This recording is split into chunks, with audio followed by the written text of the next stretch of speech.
I Now, really do this like is a that. necessary, yeah, you're right. And this is a necessary consequence of the way our eyes work.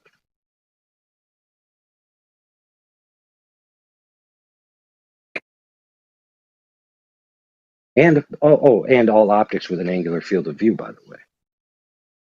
In order to see without perspective, truly, you need to have a lens the exact size with all available propagation angles to a parallel rate to the target source from the object. So if you wanted to observe a 100-meter building, you need a 100-meter lens, not an angular lens, but a straight lens that only allows the light to pass collimated, parallel, and horizontal to the sensor. So you need a 100-story tall sensor and a 100-story tall collimated lens.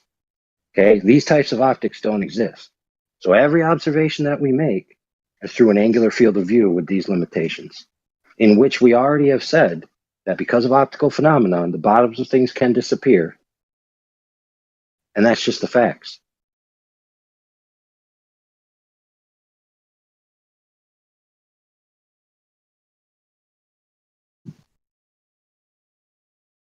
All right, so with that, I rest my case on that, unless you have any questions specifically.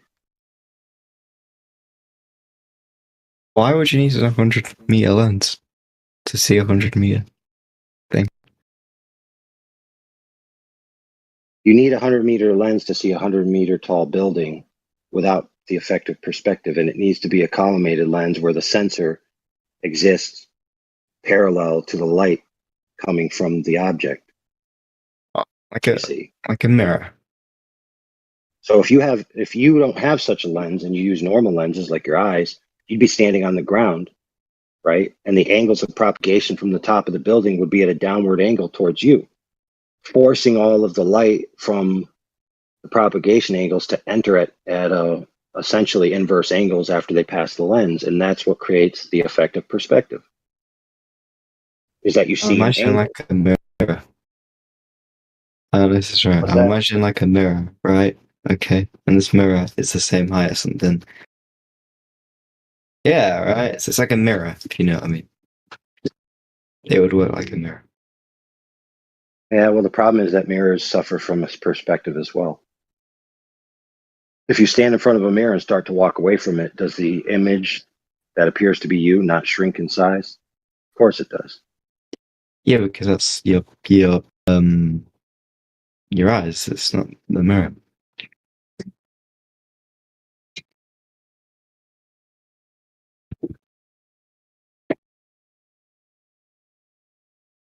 Right, because your eyes are getting the angled light, not the straight light, not the direct one-for-one parallel reflection that's going back in on itself. So now you get it. There's also another way to Yep. show it. The ancient Greeks, of course, didn't have any fantastic telescopes or anything. They just looked at the horizon with their eyes, and they drew on a piece of paper and used orthographic view to assume that the horizon was Earth curve. So in orthographic view, things don't get smaller with distance. So the mountain is just as tall angularly in their idea, in their math, but that's not how it is in reality. It's actually tiny in reality, and so when they compare these pictures from reality to their math or orthographic side view, which they got from the Greeks, they're actually just taking perspective and turning it into Earth curve and assuming that the horizon is this start of this Earth curve. But there's no evidence to actually substantiate that.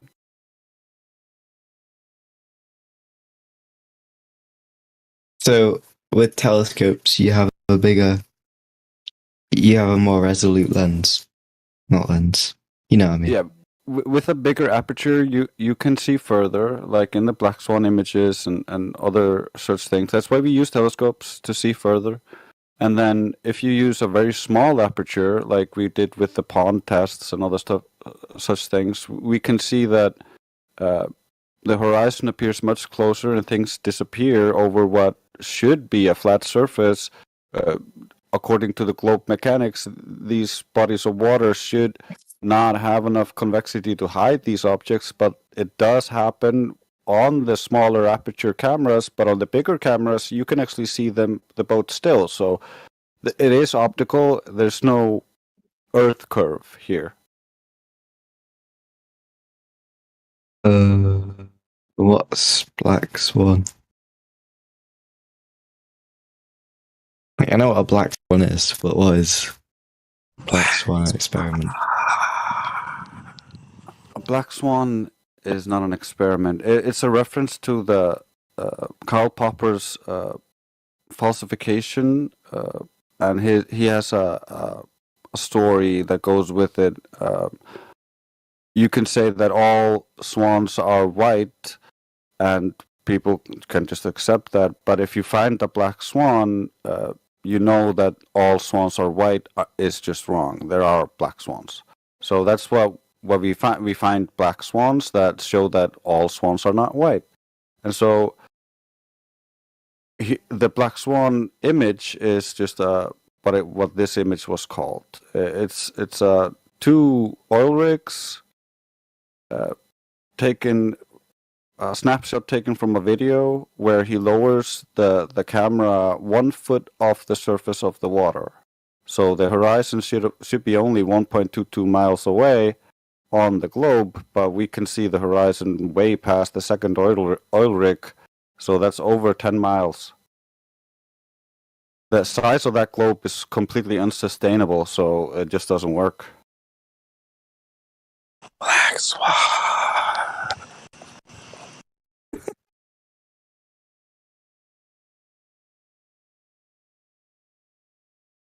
Oh, Excellent. yeah, it says Well like, said, Grace.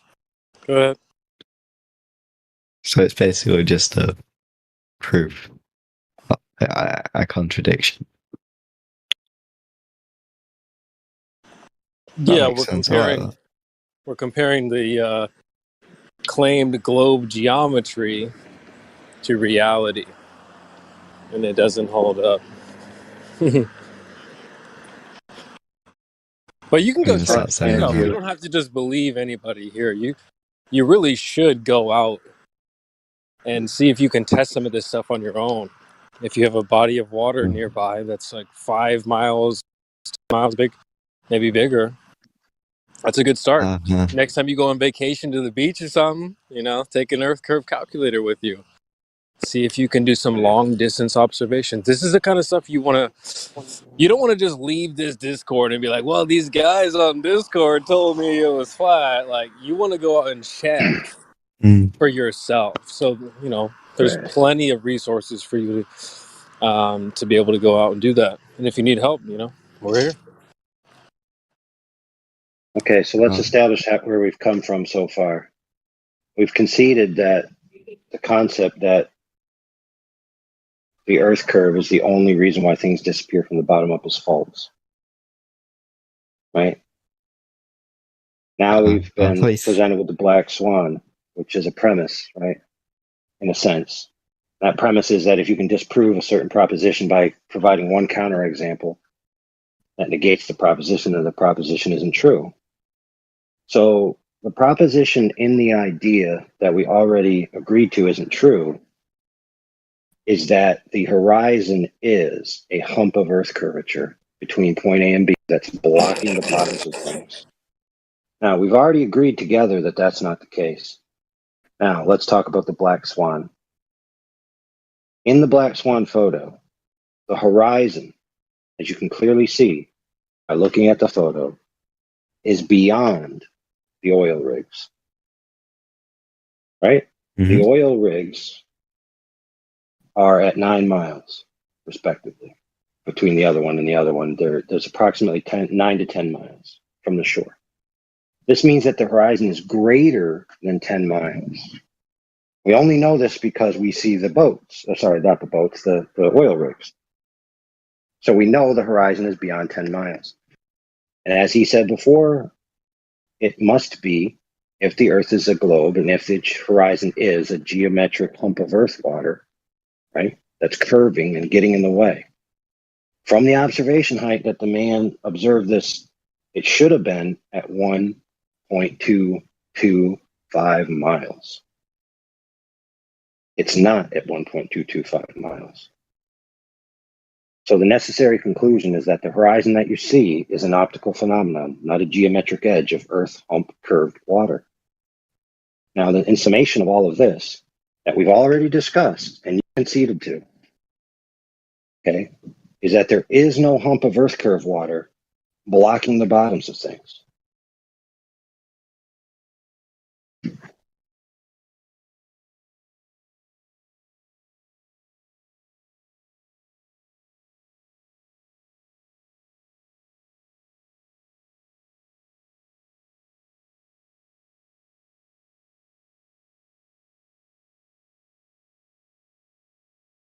Now you might say, okay, that's compelling. How would I know for sure? Well, the correct answer is to directly measure the water. So far, we've been talking about optical defects, right? Mhm. So let's measure the water. How are we going to do it? We can't use a string because of the catenary curve problem, right? Which is a physics problem. Just take my word for it. Can't use a string. Oh, okay. Can't use a solid piece of steel for similar reasons.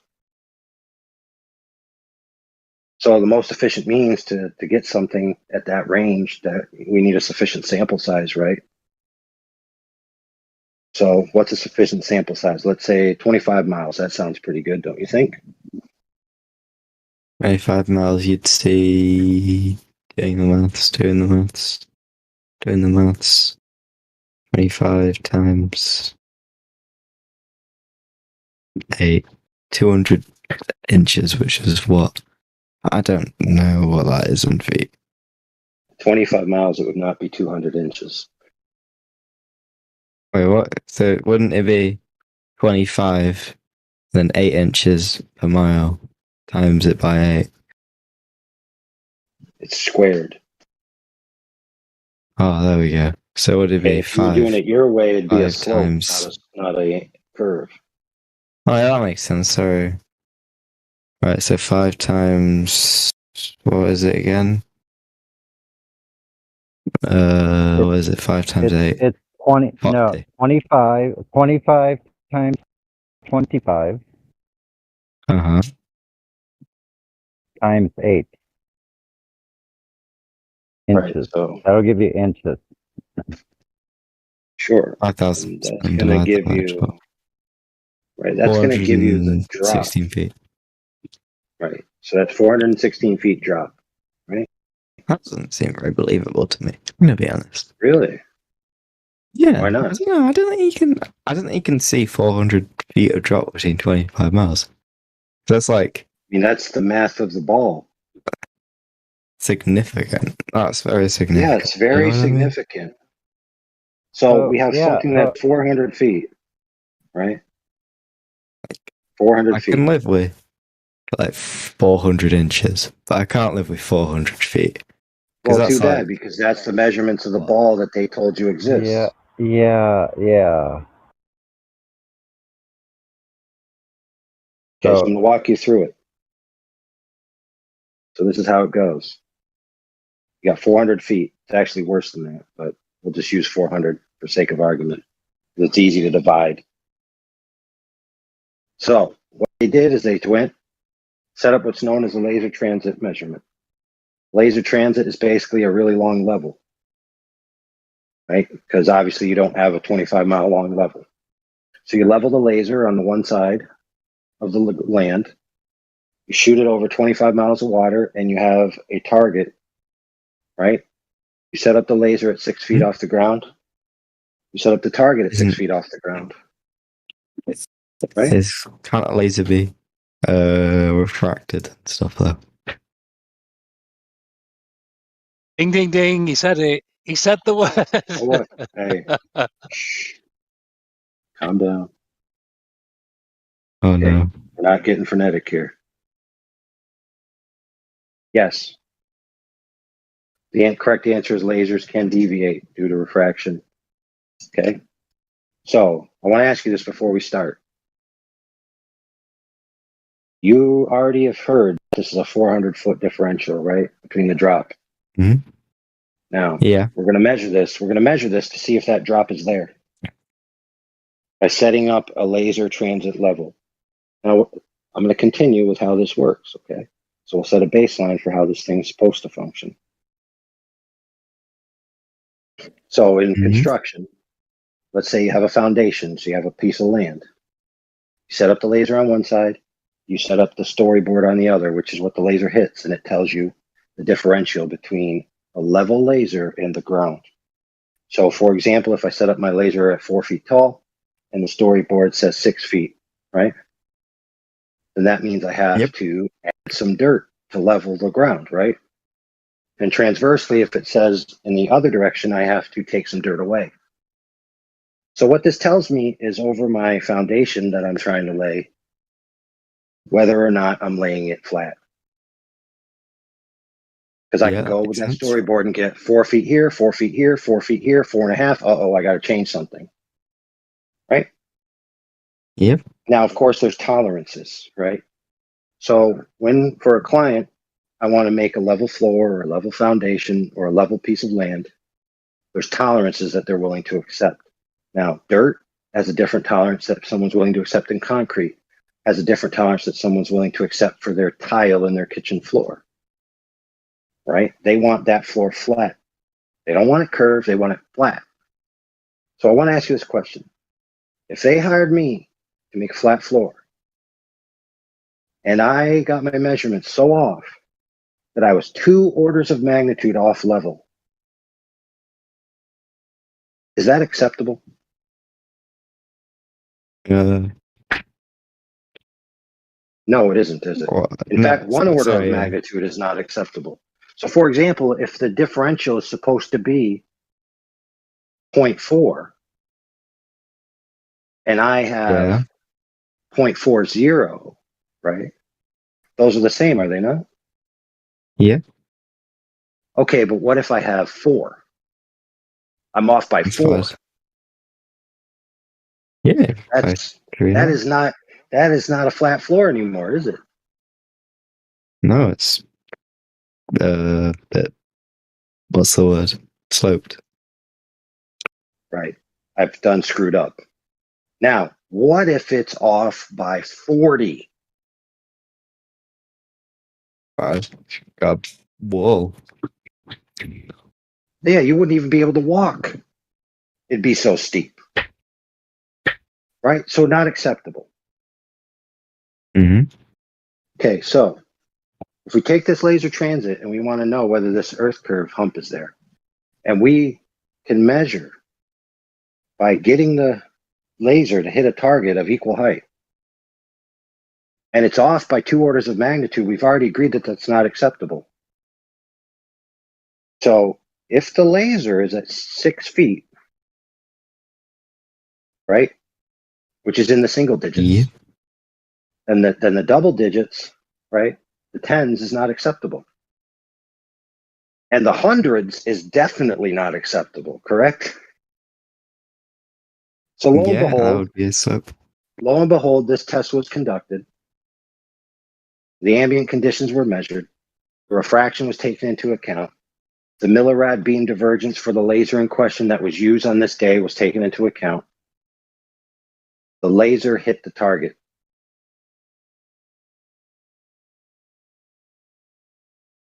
With a maximum differential of approximately 3 feet, still within the single digits. And they're supposed to be 400 feet. So That's if the acceptable. Earth was a globe, the laser would have went over the target by hundreds of feet upon hundreds of feet. Yet the laser hit the target. So by the principle of laser transit within the margins of error, that surface is flat. Oh. Now, what say you should be, oh, I'd like to see that evidence. Lo and behold, we have it for you. We have a documentary of the people doing it. We have a short version of it if you don't want to watch the long version, just to get your, appetite satiated. We have a document, 120 pages, with all the information, the sites, the equipment, everything. Oh, I One of my accidentally good clicked it. friends. One of my good friends will post that for you. Friends? Yeah. There we go. My buddies. So what's going to happen Oh, is you're going to say, "Oh, okay."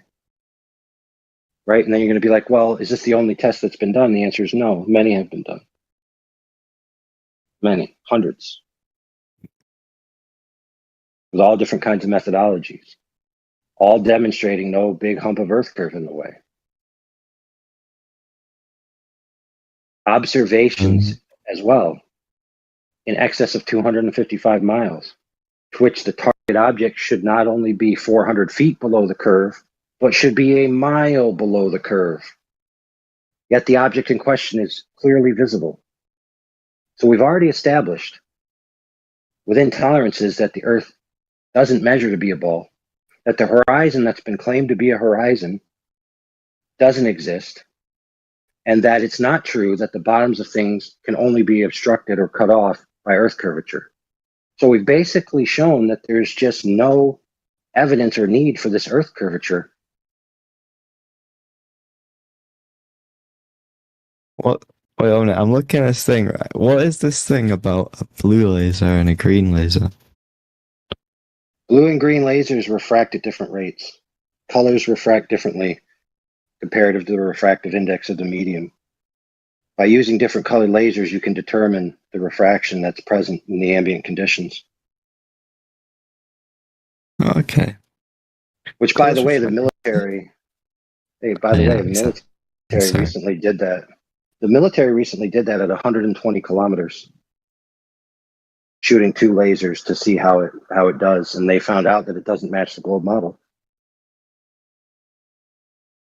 Space We also Force is have going to that be that you angry can look about at. that. Space Force is going to be angry at that. Well, I mean, yes and no, because most people, when presented with this evidence, just hand-wave dismiss it. Because they're under the impression, right, that the Earth is a ball. Therefore, what must be happening is that light is curving. Do they have any demonstrable evidence of such a thing? No, it's just an affirming the consequent formal logical fallacy. So now we've established that the rebuttal for all of this evidence you've been presented with is a logical fallacy, not actual measurements or demonstration.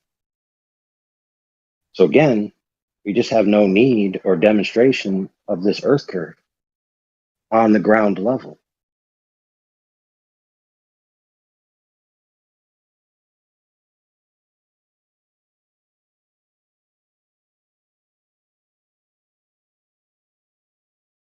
So if you have direct evidence of Earth curve measurements, that is what is necessary to rebut these points. That makes sense. Unless you Or have that, the proposition stands. And the reason why it stands is because we all experience the Earth as flat, stationary. That's agreed upon by both camps, by flat earthers and globe earthers alike, that our present day experience of the Earth is a flat, stationary plane. That's how we experience it. That's the base axiom of our human interaction and experience. And yep. based on everything I just said, that coincides with that experience. The globe curvature is an extraordinary claim that requires extraordinary evidence. But most people are fooled by the claim that a fuzzy dot on a piece of paper is a picture of the Earth from space.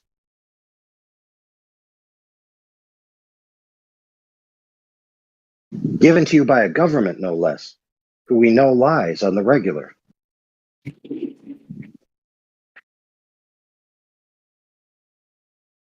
Alright, I'm just interested, right? Why would they like, so now you're gonna have a really good answer this. Why would they lie? Why would they lie? There it is. There's the $1 million question, isn't it? Who cares why they lied? Don't matter. Right. But you're an Yeah, intelligent like, person, right? You'd lied before and you've been lied to before. So you know why people lie. You already know the answer. You don't know the exact specific answer, but you know the general answers. To gain power, to gain resources, to gain fame, to gain women, all kinds of things people lie for. the government doesn't gain anything from anything So like says that you. from that, though. Really? So It doesn't. so It if I doesn't can gain post you, power. okay, cool story. Cool Doesn't story. gain prestige. What? It doesn't. You sure about gain that? You sure about that? money. It doesn't. Yeah, quite. Really? So okay, so let me ask you this question. Why does North Korea lie to its people about the status of its weapon systems? Why did Iraq, when I was there, lie to its people about the capacities of the US forces? Why did the Make them United States seem government, during the space race, have a vested interest to lie to the people that the United States was the first to conquer the moon? And you're trying to tell me that there's no prestige or power or world presence to be gained from a proposition that you've conquered space? Yeah, because they just wouldn't make the claim that they could go to the moon in the first place.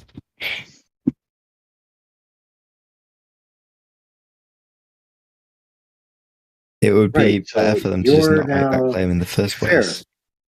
So let's talk about it then, and let's reason with a real tangible reason why they might lie about such a proposition. So, as a student of history, which you are, clearly a scholar, who have been through standard school and have been taught the history of the expansion of the Western world, that people found out that there was more land. And what did they do? They left their states that they were involved with to pioneer the new land. So we've already experienced in our history a time when new land was told to be given and people uprooted themselves from their governments, even had revolutionary wars against their governments in order to create new territories and new civilizations. So if the Earth is not a globe, then that means that the boundaries are unknown. And that means that there possibly could be more land. Now that, my friend, is a very good reason to lie. But aren't they also saying there's more land to go to if you can go to the moon?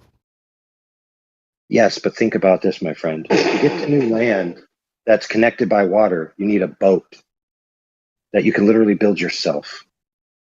To get to space is unreachable. Now you might say, oh no, it's totally reachable. No, it's unreachable. The elite, the very small percentage of the elite, even alleged to have gone to space. Yeah, just But think let's be about clear, it. we're only entertaining this just to give you a satisfaction because we've already demonstrated in spade that it's obvious that they lied, and why they did is highly irrelevant. So I yield the floor to my friend Drace.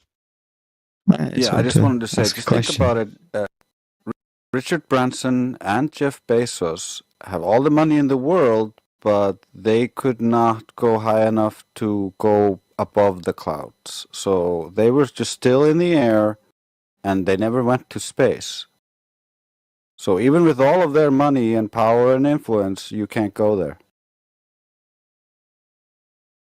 Well, where is this other land? Because everyone sailed to every part of the ocean. So if you say there's, like past Antarctica, you've also said that it's really hard to reach there.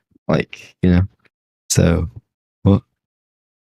How could an ordinary person ever expect to cross Antarctica?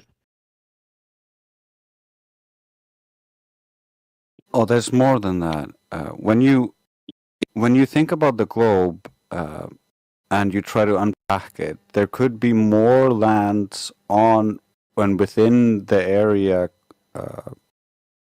heated up by the sun that is still hidden due to the way they map the globe.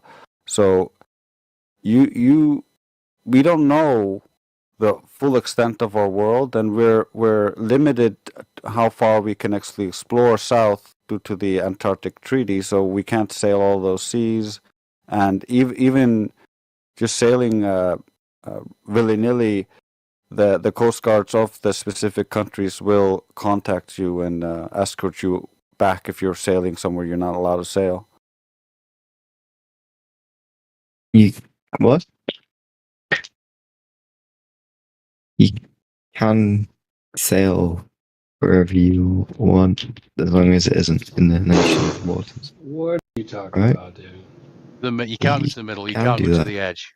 That's a fact. You can't go to the middle. You can't go to the extreme edges either. You will be brought back. Fair. Because of ice.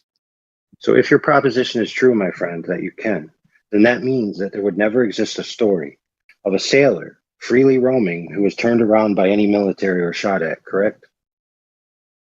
No, because that would probably be in the nation's waters, or they were doing something illegal. Right. So there's a guy called Jarl Anderhoy, right? Who tried to go to Right. Antarctica in different manners.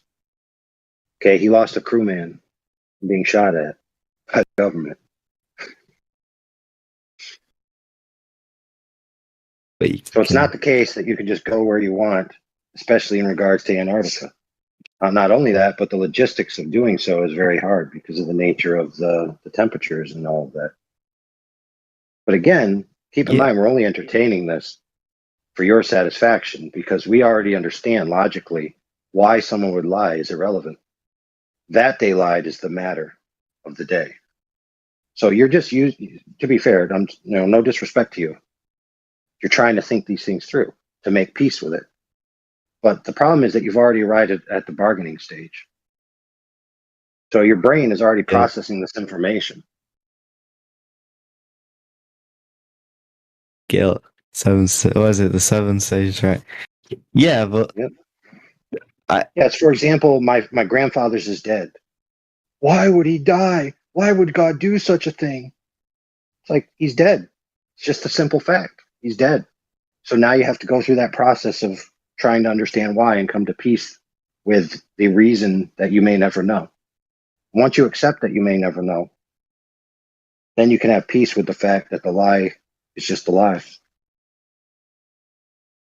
I don't think it's possible to patrol that big of an area, though. Can I Perfectly. just say this though, real quick? Like, have you not been? Have you been living under a rock for the last like 2-3 years, dude? Well, I don't know where people get this idea that you can just go wherever you want. You can't even fly a drone wherever you want. They have perms and rules and stuff like that, man. I mean, you can't even get in a car and just go wherever you want. You can't walk wherever you want. So why can you get in a boat and go wherever you want? Why can you get in a plane? You can't. I just think it's Because goofy that people have it's a this big idea place. that you have.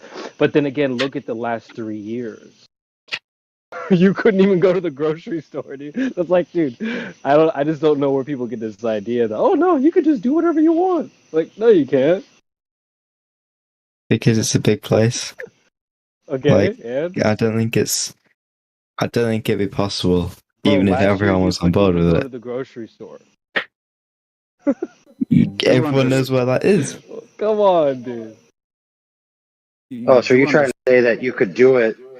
You could do it because there's nobody there to monitor you because it's so big they couldn't possibly know what you're doing. Is that It's your like claim? saying I can just do whatever I want on the highway. Who's gonna catch me?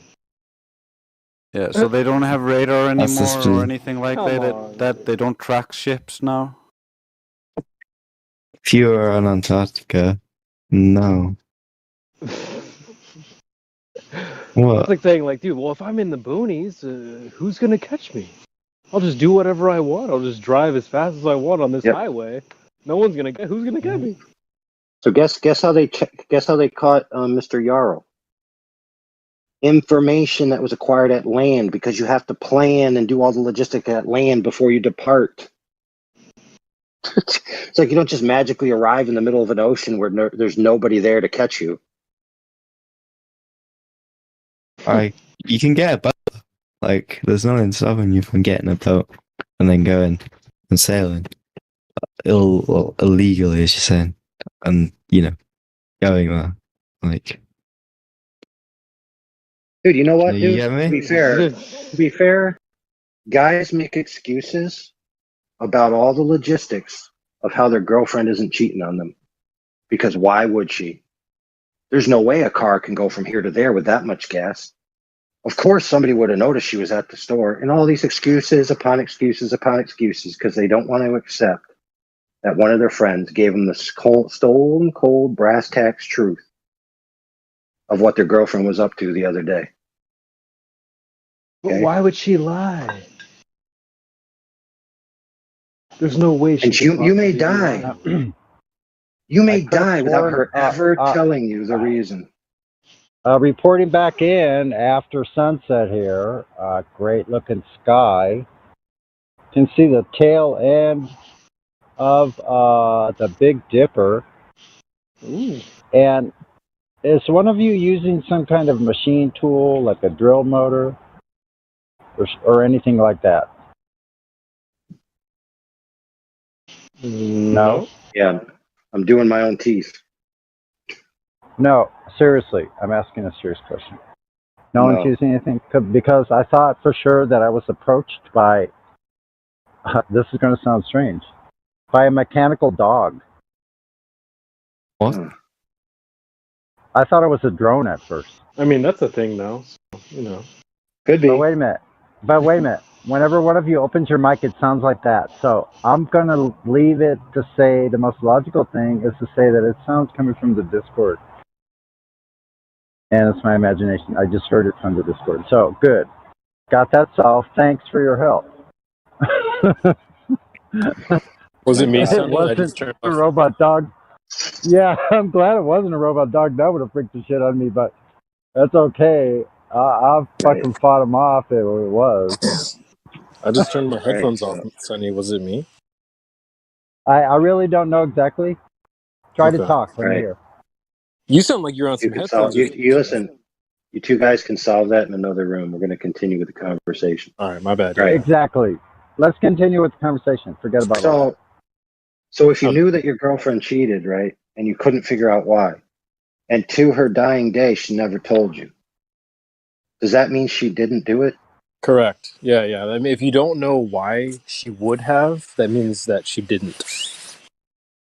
And to be fair, it may give you peace to find out the reason, right? And that might be why you want to know, because you want to have some kind of peace with why the powers that be who know the truth are lying to the public. And rest assured, it's a very small amount. Most people just believe what they're told and raised in by school. They have no clue about the true nature of the world. They're just Muppet puppets that watch the news and believe what they see, right? If they're shown a photograph that's allegedly to be a photograph, they're just going to say, yep, must be true. Well, couldn't they say that the excuse that they give, that could also be a lie? Yeah, I actually heard in the background that it was some kind of Dremel tool. I'm going through my files now to find out which model based on the frequency. I'll get back to you on that. There's also, worst part is we kind of showed him a video of the guy who shared it with us sleeping with his girlfriend, and he's still like, why would she lie about it? That it can't have happened. Why would she lie? There's no reason for her to lie, so she probably Right. didn't do it. There's no way she could possibly have done it. I can't think of a good reason why she would have done this, so then therefore she did not. Glober logic. Nobody admitted to using a drill motor or Dremel, so therefore it could not have been a drill motor or Dremel. Right, that's false. Logic. Sounds retarded. Yeah, so let's say, for example, that we know, or that you know. All right, let's say, for example, that you know that not only have you been presented with recent evidence that your girlfriend's lying, but in the past she's lied to you. Like at one time she said there's weapons of mass destruction in the closet. At another time she said, no, I totally didn't give those black guys syphilis. At another time she says, oh no, that's totally the reason why we went to war with Vietnam. Right? So the powers that be at the elite level have a track record of lying to the public. Right? So they're untrustworthy in a general sense. So they need specific evidence. Wait, hold on a second there, because like Santa Claus, When it brings joy, then it's not a lie. So it's okay to tell a lie as long as it brings joy, like Santa Claus. Oh, I understand now. So if they have a good enough reason to lie, then it's okay. I get it. Yeah, and then it's not even at that point. It's not even a lie at that Oh, point. so what you're trying to say is S&M, sadist and masochistic. Yeah. I get it. Okay. Mm-hmm. Okay. Awesome. That's kind of like Christmas. Yeah. Oh, just like it. Oh, holy mackerel. Yeah. Yes. Like, It's okay to for lie as long as example, it brings joy. yeah, for example, in this context, if the Earth was flat, that would have huge philosophical implications. A lot of the scientists who came up with these ideas in the past, who philosophically chose to disregard the Earth as having a central position in the cosmos for philosophical reasons, would cry at night.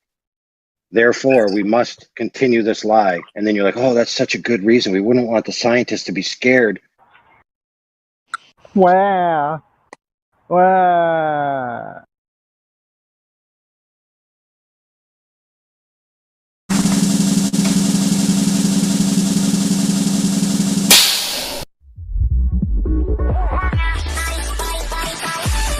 https://discord.gg/flat-earth. Welcome to 24/7 Flat Earth Discord channel. Be sure to go to VC Chi Check and 1 to get your VC verification tags to get involved in the conversation about our Earth. Be sure to bring your verifiable Earth curvature evidence, though. Enemy spotted. Scott Mackey. Proven it's obstructed yet. So far you've just inferred it's obstructed. Yes, that's correct. That's what I'm doing. I'm inferring it's obstructed by looking at it. So you don't see sun in the photo?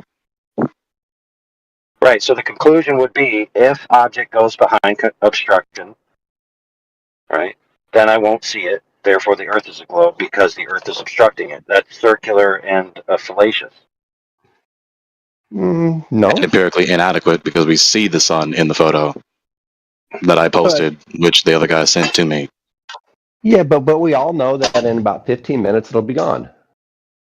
That's fine. No, nothing wrong with that. The We point all is know that this about that particular moment? Yes, we do. How do you know that about that particular moment in that photo? Because I've seen it 1,000 times. You've seen that single moment 1,000 times? I've seen So 1,000 sunsets. Okay, that's all great. behave So remarkably the same. Let's progress so we can answer the question for Gregory. So put that argument in a string that doesn't follow the form of the formal logic fallacy affirming the consequent, and then you won't be critiqued by Gregory for using that form. Yeah, I don't care if I'm critiqued by Gregory, though, so you can critique away. Okay, so I didn't say whether you're critiqued by Gregory or not. I said the form. Yes, there is a consequence that Gregory critiques you for it, but I'm just saying, why don't you just present it in a form that's not a logical fallacy? Such as? I don't know, dude. That's demand that AI do your task for you. Oh, look, I'm not unreasonable if you could present a logical, necessary conclusion where the premises carry the conclusion to a necessity, right? And it's not in the form of a logical fallacy. Look, I'm open to review that, but when I ask people for that, instead of getting that, what I usually get is, oh, that guy's an idiot. Right? So, I mean, when you're ready to provide that, I will, you ping me, I'll review it, no problem. If you're not ready to provide that, then by all means, if you don't want to, that's up to you. It's your personal choice to use your time. It's fine with me.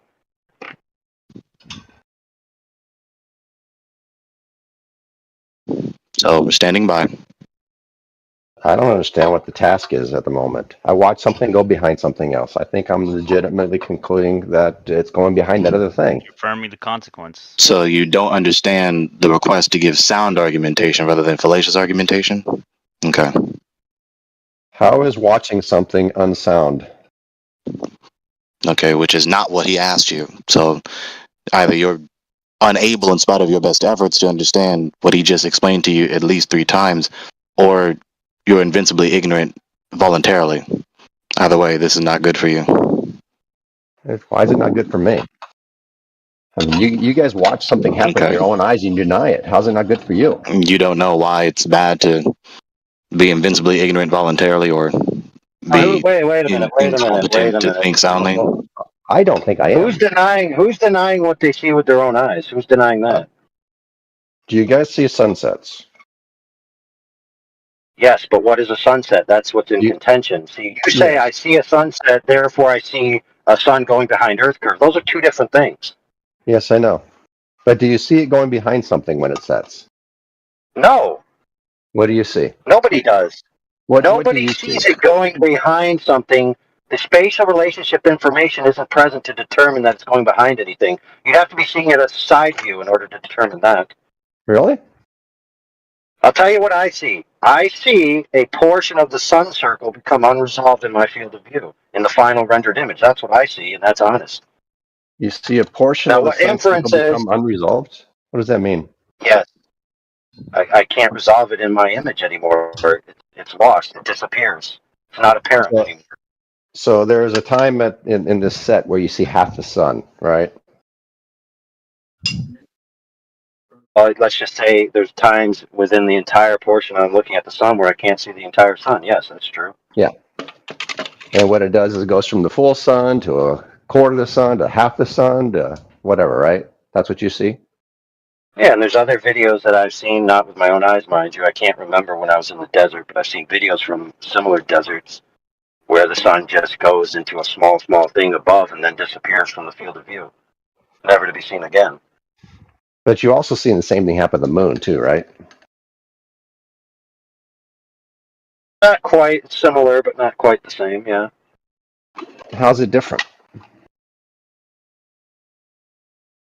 Every time I've seen the moon set, it looks exactly like the sun setting.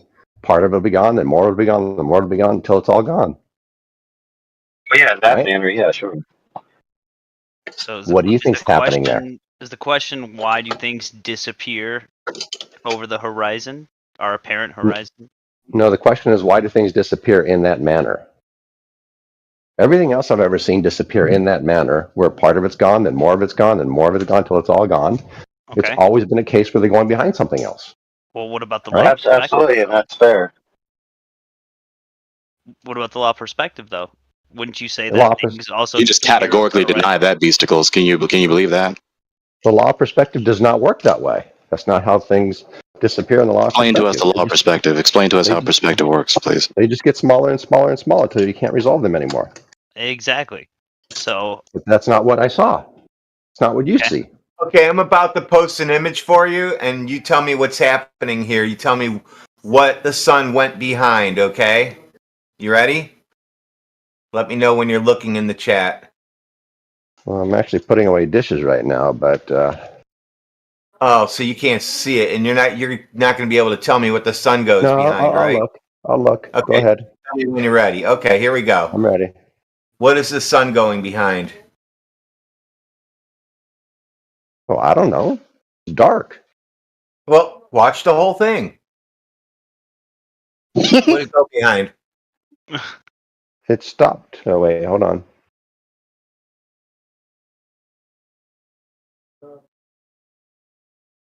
It was Those dark. can't It kept moving on me. Yeah. It kind of looks Okay, like there. it's being sucked into itself for those Yeah, who it can't does. watch. It does. See how it's disappearing, looking like everything going behind something. doesn't look like Have it's you going ever seen behind it? anything. Yeah, No. I've seen that. I just want to say for the guy who posted it, I've seen similar disappearances of boats on my local lake, which is about 330 meters across. But did anybody observe there a circle getting smaller and smaller? Anybody? Oh, that doesn't look like that. No, in that Okay, image, so no, it doesn't. Yeah, so nobody saw a circle getting smaller and smaller, did they?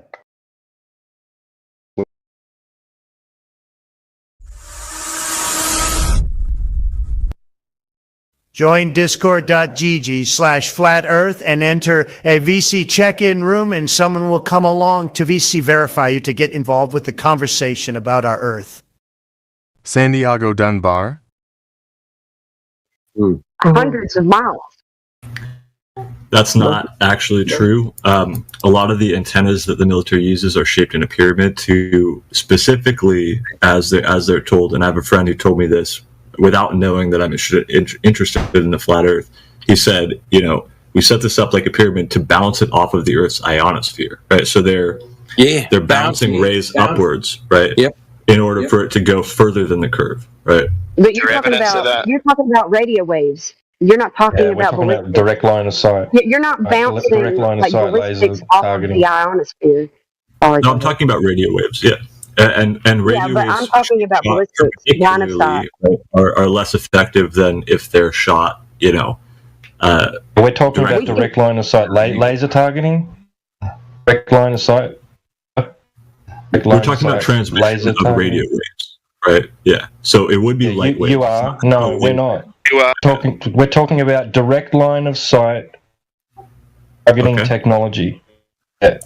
Like what? Ballistics.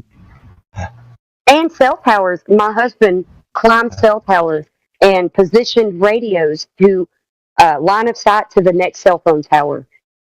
So I know that for a fact, anecdotally. That's not necessarily the best form of proof, but you can also go research this.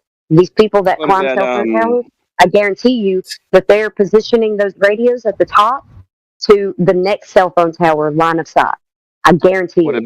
What about military weapons? They do it too. Yeah, ballistics.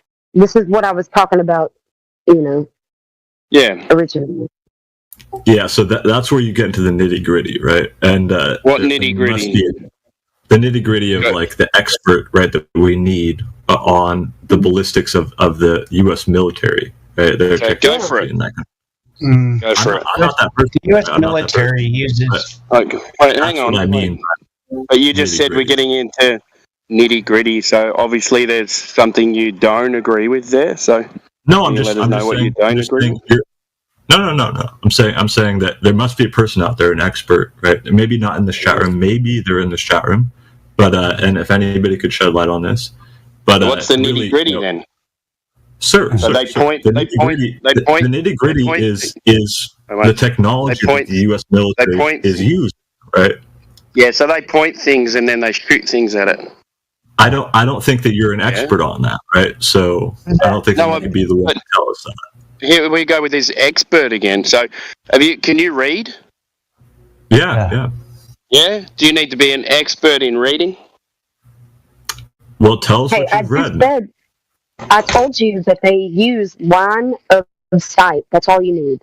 That's all you need. That they use line of sight. all I need. So again, how does line of sight prove the Earth is flat, though? Wait, one at a time. We're gonna have to deal with Santiago Dunbar first. So, what do you disagree with, Santiago? I'm not disagreeing with anything yet.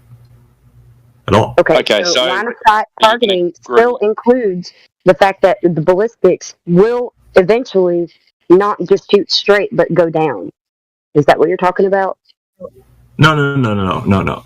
I'm just saying that I don't personally, right? Me personally, sitting here, right, talking to you guys, I don't have the knowledge, right, of what weaponry, right, the U.S. military uses, the technology that's involved there, right? And when I use the word nitty gritty, you don't know. That's what I was talking about, which is like long range ballistic missiles, right? And how? Sorry, who's talking?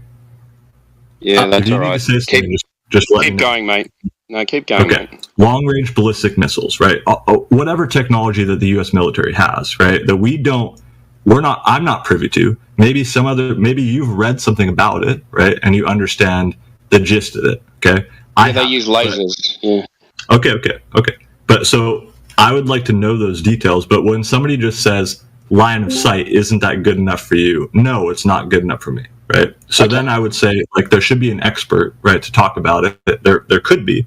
And and in some cases, right, you may say that it's privy information, right? It's classified information. A lot of like their missile technology, right? I can send you a paper if you want. 120 kilometers laser tests done with the military and a university. Would you like that paper? Yeah. Okay. Awesome. So we're entering into the topic now, if that's what you guys want to talk about. But Timbo, you've read this paper, have you not? Yeah, I've read the paper. Yeah. So how is the laser targeting systems? How are they? What is the nuance? So what they did in this instance was they grabbed 3 different coloured lasers because they're supposed to refract at different rates, and they shot them at a certain height, and they all ended up at the same height at the other end 120 kilometres later, showing that no curvature and they don't refract. So laser targeting, good to go. What doesn't refract? The missiles themselves? Well, so if you understood, so the different coloured light is supposed to refract at different rates. So what they did was they did the tests so that they could improve their laser targeting. And what they found out was that they don't refract at different rates, and the height that they left is the height that they ended up at.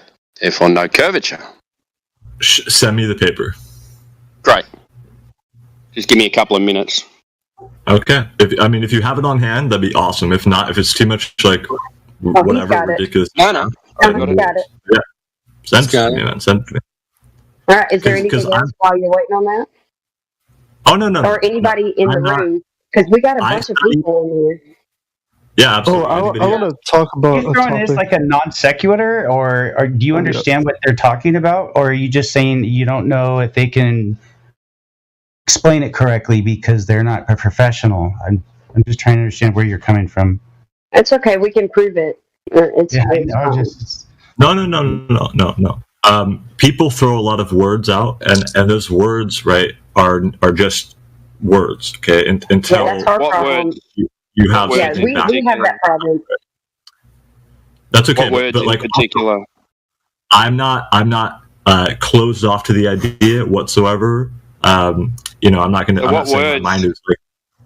What words? Things like line of sight. That's all you need to know. A gun, shooting a gun. Okay, so I got you. So we need to prove that it is line of sight. Yeah, so we can prove that it is line of sight. That's fine. Absolutely.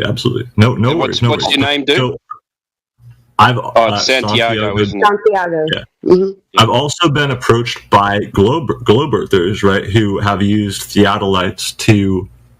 God! Sorry, man. Don't get me started.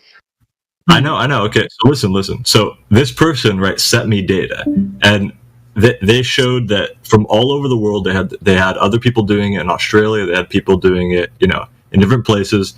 They sent me their own data of doing mapping out line of sight from the tops of different peaks that were determined. Talking about Ruhif, are you? Okay, hold on. Not Ruhif. Do you know what theodolites are, first and foremost, before you continue? Ruhif.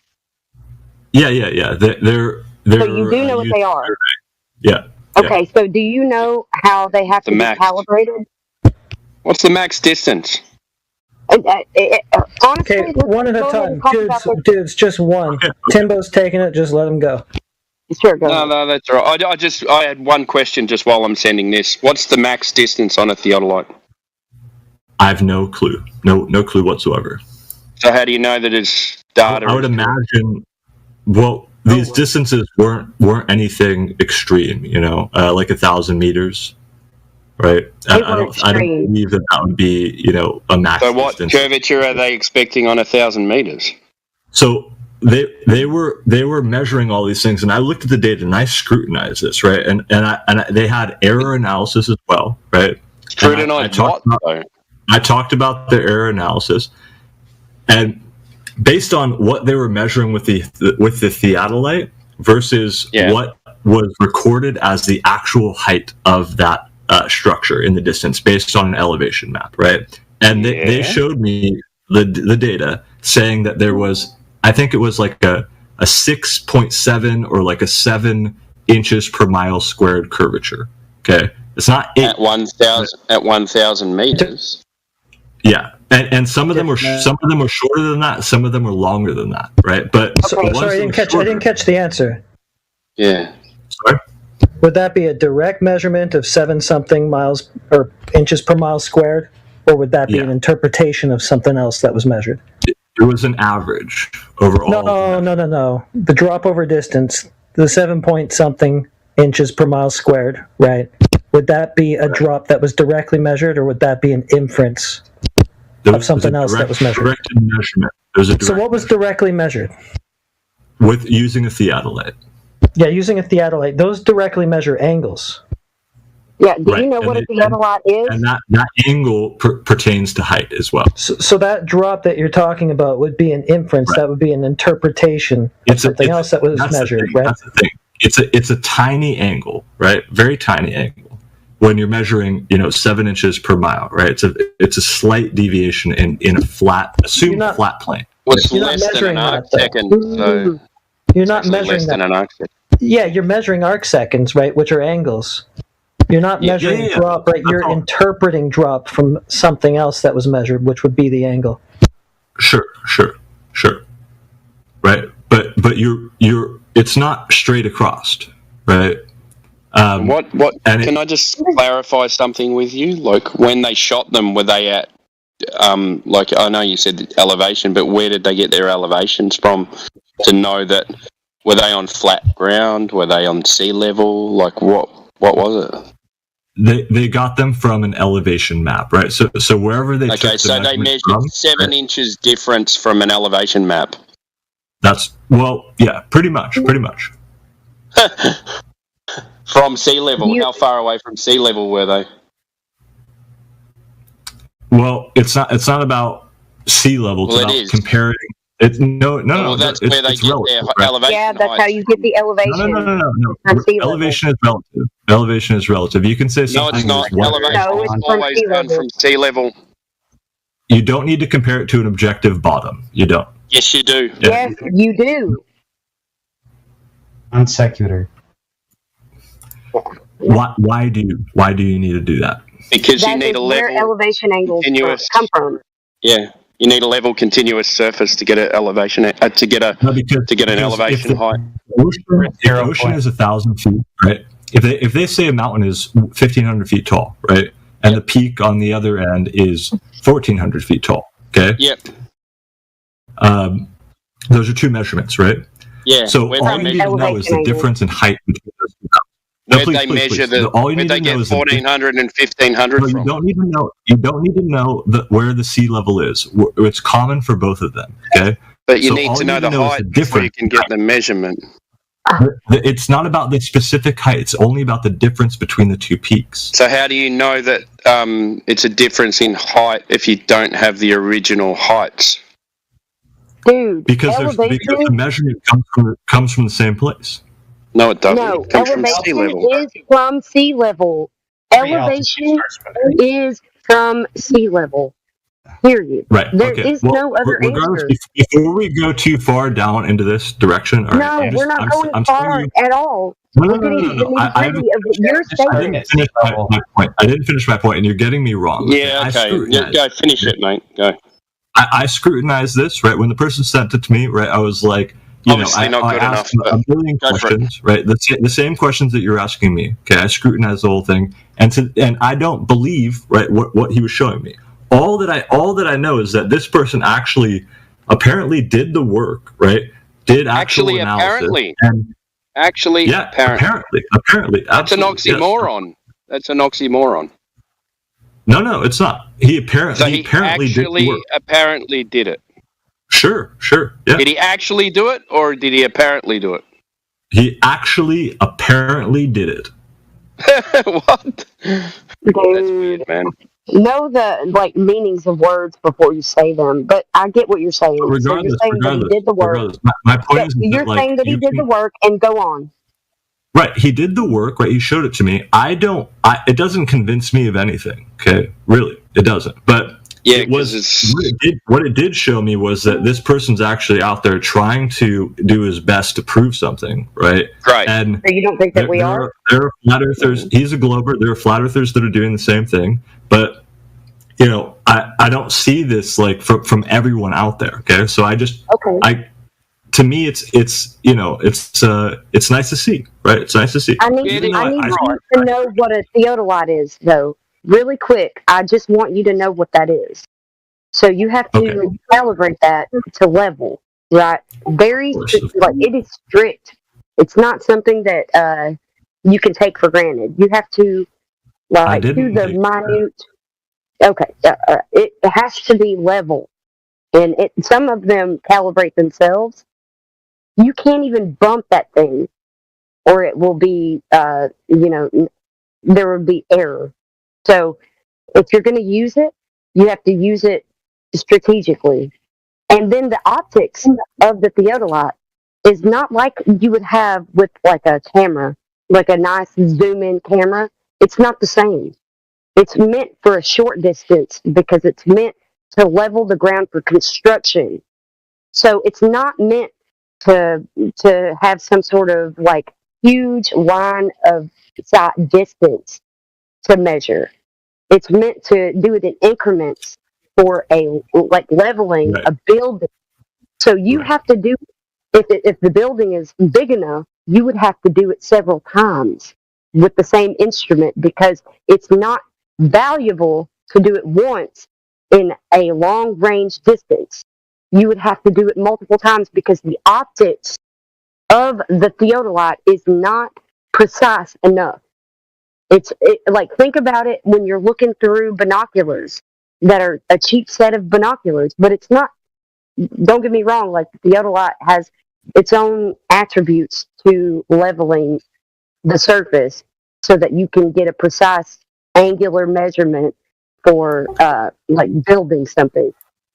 To me, the data seems fairly. Let me finish, and then I'll let you talk. I promise. I know it sounds like I'm monologuing, but this is important that you know that the optics on a theodolite are not something that you would use. The optics on the theodolite is not something that you will use in a long range distance. The point of the optics is for short range. You get what I'm saying? I can understand what you're saying, of course. And I've never used a theodolite. If they're using them for a large scale of mountains, there's a problem, buddy. And you're going to have to take into the account of the perspective on a smaller scale.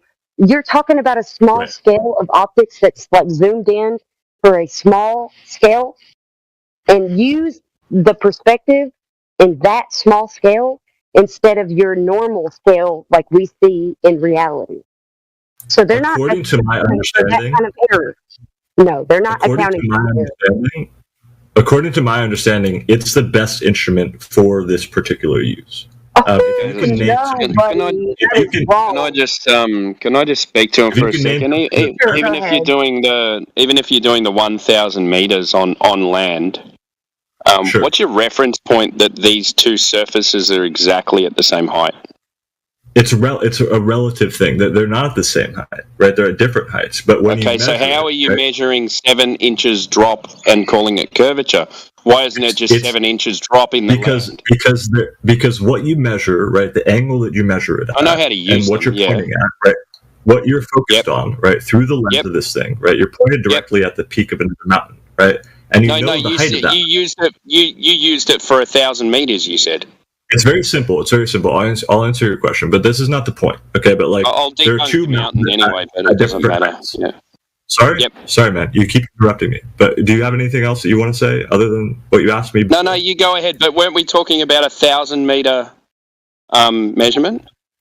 Something like that. Yeah, I can't remember the exact measurements, but there were some that were shorter. I mean, I could talk a lot about the data that I saw, great. But the problem is when you're doing things over land, what you're measuring is the difference in elevation.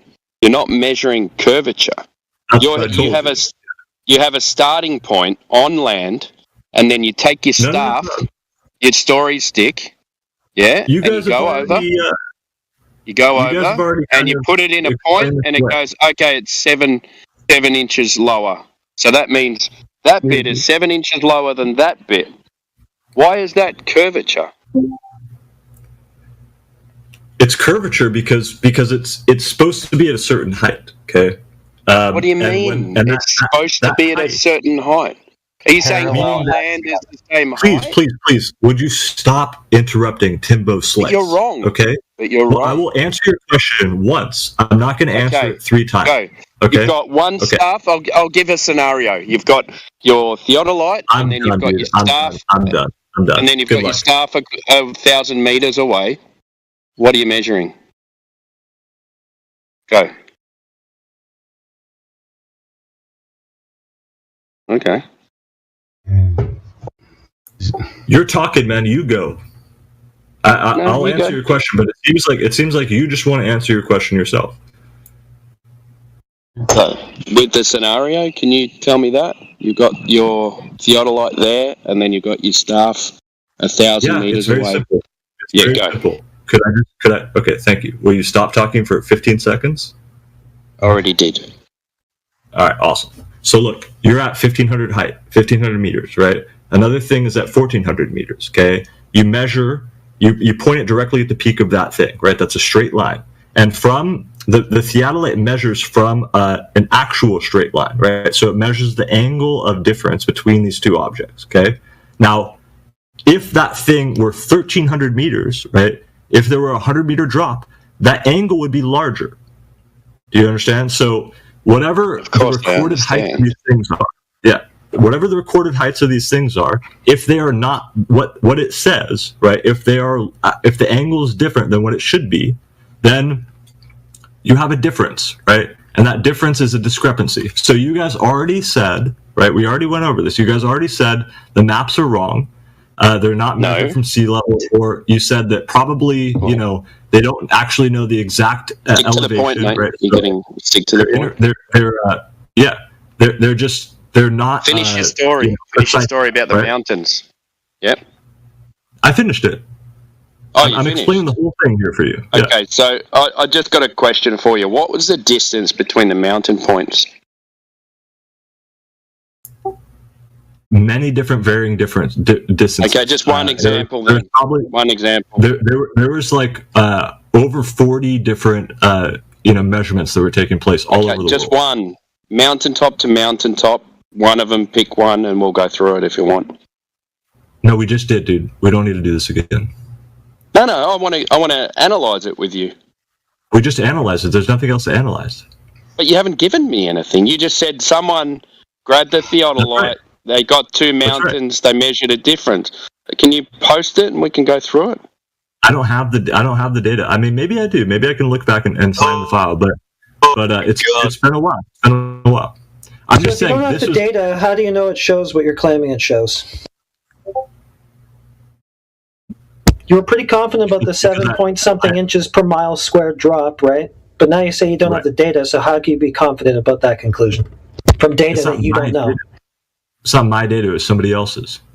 Yeah, okay, so you don't know the data, so how do you know that the conclusions follow from it? Oh, because he sent it to me out of the blue. Because dude sent it to you. You know that his results, his conclusions. That's right. Okay, that's grab it, post it, and we can go through it. Okay. I'll do you one thing. I will look for it. All right, and that's all I can do. I don't know if I have it, but it was months ago. Okay, I'm just telling this. You guys are kind pattern. of me over the story. It's kind of a recurring pattern, though. You guys come here. I'm telling you an anecdote, right? There are people that actually have done real measurements. Right? You guys say that. All of you pretty much say that. There are people who've done it, and then we start asking for it, and we don't get the information of who's done it, what exactly they did. It's just somebody else over there must have done it. Some guy sent it to me. I can't remember what it was. Can't remember what he showed. Can't remember what he measured exactly. But I'm sure of the conclusion that the Earth is a globe. Yeah. See the difference? I came up with an observation with laser tests over 120 kilometres. If you check your DMs, I sent it to you as soon as I said I was going to send it to you. I asked you for your claim, and you can't even tell me what it is. Well, I was using it as a story, right? I wasn't trying to actually use it as a claim of evidence because, first of all, I don't know these people, right? And like you were using it as a claim of evidence, though, weren't you? No. I'm using it as an example of what people do in the flat Earth community and in the globe Earth community, okay? And I'm using it as an example of what evidence really isn't, okay? And people on both sides can do these. They can do different tests. They can send you information, right? And you weren't there. You didn't actually prove that that the mountains were this height. You don't know all the detailed information that whether it's not my claim. Whether the theodolite was leveled. That's all I'm saying. It's not my claim. That's literally all I'm saying. What I'm hearing is just sort of a long-winded way of saying, I don't know. Yeah. Well, I'm saying that when somebody says line of sight and you know, just listen, this is proof and that kind of thing, it's not good enough for me, right? And just like I brought this up to say that on the other side of things as well, right? What they were meaning when they said line of sight is if you can have line of sight and there's supposed to be a hump of curve in the way, then you can't have line of sight. So when you have line of sight and there's supposed to be a hump of curve in the way, it kind of disproves that there's a hump of curve in the way, doesn't it? That's what line of sight is. Not necessarily. Begging the question. No, because you're discounting the current model, right? What current model? Give me the current model. What is it? The current model is that light bends, right? Okay, show me that. What's that called? Refraction. Okay, definition of refraction is? Well, you move light through one medium to another, right, and it will change angle. Yep. So what's the two mediums? Air density. Air and air. Temperature. No. Air and different densities. Different densities of air based on temperature. So where's your refraction when you're doing your mountaintop observations? Did you include that in that? Where's your refraction when you're saying that it's Always getting there. blocked by a lump of matter? Refraction is always there. Good, I agree. Yeah. So how are you giving us definitive measurements of 7 inches? No, when I'm not. There's always refraction. No, the only thing that you can see right with your eyes, right, is the light that actually reaches it. Okay. Yeah, great. So where's the physical part of it then? Anything that's blocked by physical matter doesn't actually hit your eye. You will never see that thing, right? But if you put a mirror around the corner, right, the light will reflect. Right, and so you will see what's in the corner. Now it'll curve over a hill and bounce off a mirror and curve back over the hill. No, not all the time. I mean, if it's the actual hill, it won't. But if it's a slow arcing curvature where there is What's it refracting around? What's it refracting around? I could draw you a picture. What's it refracting around? It's going straight. Light is going straight, and it's coming from some place, right? It's going straight over a flat surface? No, it's going straight. It might be I am trying to use the knowledge that we have, right? And to understand that, and then do away with that, okay? I'm not trying to say that. I'm not trying to go anywhere else, right? Yeah, but you just made a claim that refraction brings things up over a hill. Now, I say there's always refraction, but I just want to know where the actual hill is. No, I said if there is an actual hill, right, it's going to block the light. But if there's a slow arcing of curvature, right? What if it's a flat surface and the light goes straight? Would it be a flat surface? There will still be refraction. There will still be refraction. Of course, there's always refraction. That's why you can't see 100 miles at sea level, because the light gets refracted. But it's not what you think it is. Well, I would question that, right? Okay, well, first of all, you'd need a demonstration of light bending around a ball. Have you got that? Yeah, a ball, but a ball is like, how large of a ball, right? Oh, let's say 39.59 miles in radius. We know that refraction. Yeah, try that one. Yeah. I mean, we have built a demonstration. We've built our whole. I think when you look out at a sunset, when you look at all the refraction that takes place in that picture, when you look at a boat going over the horizon, I think, and the distortion on the bottom of the boat, all of that information that you're getting from your eyes is an example of this refractive nature of light. Yeah, well, where's the physical curve then? Yeah. Why wouldn't it be there? Well, where is it? No, you see. Look. If there was a straight you claim it's bending around a curve. I just want to know where the curve is. I know, but you're going to keep interrupting me. Let me make my point, and then you can talk about that point. Okay? My point is if there's 130 miles, okay, of a slight curvature, right? Where at the end of that 130 miles, technically, you're looking downwards, something is dropping off. You really shouldn't see something at the end of that, okay? But do you know by how much? Light from that object, it doesn't matter by how much. Light from that object is going out in all directions, okay? Some of that light is going in an angular direction perpendicular to the curve relative to where it is, right? Relative to where you are. Can we have a demonstration of that? Well, hold on. Let me I'm displaying it to you through words, right? I understand it, mate. I understand. You said that curve, though. What curve? Can you show us that? I'm using it as an example, right?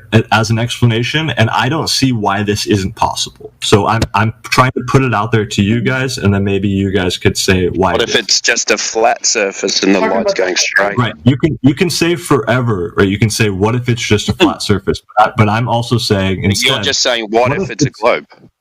Right. And can we talk about that? Now, where's the proof of the globe? That's what I want to know.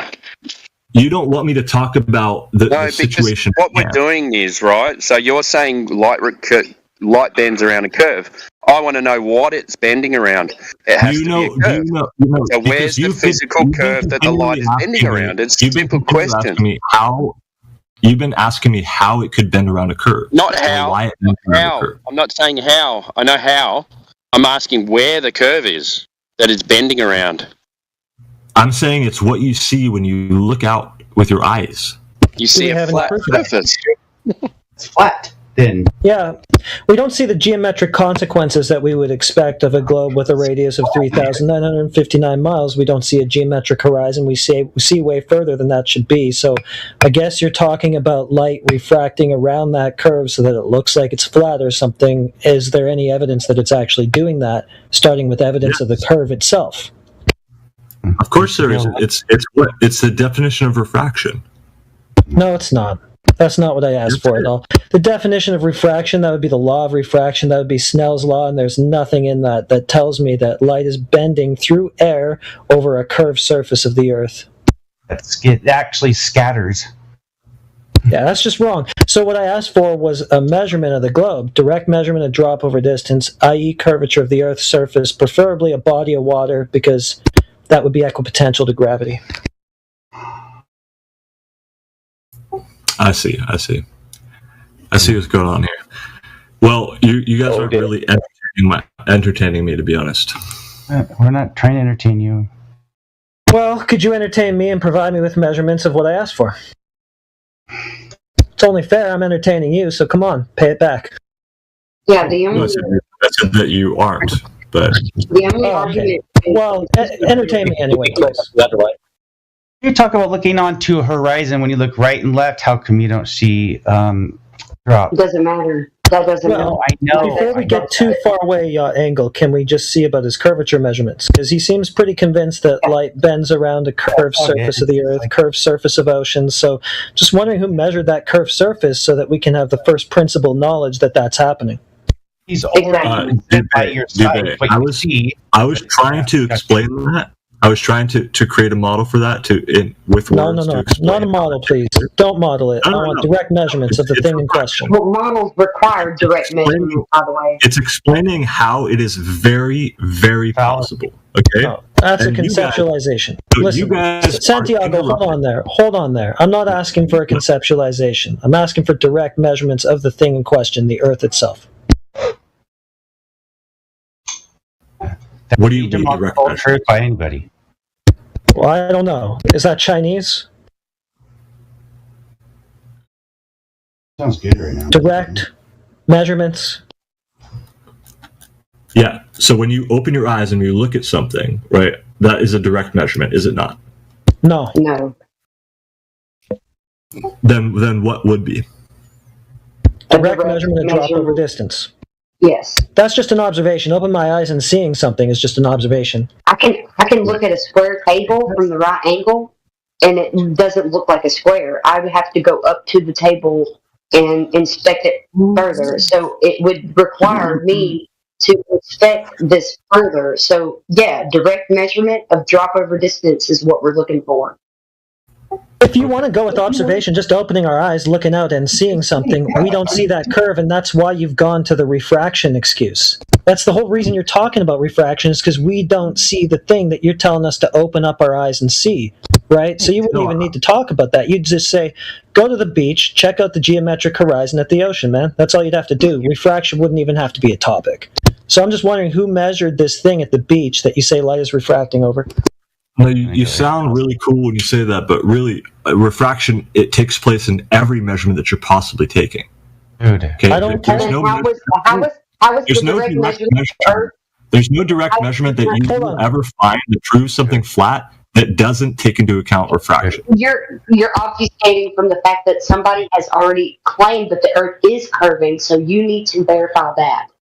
Okay, so you're saying that you're talking about measurements put onto us, right? Flat measurements, and you're saying we're not accounting for this thing that you say is going on. Okay, well, the thing that you say is going on. I'm saying that we're here together, right? No, sorry, Heretic, you were just calling me out for talking about refraction. I'm saying you were calling it doesn't us matter whether I'm measuring the Earth is curved or whether you're measuring the Earth is flat. Refraction is the most important thing to get straight. Okay, yeah, cool. But in order for you to have it straight, we need to have a demonstration of that curve that you think light refracts over in the first place. Or else how would you ever know it's doing that? If it hasn't been measured to be there, you got no reason to think that it is or that light's refracting around it. So where's that? Sure. Or you can go back to saying use your eyesight. Let him answer what Heretic said. Yeah. At the end of the day, right? There is a model, right? It's how it's there is a physical. Okay, Santiago, based on what measurements? No. Based on having light in a laboratory on a tabletop, right? And this is the behavior of what it does, okay?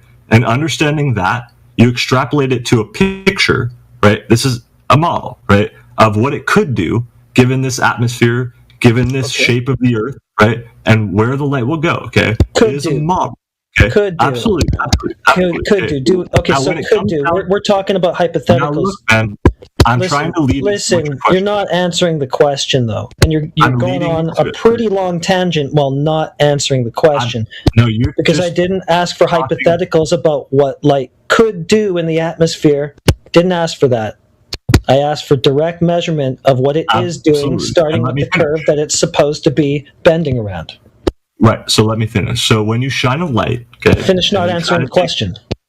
I am. When you try to take a direct measurement of that light, even if the Earth is flat, there is refraction taking place, okay? So therefore, even a laser... No, look, you shine a laser at 1 mile, okay?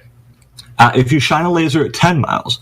The light that you're getting from that laser has spread, I don't know how many feet. But I don't 10, care. 12 feet, right? I don't care. Use a collimator.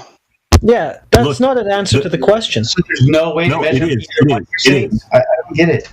It absolutely is, because you're asking for a direct measurement, okay? You're asking for a direct measurement of curvature, okay? Yes. And even if you were trying to, I'm telling you, even if you were trying to show direct measurement of flatness, you would not be able to get. It's a reversal. I'm just asking for the measurement. A measurement of the ball in the first place if light is always refracting. To actually, precisely measure flatness with the laser.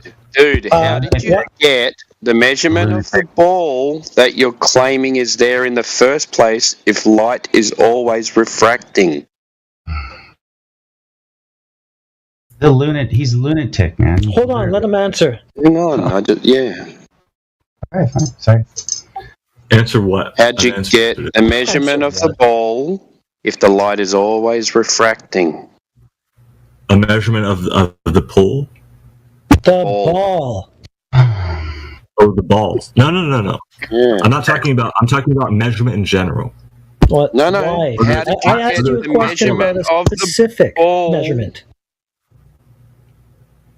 So why are you answering with measurement in general? Just give us the specific measurement. Does it not exist? Is it that hard to directly answer the question, the very specific question I asked? Is there no specific answer for it? Is that why you're tap dancing around it? No, because you're being kind of a hard ass about this question, but really when you apply it to things of the flat earth nature, the flat earth community, it's the same issue. Why are you doing that? because you're asking for something even more ridiculous, right? And I'm saying I'm strongman you. Saying, I agree with you. They gave us a measurement, though. They gave us a measurement that can prove that it's flat, right? You can't, because I just sent you.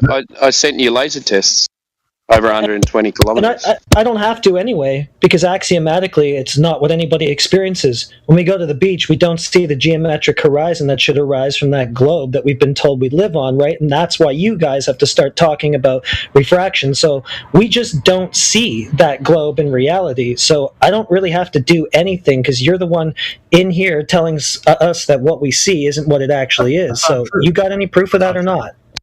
No, because I was saying the same exact thing as you. I was saying, go look with your eyes, Picking right? the middle ground fallacy, dude. What you're seeing, right? You're studying the compromise between two positions, dude. Just let him answer. But it's light being refracted around a curve, and you see it as, a straight line of sight, perpendicular direction. But it's not. Yep. The light is actually coming from a place where it's tangential to where it curved from.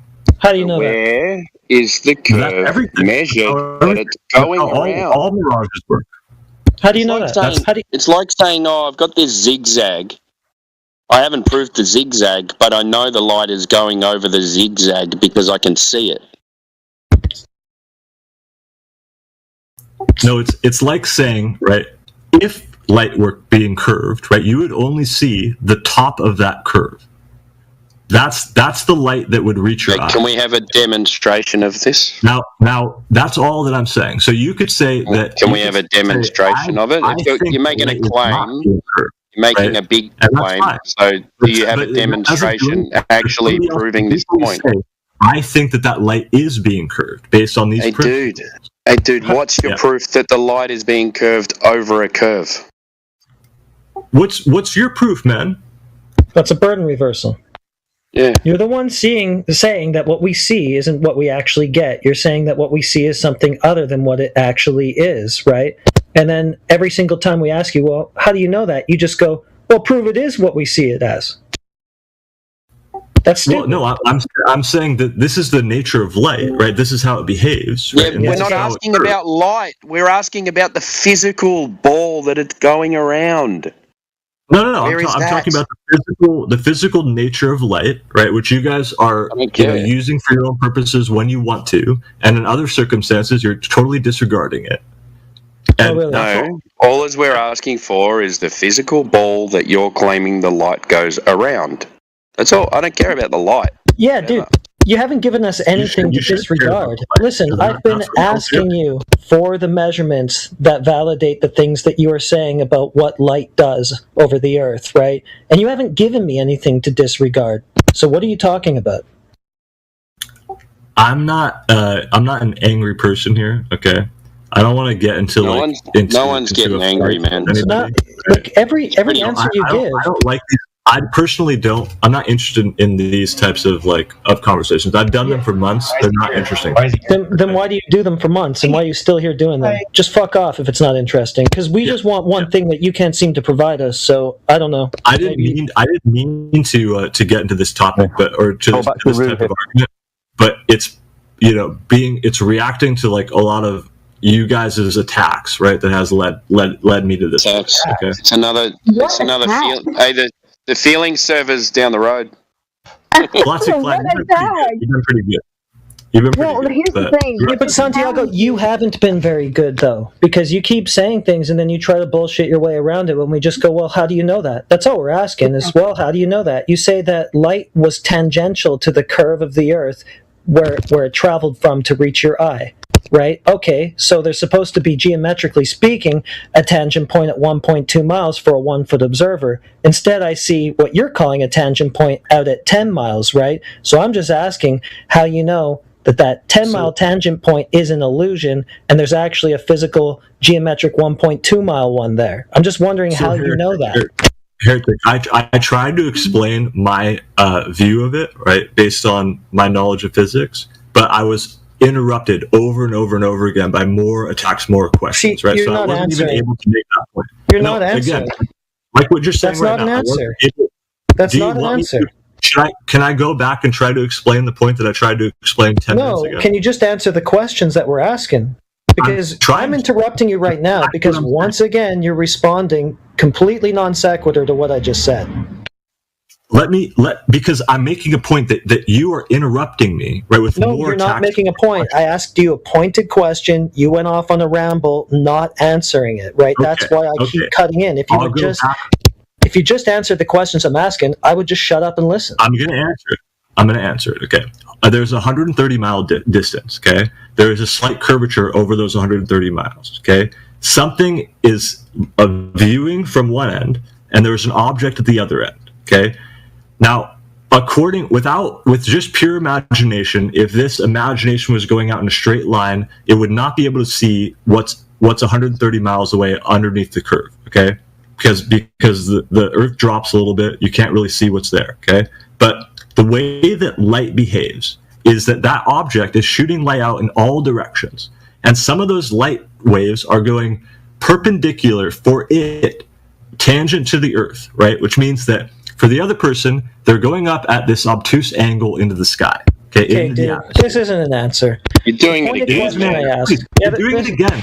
No, you're doing it again. Be quiet, No, Santiago. you're doing it again. Be quiet, Santiago. You're doing it again. Because I asked you a pointed, specific question. Like, for example, I see a 10-mile horizon where, geometrically speaking, according to you, if the Earth is what you say it is, there should be a 1.2-mile horizon. You say that light took a deflected or diverted path around that curve, so I saw it as something other than what it is. All I asked you is how you know that.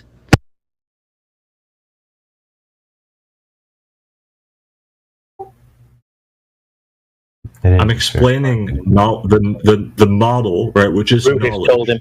Which knowledge, I understand that knowledge can be wrong. How do you know what I just said?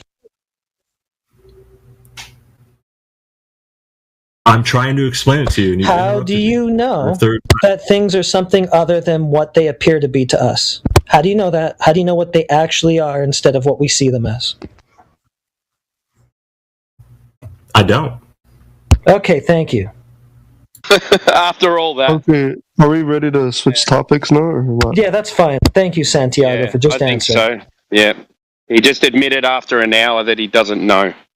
Well, I appreciate it nonetheless. No, I question knowledge at all, but you guys aren't really even interested in any knowledge whatsoever. Well, I am. If you would have just given me the answer, I would have been really interested in that. But you did give me an answer. I don't know it's valid. Your own subjective point of view, whatever No, I'm the hell not. that may be. No, I'm not. Yeah, you are. It's completely backwards. That's you've got it completely backwards. Looking into it, right? Yeah, that's what I'm doing, Santiago. That's what I'm doing. That's what I'm doing. I'm looking into it. I'm seeking the objective knowledge that you claim to have. That's what I'm doing. That's why I'm asking you these questions, and that's why I keep interrupting when I get an answer that isn't actually an answer. All right. Yeah, let's move on. Are we ready to switch topics? Conversation. You're not. Yeah, let's move on, guys. Any other thing other than what you want to say. You don't need to psychoanalyze me. Okay, Yeah. I'm just going to Did he summarize. leave just now? Yeah. I'll summarize what happened. So he's trying to explain light around a curve that the curve he hasn't proved yet, but keeps on explaining light bends. But it bends around a curve because we can see it at a further distance than what it is predicted. Therefore, light curves around a ball because we can see further than is predicted. What is your profession?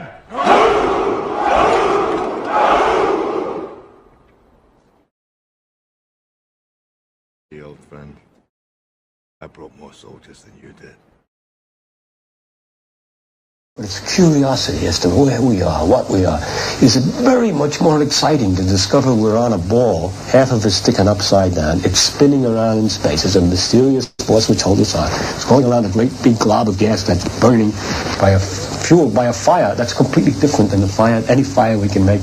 Well, now we can make that fire, nuclear fire. But that's a much more exciting story to many people. Welcome to 24/7 Flat Earth Discord.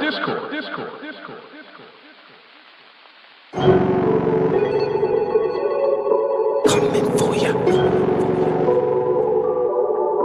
Coming for ya. You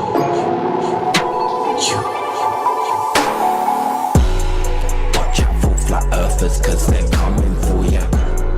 Watch out for flat earthers, cause they're coming for ya.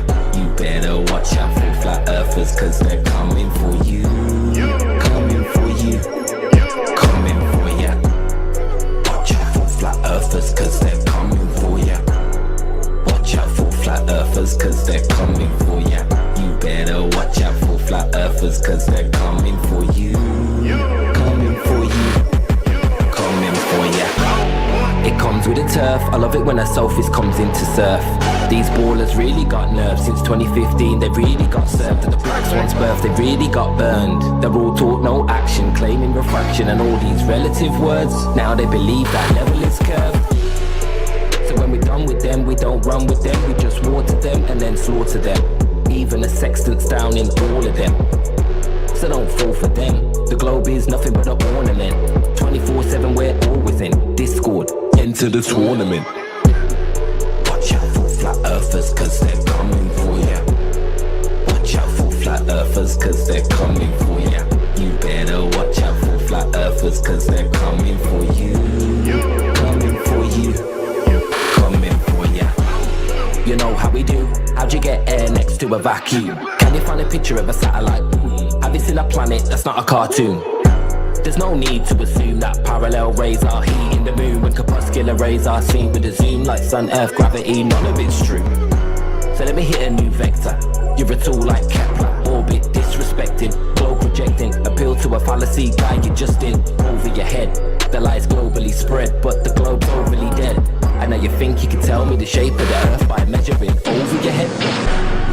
Watch out for flat earthers, cause they're coming for ya. Watch out for flat earthers, cause they're coming for ya.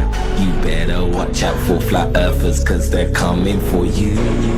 Coming for you. Coming for ya. If the earth is round, spinning on an axis when I leave ground, it should move my location around. Coriolis should be taken account. If you account for the lack of amount of motion detected when you take flight, no experiment you can cite. The atmos is airtight. Now let me talk about declination. If the Earth's got several accelerations, how come the stars for generations create the same trails, no animations? This is helio devastation, where you deal with facts, no estimations. Step to the topic, no reservations, and soon you will see these confirmations. Watch out for flat earthers, cause they're coming for ya. Watch out for flat earthers, cause they're coming for ya. You better watch out for flat earthers, cause they're coming for you. Coming for you. Coming for ya. Watch out for flat earthers, cause they're coming for ya. Watch out for flat earthers, cause they're coming for ya. You better watch out for flat earthers, cause they're coming for you. Coming for you. Coming for ya. Welcome to 24/7 Flat Earth Discord. Go to the VC check-in to get verified and join us in the panel. Remember that there is no curvature. We can't leave low Earth orbit because the Earth is flat and there is no outer space. No one has ever measured the circumference, diameter, nor the radius of the Earth. No one has ever measured the axial rotation of the Earth.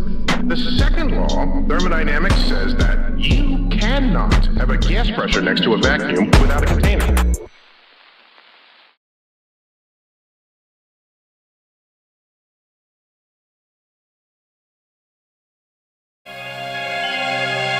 The countdown has begun.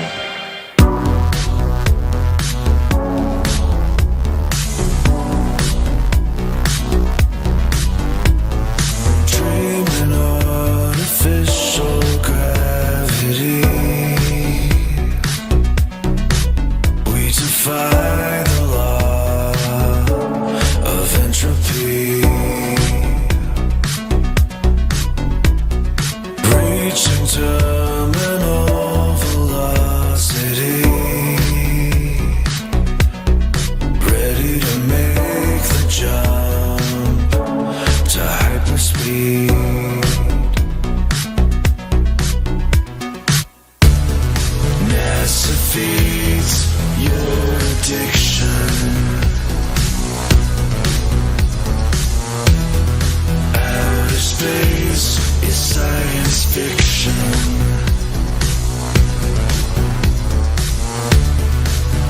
Actonauts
fiction.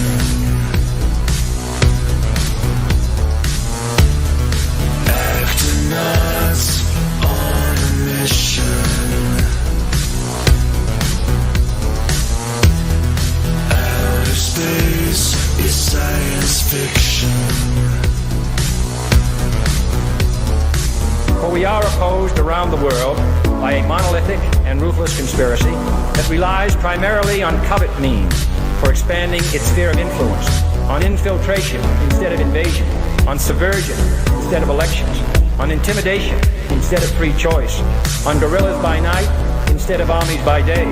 It is a system which has conscripted vast human and material resources into the building of a tightly knit, highly efficient machine that combines military, diplomatic, intelligence, economic, scientific, and political operations. NASA feeds your addiction. Outer space is science fiction.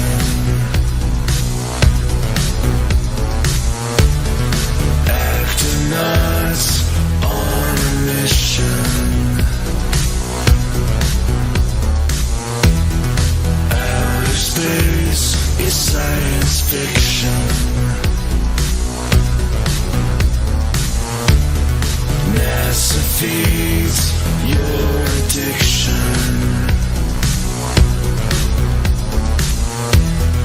Outer space is science fiction. Actonauts on a mission. Outer space is science fiction.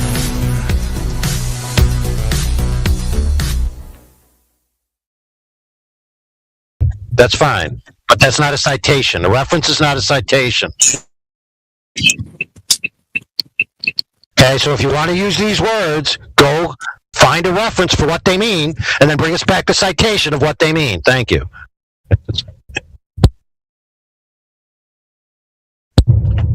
So, can you tell me why relativity says that it would be equal if the sky was moving or the Earth was moving?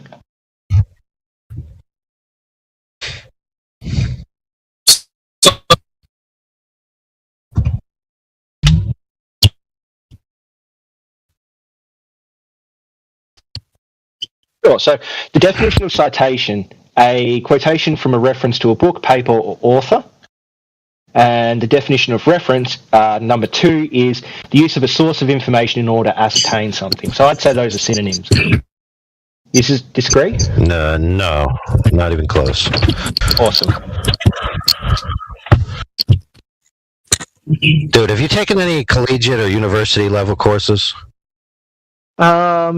Yeah, I have, but why does that matter? Are we in college? Have you done references and citations? Well, have you done references and citations? I'm sorry, I didn't know that I was currently doing a college course on flat Earth in this Discord server. So, can I not use synonyms? Is this like whoever said, what was it before? Someone said the a reference isn't a synonym for a citation, dude. What was the colloquial term for space? Someone used a colloquial term for space instead of using the actual physics term of space, right? So am I not? Why should they use a physics terms? Well, we're at a collegiate level to debate right now, aren't we? There's no debate. You're just flailing. So we're not. So I can just sort of like give the references a wiki article that has a list of the actual copies of the scientific paper. I can do that, can't I? Right. That's not a citation, though, friend. That's the difference. You're offering references while asking for citations. To reference something is to point at some source of information, like a. Right. That's not the same as citing it. That's not the same as citing it. I can cite a reference and I can reference a citation. Are those two sentences equal? No, they're not.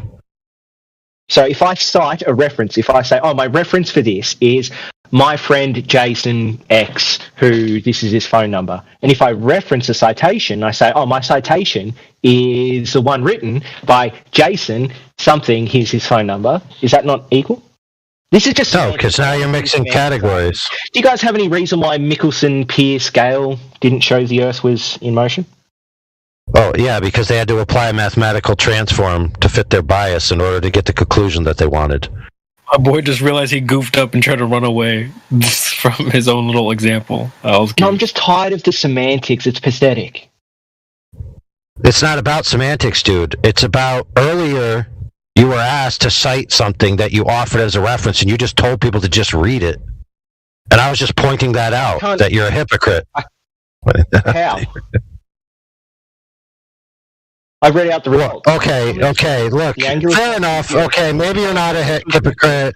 Maybe you just are ignorantly think that references and citations are the same thing. We'll forgive you. You haven't given an argument why they're different. You've just said, are you doing a course? And I said no. Do you want me to read out dictionary definitions again? Dude. Okay, for example, if he asks you for a specific piece of information about something, right? And you say, I'll give you the wiki in total. Yes. You're referencing the wiki. Now, if he says, I want this specific piece of information, you go to the wiki, pull out the citation, give him the citation from the reference that has a specific piece of information. Those are entirely two different things. They're not synonyms. You think that citation has some different meaning? Dude, I just explained it to you. Very simply. From or reference to a book, paper, or author. That's for citation. For reference, the use of a source or information in order to ascertain something. Provide a book or article with citations of source. Oh my goodness, dude. Dude, you're wrong. He's stupid. You forgot the word specific. To specific. No, it says or a specific reference. Oh, a specific reference. Yeah. Not a general reference. Citation, definition. Holy fuck, bro. Quotation from or reference to a book. So that's the noun definition for citation. Yes, and where's that in? It is used in the definition of citation. You understand that, right? Dude, quotation from. If you're asked for a citation, yeah, you need a citation is a specific. Have argument for flat Earth. Yeah, you already conceded down is down, and water's flat and level. Therefore, the Earth is flat. Welcome. Tower bridges show that Earth is not flat and level. How? Battery tanks show Earth is not flat and level. No, wrong. You failed to provide the citation that you were asked for about the tow tanks, how they specifically measured curvature. No, string line. You failed to provide the citation, friend. No, you just didn't like the citation. No, you didn't have a citation. You just generally said the term string line, just as you did again now. And? Watch. Ask me how, just ask me in the reverse. I want to play role play so you can see how stupid it is. Yeah, sure. Ask me how to prove, or what proof I have that the Earth is flat. Ask me that. What proof do you have the Earth is flat? Lasers. Cool. Do you have a reference for someone claiming that lasers show the Earth is flat? I do. Awesome. I have an 120-page PDF and an accompanying documentary of the methodologies and the practical tests that they did. And I also have a citation from their document that says the WGS-84 model is not found in the field. Great. Link that and I will read it. See how that works? Okay, perfect. Now, actually my friends are going to link it because I'm going to speak. So, links, FE Core, for my friends who are using the bot, and then exclamation point videos laser short, exclamation point videos laser long. The short version is a condensed version that you can watch, and then the long version is the long version, obviously, that you can watch when you have more time. Now, I'm going to give you the practical methodology because I'm capable of... Hold on, friend. I wanted the... Oh, no, it's a PDF. Okay, we're all good. Oh, my fuck, dude. Did I not tell you what was coming down the pike? I said a PDF. But then you spoke about long and short videos, and I wanted the PDF. Yeah. You know, if that was being linked as well. But someone linked the PDF. Yeah, fair. I do. No, all right, good. Where? Oh yeah, it's my turn to calm down, bro. Were you not on calm when you began? The answer is yes, so fair is fair. Yeah, anyway, let's move on. Let's move on. When you asked for a citation of the methodology that they used with the string to prove curvature over the distance, you weren't able to provide it. You didn't cite from the text, and you didn't articulate the methodology. You didn't cite it from the text, nor did you articulate the methodology. But I'll tell you the methodology from this laser test, right? If you want to listen, I'll tell it to you. But you can also validate it from the document. So this is actually multiple tests, culminating in the final biggest test of 25-mile sample size over water, right? So there's 14 or 17, I can't remember correctly. But the longest one they shot was 25 miles. So what they did is they set up what's generally known as a laser transit, right, methodology, which is you have a laser, you level the laser, you shoot the laser across, and then you use what's called a storyboard or a receiver that's at the same relative height. And then when it hits, you see where the laser hits, and then you can tell how off it is. We use this in construction all the time to level foundations, excavate, all kinds of stuff. Very practical methodology, very simple. So if you have the laser set up on one side, right, about 2 meters, 6 feet off the ground, and on the other side you have the story or the target about the same, 2 meters, 6 feet, right? The globe Earth predicts a differential between the off angle that the laser should continue into the sky if it's perfectly level and the target at that distance to be 90 meters, right? So in other words, the big hump of Earth curve water and the level laser, right, can't shoot through the hump of Earth curve water, so it shouldn't hit the target. It should go over the target by 90 meters. Now, when they set this up, right, they took into account the ambient conditions. They took into account the millirad divergence of their laser. They created, which is in the documentary, a very accurate aiming device and leveling system. And if you watch it, you'll see how precise it was, very precise. Type of laser was it? Well, you'll have to look into there. It's a big old laser. A laser sufficient to shoot 25 miles with a very limited millirad divergence. Yep, I read that. So sufficient to the task. And they might talk about the type of laser, because they actually had two. I think the first one failed or they destroyed it. But anyway, they talk about that in the thing. And they give the specs for it. So they did the test. It doesn't matter. Refraction wasn't accounted for. Says who? Them. As light travels in a straight line through a homogeneous medium, light angles due to different refraction indexes in a non-homogeneous atmosphere. We calculate direction and amount of refraction to show how much laser beam deviation affects the measurement outcome. In a non-homogeneous atmosphere where the index of refraction increases with height, rays of sufficient small initial elevation angle of refraction. Holy crap, dude. Is proportional to the rate of increase of the bi-directional index of refraction. Yeah, you just said they didn't account for refraction, and then they went on to say we accounted for refraction in the very text you just quoted from. Yeah, but they accounted for it wrong. And well, actually, they didn't. So they're saying that it's a homogeneous through a homogeneous medium. We calculate direction amount of refraction in a non-homogeneous atmosphere with the index of refraction. Blah blah blah. This curvature is proportional to the rate of increase of the bidirectional index of refraction.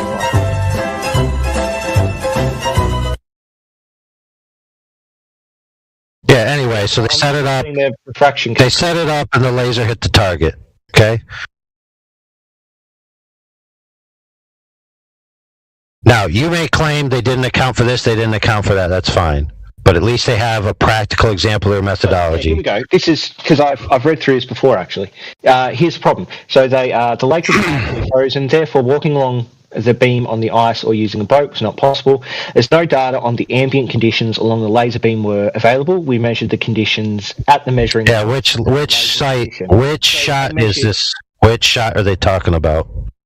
I don't know. I'm just reading out of the text document for refraction conditions, the PDF.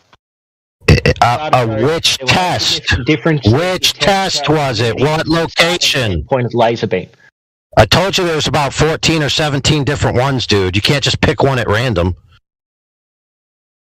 Well, this is their heading for refraction conditions. Oh my goodness, dude.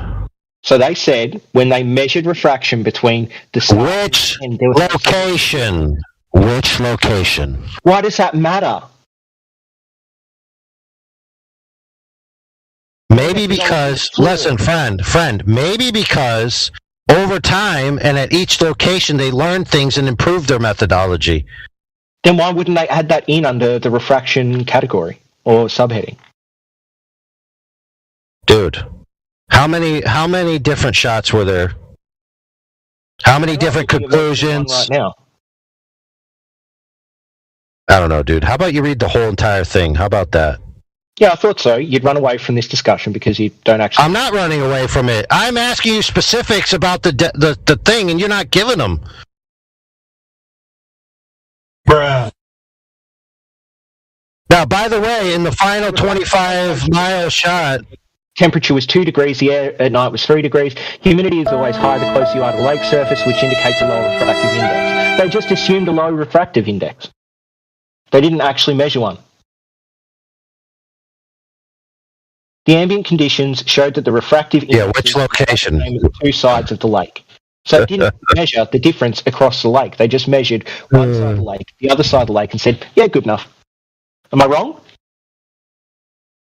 Yeah, maybe at that site that's what they did. But which site are you talking about? The refractive, measurement number 1.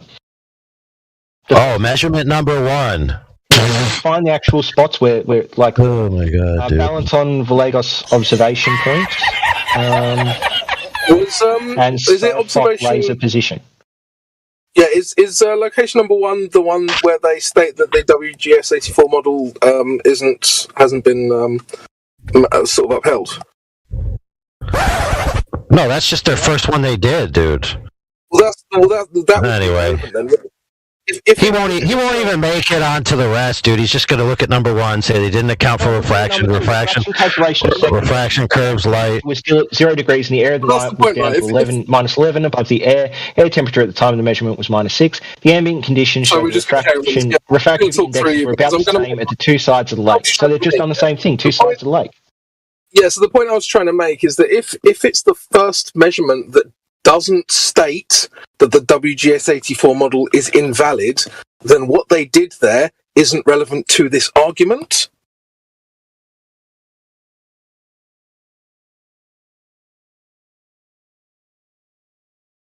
My argument was their methodology was incorrect because they didn't measure the refraction across the lake. They measured it from 2 points, the start and the finish. And if the beam was to curve, it would curve between the start and the finish, not starting at the start and ending Fantastic. at the finish. So is that location 1? Yeah, and location 2, they use the exact same methodology. Is location 1 the let's just call it experiment? Stop for a second and listen to what I'm saying. No, I'm not just read location 2, and they use the exact same methodology. I'm not going to stop talking, right? So the issue is that if they are not using location 1 as the quote-unquote evidence for the WGS84 model being invalid, then it's a waste of time to analyse the methodology there. The second one did the same thing. All of their measurements, they just measured the temperature at the start and at the finish. They didn't measure the refraction between them. Do you understand that, Crypto? Do you understand what I just said to you? Location 2 being used to invalidate the WGS84 model? It doesn't matter because they use the same. Fantastic. They use the same way of calculating refraction in all of their experiments. The conversation. You're just wasting everyone's time. What did I just say to you, mate? AI, I heard what you said, bro. It's irrelevant. AI, can you tell me which location was actually used in this argument in terms of the WGS84 model, and then maybe we can read that. Oh man, the only one I was talking about was IDSIL, the biggest one. Fantastic. Calculation of third measure. So we're going to look at the methodology there, or we're just going to ignore that? The condition shows the refractive indexes were about the same at the two sides of the lake. The same methodology. It's a failure because of that methodology. Which location was that? No, I mean not really, dude. You can interpolate the lake, bro. Lake Isle or whatever that is. I mean, unless you think that there's going to be a dramatic change in the middle. Yeah, of course there will. Okay, let's say that's true. The middle is over water. Do you not understand that? The start and the finish are both land, and the middle is water. No, they're not just like in the middle of land, dude. They're on the coast. You idiot. They're both on land, and the beam goes across water. Those are two completely different, sets of air they're going to be going through. One's going to have a frozen constant... lake? Sorry? Isn't that frozen lake? Partially frozen lake, but you understand that, Right, frozen water. Exothermic and endothermic effects on the atmosphere. Do you really think that you're just going to use 4-syllable words and that's going to frighten anyone here? Do you know what exothermic and endothermic means? The frozen nature. So the frozen nature of the lake obviously changes the refractive properties of the air above the lake, doesn't it? It does, and they should have measured that, but they didn't. Wonderful. Yeah, but obviously you're saying it's water, which is being dishonest because it's partially frozen. I'm sorry. Also, we don't have the burden of proof. I'm sorry. Also, we don't really have the burden of proof there because your side has never proven that the light is bending around the globe to make it appear flat. That's true, brother. That would happen. What the? Yeah, you do. We say refraction would change it so that any observation we can have a certain deviation. If you take refraction into account, it will always fit the globe. Yes, dude. Did you not just hear the words that were coming out of your mouth? Hold on, friends. What did he just say? He said, no matter what observation you make, it will always fit the globe. Wow, very scientific. You just ceded that any observation that supersedes the globe geometry, you just add the word refraction and it magically cures it. Yeah, sure. It's like when will water boil? If you add pressure, suddenly it'll change, won't it? Yeah, sure. We have an unfalsifiable tautology that begs the question and inputs values up into 60 billion mile radius to account for refraction. What question am I begging? Listen instead of talk. Maybe you would know. What question am I begging? The globe in the first instance, brother. No, we've measured it. How? I just told you there's tow tanks, there's tower bridges. No, stop right there, friend. Stop right there. The tow tanks, you didn't give us the methodology of measurement. The towers, you didn't give us the methodology of measurement. You just claimed them as a positive assertion. And then when I asked you what's the methodology, you simply said the word line. Fishing line, I think, was the actual word. You're choosing to ignore all the times I read it out and just focus on the one time where I said string line. No, I listened to you read it out, and that wasn't a sufficient methodology to see that the entire bar was curved, dude. It was segmented. You didn't even explain to the person who asked you. You didn't even explain to the person who asked you how they did it. As you guys like to make globers do, you're willing to concede that I didn't just say line in all instances. Can you concede that? No, I'm saying when I asked you. So you're not going to concede something that you just admitted to? Dude, when I asked you, it was correct. You just said line. Previously, you read something out about a line. Listen. Previously, which I already had just said, you read out something about a line. You were asked to clarify how it was done over the entire thing. You were asked to point to it, and you didn't. I didn't what? What was I meant to point to? How they applied the fishing line to prove that the entire structure was curved. I read it out a couple of times. They put it at 2 points with a microscope pointing at the fishing line. Yep. Right. Yeah. And what did they do then? A reference to then move the beam so that it had the correct amount of curvature according to that reference. Okay, hold on, friend. Pay attention now. If you pull a line taut without the catenary curve in existence, you'd have a straight line. Yes. Right? So unless you have a benchmark, all you have a straight line. So if you then... You can have a calculation of the amount of curvature that you want in that thing according to the reference. Bingo. I want everyone to stop right there and notice how if you take a straight line and just calculate how much curve should be there, you can then make the claim that curve exists and that you've measured it. Slow clap. They did that. Slow clap, friend. Water. They did it correctly. No, friend, stop. You're assuming the water's curved, bro. You have flat water. And then you hold on. The thing that you're making. Right, so my friend, hold on. The previous guy who you asked 30 minutes ago, he critiqued you that you just assumed the water's curved, put the line parallel to the water, and then put the beam parallel to the line that's parallel to the water and assume they're all three are curved, and then call that a measurement. That's what you did, brother. No, I never said the line was curved. Remember catenary effect? I said specifically it wasn't curved. I read that out to you multiple times. Okay, so let's be clear. If the line isn't curved and you parallel the metal to it and it's parallel to the water, then that means the water's not curved, and that means that the rail is not curved. A reference didn't parallel it. You ever used a straight line before? I build things, brother. Great. So I built a fence not long ago, okay? And my fence, it was a picket fence, and that picket fence went up and down, up and down. Correct. Do. Right. Absolutely. Line, and then I referenced the amount that the middle picket would be up off this straight line. And from there, I could reference out the curve. Perfect. So where did they do that in your example? I just read it to you. They had a microscope that pointed at the string line and at the beam thing, and then they calculated how much they'd have to have of curve on that beam to match the water on an earth of a given radius. And they referenced the distance between the string line and the beam on the road. What was the length of the string line? I don't know. Well, that done fucks it up, doesn't it, brother? No, a gap in knowledge doesn't mean that the whole thing can be thrown out. No, I'm saying if the string line isn't known, right? God, what's the name? And it's not sufficient to the task, and then you give us the answer that's not sufficient, that's going to screw up your argument. So how about you go get us that information?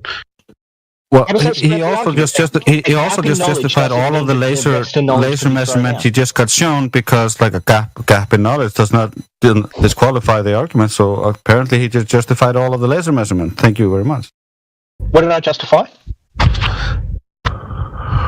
You said there was if you have a gap in your knowledge that doesn't disqualify it, and you said that we don't know the exact temperature over the water in between the measurements of the lasers, and so according to your logic, that still stands. That is almost a smart argument. It's close, but not quite there. So the problem is that I have a gap in my knowledge. That doesn't mean that they have a gap in their knowledge. So the people that actually built the tow tank didn't have the gap in knowledge. I just have a gap in my knowledge. So you haven't provided the methodology. The experiment had a gap in their knowledge. The people doing the experiment, the laser test, had a gap in their knowledge, which does invalidate their experiment because they didn't account. Not really. It doesn't really. You're assuming that if there's a massive temperature differential, then the light's going to be able to travel around the ball and hit the target. Yeah, it is. When we account refraction in... Yeah, no, you don't have the conditions required when you measure the temperature on both ends. Sorry, sir. Dude, I don't know why it's so hard to get, like... We can get the conditions in the middle? Is that what you think?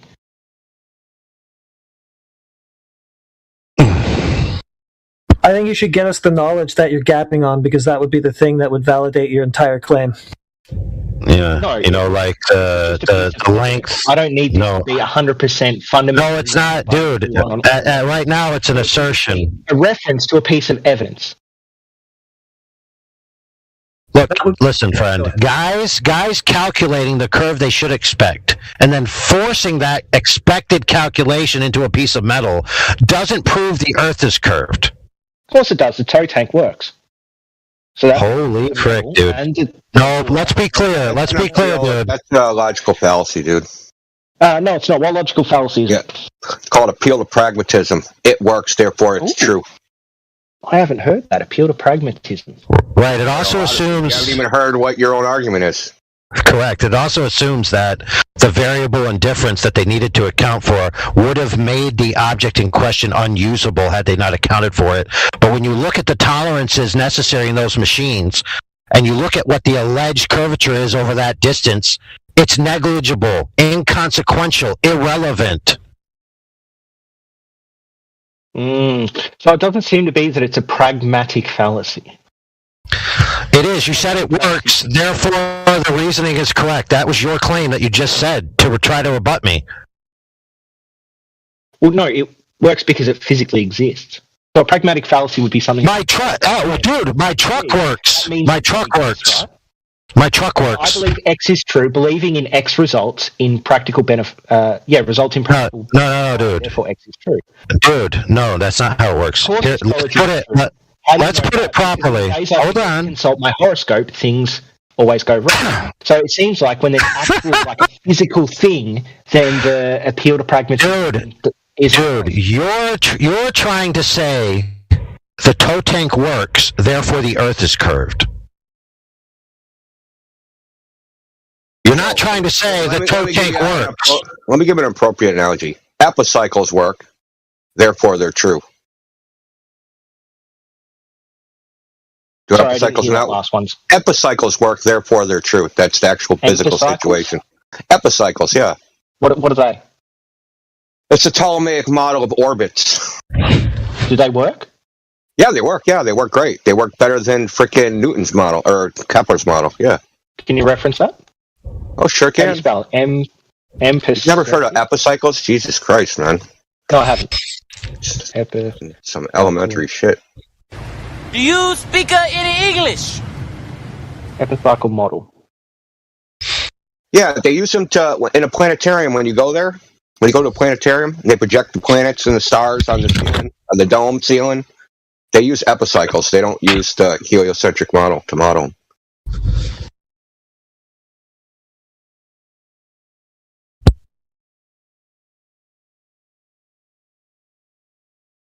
Just because you have a model that works doesn't make the model physically real or have some ultimate reality there. This shit is well known. It's not even an issue.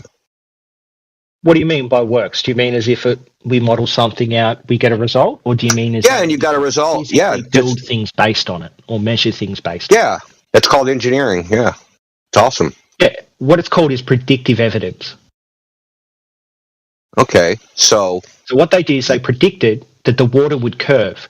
They predicted in order to get their rail to match the water, they would have to make their rail curve. They then predicted that a string line would have to deviate at certain points by X amount in order to fit that curve prediction. And then it was all true. That's called science, buddy. No. First of all, that's not called science. I'm not seeing anywhere that all would be like post-dictions. Those are all like post-dictions. Because they had to alter the string. I'm reading it right now. No. They had to adjust the string until it so-called aligned. What part? Where's that? I'm going to read it. A 0.33 millimeter dynamine fishing line was attached to one bespoke winch at each tail end. The line has a breaking point of about, that sounds precise, about 25 kilograms, and very little stretching. Oh, that's scientific too, man. Very little stretching. It's not even like they have two things here that they didn't even quantify. I'm sorry, you haven't validated your claim, mate. Go back to your claim. Listen, I'm going to keep going. I'm going to keep going. Don't worry, man. There's more here. So, but I'm just saying, this does not sound like precision. Okay. Anyway, which allowed it to be pulled very tight and reduce the catenary effectively. A microscope was mounted on the rail to look down at the line and perform the adjustment with high precision. Right, so they adjusted the string until they got it to match really where they wanted. That's really sad. So this is your repeated thing I've been listening to over and over again. When you get cornered in this box, you start talking about us and how our argument is and how sad our argument is, and you start talking about us. The way we're talking, the way we're arguing with you. Shut the fuck up. No, you're here for round 3 to get knocked out, dude. This is like, Hearns versus Haggard. There was never fight 2 and 3. Wait, they string.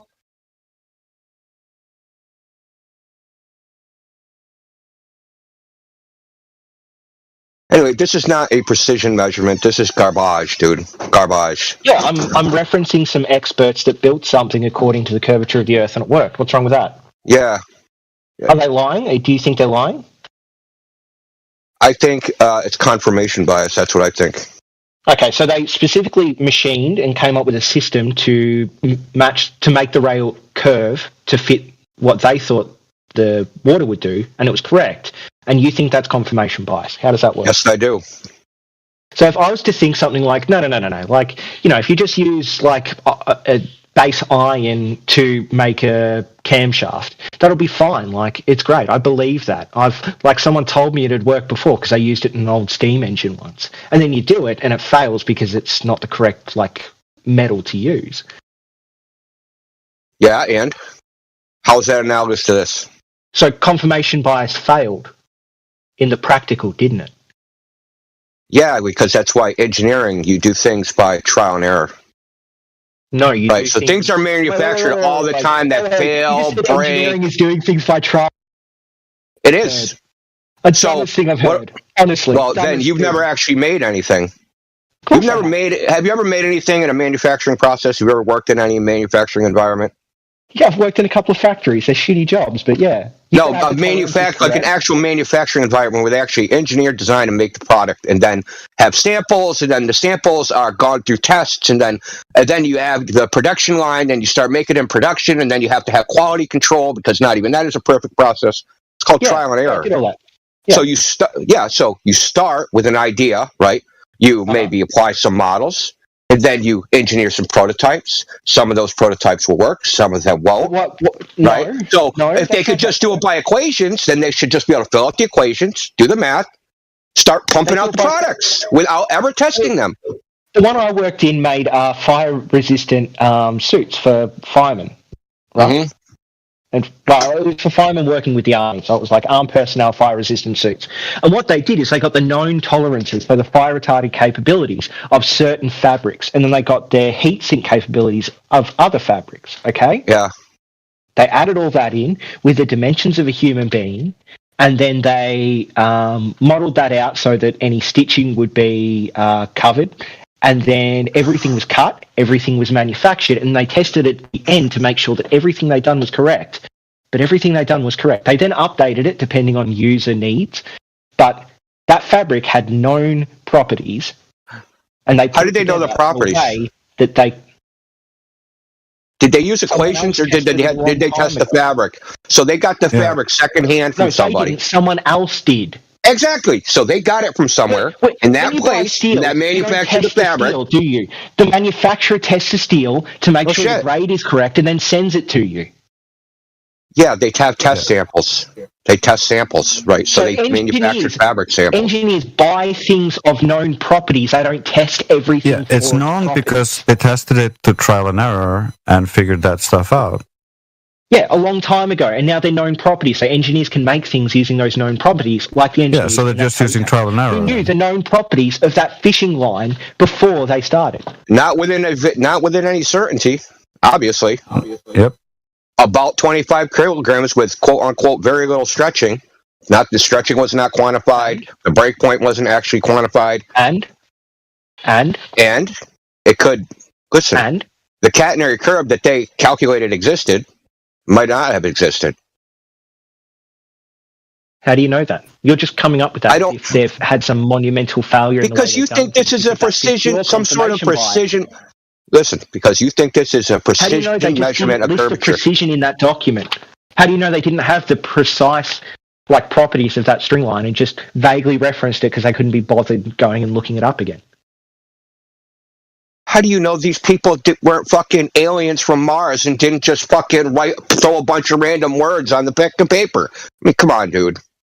We've never seen aliens in existence, but we've seen people in existence, we've seen engineers in existence, we've seen the properties of certain string lines in existence. We don't see curved bodies of water in existence. We've seen that when engineers calculate as much stuff as possible and it all works, then it's reasonable to assume these engineers are competent, aren't they?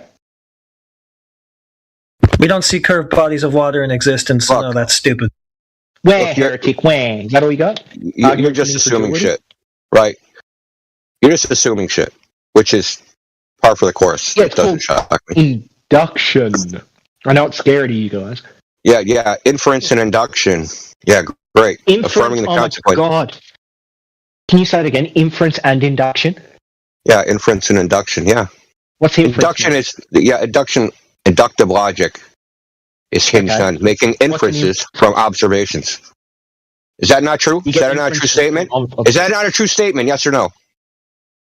You get, sorry, did you say inferences? Yeah, from, dude, how come every time, like, see, the problem, one of your problems is you talk too much. You said properly. You talk too much. Do you know how many times you have to say, I didn't hear you? Because you're fucking flapping your gums? People. We're on Discord, mate. Yeah, because you can't listen and talk at the same time. That's why you can't hear people. Induction also doesn't lead to concrete conclusions. It only leads to strong or weak, potentials. Well, he didn't even do that. He just assumed his conclusion in the first place. Well, no, I didn't. I gave. Yeah, you did. So what I had no, was you a didn't. hypothesis, and You already admitted my it. hypothesis is either you assumed a curved water level. You matched some railings to the curved water level that you assumed, and then went, "Good, it's all curved." That's all you fucking did. No, I didn't. What they did was they made the railing. You're right. I misspoke. You didn't do that. That's what you think someone else did. So we're at the point now of just muting me all the time? We're finally done? Do you want me to just go now? Are we done? You can do whatever you want. I can leave if you want. If you're just going to mute me anytime I'm halfway through a sentence. Well, you can sit here and cry or you can leave. I don't care. We just told you that, basically that you're over talking. I tried to tell you what the problem was, why it's not a good thing. Because it means you're not listening, right? And we're just wasting our fucking time, which I'd rather not do, right? So no, I was listening. I just think you're wrong. The reason I couldn't hear some people is because some people are low. So I'm trying to figure out who is talking, whose sound is low, so that I can turn them up so I can hear them better next time. Make sense? Anyways, Linda, feel free to be a beta and leave if you want, but that wasn't what we were trying to do here. Why would I be a beta if I left? And you still haven't proven curvature or anything else. All the stuff you said is crap. Why do you use the word prove? I can't even read evidence, which can never prove anything. It's called the problem of induction.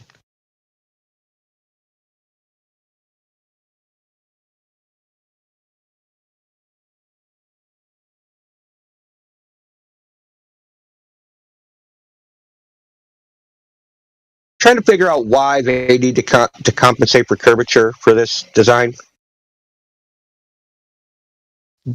Why the rails must be aligned vertically to follow the curvature of the Earth.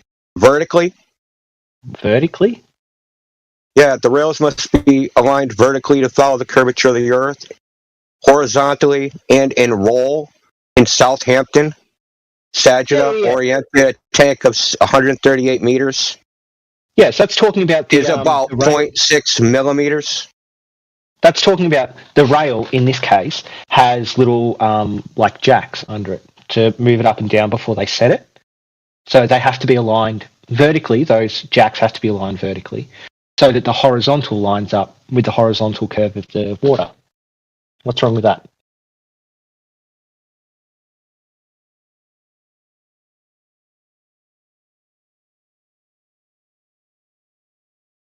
Doesn't seem necessary for what they're doing. Why? They're trying to do I'm reading it, measurements of different hull shapes.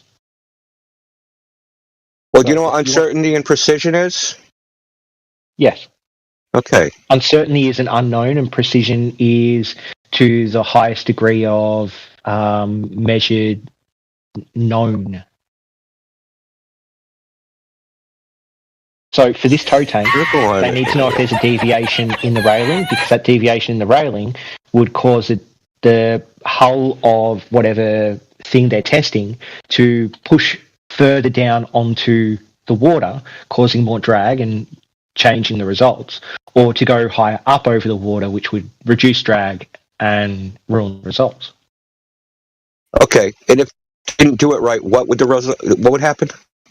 Let's say they did all this process and they did something wrong and they didn't know about it and it's not in this document. What would happen?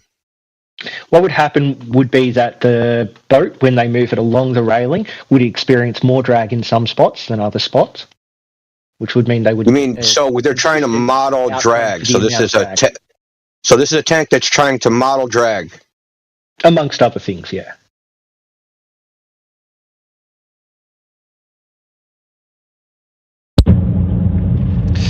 I'm trying to figure out what the even purpose is. It just seems like just some nonsense. I can answer the question. You get a boat and you get a hull design of that boat. You're saying some hull designs go faster than others. Brother, you're saying the same thing, so we're going to break it down to simplicity. All you're saying is that the rails must be parallel to the water surface. So this entire procedure is to make the rail parallel to the water. Yep. Yeah. Only the center of Earth curvature is in calculations. Thank you. I rest my case. Again, because you were too upset and you cut out. Well, Or they measured the curvature of the water level that they assumed. All right, I'll say it again while he was talking. So let me translate in normal speed. Oh, I wasn't normal talking speed while he was talking, but I'm talking while you were talking because it's kind of sad to start off like that. So, Arden, do you want to just say what you said again? Because I couldn't hear you because you got too upset. Yes. See, once again, talking about how we're talking, you're being exposed. You're a chump, dude. You're just a chump. If you're going to talk about us, I'm going to talk about you. You're a chump. Anyway, I'll validate my position, which is this. I'm driving a truck, which has axles, which make noise.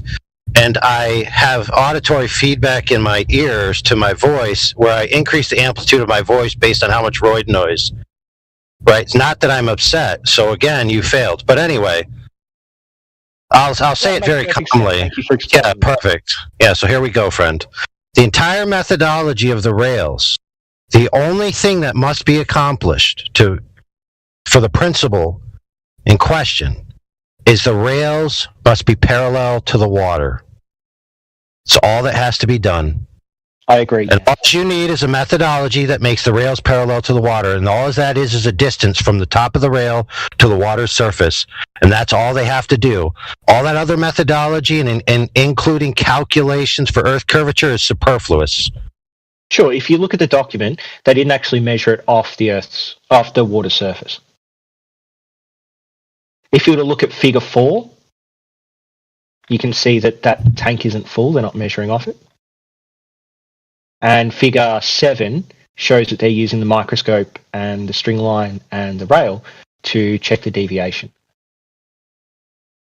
Yeah, so I'm not sure about this particular setup, but the other setup, which we already critiqued the last time a guy came in here with tow tanks, is they have a water channel next to the rail, and they use that water channel as the leveling channel. It's not the water in the channel. Well, I'd love to hear about that. So which tow tank was that? They're assuming the equipotential would be equivalent in both instances. So what they're doing is, really, truly, they're just making the rail parallel with the water. That's it. Yes. You said so yourself. That's the ultimate goal, is that the rail is intended to keep the same drag line on the boat, continuous over its entire journey on the rail. Now, in order for that to be true, it must be what? Parallel with the water's surface. That's all they're attempting to do. No, which is assumed to be curved in your worldview. No. Well, yeah, they assumed it to be curved. We gave them the prediction that if they set the rail at a certain curve, it would match the water, which came true. And predictive evidence is the only good evidence. Listen, how are they making the curve on the rail, friend? They get the string line and they listen, the curve the entire rail based on their model. What's the length of the line? They didn't adjust the rail, though. They adjusted the line. Wait, no, they adjusted the rail. They didn't adjust the line. You were wrong about that. Remember, you read so what I read was wrong. They adjusted. So what I read was wrong. That wasn't me That wasn't me freestyling. I was reading. What you read didn't say they adjusted the line. If you look at figure 7, you can see that on the rail where they have 2 pins and they have a microscope pointing at the string. Okay. So that means at any given point, they can look at their model and they can see how far should the pins be from the string at this point. So they didn't measure it in between the 2 points, right? Just like the laser test? Say again? So they didn't measure between the 2 pins, right? Just like the laser test? They did, yeah. They measured between 2 things. Right, but I still haven't gotten the answer to two questions. In between the 2 points, because so if you have a curve, then you need that like the hump in the middle of the curve. So you're supposed to have That's this what the string's for. the strings to measure the hump. Yeah. The string is a reference. It's completely like a completely horizontal reference, right? So from 2 points, it will be. Yeah, he also claimed 2 points. Yeah, before you continue, we got a caveat before you continue that the allegation is that they. Go ahead. Excuse me, Indio. I'm trying to listen to Arden right now. Yeah, well, no. So they presuppose the. I yielded the floor, brother. Just wait, Indio. Arden. Yeah. Great. Stop moderating our fucking chat, douche. Okay. Yes, if you were paying attention, they took the rail. I yielded the floor to Indio. I know. I don't know why you have to say it again. Stop humoring this clown, okay? My apologies. So, listen, I'm not falling for the distractions, man. So they have this beam, right? This rail, and they can adjust the rail, and they pull the string. And so, what are they adjusting both at the same time until they're within the? Why do you think they're adjusting the string? Because they think the string has to be within a certain distance of the rail, right? No. The string just has to be a reference, a horizontal reference. But they don't know if the string's horizontal. Yes, they do. If you get How do they know that? And you pull it taut between 2 points with very little catenary effect, it is a horizontal, it is a straight line. How do you know there's very little catenary effect? That's what I'm asking you. Because that's what they say. Yeah, but very little is also some, and they're only seeing a small deviation, which is very little. So they're seeing the very little catenary curve. What are you talking about? How do you know? You're assuming that because you're biased. You just assumed that there's very little catenary curve. Your answer was because they said so. Yeah. Yeah, let me ask a question.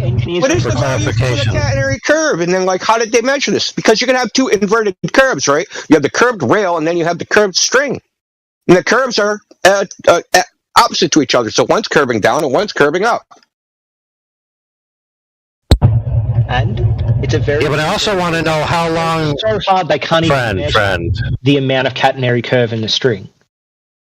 That's not my problem. That's your problem. Right, but also I just want to qualify. Some catenary effect doesn't mean that catenary effect is enough to screw up their model. They have to measure it, brother. Otherwise, they wouldn't know. By the way, also, you were asked... Hold on. It doesn't matter, dude. I just said they would have to. I'm trying to get to a different point. The entire problem is that there's a catenary effect. Isn't that your entire problem at the moment? Listen, the catenary effect is a constant in physics, bro. It can't be negated. Yeah, but there are all sorts of problems that anything that you physically do, there's some form of tiny 0.000000001 problem in every single thing you do. But if it's not enough to screw up that thing, then who cares? It's like saying that... Right, so friend, for goodness sake, stop talking. That thing can still work. We all know that. Okay, what I want is the brass tacks. How long was the string? Doesn't know. How was the... Shut the fuck up, kid. Why? Thanks. All you're going to do is you're going to ask... Because I'm trying to complete it, dude. When the... Alright, I'm just... Dude. These things matter. So stop frickin' sidelining. For goodness sakes. You were asked how they know it was horizontal. You just said they affixed it to 2 points. Being randomly affixed to 2 random points in free space doesn't prove that anything's horizontal. You then said they got rid of the catenary. That's how they knew it was horizontal. But you didn't prove how they knew it was horizontal. Didn't have a great Dude, I'm speaking. Thank you. You then said that they got rid of the catenary problem somehow for whatever methodology they used, which you didn't quantify. You didn't give us the length of the string, so we can't even calculate any of these problems to even begin to say. So far, all this is a fanciful assertion with no data and no quantification to it. Yeah, the engineers made it. It worked. They referenced they referenced the methodology they used. You just don't have the actual numbers in front of you, so therefore it's wrong. That makes no sense. Dude. You haven't presented them. And your appeal again is just to the pragmatic at work. Dude, listen, the methodology they used got, let's just say for lack of a better term, it got the rail parallel with the water. Great. Right. What does that prove? Nothing. It just proves that the rail is pretty parallel to the water. That's it. Pretty parallel?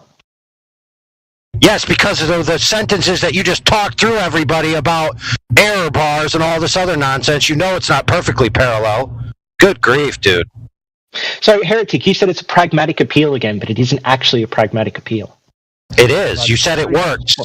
No, a pragmatic appeal would be for something unknown and unmeasurable. What? Where's the measurement? It's for something unknown and unmeasurable, something abstract, like astrology work. It is unknown. You already told us there was a gap in your knowledge, dude. You already told us the measurements that we needed were a gap in your knowledge, so they are unknown. And you don't have the measurements. Yeah, okay. How do you know? We don't know what they know.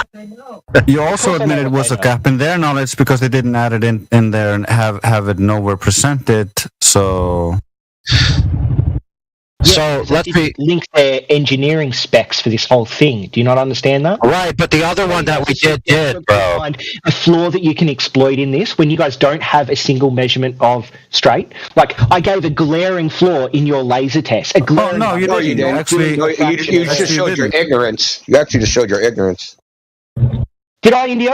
Do you want to talk about that? Do you want to? If I get like 2 points across a bay and I just measure like what point A and point B's temperature are, does that tell me the refractive index across the bay? 1, 2, 3. No, it does not. I'm thinking about it. I'm thinking about across the bay. It could, because possibility. You could explain how it could? You could apply modeling and you could assume it. They didn't apply modeling though. Yeah, why would you? So they didn't calculate a value? There is refraction. You need to establish that those models are correct. But you can't establish if there's refraction unless you measure a difference across the bay, can you? They did. They did have 2 meteorological stations at each end. Yes, of course there'd be something different, Drace, you fucking idiot. So you do know that the idiot 2 meteorological stations, right? Yes, and they said meteorological station 1 and meteorological station 2 show X, but all that distance in between, they didn't measure any points on that and then map out the refractive index. Refraction doesn't happen between point A and point B. It happens the entire way in between. As any sort of change. No, that's not how refraction works. That's not how refraction works. Of course it does. No. Light goes from one dense medium to another dense medium. All that has to be is a change in temperature, pressure, or like humidity of that air. No, it's not. It's called optical density. It's not just the density of the medium. We covered this with him before. Yeah, we've been over this optical density. He was furiously Googling or something.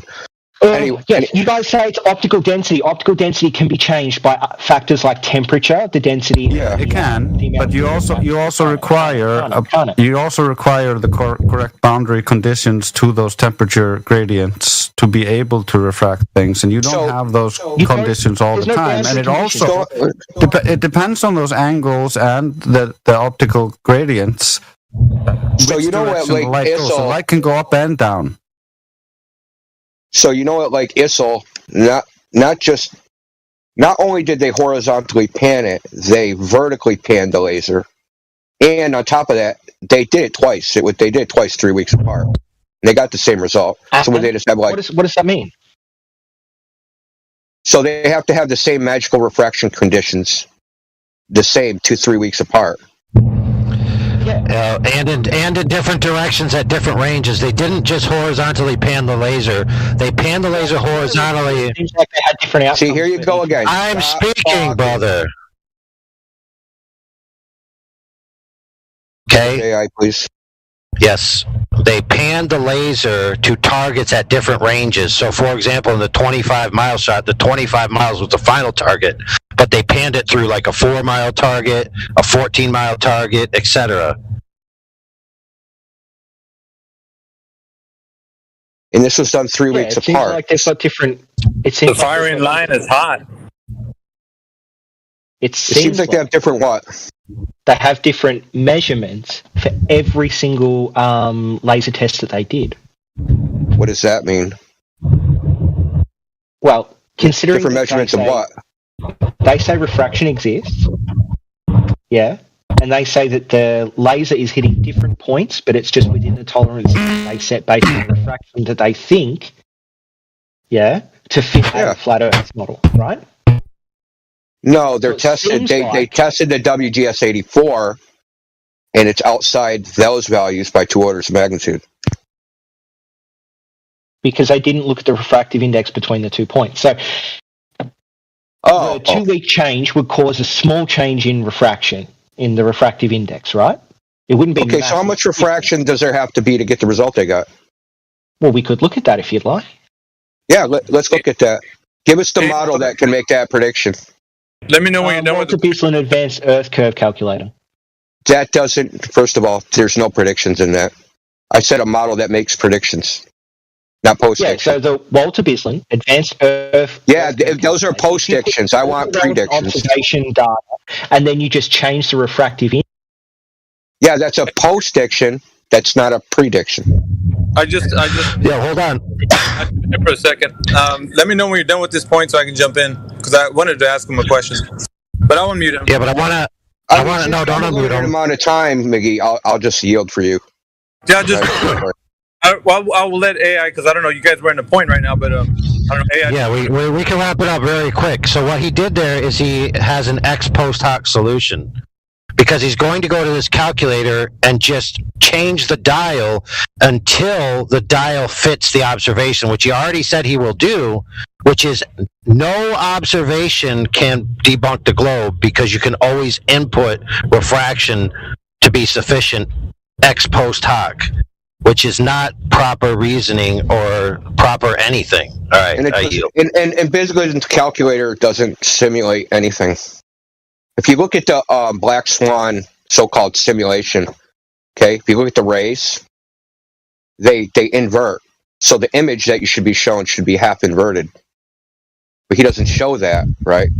So all he's doing is adjusting pixels up or down, but never adjust the orientation. So that calculator doesn't simulate anything.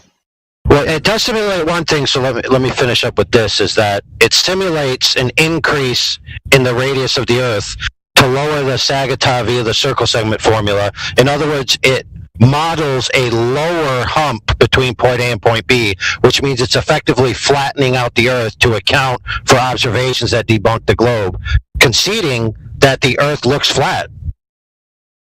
I yield. Okay. I'm going to unmute him. Dogs, if you can hear me, I just need to ask you a question before you go on. Or maybe you just want to respond real quick so I can ask you? Yeah, it'll only take me 2 seconds to respond. Yeah, go ahead. The problem is what you said about Walter Bislin's Earth Curve Calculator flattening out the Earth is that it flattens out the apparent geometric horizon, not the actual one. You get that? And there's no problem with a post hoc falsification of an experiment. The problem is if you have a positive claim and you want evidence for that positive claim, you then need to make it predictive. So I'm not saying the Earth is a curve because I can post hoc use refraction to account for a flat Earth like experiment. Man, I want to respond, but go ahead, Miggy. I'll bite my tongue till later. Yeah, we'll just, I guess you can respond. I just wanted to ask you maybe 2 questions. Can we know 100% sure that the Earth is a globe in any way? No. Okay, second question. Has anyone directly measured surface curvature? Yes. Okay, can you tell me who? Transcontinental arc, the parallel. Who? No, that's not what I'm asking. I'm saying who directly measured it? Was there what persons were there or people? Was there a group of people? I could find the people that did it, but I know that, but I'm saying, do you know? That's called a genetic fallacy, so it doesn't really matter. No, I'm asking you a question though. Either you know or you don't, right? Not off the top of my head, no. Okay, so you don't know. Yes, it's a problem. It's definitely a problem because the whole topic and the debate surrounds the information of a baseline of knowledge that you do not have. which right now currently seems to be stemming How does the from. knowledge of who made the... Okay, so I'm trying to tell you, unless you want to interrupt me and then form your own conclusion. It's up to you. So the knowledge base of what you have Sorry, right now. you lagged there, so I interrupted while you were lagging. Oh, all right. So, can you hear me now? Hello? Can you guys hear me? Yes. Okay. So basically, go ahead. Okay, so the knowledge base that you have right now is built on derivative topics that's surrounding like a giant puzzle piece that you're trying to put together. They're like all these little clues are going to equal to like curvature. That's what I've been listening to for the past, I don't know, hour and a half that you've been in here. That's what it sounds like to me. You have a lot of evidences that are going to equal to your answer. Is that correct? That is correct. What's wrong with that? Because it's not one single direct measurement of the thing in question. So let's put it this way. I'm just going to give you an analogy, right? Like the ones you've been using. So basically, if I have a basketball and I tell you it's a cube, you would be telling me that it's incorrect. And I would be saying, how? You said, because we can directly measure this thing, which it turns out it's going to be a sphere with a radius, diameter, and circumference. And you could show me how in math, also in principle, how this actually operates in reality. So if I was to tell you to do the same with the geometric shape that you're actually standing on, it would not be the same, and I would ask you why. Because it's the same thing in reality, something tangible, something you can actually look at, and you can actually apply maths and then directly measure the thing that you're in question, right? So in this instance, it feels like it's a bit more obscure, and all these little clues that you're talking about don't seem to add to the single direct understanding that we know that the Earth is curving with the set rate that they're telling us with the diameter and radius. So what we're doing right now is we're going round and round and arguing about derivative topics, never getting to the underlying premise that the Earth is indeed measured curvature, because we have all the metrics, as you may or may not know. They're made public to everybody, so we can pull those up and we know what they are. So what I'm saying is that it's a fruitless endeavor that you're on right now, this quest to actually try to prove the thing that you're actually trying to prove, but without proving it directly, but indirectly. And so maybe to you that makes sense, but to everybody here, knowledge works. I know, but I'm saying, but to everybody here, it makes more sense to directly measure the thing in question, and that hasn't been done. Can you directly measure something that is as large as the Earth? Yes, absolutely. With the variable. Listen, because I'm going to tell you. Can you do it the same as a basketball in your hand? Yes, absolutely. No, you can't. You can't, because you're big, and you can have bigger things to use as measuring tools for that Earth, right? For that basketball, sorry. But for the Earth, you can only measure a small patch of the Earth at a time. So that's the thing, though. How did we do it in the first place? Because we have these metrics. Transcontinental arc, the parallel. Okay, so is that how we derive the metrics of the Earth? Yes or no? Well, no. What we did is we have tested it many different ways. Some haven't been exclusive to a globe Earth. Some could be experienced on a flat Earth, but we have then done some that are conclusively for a globe Earth over a flat. Did you hear what I just said, or did you start talking after you'd rambled for like 4 minutes? We have the metrics. You don't want to look at the metrics. Do you hear what I just said? Do you hear what I just said, buddy? No, because it's not the actual direct measurement of the Earth's curvature by which we have. Would you have a direct measurement of flat Earth? Yes or no? I don't need to directly measure something. Exactly. You're a fucking hypocrite. Okay, so now you're resulting to insults because you're losing. You don't know how to provide evidence for the direct measurement of the Earth's curvature, so you want to spiral. Transcontinental arc of the parallel. What's wrong with that? Is this your out? Because it's not directly measuring the surface curvature. That's why. And I asked you, is it? You said no. You conceded. That's great. No, it is. Transcontinental arc, the parallel, directly measures the curvature of the Earth. No, it doesn't. It does. Does it derive? Do we derive the metrics of the Earth's size from that? Yes. Show me where. Great. I will link you the document. It's a document that you didn't read. Yeah, the one I did read that you didn't understand. You thought that, dude, you can listen. That they listed as direct measurements. You thought they'd already applied some form of transformation. They did. Page 47 this time. They did. They didn't, Indio. Remember, you linked it to me and you read it, and it said that they had put the data in and then they put the calculation. Sorry, it's called a horizontal reduction. So, right? like, listen, I asked him for direct measurement. He said no. Now he's saying yes. He's going back and contradicting himself. But what he's going to post, because we've all seen this document, right? This PDF. I think is it page 19? Is it on the 4th paragraph? He's going to be astounded to know that it's not. They didn't directly measure anything. They actually pulled it off the Clark spheroid model. That's what they're using. So they didn't measure the curvature of He's the Earth. denying he's denying that that's what they did. Right, but that's what it directly says on the PDF that he's probably going to post if he hasn't posted it already. He's denying it means that. This dude is infamous, though. In his own meaning. He's infamous for denying his own references. That's all he does here. So the thing that I asked him were two questions. Can we know if the Earth is measured to have curvature? He's 100%. Like, can we know that? He said no. Second one was that has it ever been directly measured? And the answer was still no. It was because he's trying to use all these derivative topics to ruffle feathers and try to make it seem like he has a point when he does not. And he starts to get angry and starts to put out insults because he doesn't have an answer. But that's all I wanted to say, just to expose him that he doesn't have an answer and he wants to dance around and it. That's all he knows. And that's all I have to say. I yield the floor. I did notice he had a lot of direct, pointed personal insults. Now, I did swear at him to say shut up because he was constantly over-talking and through-talking. Okay, can I talk about Mickey for a second? And how he started off with a genetic fallacy? We'll talk about him, or do you want to talk about the arguments? No, his argument. His argument was a genetic fallacy. His argument was, I didn't know who did the measurement, so therefore the measurement is wrong. That's not a genetic fallacy. No, he was talking about you. He wasn't talking about the argument. I don't know who measured the transcontinental. No, he's pointing out that you have a belief. That's what he was pointing out. Yeah, you just have a belief. That's exactly how he started his argument. Is that how you started your argument? Because I wrote it down.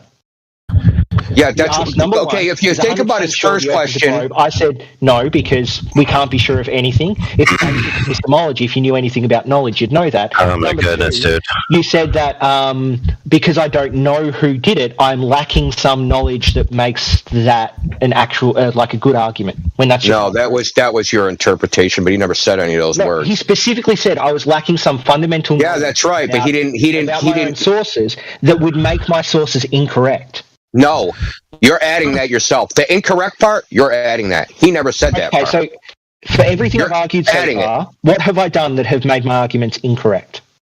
Okay. He wasn't arguing against your arguments. He was illustrating the fact that you have a belief.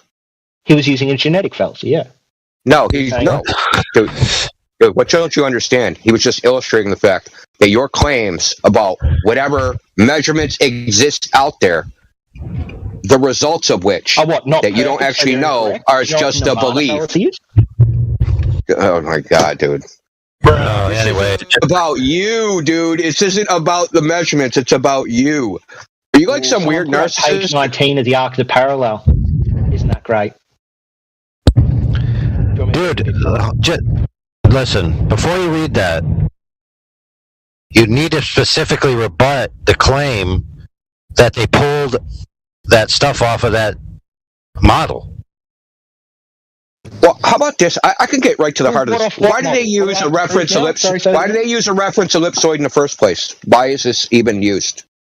They're just measuring curvature. What? We have previous information that tells us the Earth is a sphere. So based on that previous information, people now assume it because it makes sense to do so. But why is it used in anywhere in any calculation ever? Why do they need it? Why is it necessary? We have previous evidence that the Earth is a globe.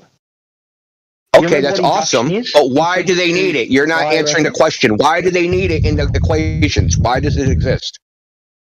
For the why not just use the raw measurements, right, and then just come up with it like that? Why use the measurements and reduce them to an ellipsoid? Why are they doing that? They have the raw measurements and they have the ellipsoid measurements. Okay, so why are they reducing their raw measurements to the ellipsoid surface, the sea level? Why are they doing that? Because they want to fit the measurements that they've made onto one larger, grander set of maps or measurements. Okay, that are based upon old measurements. Were they reduced to another ellipsoid? No idea what you're talking about. So you just said the ellipsoid is based upon measurement. Dude, don't overtalk me. Don't overtalk me because you know you're fucked now.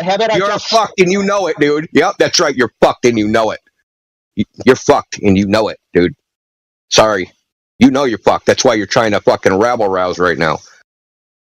Listen, you said the ellipsoid's based upon some previous measurements. So these new measurements, arc of the triangulation, they reduce the measurements to the horizontal directions to the surface of this Clark ellipsoid. Where'd they get the Clark ellipsoid from? And when they took those measurements, did they reduce it to some other ellipsoid? How far back does it go? Assumption upon assumption upon assumption. To the first measurement of the radius of the Earth, you fucking moron. When was that? Do you When was understand that? how stupid you are? When was that? I don't know. Maybe I don't. Oh, you don't know. It's That's probably prior to Eratosthenes, but Eratosthenes did the first one, and then we. Wait, sorry, I missed that. I missed actually that. correct using different styles He's going of to talk about Al measurement. Biruni? We've done it Yeah, I dozens missed of that. different ways. How do you guys not understand? When was this measurement, dude? Hey, the radius of the Earth's never been measured and can't even be measured in your paradigm. His whole argument is based on he doesn't know. That's it. I've been saying I don't know this whole time, dogs. You blow your father with That's embarrassing, bro. Look, you know what the answer is. Look. Should we just It's embarrassing. It's embarrassing. You're embarrassing yourself, dogs. Yeah, you're so emotional, man. What you talking about? AI's emotion? Go back and learn some more. Let's have a good cry. Yeah, I got a shoulder you can cry on. Go on.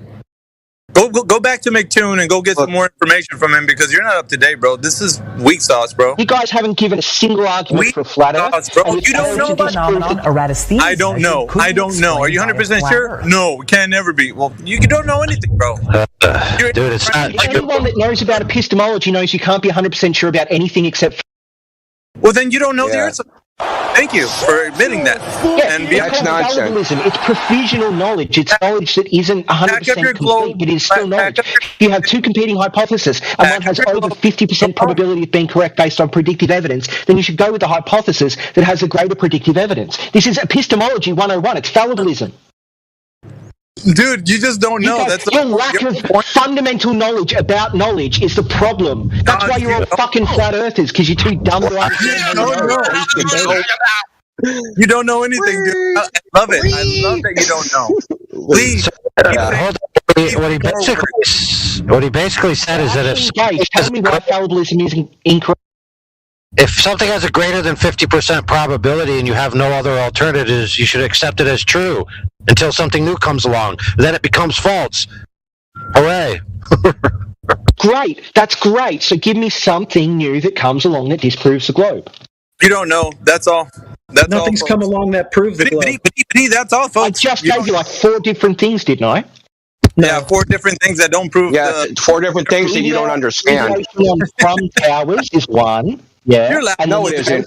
No, it isn't, dude. Towers, bridge towers are not evidence of curvature. You're a clown, dude. Go try to make. We need to find some way to disprove these things instead of just saying. You haven't proved it in the first instance, you weirdo. And I didn't add in this specific number. You haven't proved it in the first instance, dogs. So don't even be saying that you got all this evidence. You got shit, bro. You ain't proved nothing. Can you tell me what's you're wrong over here with the saying that I don't know. I don't know. That's what you said, bro. We got to do that again. If you read that document, there's not enough information in that document to make an evaluation. And But you that doesn't claim mean that it's wrong, does it? The experts, the people that built it, say the experts, exactly. Exactly. You just said it all. Your actual true epistemology, the experts. Oh, by the way, you talk all highfalutin. By the way, that's a genetic fallacy. The experts, it comes from the experts, therefore it's true. It's a genetic fallacy.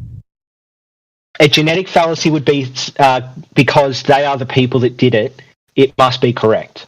But the problem is that they did it correctly using the methodology that they chose. Are you keep saying I don't know, dogs? We're used to you saying that already in here, so just keep saying I don't know. That'll win an argument anytime. What's the correct methodology? How do you know the methodology is correct? Give us the methodology then. I don't have to. The toe tank works. Okay, so you don't know the methodology, but you know it's the correct methodology. How does that work? The same fallacy. This is crazy. The methodology is correct. dude. The toe tank works. And because the experts worked on it, and it works. Because the rail and the... So nothing to do with their methodology, just the experts, exactly like these guys just said. Cool. No, the thing itself, the toe tank works. That's evidence that the engineering works. Yes. Works because the thing works. That's how engineers work, you idiots. Do you not understand this? Yeah. So I got a PDF from an engineer from Australia that says just because it... Oh, do you want me to... Okay. Now, hold on. I read your last PDF. Do you remember what happened there? No, I don't. Well, you read what PDF? Big failure in them not calculating refraction across a body of water. Yeah, they don't. They don't need to because it's an unproven quantity. That's why I asked you. Let's actually go back to that. Wait, is this a YouTube video? Let's go back to that video. This is the calculus they won't teach. Listen, don't mute him anymore. Let him talk. Right? Don't interrupt me. We're gonna have a real interchange. Fucking interrupt me, I'm just gonna kick you the fuck out of here. Okay? It's gonna be like that. So check this out. I asked you, what model for refraction should we use to make predictions? You are aware that there are probably a dozen to maybe 24 models of refraction going back 150 years. Which model should we use that makes predictions? Snell's law. Which one? Snell's law. Snell's law doesn't work. Why? Because it doesn't preserve the angles. It doesn't preserve the angles. That's the whole point of refraction. Refraction is the angles changing. Okay, so in a gradient index medium, you can't use Snell's law because the angles are not preserved. Okay, so hold on, I'm just the angles are not preserved. Can you explain what that means? Because the angles aren't meant to be preserved. The angle is meant to go from A medium to B medium. The angle is to change the inference angle. Yes, that's right. C medium is meant to change again. Then from C to D, it's meant to change again. Then from D to E, it's meant to change again. So at what point? Sine theta is a conserved quantity in Snell's law. Say again. Right. I didn't hear Sine theta, the angle is a conserved quantity. Okay. So the angle of incidence and the angle of refraction have to sum to 180 degrees. Right? Because they have to be normal. Sine theta has to be 180 degrees. The sum of the angles. The sum of the angle of incidence to the medium's interface, right? Yeah. And the angle of refraction have to sum to 180 degrees. Okay, and? Okay, so in a gradient index medium, that's not the case. If you apply Fermat's principle, I just posted a PDF that runs through the mathematics. I don't expect you to go through it now. Live stream text? Yes, right? I even posted the PDF, right? So it says sine theta conserved along the light path. And it goes on. Snell's law states that the quantity sine theta is not changed in the refraction of light passing from one medium to the other. We inquire whether this is true in the general case where the speed of light varies continuously within a medium. That is a gradient index medium. Right? So you have to apply Fermat's principle, right? The principle of least time. So you understand that. Final result of these exercises is that, contrary to initial expectations, the answer to the question in the title is negative. So there's problems with using Snell's law and a freaking on like some gradient index medium because you would end up having weird ducting, weird reflections, right? So if you modeled, right, so a medium with n number of indexes of refraction mediums, how many freaking layers are you going to use, right? So what you could end up happening is the light being trapped within one of these layers and never exiting, especially if the light ever ends up going horizontal. So if it ever ends up going horizontal, it's never going to transition some barrier, right? Some interface. So if you look at Andrew Thomas Young's website, he admits this, that it results in a singularity if you use Snell's law. Right?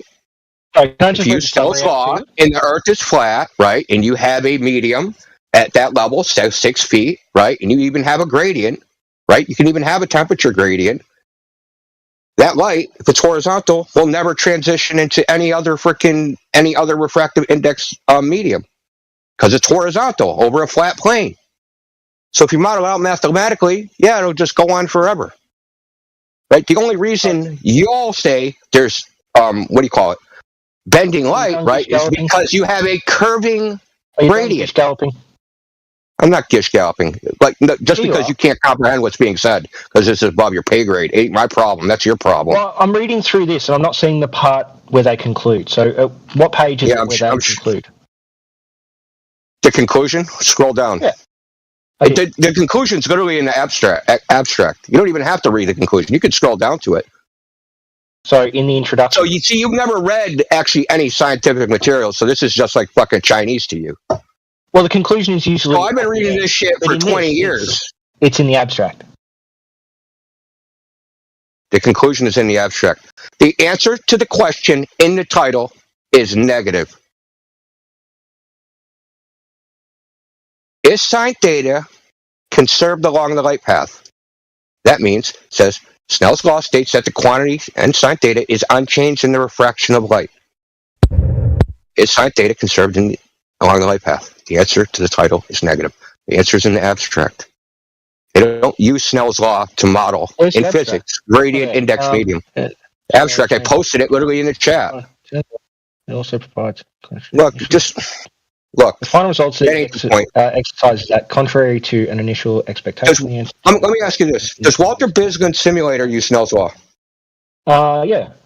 No, it doesn't. It uses Fermat's principle. Okay, if he uses Fermat's principle, who cares? Okay, so does Mick West. What's the difference? What's the applicable difference between the two? Is that there's no boundary in Fermat's principle. Yeah, there's no boundary. You integrate over the light path, basically. No. Yeah. If you use the calculus of variations of integrate over the light path. Whereas one is just simply algebraic or trigonometric, if you want. And? That they're not mathematically equivalent, dude. They are. You understand? The outcomes are still generally the same. No, Snell's law is a special case of Fermat's principle. They're still. Where you have a well-defined deity. No, they're not. Yes. Snell's law is a special case, right? Snell's law is a special case where you have two well-defined mediums with a well-defined boundary. Snell's law and Fermat's principle, would they be roughly equivalent? In one case, where you have homogeneous, a medium where you have two mediums with different refractive index that are homogeneous, isotropic, and have a well-defined boundary. That special case. That's what it models. Which is great for designing lenses. Right? You can use the thin lens equation. No problem. Easy peasy. Then you still get to the engineering. That's principle which states the light travels the path which takes the least time. By taking the derivative of the optical path length, the stationary point is found, giving the path taken by the light. And there are situations of light violating Fermat's principle by not taking the least time path, as in reflection or a spherical mirror. In a classic analogy, the area of lower refractive index is replaced by a beach, the area of higher refractive index by the sea. And the fastest way for a rescuer on the beach to get to the drowning person in the sea is to run along the path that follows Snell's law. Yeah, because you have a well-defined boundary. Sand in the water. You go one speed over the sand and another speed over the water. So you want to find the path which is the most efficient to reach the person. Well, the principle of least time. Which one takes you the least time? Should you run through the sand more? Should you freaking swim more? Which one should you do? Great, so they both use the principle of least time. Fermat's principle, or Snell's law, is a special case of Fermat's principle. Does, right? Okay, great. So why doesn't Snell's law work? I told you, because it's a gradient. So now you have the sand, right? So the sand is continuously varying. In the water, your speed through the water is also continuously varying. Actually, there is no sand in no water because there's no well-defined boundary. It's just all sand. And your velocity through any given point in the sand, like at point, there's 0.0, 0.1, 0.2, 0.3, 0.4, 0.5, but there's a continuum. It's a continuous change. It's a continuous change, right? It's not a discrete change, like at a boundary, which is Snell's law. Why is that a problem? So think about it like this time. You have X speed on sand, X and Y speed on water, and then you replace that water, and you have the speed across just sand being equivalent to the average speed between X and Y.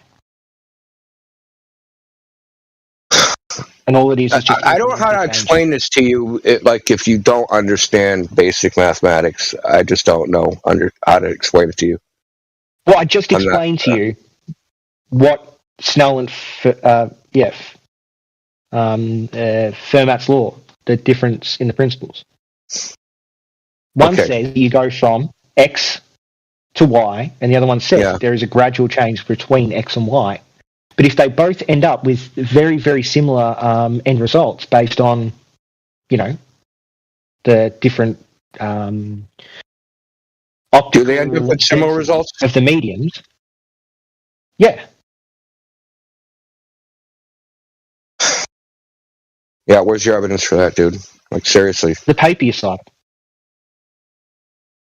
They only found very, very small deviations using different calculations. In your paper that you cited. Well, every FLIRF paper disagrees with them. What did you say? Every FLIRF citation disagrees with them. Dude, okay, you just said that there's a difference. Previously, you said they were the same. Okay, it doesn't disagree with me. It disagrees with you. That's a crazy projection. Now it's close enough. Before you were saying it was the same. I'm waiting for evidence that it isn't. Can you tell me why Snell's law wouldn't work across a lake? Because it's not a well-defined boundary, and it's a single medium, so they have to. You can take all the different mediums, and it's not a single medium because the optical density changes depending on the temperature and the amount of air, the amount of water in the air, and the density of the air, and the pressure in the air. So you can. So tell me, in reality, how would you model this out? How would you model this out? This gradient, right? This air gradient. How would you model this out? I don't know. I don't have enough knowledge in maths for that, but I understand the concept. Yeah. So you would have to use an infinite amount of to B density, or X density to Y density. How many layers do you need? Is that there is a gradual change between A density and B density. That's all it is. How many layers until you approximate Fermat's law? I don't know. I don't care. But that doesn't matter. I know you don't care. And this is amazing. This is amazing. You're doing a reification. Yeah, now you're going to talk about me again. How predictable. You're doing a reification fallacy. No one is reifying it. You know I'm asking you. You say refraction exists. I'm looking for the evidence that it exists. I'm looking for the model that makes mathematical so that we can. Is it something that exists in reality? Refraction as a general phenomenon exists. Refraction bending light around the curve of the Earth. Does that exist? That's what we want to determine. Does that exist? What is the evidence for it? What is the boundary in Snell's law? Does that reference something actual? Like an actual boundary? Or does it reference a mathematical... Yes, it's an actual fucking boundary. Yes. No, it's where one medium becomes another medium. The atoms on one side is... I've ever heard. It doesn't. Oh, so water... No, Elijah, please don't. Please, I'm asking you, please. Please, I want to finish this. He's going to try and get off it. I'm not letting him get off of it. Why would you think calculates the optical density of A and the optical density of B, and then it arbitrarily pops in a boundary between them. Where do you think they would pop in that boundary? What? At the end of A, at the spatial end of A, and at the spatial beginning of B? Do you think that's where the boundary is? So if you have two substances, one's water and one's glass, the water's not the glass, and the glass is not the water, and where they meet is what we call the boundary. They can both be water with two different optical densities. So water can be water, and glass can be water and glass at the same time? No. Indio, listen to me, okay? You can have air, just air, but if the optical density of air is different at 2 points, in Snell's law, you'll take those 2 points of measured optical density, so the different temperature and pressure, and you will put a boundary in the middle of that calculation, and that boundary calculates the deviation, the refraction. That's why I asked you how many layers, going from A to B. Whereas in Fermat's, it will be a gradual change. It won't be a defined boundary they put into the calculation. It will be between A and B, there is this amount of change, not it changes at a defined boundary, okay? It's all abstract, it's all mathematical, and it's called a reification fallacy when you say that there's an actual boundary in spatial reality. No, what I said was there is a continuous change in Fermat's principle, and you just made my argument. Thanks you very much. Snell's law. Snell's law has a boundary. Snell's law has a boundary. I've ever. Dude, Snell's law. Oh my God, the fucking spiral. Snell's law has a boundary. You said that you can make an arbitrary boundary. Where do we make that boundary? How many boundaries? That's why I asked you how many layers. You didn't even understand what that was talking about. Like, how would you model this? How many layers do you have to do? If I take six feet of freaking air, right? How many layers of Snell's law of different refraction index to model this gradient do I use? Do I use 10,000? Do I use 1,000,000? Do I use 1,000,000,000,000? Do I use an infinite amount? Right? When we use an infinite amount, well, oh my God, that's fucking calculus. And we use a continuum. And look, the continuum's more accurate than the so-called simulation of boundaries. I don't know why you don't understand this. Oh, because you don't know anything about mathematics. But your whole idea of refraction is based upon mathematical models, which don't work in reality, which make no predictions in reality.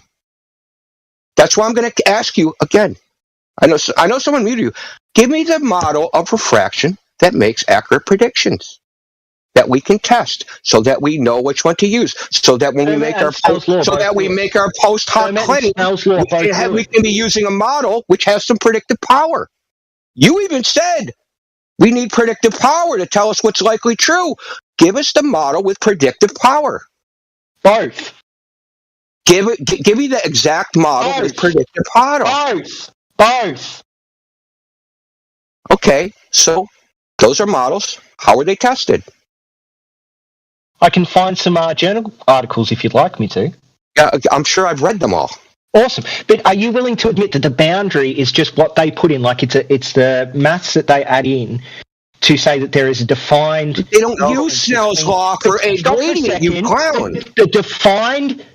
A defined point between the refractive index of A and the refractive index of B, right? So all they've done is they've said there has to be a boundary here instead of it being a gradual change. Okay. No. So you're saying Snell's law is bullshit. No, when they model it, listen, when they model it in reality, right? Like if they model it between glass and water, they'll use Snell's law. But if they have a gradient, they're not going to use Snell's law. So when I say the Snell's law is an actual boundary, that's what they're modeling. They're modeling an actual boundary. They're not going to use it in a situation you're talking about. They're not going to use it for a gradient index medium. They're just not going to use it. So it's like, why not use it? If it's easier, because Snell's law is because it's inaccurate. Principle, isn't it? Because it's inaccurate. To what percentage? To what percentage? It probably depends on the application. Oh, okay. So we can use Snell's law a couple of percentage points of accuracy, and then Fermat's if we want, say, a couple more points of accuracy. It's the same with Newton's and Einstein's, isn't it? Well, it depends on the distance, right? So it depends on how long the light is within the medium, right? So that's the defining factor. How long the light is inside the gradient versus, or how many layers you model. So there's all different, depends on your model, right? So that you could probably make a situational Snell's law model and use Fermat's principle and get them fairly correct, probably for good enough for practical purposes, and make it quote unquote work. Right, but it's not what's used in the common practice. They just use Fermat's principle because it's more accurate. That's just what they do. So they both would work. One's just more accurate. But the fact of the matter is, you can use Snell's law. You can use whatever the fuck you want. You thought that this boundary was a physical boundary. You fucking goose. No, listen, in the use that they model it, it is. Yeah, in the use that they model it, it is. Where they actually use Snell's law to model something, it's real. When they model it, it's an actual boundary. No, listen, they don't model gradients using Snell's law. Only dumbass fucking anti-flat earthers use it for that. That's what I'm trying to tell you. Only you fuck clowns use it for that. Nobody uses this. If you go read all the literature, no one uses Snell's law for this shit. Nobody. Not a fucking person. Only Dunning-Kruger. Does it still work? Does it still work? No! Why? What's the percentage difference? How many decimal points are different? I just told you. I already answered that question. Depends on the application. You don't know verification policy and you don't know, and you're trying to lecture me about the maths. At least no, listen. I told you the situation. It depends. It depends on the situation. It depends on what you're modeling. The error depends on what you're modeling. If you're modeling how long light's in fucking 1 millimeter of a gradient, dude, yeah, they're going to be almost identical. But if you're modeling how far, like if it's going through fucking 1 trillion miles of air, that's something else. You're going to, it depends. It depends on the application. I think we're done with this now. No, you're going to give me the predictive model. Dude. You're just going to give it to me because we want to know when we do our post hoc, ad hoc bullshit at the end, right? So we can't falsify the globe. I want to know what model we have to apply. You're obviously too I want to know what model, dude. I want the evidence. No, I want the evidence for your foregone conclusion. I just want the evidence. That's all I'm asking for. Buddy. What's the evidence, dude? What's the evidence? What's the evidence any of these models work? What's the evidence that that light is bending around the curve? What model predicts that? And then that model has been validated by observation. Great. I'm looking up really simple. Theoretical and experimental study of refractive indices of water, acetonitrile, and salt systems. Yeah, so I'm talking about terrestrial refraction. They calculated the refraction. I'm talking about terrestrial refraction. This thing that's supposed to be like bending around the curve, making everything look flat. If you apply it to the surface of the Earth. No, these are physical constants, buddy. Do you know what a physical constant is? Dude. Okay. Dude. That's a cool story. Physical constant. Yada, yada, yada. Cool story, bro.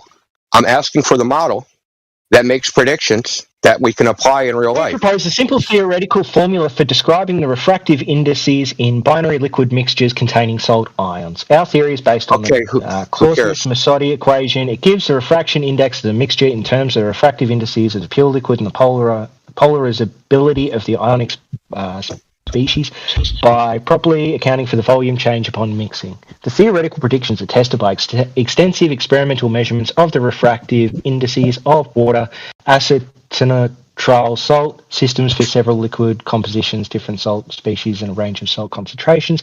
Excellent agreement is obtained in all cases, especially in low salt concentrations with no.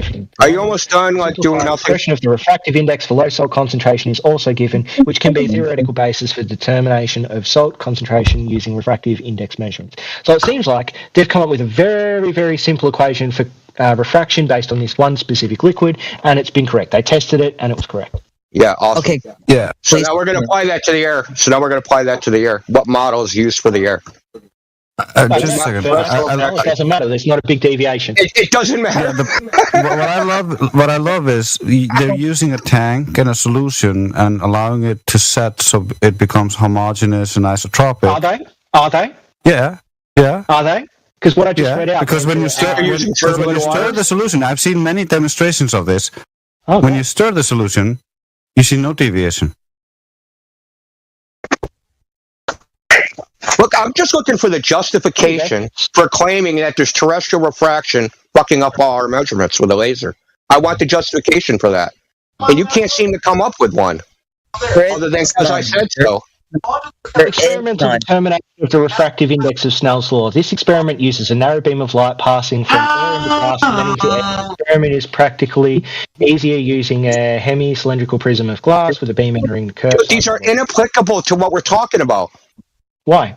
You're just Googling random shit on refraction, dude. Terrestrial refraction. Google that, brother. There's dude, you think I don't know you didn't look for this? An experiment showing refraction works, but you don't like it because you don't seem to understand that Snell's law, being a model, means that there has to exist things in real life. You can claim it works in different applications that have nothing to do with. We want to see it works in this application. In what application? Through air? The application of a laser or a ray of light through air, dude. Great. Refraction over water experiment. Have you never typed these things in? Look, dude. No, you haven't, have you? What are you talking about? It's much easier to just sit here and go around in circles about things that you don't understand rather than just go, yeah, talking about me again. The old standby. Hey, so, anyway. No, we're going to finish this point. I don't care how long it fucking takes, dude. I don't. So, we're going to finish this. I want the predictive model for refraction so we know that there's a justification for saying that it exists. We need a justification. We can't just say, hey, willy-nilly, we're just going to throw in this phenomenon that we say exists. We need a justification for saying it exists, right? And one justification would be a model that's been tested and makes predictions. But that model doesn't exist, and you know it doesn't exist. That's why you're bringing up all this ancillary bullshit. And you know what? By bringing up ancillary bullshit and predicting atmospheric refraction with weather modeling and machine learning. Yeah, okay. I've read that. Would you like to read this? I've already read it. Have you? Yes, I have. I read it about 2 years ago. Oh, okay. What do they do in it? I think they're looking at the side of a mountain, if I remember right. It's in Arizona. It's like in the desert.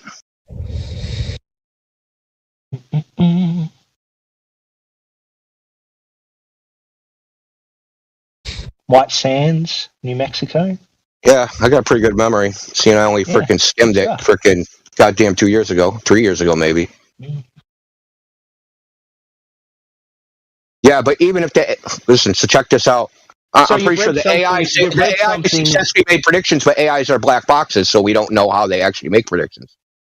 So you've read something that confirms... that no, it doesn't confirm anything. They just... Weather model data results were computed for 10-minute intervals and ray tracing procedure was applied. The data is interpolated in time to align with the time-lapse image frames. Shows results of the experiment as a function of time of day, blah, blah, blah, blah, blah. Where is it? Measurements are only available for daytime. General downward drift through daytime hours is an effect we commonly observe in clear weather, and this corresponds to a reduction in the average refractive index gradient of the atmosphere along our line of sight. Yeah, claiming something and showing the actual mathematics to support it are two different things. Well, they've got the mathematics in this. Not for that specifically. That specific claim you just made, they do not have the mathematics. I'm looking at it right now. So what model do they use? They have a machine learning model.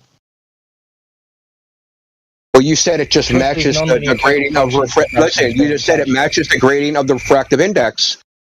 What is it matching? What is the machine learning matching? What model is that? So the machine learning takes the image and then the ray tracing, whatever it is, and adds that into the known distances, and then takes all of the weather data and then calculates a refractive index based off that. Okay, so what model is it comparing it against? I mean, I can just link the paper. It's got all the maths for it here. What model does it compare it against? So what you have is you have a model, and the machine learning looks at the images, right? And then the machine learning goes, if this model existed, how would this image match that model? And now I'm going to make predictions. When I take an image, how does this image fit this model? It doesn't matter. It works. What's the model, dude? Refraction exists, and it's between Fermat, Snell's, and this model, they would have similar outcomes, right? No. And the deviation doesn't matter because the deviation can be changed by any of the variables changing. So the refractive index should actually just be like a range, okay? So if you have like the black swan image and then you apply refraction to that, you don't just add a set refractive index. You can make that range of refractive indexes based off the measurements you have and the variables that could change. That's how science and data works. And then from that, you can see whether that image can fit the predictions based off refraction, which would be the range of refraction. What predictions? That's what I'm asking you. How do we make the predictions? What model do we use to make the predictions? It doesn't matter. For that, this machine learning, I'm going to use chicken bones. It would be fairly similar, right? No, not really. Not really. Okay, so what's depends on what model you use. They've tested models. In the literature, they've tested these models against each other. Well, then so you actually don't know anything about this topic. I'm asking you this for a very specific literature, champ. Because they're so... Dude, do you want me to link hundreds of PDFs that say, dude, we don't know? I want you to link one. Hold on. Here, look, I'll add this in showing that machine learning can predict refraction. So what? Machine learning is black boxes. We don't even know how it's doing the prediction. If you knew anything about machine learning... No. That's genetic. The machine learning is at modeling anything. You don't understand how machine learning works, so let's not talk about it. Until you know how machine learning works, then there's nothing to talk about. It's a genetic fallacy. No, isn't machine learning where machine takes in multiple sources of data, and then it comes up with an algorithm based off that data that would predict any two sets of data outcomes further on. Okay. Let's look. Machine learning, subfield of artificial intelligence that deals with systems that are able to acquire their own knowledge by extracting patterns. There we go. Extracting patterns to get new data. Great. So, have you found that study yet? Yeah, I'll just read you a whole bunch. How about that? No, just link one. Where should I pick? Have you linked one? Have you dropped one in voice chat yet? Yeah, I got a link to like 10. Well, I just want one, so link your best one. I'm going to just look at the top one anyway. Top one's going to be your best one.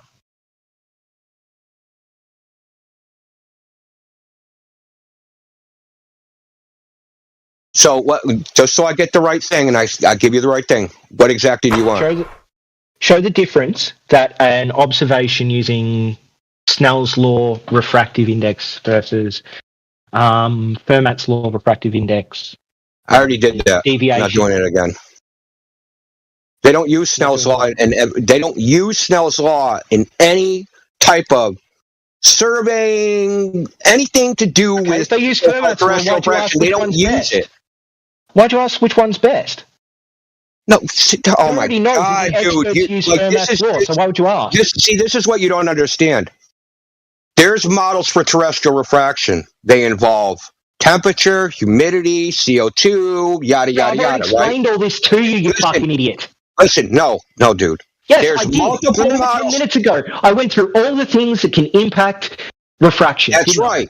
That's awesome. Yeah, that's awesome. Explain it to you already. So every single image you guys have of a flat Earth can be explained using refraction we know to exist. Experiment. Is that true? Yes or no? Yeah, cool. No, it's not true. Okay. Great. Give me one image that shows that the Earth is flat that can't be explained using refraction. Using assumption, you mean? No, listen. Refraction. I just went through machine learning. You just have assumption. You have no evidence that there is refraction happening on those days. Hold machine learning was able to calculate a refractive index. They're not calculating anything. Yes, it did. No, they're not. You're just assuming things. You have no values, so you're just assuming things. There's more values in the laser test. Data goes in, it calculates, it comes up with an equation. It doesn't calculate, it does. It doesn't come up with a fucking equation. You don't know what you're talking about. When you get data and you run data dude, machine learning is basically a lookup table, dude. That's basically what it is. It's a lookup table. You have no idea what you're talking about. Dude, I got a degree in computer science. You don't know what the fuck you're talking about. X equals C, depending on some variable. It's not. They use gradient descent, dude. In this machine learning model, they use something called gradient descent. You have no idea what the fuck you're talking about. Stay like you don't know what you're talking about with refraction. You really don't know what you're talking about with machine learning. Even if I don't know what I'm talking about, I'm not going to explain it to you. I can understand. Look, I want to go back to these variables. Someone who's been doing this for years. I want to go back to these variables, right? So these variables that you say exist, it's cause refraction. Right? You think they exist because there's models that exist that use these variables to make predictions about refraction. Well, none of these models actually makes accurate predictions. They do. No, okay, where is that? The Fermat's law. You just explained yourself that surveyors use it. Surveyors get accurate data over land masses, don't they? I'm not talking about. So listen. Okay, so to apply Fermat's principle, you have to know the refractive index at any given point. How do you calculate that? No, you can average it. That's the humidity. Snell's law assumes that there's some set boundary, but Fermat's law can say that given like the known variables, you can average it out over a distance. Well, they don't do averaging, but whatever. That's what Fermat's law is. It may not be an average, but what it is it's going from A to B using a function rather than going from A to B. Right. And so there's different variables that they use in these different models to model terrestrial refraction. So none are accurate. That's what I'm trying to tell you. None are accurate. As a function, it would be centimeter 1 is 9 from 1. Centimeter 8 is bloody 2. Centimeter 2 is 8 from 1. Centimeter 3 is 7 from 1. That's how the function would work. Yeah. Great. Fantastic. How do they figure out what the refractive index is at any given? Maths. I don't know much advanced maths, and I was able to explain to you how that would be. You don't have to explain it to me. You're just like you're trying to convince yourself of something, dude.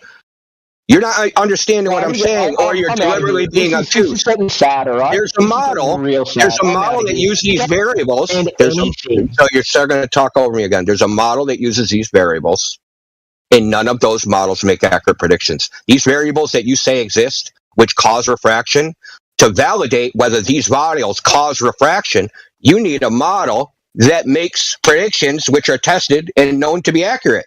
You don't have that. You're putting the cart before the horse. Where's the fucking horse?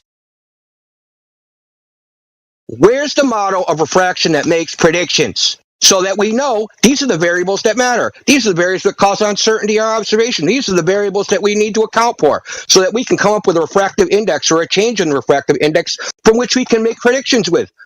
That doesn't exist. And do you know what? It's been tested.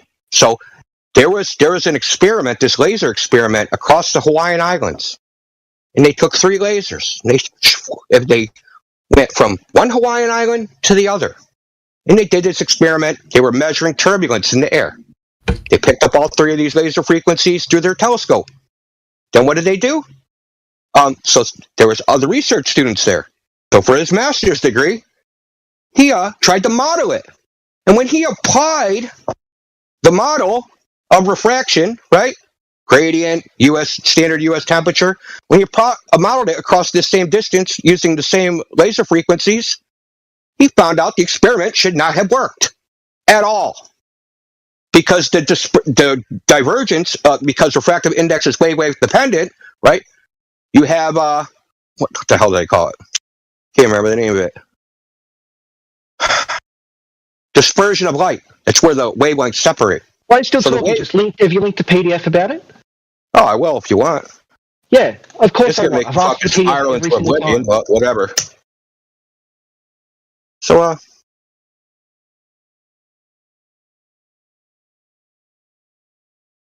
happens is the spread of the wavelengths of the laser are greater than the width of the telescope. So when you model it, right? When you model it in this refractive index air, the spread, so you have 3 frequencies of lasers all starting at the same point. They spread out because not all of them refract the same. They refract differently. It's wavelength dependent. So they're spread out by some spatial distance. That spatial distance is greater than the width of the telescope. But somehow they picked up all 3 beams in the telescope at the same time. The only way that can happen is if there's no refraction. How do I find this? Hold on, I'm gonna post. How do I want the underlying experiment? Yeah, hold on. So I'll find the underlying experiment. So this was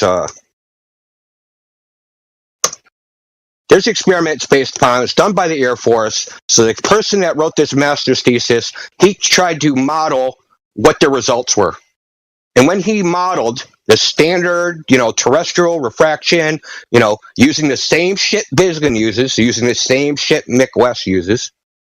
Found out that, like it says, I'll read it to you. For the 150 kilometer path simulated, the rays are misaligned by about 4 meters. Okay. With respect to the point, the telescope's 3.4 meters wide. And? That means they should not have, if the refraction model was correct, they could not have picked up all 3 lasers simultaneously in the telescope. But they did. What did they say about it? I mean, what did they say about it?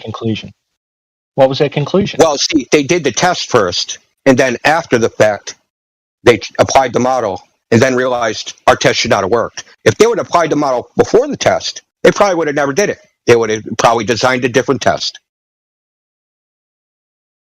Okay, so they came up with there is some variable or phenomena that we cannot explain. Is that what they came up with? What they were testing was...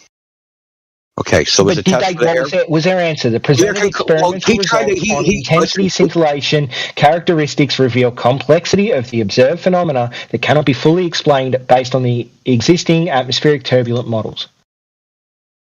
Yeah, so there's turbulence models, there's refractive index models, and he tried to use a mixed turbulence refraction model. None of those models worked, but the turbulence model, called a non-Kolmosov model or some shit. Can't remember the name of it, because there's actually two of them. There's the non one and there's the regular one. Anyway, so the turbulence model fit more closely than the so-called terrestrial refraction model. The terrestrial refraction model says that the experiment should not even have been completed. Because you can look at the simulation. He simulates it the same way Walter Bislin simulates it, using the same methodology.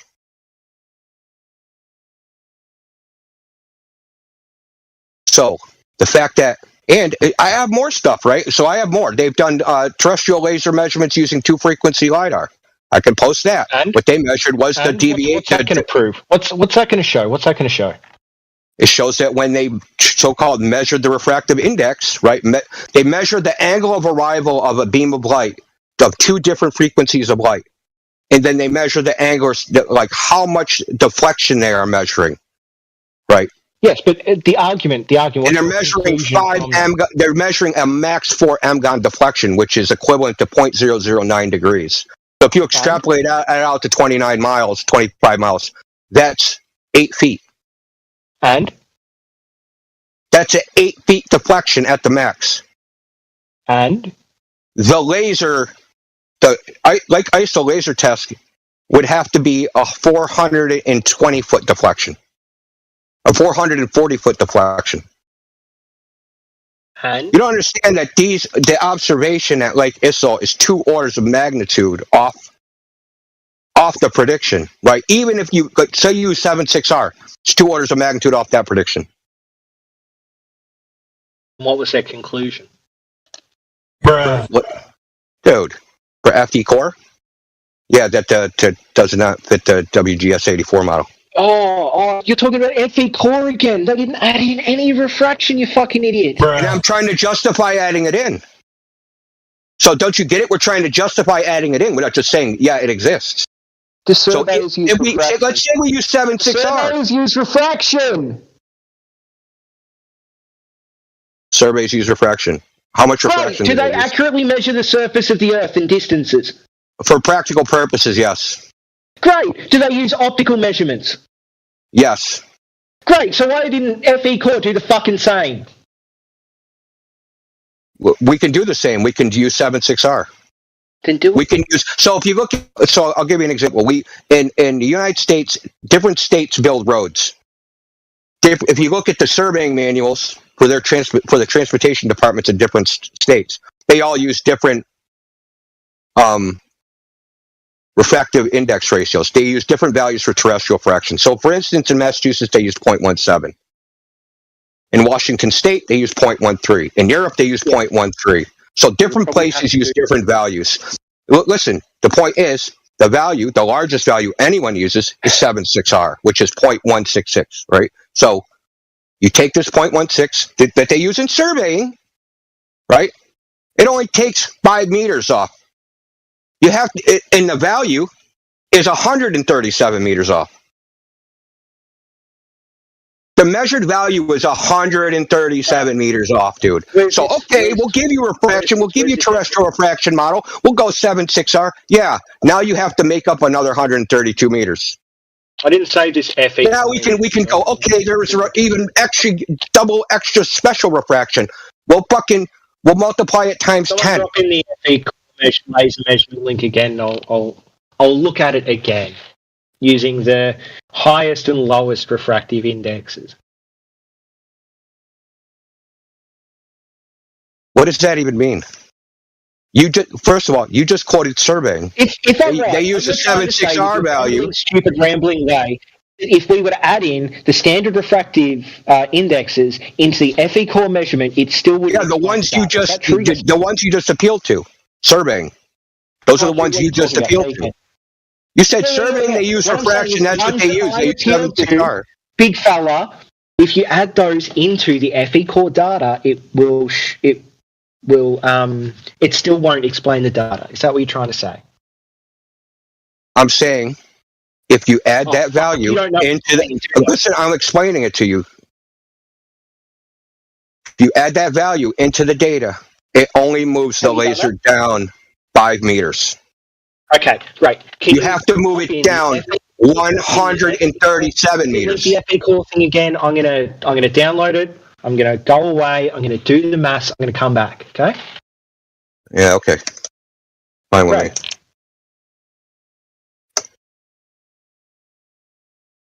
I want you to keep in mind that they didn't just. This isn't a one-off. They did it 3 weeks apart. So make sure that you read the dates. Don't care if they didn't add refraction. I don't give a fuck. You don't even know why they should be adding it, other than somebody told you they should add it. No, I know why they have to add it. They have to add it because as light moves through a medium, if there's any change to that medium, then the angle of incidence changes. And that means what? And that means that the light can make things look further up or further down. Okay. Yeah, you're claiming that. But you're claiming that. But what's the evidence? Dude, that's what you don't understand. You don't understand there's a difference between claims and evidence. Open the fridge, mate. Have you ever opened the fucking fridge and looked at it? You cold air when it hits the warm air and things get all goofy behind it. Well, that would be evidence. There's experiments. But there's one where some dude like pours cold water over, or I think it's liquid natural gas, over a propane tank, and you can see some, I don't know, colours that you couldn't see before, some bands of colour. Thank you for proving. You just proved flat Earth. Thank you very much. Affecting what you see. Yeah, that's great, dude. Do you know what that proves? Because you have to use it's butane. Listen to me.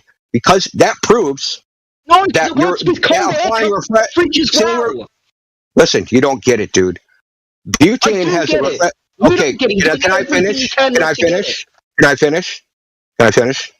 Okay, so the refractive index is butane, by the way. And the refractive index of butane is 1.33, right? I don't care. I don't care. So check it out. The fact that you have to use, listen, the fact that you have to use an extreme, non-physical, unequivalent demonstration to simulate what you say is happening all the time demonstrates that it's not happening all the time. The fact you have to use butane to show it to happen demonstrates that it's not happening all the time. It happens with cold air. It happens with cold air. Yeah, with cold air, but that has a temperature gradient of something like 70 degrees per centimeter. Is that physical? Do we experience that in the real world? Do you ever have your feet get frostbite while your knees were burning off? I didn't think so. The fact you have to use extreme examples of demonstrations, non-physical to what we experience in everyday life, proves that it's not happening. Oh my God, that's because the demonstrations are done in people's houses, you fucking moron.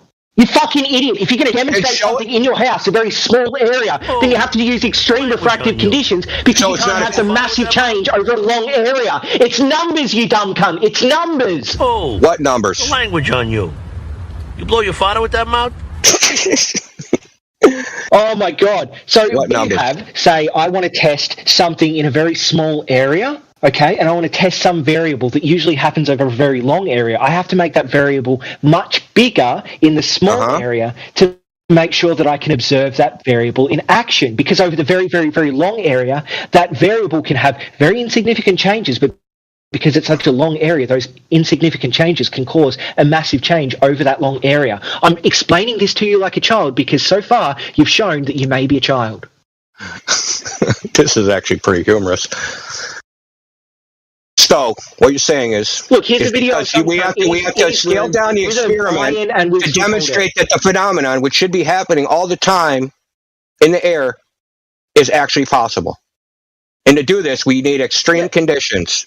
But the underlying phenomenon, you can't actually demonstrate is happening. Extreme conditions, just people show that it's possible using extreme conditions because they're doing it in their little house. But they're not equivalent.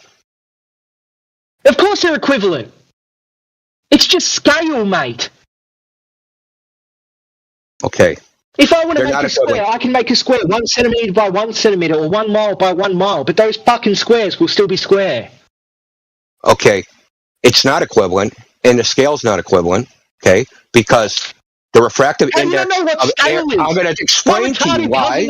I'm trying to explain to you why the emotional child. Fucking trains are Irony of you calling me a child with your spasming, dude. That's hilarious.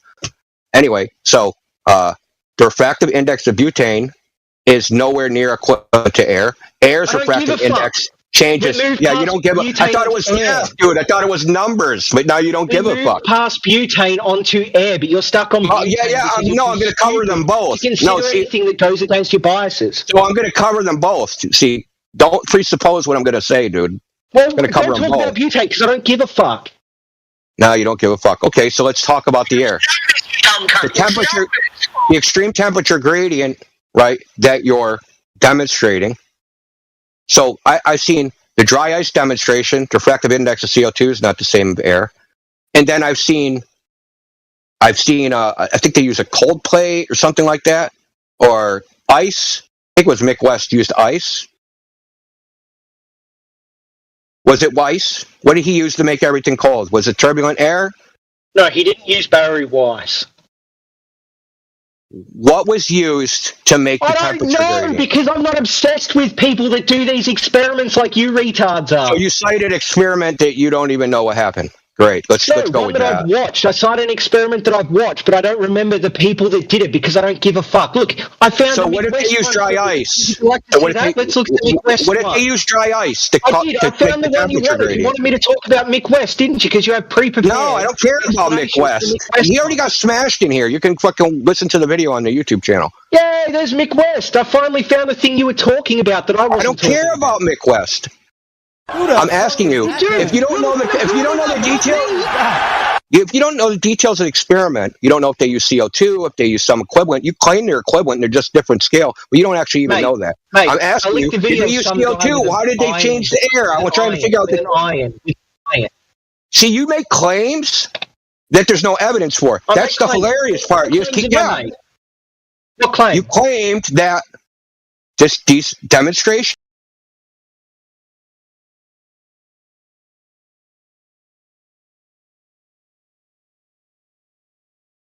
Good for you. So, can physical things change on a defined sphere? Of course. Stop the cap. Stop the cap right now. Stop the cap. No bullshit, bro. Yeah, we have a defined measurement. The atmospheric conditions are physical and they change. And then the horizon We're talking changes. about geometry now, bro. We're not talking about fucking conditions. Yeah, it doesn't matter. So We've placed a flag. We've placed a flag on. Do you understand that, or If you have don't a geometrically defined shape and it doesn't change, then it doesn't change, sure. Oh, so now you're going to change your story. No. You're fucking numpty, dude. Fuck off. You realize that the Earth... Do you realize that you're a retard? A conceptual sphere is not the same thing, right? The one exists in our minds and the other one exists in... I know, you got fucking mind problems. I get it, dude. Brother, you're saying the horizon is the physical location of the edge of the Earth. No, it's like if you draw a line from your eyeball... It's physical, but it's not physical, right? Fuck off. If you draw a line from your eyeball and it touches the surface of the sphere, right, the Earth, and it just touches it and continues going, that line, where it touches this Earth, that's where the horizon is. The Earth's a sphere with a specified radius value, meaning the horizon would be in the same position all the time on that sphere, yes. regardless of the atmos, correct? But if the conditions change, then the sphere will change, right? Depending on the conditions. Depending on the conditions, the sphere will get bigger, right, brother? No. Why would That's what you're saying. Well, you just said that. No. Why would I say something stupid like that? Yeah, it's rewind time. Good for you. So, can physical things change on a defined sphere? Of course. Got him! Got him!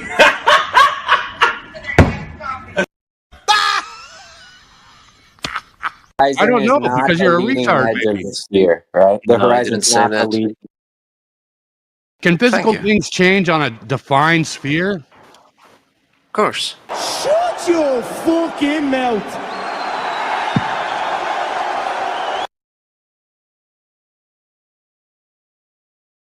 SCC, wouldn't measuring the actual planet be a better way to spend your time? It's not a joke. What planet? I'm literally showing you your planet doesn't exist. I'm showing you it's optical. You guys are hijacking perspective. There's no scum in Parliament, though. I'm a flat earther. I'm a flat earther.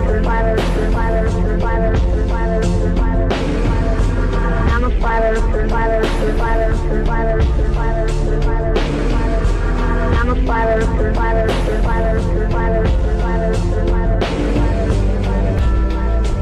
Hey, my name is Tristan and I'm in second grade and I asked my teacher to show me an experiment where water curves. She couldn't do it because it doesn't curve. The water always finds the water.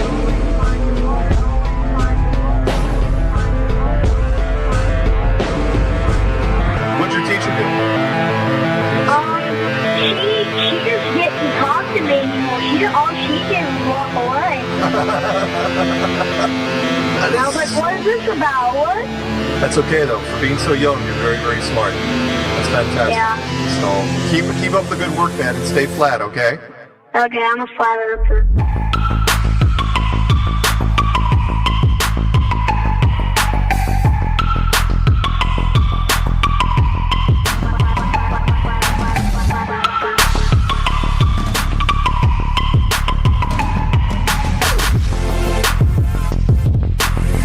Couldn't do it.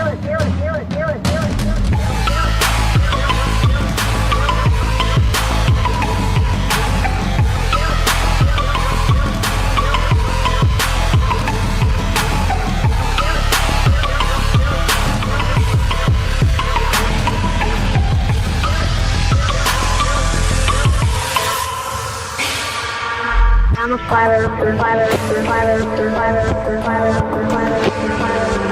I'm a flat earther. I'm a flat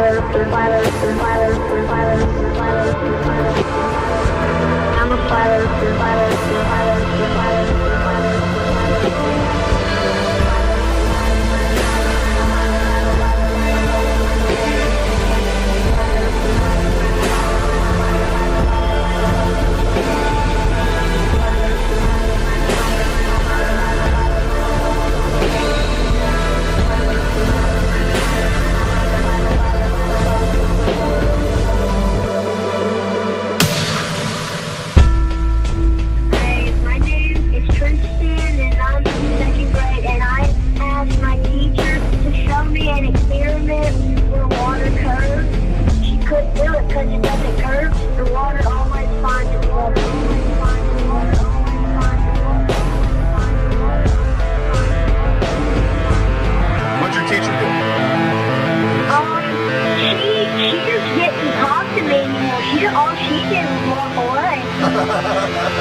And I was like, what is this about? What? That's okay though. For being so young, you're very, very smart. That's fantastic. Yeah. So keep up the good work, man, and stay flat, okay? Okay, I'm a flat earther.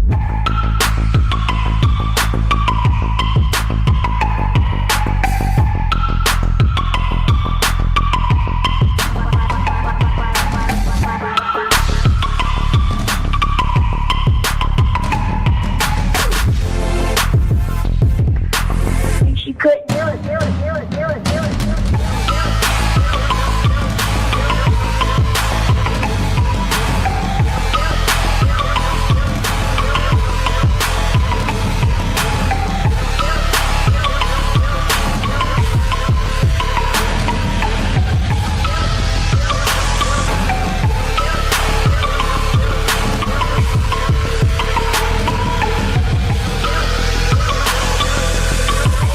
Rip this up for sound bites. This is awesome.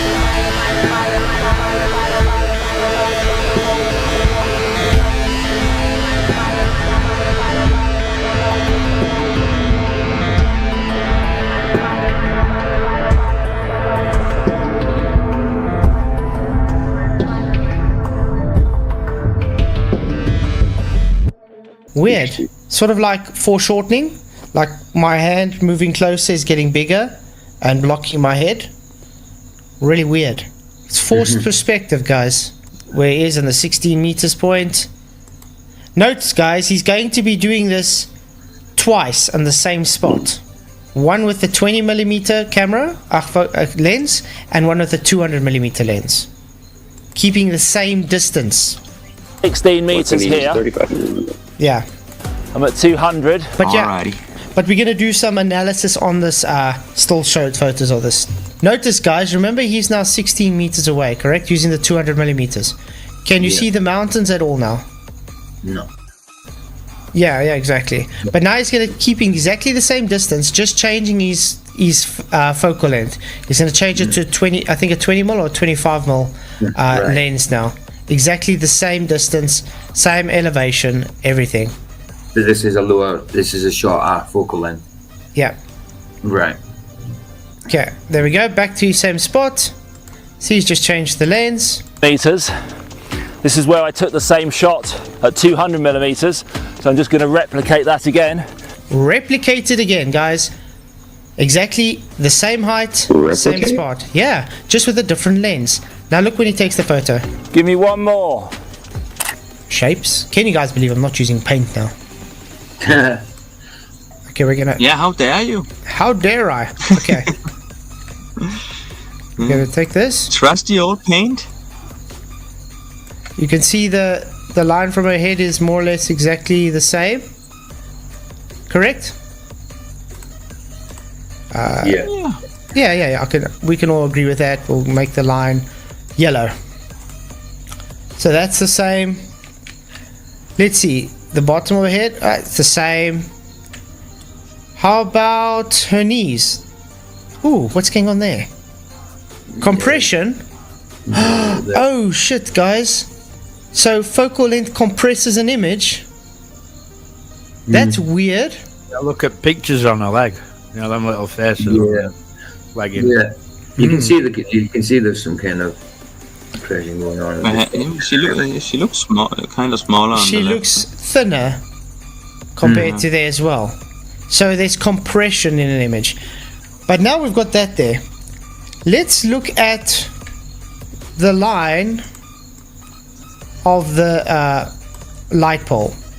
Yeah. Okay, I'll just do it like this. We'll change the color so that people see orange. Okay.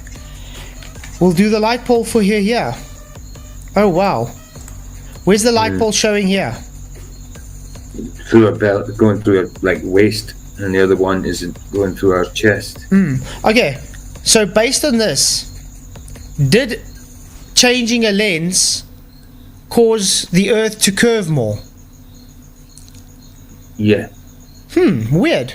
So using a higher millimeter lens, aka a larger focal length, causes more foreshortening, so more occultation due to the forced perspective, therefore giving the appearance that things are going over a curve, which goes back to my original opening of why I became a flat earther. Curve is imaginary, it's optical.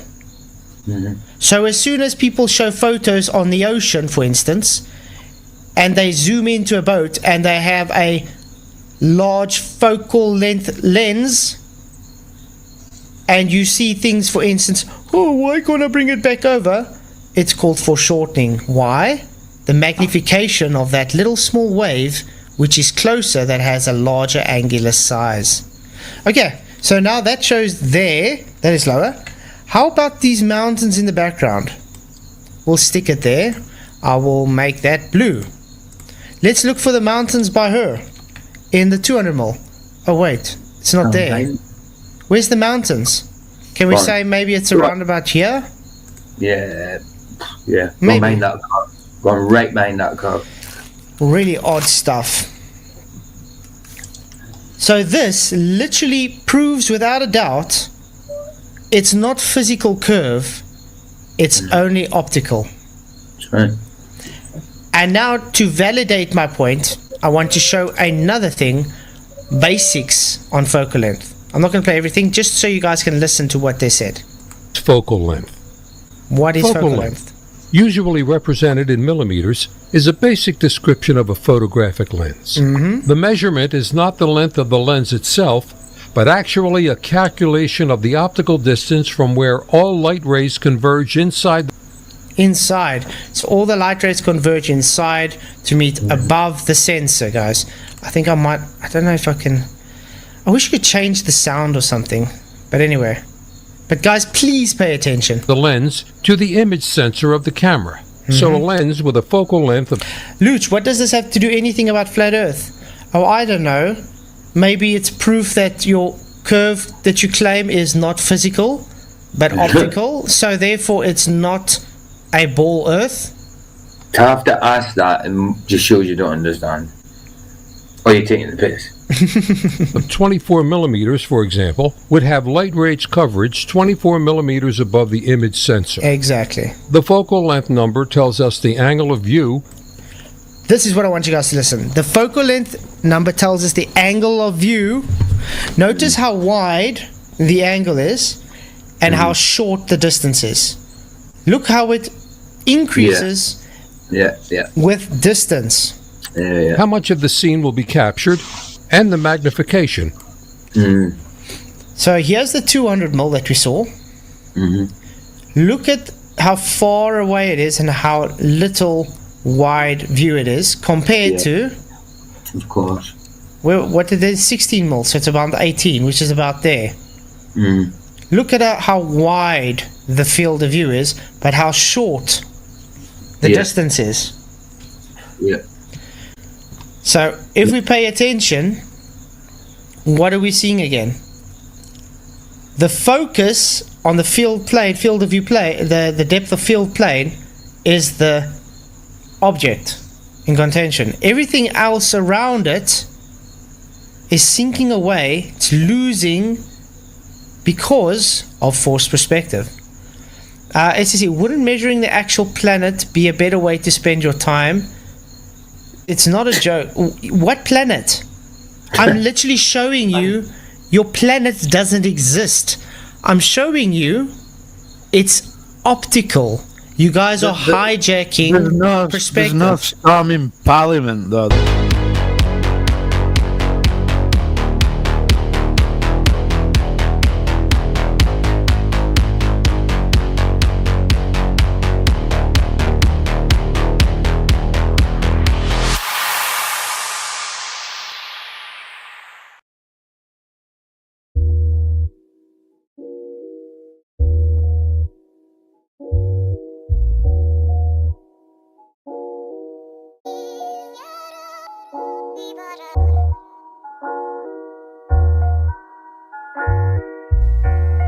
In case you don't know by now, the whole system's a dead thing. Free your mind, free the man in the cell, because to live in reverse is EVIL. I give this shit to you for free, I ain't got nothing to sell. Every word that I'm spitting's REAL, the real DEAL. I ain't trying to talk about how we play well, I'm trying to wake your ass up off beat as well. So if it all kicks off, we don't end up in hell. Listen, you better watch the clock. No time for ignorance and those who mock. We used to have trust when the doctors knocked. Now we all feel terror when they're on the block. And the cops, they're a captured lot. WHO, that's a captured block. The BBC, that's a captured flock. Everything on TV, captured. Still nobody's raptured. Families are fractured. So much fears manufactured. So much fake news that it's chaptered and overacted. The devil's overactive, and those who lack spirit are attracted. Don't make me laugh, kid. It's more than just lyrics over chords. Cause if you put an S in front of words, you get swords. The MPs and the bankers are all frauds, and our scientists are so specialized they get bored. It's not that I wanna be relevant, but the current crisis has a criminal element. Depending who you are, that could sound negative, but the truth is only a matter of evidence to be foolproof. Let me add some more juice. You can't be sitting on the fence no more, you must choose. Atheists, Christians, Muslims and Jews. Good must conquer, evil must lose. Tell me whose history is still intact, when the lost tribes of Israel are still in fact being born into bondage all over the gaff. And the only slaves I ever read about were black. I'ma tell it how it is, I ain't taking it back. I'm taking you back to King James, remember that king's name. This is a big plane, and it's a big shame how the truth gets hidden with a bad name. It's a sad game, stuck up in the rap race, trying to live your best life. This ain't fucking Westlife, but me and you ain't enemies. I'm trying to wake you up and hook you up with some herbal remedies. Everybody wants to go back to before, but before caused the problems we chose to ignore. So from here forth there's no more ear talk. We're kicking down your door hardcore with sincere and clear thought. You are what you eat, they ain't keeping it quiet. Seems they forgot about this in science. I ain't trying to cause a borderline riot, but the cure to disease is an alkaline diet. Try it, better yet grow it, don't buy it. Can't get a drug if the government don't supply it. Quiet, you can see the harm in harmony. We need the farm, not the pharmacy.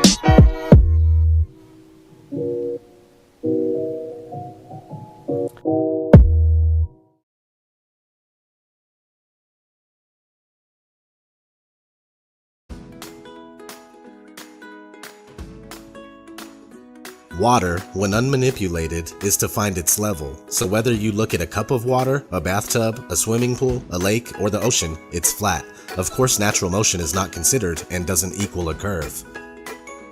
We have 0 authentic pictures of the Earth and they're all composites, and NASA even admits that they Photoshop Earth images. It is Photoshopped, but it's has to be. On numerous occasions, NASA admits that we can't go beyond low Earth orbit, which is between 99 miles and 1,200 miles away. The interesting thing is that the moon is said to be 238,000 miles away, which is a difference of 236,800 miles. No matter if you're on the ground, on top of a building, a mountain, a hot air balloon, an airplane, or looking at high-altitude amateur balloon footage, the horizon never fails to rise right to your eyes. Whether you are looking at Toronto's skyline from Niagara-on-the-Lake, 31 miles away, Chicago's skyline from Union Pier, 43 miles away, or even Oahu from Kauai, which is up to 108 miles away from center to center, or 73 miles away from the closest points. You will not see any curvature where it's supposed to be. According to the Pythagorean theorem, which states that the curvature of the Earth is 8 inches per mile squared, Oahu should not be visible whatsoever, but you can see the whole thing. In 1887, Albert Michelson and Edward Morley conducted what's known as the Michelson-Morley experiment. This experiment was attempting to prove the speculated motion of the Earth around the Sun, and when it failed, Albert Einstein was forced to form the theory of relativity to overcome this problem. In fact, anytime mainstream science is faced with undesirable results, they create a workaround, which isn't real science at all. The Sun is claimed to be 93 million miles away, with a radius of over 400,000 miles, but can easily be proven to be much closer and smaller by tracing the crepuscular rays back to its origin in the sky. If the Sun were indeed 93 million miles away, it would simply be impossible to have angled sun rays, as they should all consistently come in straight. According to the globular theory, a lunar eclipse occurs when the Sun, Earth, and Moon are in a direct line. But it is on record that since about the 15th century, over 50 eclipses have occurred while both the Sun and Moon are visible above the horizon. F.H. Cook, The Terrestrial Plane. It's a common misconception that the shadow of the Earth causes moon phases. Even the pastors and priests of the science religion readily admit this fact. The interesting thing about moon phases is that they are always the exact same 8 phases repeated. But if we were circling around the Sun, these 8 phases would inevitably be reversed from the summer to winter seasons.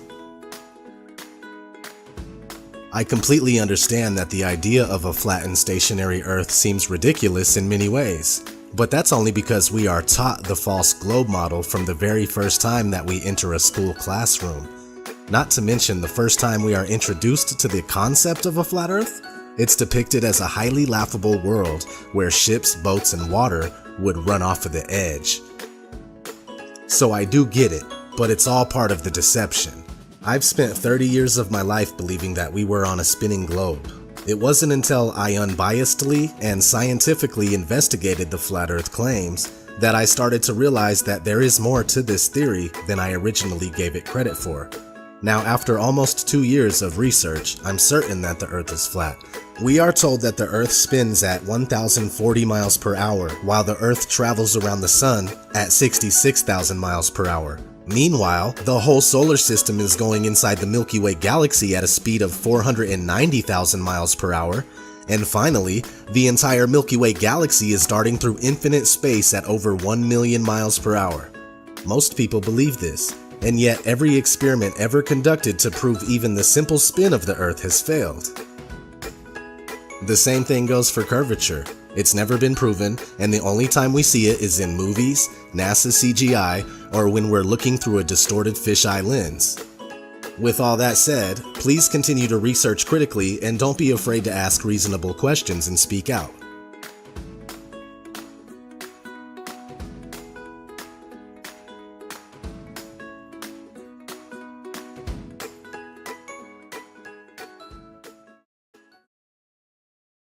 From the globe. So we could just say that it's a belief that you have from the measurement, right? That you trust whatever source gave it to you, that you're saying, okay, well, it's legit, right? No, I could go out right now and test it if I wanted to, but Right, but now, you haven't, right? But you haven't, so it's still a belief at this point, right now. Well, sure, but I mean, Okay. I'm listening to like the biggest scientists on the planet. They're not just lying to me. Yeah, no problem. I'm just gathering what you know. So point number one, the Earth's curvature being measured would be just a belief in your mind for right now.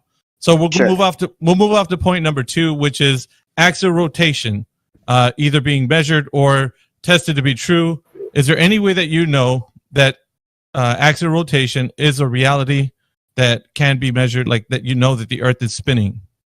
Well, we know the Earth is spinning, because it spins at 15 degrees per hour. We already know that because of Bob. Oh God, I knew that was coming. Yeah, hang on, Bob. Hang on, Bob. I know you're in the chat. Just hang on. Let me get through here with this guy. So he said he's not new. Okay. Well, I'm in high school, so I should know this now. You name dropped somebody you didn't know was in here, but Mickey's gonna finish the conversation with you real quick. Please just be honest and concise. Well, I didn't know this was filled with like the biggest flat earthers, but whatever. Let Miggy do it. Just let me. Okay, so you said that because Bob presented some information, and you didn't get this from any source like a textbook or a teacher told you. This was strictly from a Netflix video that you saw. Is that correct? From multiple sources, yeah. Okay, so what would be the primary source of your knowledge from the axial rotation of the Earth spinning, Spooky? Well, from the textbook, first of all, I already knew that from right. class. So you read some. I'm sorry. Go ahead. I was laughing at the physics class. My bad. So a teacher told you this, or a physics class that you took, some information that you gathered that the Earth is spinning on its axis is how you obtained the understanding that it is spinning on its axis, right? Well, I'm just saying, like, your model, it doesn't really work out with day and What night. model? Sure. See, the sun... Yeah, one second, guys. See, the sound... One second. The sun Go ahead, is... Spooky. the sun is round. And in your model, it only shows half the Earth illuminated, which doesn't make sense because the sun is a ball, and all right, cool. I understand. But we're sticking to like what you know and information. Just give to me what you know from how you got the understanding that the Earth is spinning on its axis. That's all I care about. I don't really care about anything else but what you know, the information that you can give me, how you know the Earth is spinning on its axis. And from what I gathered, it's from some physics class that you took, right? Is that correct? Yes. Okay, so not any direct measurement that you have done, but somebody somewhere on that you got told from your physics class had gave you the information that you know that the Earth is spinning on its axis. So what I'm alluding to here is that it's a belief that was given to you that you haven't verified thus far. So right now, the understanding that the Earth is spinning on its axis was given to you from a teacher, through a textbook, however you got it. Yeah, but Sure. those were done through experiments from other people. They're not... Sure. So what you're doing here is you're taking information, on face value that they've done their due diligence and they gave you that information via some kind of experiment or something. So right now you're trusting these sources, correct? But why wouldn't I trust these sources? No, I'm not. Scientists. Yeah, I'm not. Hey, I'm not disputing that. So, the information that you're gathering right now to you, as far as you're concerned, is just a belief because you trust them. It's a whatever you want to call it, justified belief or whatever. But the root of it would still be considered a belief because you trust whatever. No, it's a known fact. No. I'm talking about what the information that you've gathered is a belief. The information that I gathered is a known fact. Okay, sure, whatever, but it's still a belief because you haven't measured it. You haven't verified it yourself. That's what I'm verified. 10 other people besides being verified. Right. Yeah, I'm not, like I said, I'm not debating with you on this point. I'm trying to establish is either it's verified by you or it's a belief that you have. So right now it's just a belief because somebody else did it. So that's all I'm getting to right now, just the information that you know. Spooky, I'm not debating with you. I'm just saying, stop trying to debate him. He's not trying to debate you, man. Yeah. I'm just getting the understanding that from what you know, it's just all belief right now. It hasn't been something you verified. That's all I'm just getting to right now. Yeah, I guess so because I don't have 15,000. All right, cool. Yeah, thanks. No big deal. No big deal. You don't need a reason. It's all good. All right. So point number 2. Let Mickey do it, will you? Point number 2 is that axial rotation is just a belief you have because via whatever information you gathered that you think it's spinning on its axis. So point number 3 is that the vacuum of space is a medium that we could travel to, or that it actually exists. Now, is there any information that you could give me? Remember, no right or wrong answer, just what you know as to how far you can verify that when you look up at your night sky, that it's actually a vacuum that you're staring at when you look up. Well, we could see that because we're not talking about a vacuum cleaner here. We're talking about vacuum means emptiness in our case. So there's nothing there. Okay. Yeah, so it's a physical place we could travel to, yes.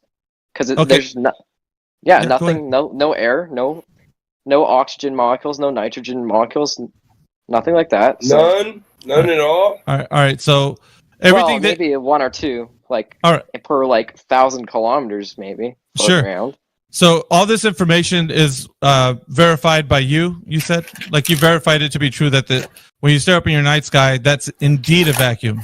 Absolutely, 100%. Yeah, because I have a telescope, one of those 10-inch wide telescopes, and I've watched the International Space Station fly past the moon. I'm just saying. So you're fake.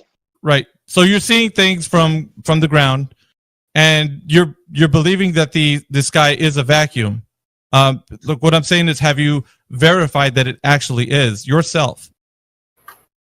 Well, geez, I haven't been to space, so no. I can't. Okay. So no would be you can't either. Right. Well, I'm not disputing. This is the thing, Spooky. I'm not debating you. I'm just gathering the information honestly from your point of view as to what you know. So yeah, you conceded. You said I don't know. So right now, the vacuum of space being a reality to you is just a belief. So it could be that you're trusting sources or astronauts or whoever it is, but it's just a belief that you have that the vacuum of space is a reality and it's a medium that people can travel to. So I'm going to go ahead and round off the 3 points that I propose to you right now, that the curvature of Earth being measured either in ancient times or now is just a belief. Axial rotation, that you trust in sources. But now you're twisting my words. Now I didn't. No, I'm not twisting. Hey, he's talking, man. Let me finish real quick, Spooky. So this isn't, like I said, this isn't a debate. It's just gathering information from what you told me. So that's all I'm doing, repeating it back to you. And I'm kind of making it to where you can see all 3 points together. So the axial rotation point you told me is also something you learned from a physics class, and you trust those sources, so it's a belief. And the vacuum of space being a medium that we could travel to, or that it actually exists, is still just a belief. So the paradigm of the globe Earth as presented to you throughout your whole life has been a belief that you held strongly to, but it doesn't have any basis on known reality. As in, it hasn't been measured, you haven't detected it, and you haven't been there. So there's nothing that you could actually say right now that would justify a belief that you have in your mind. Well, so when you would move forward in the conversation, because we're going to open it up so you can ask any questions you'd like about flat Earth. But if when we open up the conversation and you revert back to trying to justify it, we're gonna let it known that what you're trying to do is assert your belief once again when it's already been known that you just believe it to be true. You follow me, Spooky? So it's not something that you could test and verify because you haven't done it yet. So you're just asserting a belief. So when we get into a conversation, which I'd like you to have with us, don't revert back to like, well, what about pictures from space or something? Because all these things are just rooted in your mind as just beliefs. So, well, I have a couple. Yeah. Go ahead. Yeah, no, I'm just going to open up the conversation now, but just to let it be known to everybody here that you did concede and said it was just a belief. But so if you cannot, try not to go back and try to justify these things as if they're actual known reality, because just right now you conceded to yourself that is just a belief that you carry. That would be it. So I'm going to go ahead and open it up, and you can ask any questions to people here who would take any questions for Flat Earth. And if you want to know, you mentioned Bob, why don't you start with Bob? Yeah. Sorry. I have one question only. I didn't fast question. I only have one question fast about Bob. Yeah, I think he's right. We should let Bob cover that attack on him if he wants to. I'd be more than happy to cover it. Without interruption, please. That's exactly what I was going to suggest. This is going to be awesome. Okay, so obviously you don't know me, right? You only know me because of what you saw in Behind the Curve, correct? Yeah. Okay, and from what I said in Behind the Curve, you took that and interpreted as, what I was saying is that the Earth was spinning, right? Yeah, you said 1 hour and 15-degree drift. That is correct. That's exactly what I said. And you know what? I wasn't lying. That's exactly what we registered. The problem is what the producer interpreted that and actually cut the editing to make it look like. So would it surprise you if I told you that, I completely agree with everything you just said. I absolutely did say that. But unfortunately, because of the way the producer twisted that around, I was not saying 15 degrees per hour of Earth rotation. Now, do you want to know how I know that? Because your gyroscope, your like $40,000, what was? Like, how much was it?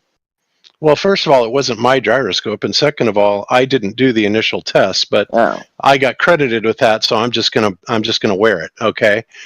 But we took that gyroscope, and like I said, when we first plugged it in, we got a 15 degree per hour rotation. And actually, it wasn't specifically 15 degrees per hour. It would be an interpolated value, taking the sine of the latitude times 15 degrees per hour, which would kind of equate out to that. Okay, so let's make that perfectly clear for one thing. But secondly, when I was in the movie, at that time when I stated that, I had no idea. I was just as surprised as anybody else, and I was very reluctant to accept it because I was trying to interpret, exactly what we were seeing. And I came to find out later on, and by the way, I did tell the movie producer this, exactly what we were seeing had actually been measured and discovered over 100 years before in what was called the Michelson-Gale experiment, right? The rotation of the luminiferous ether. So at that point, then what we were faced with is we had the challenge of, well, how do we prove that it is not Earth rotation and was in fact the luminiferous ether? Now, some people, and I'll even say even in this panel, don't believe necessarily that the luminiferous ether exists, but there's also a lot of Nobel laureate, physicists that say that it does, and it's, there's a big debate on it. Let's just put it that way. But by using that very same gyroscope, whether you believe in the ether or not, we actually devised a way to tell us whether or not it was in fact Earth rotating, okay? And it was really pretty simple, right? So first of all, do you understand at all how the fiber optic gyro works, how laser interferometry works? Well, not really, but I get the gist of it. I get how a gyroscope works and how the gravitational pull works on it. And then when there are spins, there's different. It marks one spot, and then it calculates the time interval it takes. And it calculates the angle, how much is the angle is like changed. Well, that would be for a gyroscope, yes, but a fiber optic gyro works a little bit differently. It works on something that's called the Sagnac effect. And the Sagnac effect is basically, it goes under the assumption that if light is traveling through a medium, right? In other words, they speak of light as a wave, right? So you have to ask yourself, well, what is a wave? What is it waving, right? What is it traveling through to cause that wave? What is the medium that light is actually waving, right? Well, scientists have been saying for centuries that it is in fact this luminiferous ether. And that is what I actually wound up claiming that it was that was actually rotating, the luminiferous ether. Now here's how and why I came to that conclusion. So we went back and we looked at these experiments from over 100 years ago and the assertions about the Sagnac effect and laser interferometry. And it turns out that what they say about the luminiferous ether is that it rotates very much, or it behaves very much like a magnetic toroidal field. Are you familiar with a toroidal field in a magnet? Yes. Okay, so the ether very much behaves in the same way. It actually is moving. It's not a stationary thing. It is moving, and believe it or not, it propagates vortexually, right? And it just so happens that that vortex rate is about 15 degrees per hour. Now again, how is it that we were able to figure that out and that it was not Earth rotation? And the answer is really quite simple. So if I'm taking, and this is, by the way, exactly what we did. So we took the fiber optic gyro and we went to a place in Colorado called Pikes Peak. And Pikes Peak is at 14,125 feet above sea level, okay? And we did our measurements there and we got essentially our equivalent to the 15 degrees per hour rotation rate from Pikes Peak. Now again, whatever you want to call it, you can call it the ether or you can call it Earth rotation, whatever you want to call it, that's fine. But what we're trying to prove here is that it was not Earth rotation that we were picking up. So we did that measurement at Pikes Peak and we got a value for it, okay? And then we went down to eastern Colorado following the exact same line of latitude. Right? And why we followed the exact same line of latitude, I'm going to tell you here in just a second. But we went directly east in Colorado on the exact same line of latitude down to just over 4,000 feet. And then we did another measurement. Okay? So, would you agree that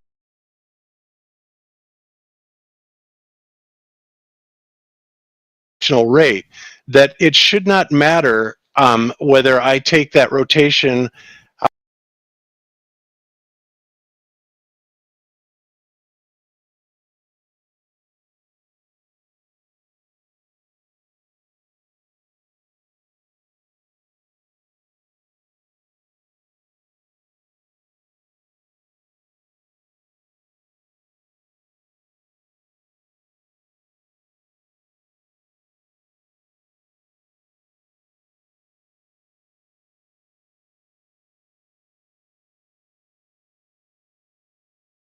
What part? Oh, go ahead, Psycho. You go for it. Yeah, do the test. Yeah, what part of the government is NASA? That's a general knowledge question. That's not in. Yeah, it doesn't really test intelligence. I'd really like to see. Do you know? I mean, is it something you know, like fifth grade civics? I'm not American. Do you know what are the three branches of government?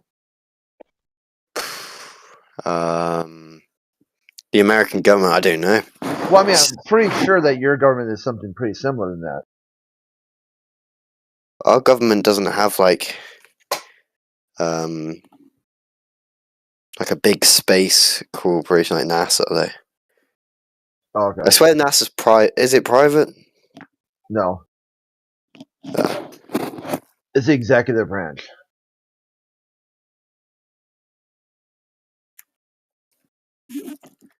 So what's your take on other executive branch agencies in the federal government, like say the NSA, CIA, FBI? I think they can be pretty corrupt. All right, so why would you reckon that NASA's different than the rest of them? I think NASA's different because anyone can publish scientific theories. to do with space, and like, So anyone anyone can can learn do it? science. And CIA isn't really to do with public information, really. Yeah, maybe you want to look that up. They've done a lot. According to them, they've done a lot of science, a lot of Okay. analytical, medical experimentation and whatnot. Yeah, from what I've heard, it hasn't gone very well. What the CIA did, but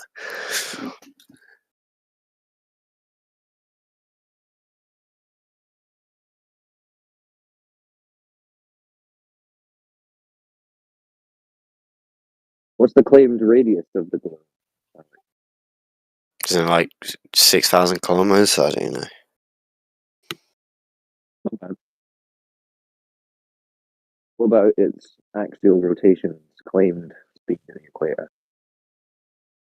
I don't know. What about distance to the sun?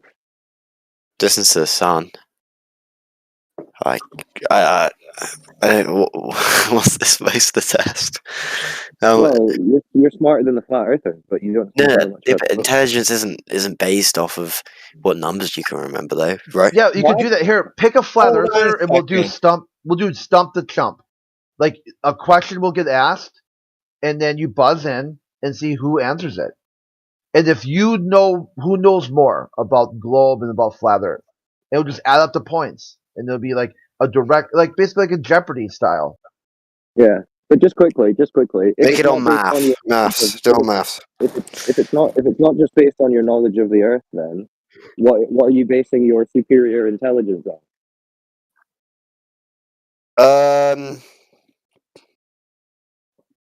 Problem solving and just, I guess, adaptation to be able to learn things. What problems have you solved for the Well, I globe? guess you can test on like maths problems. No, well, I mean, maths and glovers can be fine at math, but when you're And saying you're smarter than a physics flat kind of earther, science problems. so you don't that's mean that your knowledge. So you don't mean when you say you're smarter than a flat earther, you don't mean you have more knowledge about the Earth. No, not necessarily. I guess I see it as how well you can understand the topic. Like there's some flat earthers on the internet that seem to that they just cannot understand basic concepts of theories of the Earth. They think that, say, if a plane goes over one side of the Earth, it will just fall down. And why aren't we nose diving? There was someone that said that. But that's just a point I'm making. Do you think they were saying they're nosing? They would have to be nosing down to go around the curve. Yeah. So that wouldn't you?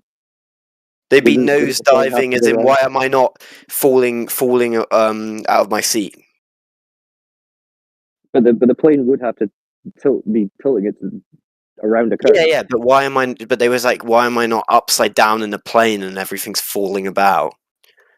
I don't think it's basically explained by what we say is gravity. Well, that's right or wrong. That's what we say, and they just cannot understand. Who said the concept? It was some idiot on the internet. Okay, well, I don't think anyone in here said that. Right? I know. I'm not saying that. I'm just saying that clearly is a dumb person, right? Right, but they you just don't know can't that person's understand actually a something. flat earther. I mean, if you weren't actually speaking to that person, you saw a random comment on Reddit or something. You don't know that person's actually a flat earther, quote unquote. So that sounds more like a glober. LARPing. So yeah, you're probably smarter than some of the dumb globers. Which of the flat earthers have you spoken to in here that you think you've got superior intelligence to? I'm on about averages here. I'm not on about specific people. But so no one in this room. I don't know. I haven't. Who am I to say? It's just I know the majority of flat earthers can't understand basic concepts that we the globe. So you can't really say who am I to say and then make some massive sweeping statement about a whole group of people. Not really. Well, but what flat earthers believe that the Earth is the Earth is a plane, basically. Well, there's no curvature, and there's lots of these people, whether they believe it scientifically or they just. Are you still not understanding the difference between observation and belief? Because it's not a belief. It's like saying, I believe the grass is green, whereas you know the grass is purple. Yeah, but you don't know the Earth's flat. You don't know the Earth's flat. We observe can it. go down again. We observe it. We observe it. No, we don't. You don't observe a horizontal horizon when you go to the beach? That can we know that the horizontal would have little curve if it was a massive globe. Horizontals don't curve though. Horizontals don't curve though. But our eyes wouldn't be able to make out the difference from on Earth. It'd be hard to see the difference, right? Your eyes can't. And even you know that it'd be hard to see. Okay, so we just can't see the curve, right? Yeah, so you can't use your eyes to make a belief. Well, to make in like actual evidence on the shape of the Earth. Right. So you don't observe the curve, so you only observe it to be flat. No. Well, your eyes. No. I guess see it as flat, but that doesn't make it flat. Right. Well, that makes it curved, right? Is it possible that you? Is it possible? We don't know. We don't know whether it's flat or curved. Then, if we're only using our eyes, it could be either. Is it possible? So it's possible that we observe it to be flat because it might be flat. It's possible, but it isn't certain, right? Not certain. Is it certain that it's actually not flat and it's actually a globe? There's no certain answer. That it could be either. So you're agnostic. It's only taken about 24 hours. That's good. That's good speed. No, I'm not agnostic. I'm just making it. I'm not. No, I believe the Earth's a globe. But I'm making from your point, you can't infer that it's necessarily flat from your evidence. You say, but you're not certain. You're not certain it's a globe. Never was necessarily certain. I'd never bet my life saying, "Oh, it's definitely a globe." That's a long way from where you were just a couple hours ago. You realize that, right? No, I've always been like that.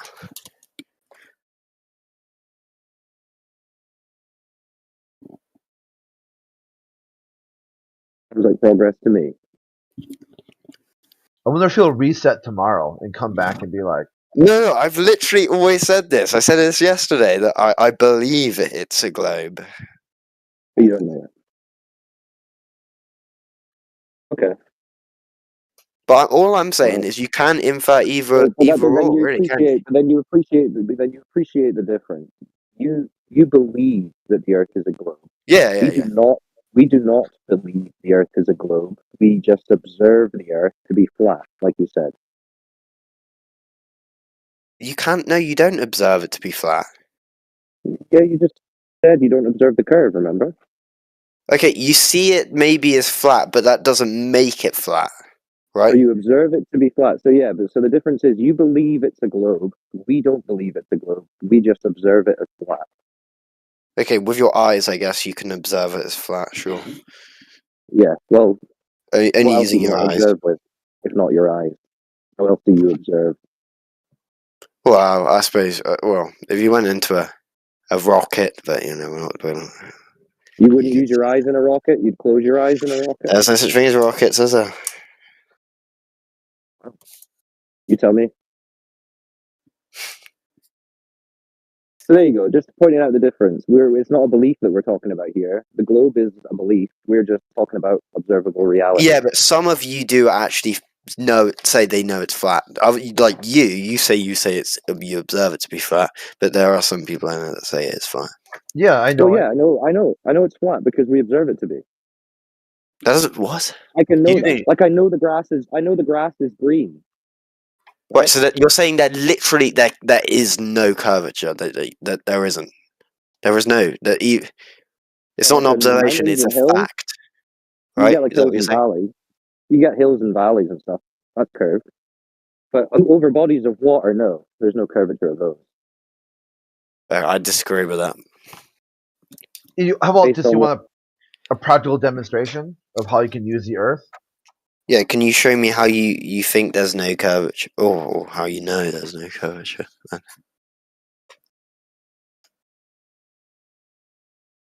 All right, here we go. Are you looking in text chat? Yeah. Okay, this was you're familiar with the guy WS, like anti-flat Earth stuff. If you're a flat earther, to get a roll to post, you had to answer this in less than 5 minutes. What is the length of AB? 4. No, 13, I mean. Okay. See, if you're a globalist, you're good. You get to post. Oh, no, I got that wrong. If you're a flat earther, you would get a roll right now that you would not be able to post. No, because they're not on the yeah. It'd be a lifetime disqualify on this server. I got that wrong. Yeah. It's not 13. It's not 13. No, because it's not. It's below the furthest point. So it would be. Do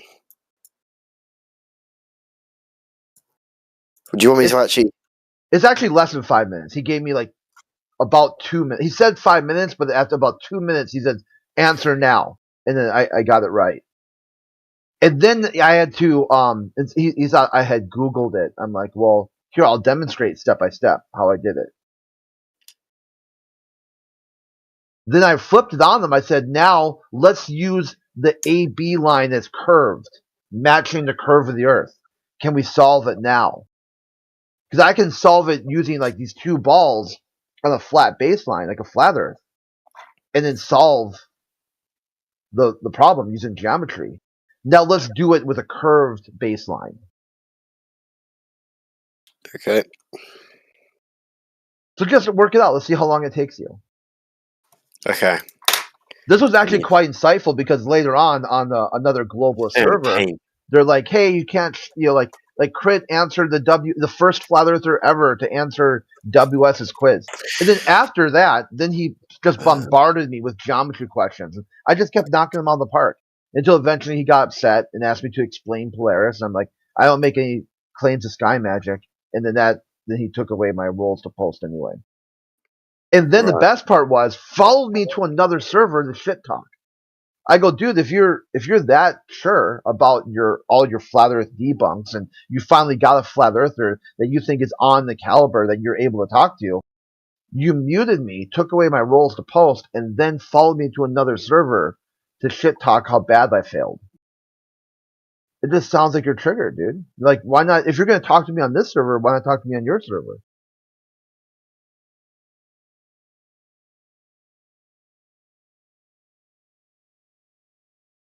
I think he's fucked off now. I don't think he's posted anything in quite some time.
Oh.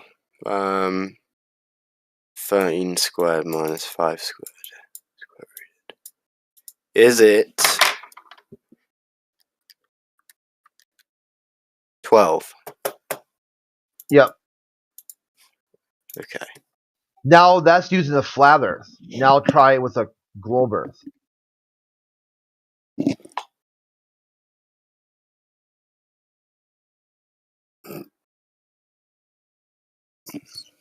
What do you mean? Curve that AB line. Then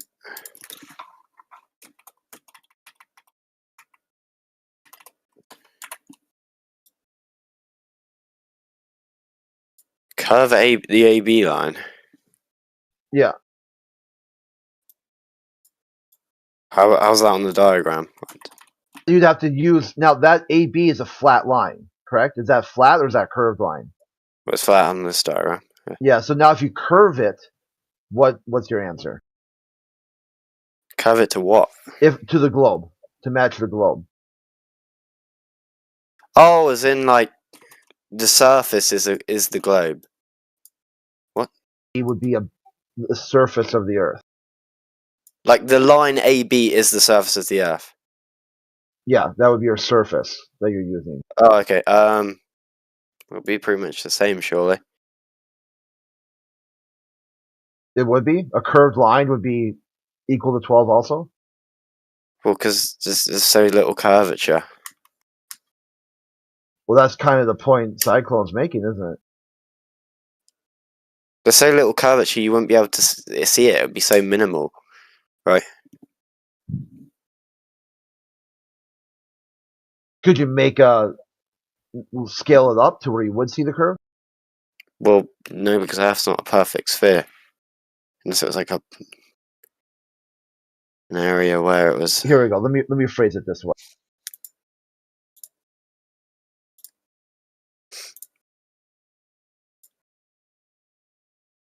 So we're going to look at the lines here, and which. I guess if you did it on sea level, on level water, then I'd agree. Then yeah, you could do it on water level, but see.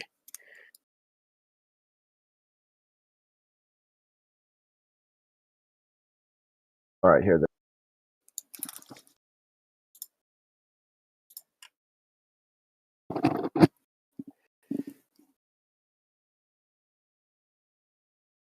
There you go. So here's your options. You got the blue line, the red line, the green line, and the black line. What's the green line? You see the green line there? Yeah. Okay. And you're connecting points A, B.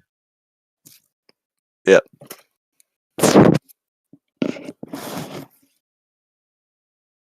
Wait, what's the question? Oh, right. So if AB black is 12, what's red? Is it greater than, equal to, or less than 12?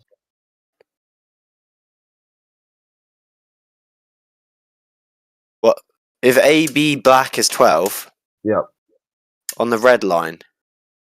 On the black line. Yeah. What's the question? What's red? Is red greater than, less than, or equal to? Well, you expect it to be greater than. Okay. So that would be a curved Earth, then, wouldn't it? So you'd have to have a number greater than 12. But how are you going to get the measurements that precise? That's what I'm saying. You fill in the blank there. What is a curve of the Earth? How much curve do you have there? I don't know. I don't know the curvature. There's no set curvature throughout 'cause it's not a perfect globe. This is kind of a problem, isn't it? That you can't practically use the Earth to do any sort of geometry. Not really.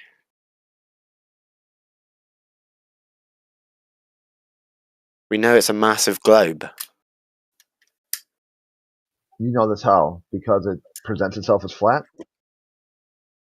Yeah. Okay. I believe it. Or because of sky? Because it has to be. If it was a massive globe, then we know it wouldn't have much of an effect on it, if at all. It must be, as they tell us. You can tell it's curved by how flat it is. What? What do you mean? Is that what you're saying? So what are you saying? Break it down. Give me the. I'm saying that the Earth so is curved. massive. It's okay. It's so curved. There's so little curvature that two tiny balls put on Earth would have very, very minimal effect of that value of X.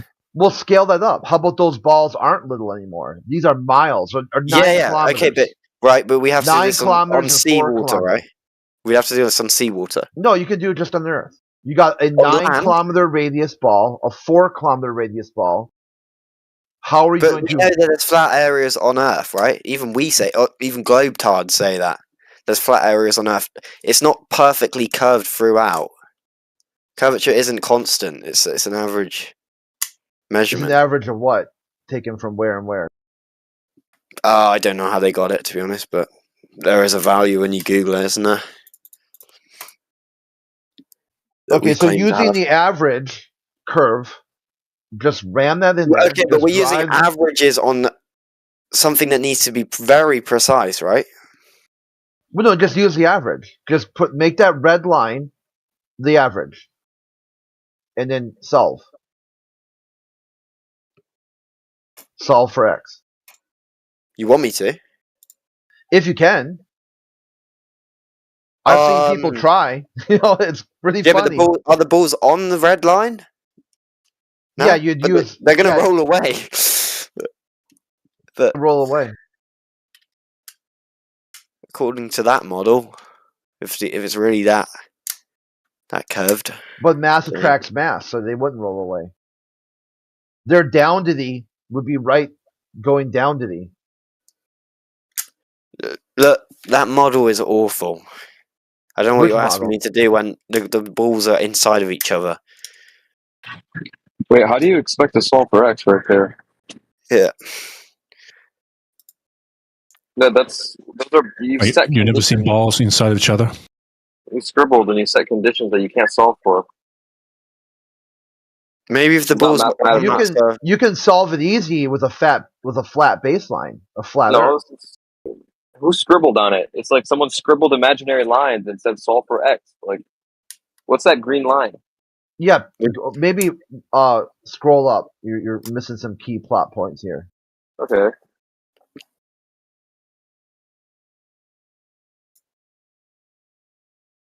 In the image above, you can solve for x. Yeah, but I don't know what on the a flat bottom Earth. Yeah, I don't know what you're on about with this red line though. Yeah, that would be a curved line instead of a straight black line. Yeah, so the balls are now on this red line. Yeah. But or the blue one or the green one.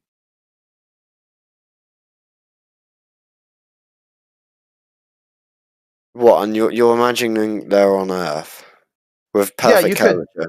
Yeah, say or average, like using your framework, average curvature. I will have to draw something.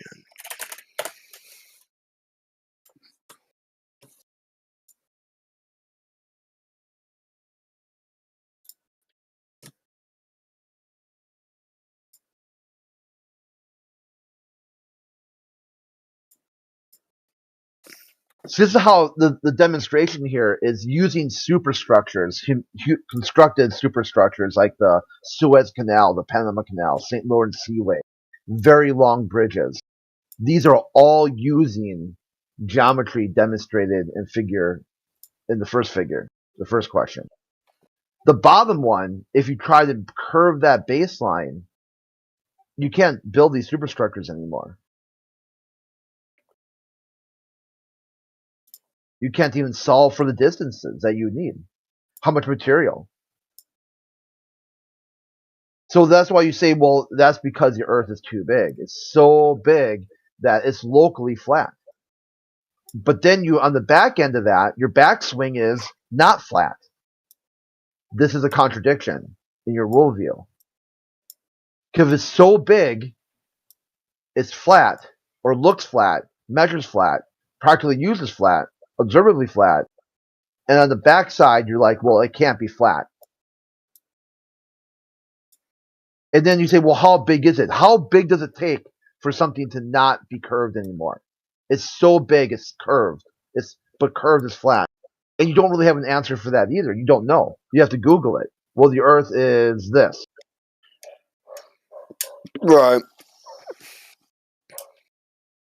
So what's the main point? This is a practical demonstration you're looking for.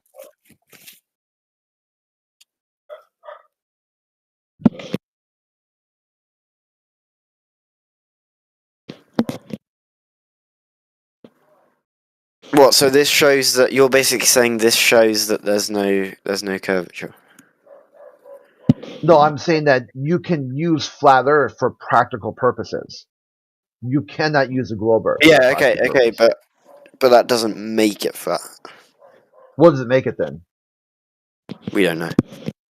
You still don't know? So you got a practical demonstration, exactly what you were looking for. You were looking for someone to practically demonstrate a flat baseline, how you could use a flat baseline. This was demonstrated to you, and you still don't know. Yeah.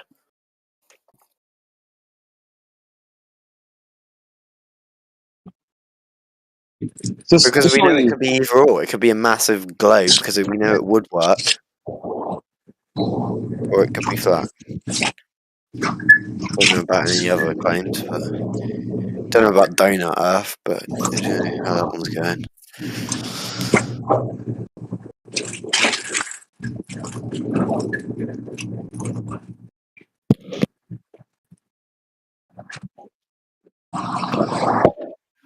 I just don't think there's any proof you've got that proves it's flat. This is a practical demonstration. Yeah, but this doesn't prove it's flat, right? What does it prove? Nothing. It just proves that we can model the Earth as flat with small spheres to get the distance between them. And then you make it big spheres, scale it up.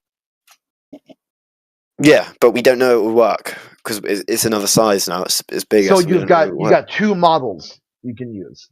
You can model that baseline as curved or flat. Which model can you solve the problem? Practical use. If you curve that baseline, it's not possible to solve anymore. You got this problem where you got the three kissing circles. Okay, but have you tested it with massive spheres? Yeah. How big? Yeah. The problem with the three kissing circles is that the way the 9 and the 4, they'll spread apart and they'll touch at a different spot, not allowing you to solve the problem anymore. Okay.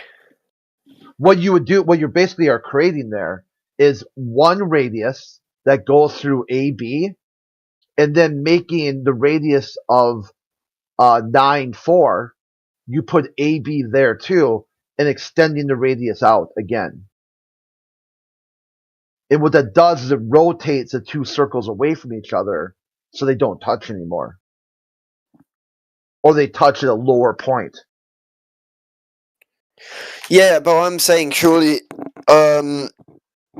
this means nothing. This means a practical demonstration. So if we did this in person, got two massive spheres and measured the distance between the bottoms of the two,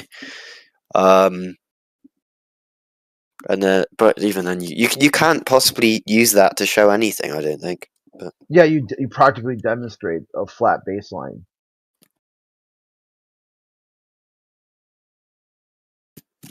What? Yeah, but we know it would have minimal effect. The curvature would have minimal effect on it if the Earth was a massive globe. So it doesn't prove either or.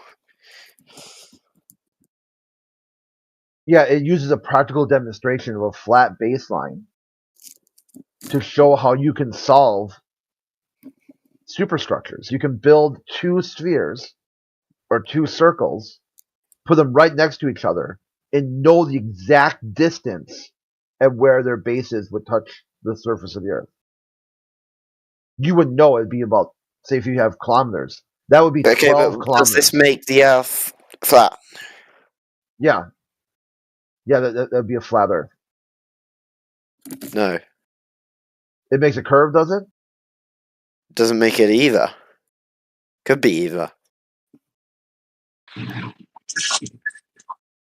I'm really confused. He's saying that with those two spheres, if the Earth was a globe, then we wouldn't be able to work X out, and it wouldn't, in a practical way, it wouldn't be right. Is that what you're saying? No, the you can value try. to Go ahead, calculate try to solve that. wouldn't be correct. Curve that baseline and run that back through your worldview. But what I'm Whatever- saying is, if we have a massive globe, it wouldn't have much of an effect. Yeah, that's where you're back into a self-defeating worldview. Because now you're saying it's so big that it's flat, and then on the backswing, Basically, you're like not flat. Yeah, It's not. But it's so big. He said the Earth is so big it's practically used as a flat surface. And then No, you I'm not say, saying but it's Earth not, is. it's I'm saying curved. if Earth was a massive globe, then we wouldn't be able to tell a difference. So how do we know if it's either or? Yeah, because you can scale this up. You Yeah, can but just have we scaled this up? Yeah, do a model. Use a model and Have scale we? it up. Have we done Go it? ahead. Yeah. Yeah, but have we? Yep. I told Have you. you? What's the effect? What happens? Yeah, but have you Yes, in real Alex, person yes, made a 4 kilometer wide yes, ball? Yes. On paper. I don't And what- believe you. On paper, what happens is it rotates one sphere clockwise and the other sphere counterclockwise and extends another circular radius out. So you'd have two radiuses, one that goes through AB, like a little pi, and another one that goes through 9, 4. The problem is now how it bends the surface also bends at the point at which those balls intersect.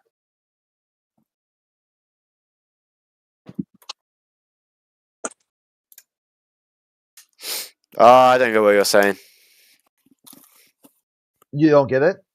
No, I think there's a lot of math confusion because I'm not understanding it either. So basically, how about take a bowling ball and like a tennis ball, or what's the biggest ball you have? Do you have a soccer ball or a football in your house?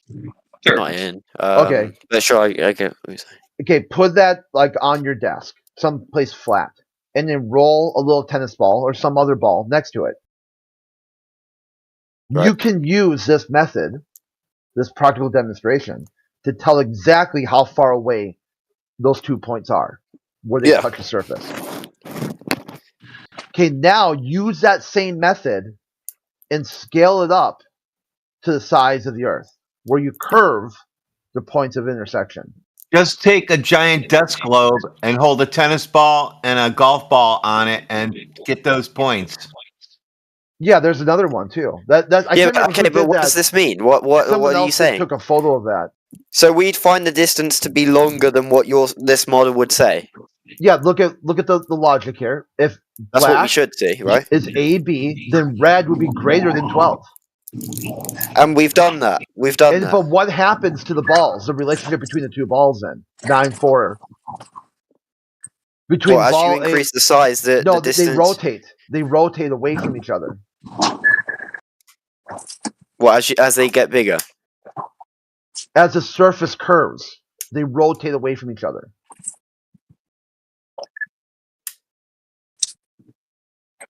So then the same method that you used prior will not work.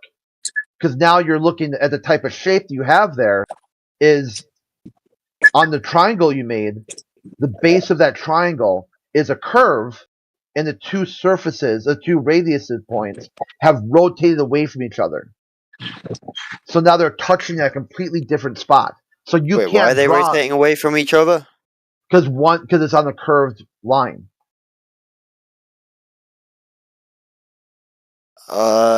Depends how big, surely. Because Yeah, you scaled up to the size of the Earth. Oh, to the size of the Earth. Okay. Yeah, so when you I thought you draw were that about like line, 4 kilometers. remember your first step, your first logic was to just add 9 plus 4. Okay, Remember that? okay. Now it's the size of the Earth. It's different. Yeah, so if you put 9 plus 4, your first answer was 13. I told you that's wrong. Because all you did was just extend the two radiuses together, but that's not what you're looking for. But see, if you were to use that same method, because 13 is an important number when you try to solve this, but you have to lift up the baseline to where 4 is. I still didn't see why they'd You roll away curve that from each other. baseline and you lift it up. What you're doing Would there is not be like? you why have would to the two- follow. You have to follow the objects in space. The 4 moves to the right, and the 9 moves to the left. Why? And they rotate away. Why? Yeah, push that sphere up. What happens if you push that sphere up? Which way does the ball go? Well, obviously they're going to go to the right, but there's Move gravitational left and right. pull between They'll the move two left. balls as well, right? You had said that they'll roll off. That's exactly what you're looking at. The 9's going to roll counterclockwise, and the 4 will roll clockwise. So now they don't touch. But the two same balls spot. will attract each other, surely. If it's the size of the Earth. Based on what? What would you base that on? Mass attracting mass. So the two balls will just attract each other, and then what? And then it equals 12? It stays stuck together. No, So it doesn't make it equal to 12. What would it equal then? Greater than 12? I don't know, because there's an arch. Yeah, so is it greater or less than 12? Greater. Greater than 12. So now run that back through your process. Do the same process you used, and what do you get for an answer? Because now your AB, is greater than 12. So what does it equal the other parts of the triangle? No. What, work out the length of the arch, but you haven't told me what these new two massive circles. Yeah, you said that it was a curve of the Earth, which is observably flat. So you scaled it up to it's no longer observably flat. Yeah. It's observably curved. Like Radwin had said, take your globe, your home decor, and put a tennis ball and like a golf ball right next to each other. And do the same process that you had done on your desk. Like put a little tape measure down, put both of them next to each other, figure out what the distance is between those two, assign a radius value, then scale them up to the size of the Earth using a model, if you will, a globe home decor model, and then see what answer you get now. What, with 9 and 4? Yeah. What, kilometers? Or miles or whatever. I'll do kilometers. Radians or whatever you want to use. Just fill in the blank.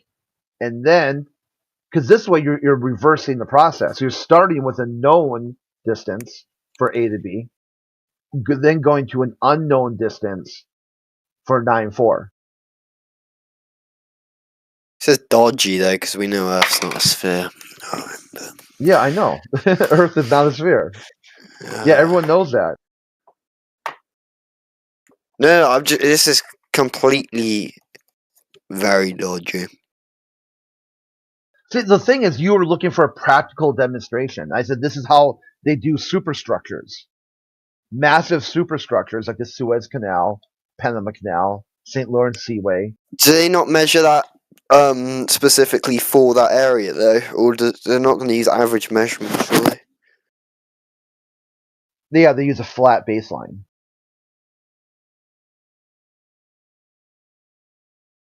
As in they literally just I don't See, know. this is why I talk about being bricked. Like, if I had framed this in just a regular math problem, you would get it. You'd probably get it pretty quickly.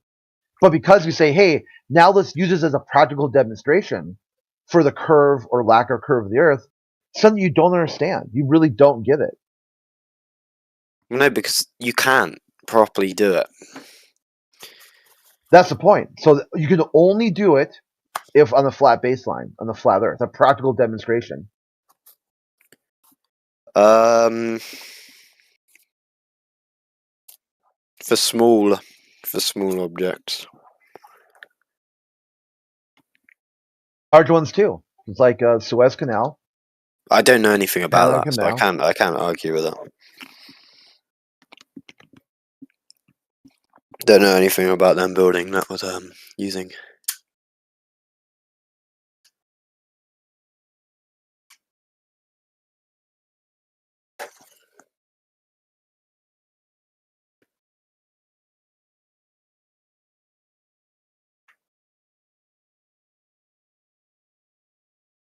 I swear that canal one was answered though. There was like a post on it of explaining why. I'd have to look for the article, but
Earth glob.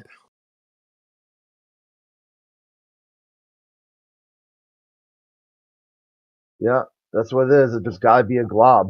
A semi-wet circular substance.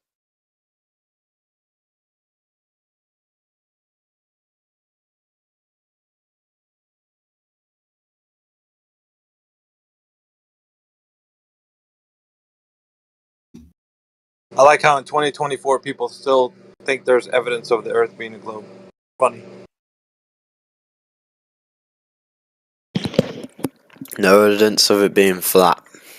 See, look at this, Alec, this definition here. Glob, informal, a lump of semi-liquid substances, a thick glob of melted mozzarella.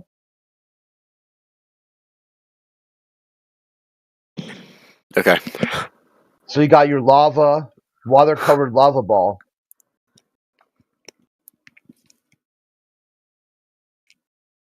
It's a glob, dude. So if Earth is a glob, why is everything else a sphere? Using your worldview here. So you look up into space and you see a bunch of spheres. Okay, so why is Earth a glob?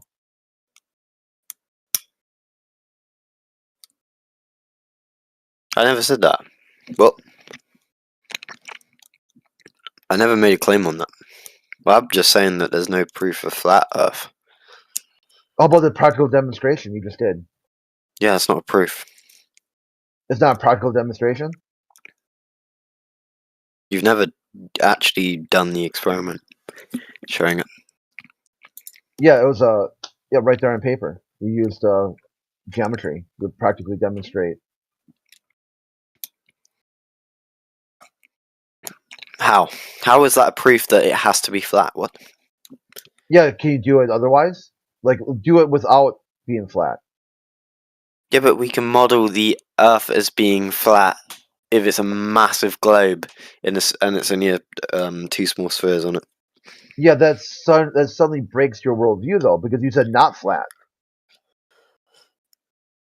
Yeah, but what? So which one is it? Is it flat or not flat? Don't know. Well, you said it's so big it looks flat, so you gotta say flat. No, it's not perfectly flat. No, it's perfectly curved. On a globe, it wouldn't be perfectly flat. So on the globe, it's perfectly not flat. Wait, what did you say? So on the globe, it's perfectly not flat. It's perfectly not flat. Yeah, we make a claim already? Earth's not a perfect globe. Or sphere, even. It's got curvature at most points, I guess. Where's the curvature at? Most points. Okay, so use some of those points and solve the practical demonstration. We'd have different curvature for it. All right, we'll pick a point and just go for it. You can't just pick a point because spheres take up space. So you can't do it. Okay, so you can't do the practical demonstration. All right, got it. You can't. Yeah, you don't see a problem there? So you asked for a practical demonstration. You said you've got practical demonstration. The maths would basically work out because it's so minimal curvature that it would have tiny effect on the number. So it'd be 12. It'd still be 12 then. Or it'd be more than 12. Might be if you do it on some certain areas of Earth. Would it be more than 12 or less than 12?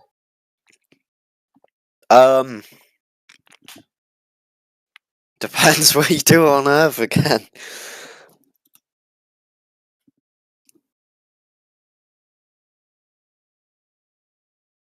If you did it over sea, I'll then start answering the questions. You'd have to do it on sea level, right? Okay. So at sea level, does it equal 12 then? No. It'd be greater than 12, but like very minimal. That it was basically 12. So you'd practically use that as 12 anyway. Yeah. So it'd be like 12.000000001. So basically 12. Yeah. Okay, so practical demonstration of 12. What? Yeah. What? So flat. What? No curve. No curve there. If it's 12.00000001, then there is curve, right? Yeah, so definitely flat. Flatter than a pancake. Say if a pancake was mathematically It's pretty flat, but it described- wouldn't be flat. If it's greater than 12, then there is curve. Yeah, but practically demonstrated, flatter than a pancake. Yeah. Okay, so that'd be flat then. No, it's near perfectly flat, but it isn't. But it's not. It's almost perfectly flat, but not flat. Yeah. So curved. Yeah. That presents as flat. That pretty much is flat, yeah. Okay, so there it is, flat then. No. We're just gonna keep going. Hey, who measured that? Who measured that curvature with this 0.000000000012? It's an example. Yeah, I know, but who measured? I'm gonna say if it's curved at all, then it's gonna be greater than 12. Yeah, that's great. Nice story. Who measured it? I'm just saying if something is curved, then the distance is gonna be greater. Cool story. Than a straight line, right? Who measured it? Can you both agree on that? Not really. Who measured it? Well, I'm not. This is a hypothetical example. Nobody measured it. Yeah, but who measured it? I'm not talking about who measured the Nobody? Earth's curvature. I'm talking about. Nobody measured this curving Earth. Really? Is that what I'm hearing? I'm talking about that. Awesome. I like how nobody's measured this alleged hypothetical Earth. Wow. Yeah, no one's measured curvature, so therefore it's flat. Thank you. Well, thank you for that concession. I knew that, but I like to hear you. So it's flat because we haven't measured curvature yet. Well, who measured it? We haven't looked behind the door, so there's no one there. They can't be. I'm asking you, if you're so confident, who measured it? Tell me, if you know. I'm not confident that the Earth's a globe. I'm confident that there's you have no proof for the Earth being flat. Tell us, Alex. Come on, Alex. Tell us who measured it. Come on, Alex. It's weird, right? Why would you say that it's curving at a specific percentage rate hypothetically if you don't even know? That's weird, right? No, I'm saying if the Earth has curvature, then the distance would be greater than 12. All right, in your imaginary Earth, did you just conjure that up in your brain? Like, so No. where in reality can you actually visualize or measure anything? That's what we want to know. There's a lot of him hawing, dude, but there's no proof. Correct. Do you agree? If the Earth, if the sphere was, if that AB point, was then curved, those two balls were on a curve, that the distance would be greater than the actual distance AB, or 12 in that case. Yeah, but you're just working maths out. That doesn't matter. Well, what difference does that make? If it's correct or not, why would it matter? No, it's a fact. It would be. It's a fact. Mathematical, right? Yeah. Okay, so now take your math, go out into the field and test it. Where can you compare what you've seen? You do it. You're the one trying to prove it's flat. I'm not proving it. I'm not listening. I'm just saying you have no proof that it's flat.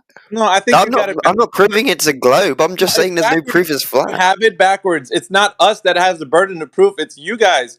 But you're using 0.00000001.2% chance that it's a globe. Well, then where's this demonstration? It's not that burden of proof is not us. It's on you guys. Like you're saying there's no proof of Earth that you like, therefore it must be flat. That Earth's a globe, so therefore it's flat. Check this out. This is so simple, right? I'm gonna give it to you straight. There is no measurable curvature, therefore the Earth measures zero curvature, meaning it measures flat. So now, if you have a measurement, that's what I'm asking for, then it can compare against my saying that it measures zero flat. So there's no measurement, no curvature, no deviation of any kind. Now, if you say there is, I need that measurement. Hand it over. So you're saying because we haven't measured curvature, there is no curvature? No. I'm not saying that. I'm saying it does not measure curvature. You cannot measure curvature. You understand what I'm saying? You cannot measure it. Therefore, it does not measure. Measure zero. Because if there was curvature, it would measure. You could go out and test it. Therefore, it does not test, so you can't produce curvature. Measuring. So you've found no test, so therefore there's no. No, I'm asking you. The burden of proof is those who make the claim, and those who made the claim are not you or I, right? We're not the ones. But you're advocating for the position that there is curvature, which is why I'm not. I'm saying. All right, then we why can't. were you telling Crit that hypothetically, like you and Mez like to do, this little hypothetical games that you play, mind games, right? All it is mind games. Where in reality can we actually talk about? I'm saying you guys should be agnostic. You guys, no, you guys, not us, you. You shouldn't be so certain that the Earth's flat. Oh, we're definitely certain, because if it was what they're saying it was, they would produce evidence empirically. They're not just going to be going out and putting things and publishing things in books where children can absorb information in schools and such without having anything follow up by being empirically proven. Wouldn't you agree? Why would you do something like that? Tell a kid that the Earth's a globe without any evidence whatsoever, and just have him believe because of videos, pictures, and other things. There's evidence that you don't like. Like evidence that we don't like, which has nothing to do with measuring. That's weird. Because when you tell me something measures curvature, then obviously there's a test in the field that you can go and do that will actually measure the exact thing that you're looking for anywhere. And that's obvious, right? You found no curvature, so you're saying. So what does that mean if there is no measurable curvature? That means that when you go out to the field, you haven't measured it. No, well, no one can, dude. It's imaginary. It's like saying, "Oh, go measure the pink elephant drinking tea right next to me," and you're like, "Dude, nothing exists. How can I measure something that don't exist? There is no pink elephant." So you can't use it as a proof that it's flat. So if I give you an idea like that, how can you measure something like that? I'm just asking. If I tell you measure the pink elephant drinking tea right next to me, and you're like, "Dude, there isn't a pink elephant drinking tea next to you," and I'm like, "Yeah, there is. You just don't want to measure it." And then if I go on and keep telling you you don't want to measure the pink elephant drinking tea, you're gonna be like, "That's so fucking dumb. Why are you telling me to measure something that doesn't exist?" Therefore, so how can you use it as a proof that it's flat then? Exactly. Now you're getting it. So if there is nothing to measure, because there is no way you can measure something that does not exist, and therefore no curve equals what? Zero curve.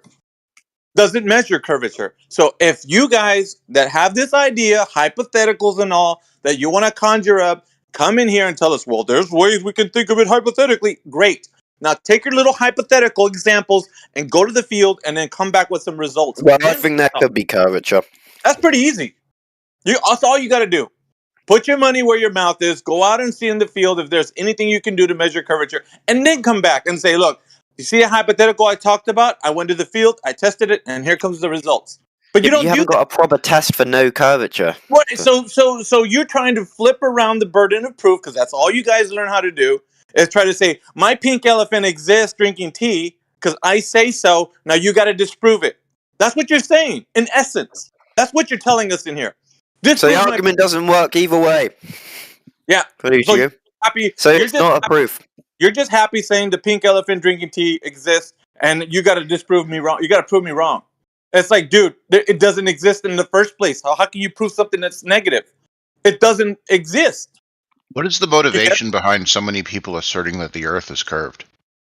Well, it's real simple, man, because ever since you were a young child, and all of us, right? So it's everybody, we're exposed to the idea that the Earth is a globe. So everybody's brought up in this culture. Right, but who came up with that original idea and why?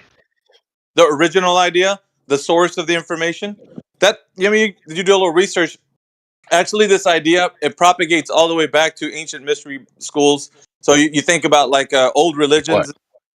So it's deep rooted. So it's not just as simple as looking into the history of time and saying, well, we really didn't start talking about the Earth being a globe till like 500 years ago. It's not that easy.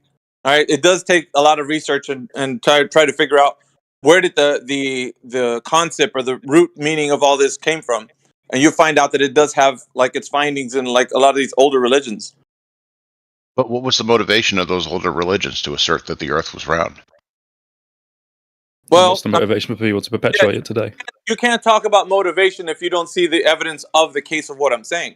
So if you're trying to put your shoes inside of somebody's mind of something that happened a long time ago, you're going to be at a loss. There's no way that you can do that, because you'd have to have some sort of source that you can speak to. The only thing you know is the evidence of such things, right? So if there's evidence, Somebody must have benefited from believing the Earth was yeah, round. but check this out, man. Because see, you. This is kind of like a diversion tactic, which we're used to. That's fine. If you want to talk about where this all began, you need to go back and do your own research, because what you're not doing is you're not solidifying the point. You don't see Aren't any. you trying to shift the burden of proof now? No. Shifting the burden of proof is not what we're doing. It's what you're doing right now. This is exactly Aren't what you trying to make it my job to try and prove to you your it's own your point? job, being somebody who believes the Earth is a globe, something that does not exist, has no I evidence. didn't say I believe the Earth was a globe. I'm asking you to demonstrate why it is that people in the It's what past believed the Earth was a globe and why that It's what belief everybody like perpetuates today. See, people like you do the same thing. You obfuscate from the point. I was asking the gentleman to produce evidence of the case of his Speak for yourself. hypothetical, and so Mez or whatever is the same thing. All you guys in here, you fancy yourself intellects, but then you don't have any evidence to back up empirically the things you say. So it's not, the burden of proof isn't on us. Could say the same to you. Couldn't I just tell you to do your own research? Yeah, but you don't do it. You're just in here hemming and hawing just like the rest No, of these. because I'm honest. Same thing. No, you're not. You're dishonest, dude. If you were honest, you would go back and figure out where this point source of What was the motivation for the ancient religions to assert that the Earth was There you round? go. You want to That's a talk very about simple question. motivation. You want to talk about motivation? Well, then why don't you do your research, clam up, and Perhaps go? you should demonstrate to Why don't us you why clam the up? Earth, why You the know, people in the past believed the Earth was round. and go and find out. Clam up and go and find out. Sorry, but we're not doing your homework for you. No, this isn't our homework. It's yours. That's your problem, Again, not mine. it appears that this notion of shifting the burden of proof Yeah, that's what you're seems to doing. be a problem endemic in this discussion. Yeah, whatever, dude. Like, I don't know what angle you're actually striving to talk about, but it has nothing to do with evidence, so therefore it's moot. Right? It's a moot point. Have a nice day. Anyways, back to the guy who's talking about that hypotheticals are a thing and shifting the burden of proof because you fancy yourself some kind of intellect and you're in here talking to a crit. You have no evidence, sir. It always falls back to that you and the rest of the guys. I'm not trying to prove anything. Then why are you talking? Because I'm trying to say that you don't have proof that it's flat. You just believe it is. Listen to me. You're shifting the burden of proof because you believe. No, because you guys are saying you know it's flat. Yeah, because there's no evidence of curvature. What are you not getting when I keep saying that? I think that you're missing the point here. There is nobody measuring. That's like saying I can't see. I haven't known anyone to be behind this wall, so there's no one behind the wall. No, that's not the point. That's a bad analogy. What I'm asking for is that people are saying that there's people behind the wall, but nobody's checking. That's what you're doing. You're saying so. Therefore, there is no one behind the wall. What? People behind the wall, and I'm like, dude, nobody's checked. I'm saying you should be. There could be someone, or there might not be. That's what I'm saying. You should be like. Alex, we've checked behind the door. There's no one there. What would settle the dispute? What would settle the dispute? Going out and measuring it, right? That would be easy. Let's go and test it. Heck, if it exists... No one's done a proper experiment for that. Yeah, it's not an experiment. It may or may not exist. Yeah. The thing to do is for me to go out and check to see if it is actually real or not. That would be great. I can go and test it. But instead, we listen to you guys talking about, well, it's hypothetically real, like all day long. You don't ever go and say, you know what? Let me go. I never said that. You're putting words in my mouth. It's simple, right? Why sit on Discord when you can go and check and find out for yourself? Do a line of sight test. Go see how far you can see. See if there's any obstruction that the Earth curvature that gets in the way, as predicted on the Earth being a globe. If you find that, then voila. Am I the one claiming that I know the Earth's flat? It doesn't matter if you're claiming or not. If you're claiming you know it's flat, then you should have proper evidence, right? Dude, see, that's the problem with you guys. You don't listen. It's not about coming in here and saying, I'm not claiming. If you say it could be one way or the other, you wouldn't know unless you go and check. Duh. But you haven't got any evidence. So then if you're wondering, right, well, I don't know, it could be, it could not. Go and find out, right? Go and see. You go and find out. It's your proof. You don't have to. The burden of proof is not on us. We know it does not measure curvature. But you just said you know it's flat, so then it is on you because you're claiming that you know something without evidence. No, the evidence is there is no measurement of Earth curvature, but you seem to be in a quandary about it. I don't know. So then you get your ass up and go find out. We know. You simple. We know. What's measured it? So, okay. You get it? All right. So now get up off your ass and go find out and come back and tell us your results. Yeah, but you can't use that to say that the Earth is definitely flat because of it. Because we fucking know, dude. You don't. You don't know. You know there's no curvature, right? How do you know there's no curvature? I never said it was flat. Well, then go and find out. Why do you know there's no curvature? Go and find out, for God's sakes. Tell me! It's not up to me. I'm not here to hold your hand. You're the one saying that you know it's flat, so surely you should be able to tell me how you know there's no curvature. Because it doesn't. How many fucking times? Are you hard of hearing? Do you just not understand? When something does not measure any curve, what the fuck is it? When there's no Have you done a proper test? Answer the question. If it does not measure curvature, what is it? If it's a proper experiment and you've done that, You then don't know what an experiment is. it means that it is flat. But I guarantee you, the way you measured it is retarded. You can't guarantee. You just told me you're not sure if it's flat or round. You just said that right now. I'm not sure. So how can you guarantee anything that you say? What did you say? Okay. How can you guarantee that it's anything if you just said you don't know if it's curving or not? Yeah, exactly. Right? Yeah. How can you guarantee anything? But you know it's flat. I know You're saying something else. It doesn't measure curvature. So if it did, then we'd have something to talk about. So if it doesn't, so we don't. But Just you got to admit, that sounds like the weakest evidence ever. Weakest evidence that it does not measure. It's not even evidence. That just sounds like the weakest point to go off of. Yeah, that's fine. I don't care what you say. Listen to this. If you want to be brave enough, right, get up off your damn ass and go find out that information and come back and say, look, I measured it, so I know it's curving. Here's what I got. Yeah, okay. I think you're wrong. There you go. My position is strong until you can come back and bring something evidence, right? I just want you to stop saying you know it's flat. I know it's flat. Sorry, but we know it's flat. You don't have any evidence otherwise, because you're sitting in here kind of spinning our wheels. Yeah, you're laughing. It's a little nervous laugh that you got because you don't have any evidence, sir. Don't have any evidence. Neither do you. Tell me your evidence. Go ahead. What evidence? I'm not claiming anything. Then shut your mouth. Then why don't you? You too. No, because I can tell you with all certainty that it does not measure any curvature. Zero curvature. Measures zero. You know what the number zero is? Yes or no? So you've got a measurement. You said you know math, right? You know what zero means, right? Do you know what zero means?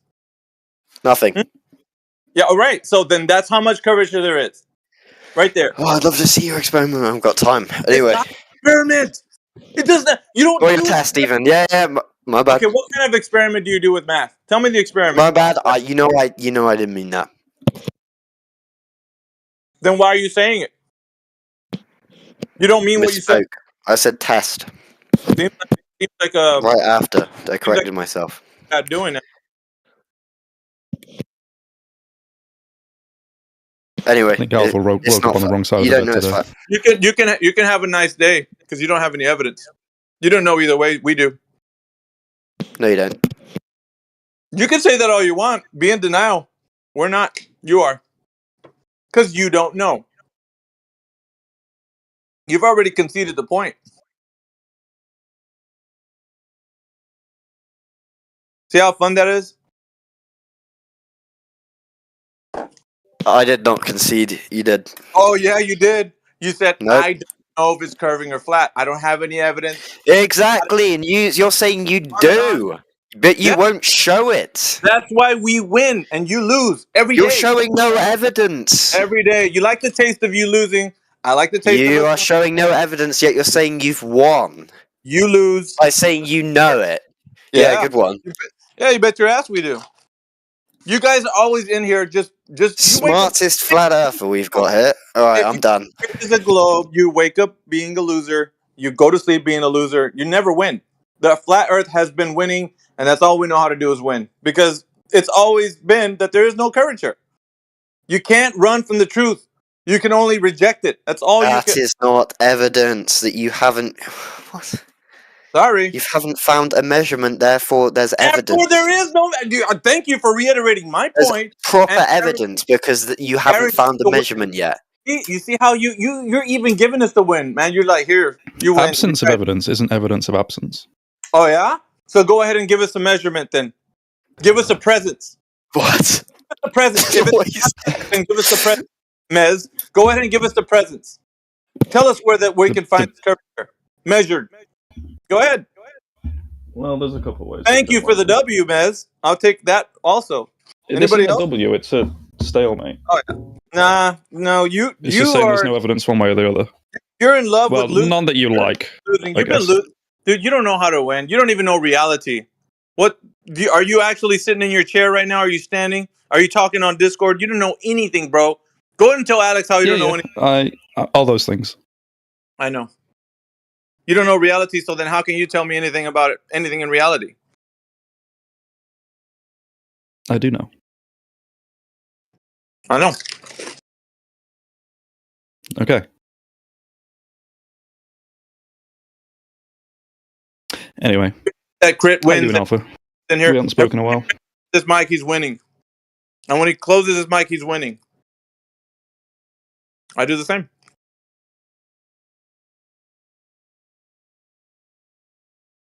And you guys just accept defeat. That's the only thing you guys know. Guys, I have a question, guys.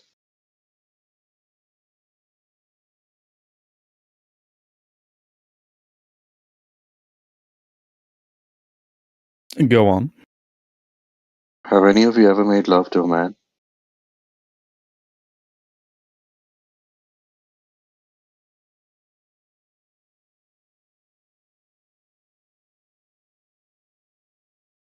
What happened? What did they get the conclusion to? Alex, did they give up? Yeah, he's going to yield. He's going to yield, or he's going to know how defeat tastes over and over and over again. Right, Alex? Because I can keep dunking on you guys all day long. And so can Crit. You give them exactly what they asked for. I need to see some practical demonstration of flat Earth. You show it to them, they just brain fart. Dude, it isn't going well for you, especially when you said flat earthers are below average IQ and you're above average IQ. I demonstrate something to you and you don't get it. You just can't understand how to solve these two circles. That's not a good showing, homie.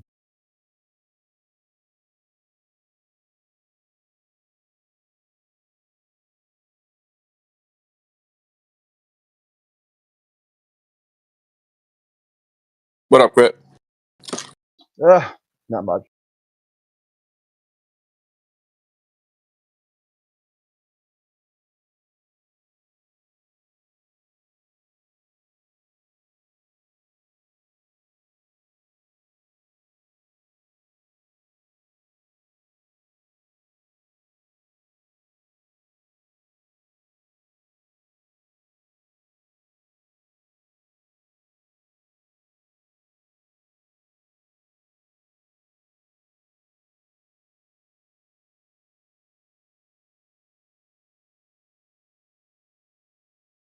Anybody else want to step up?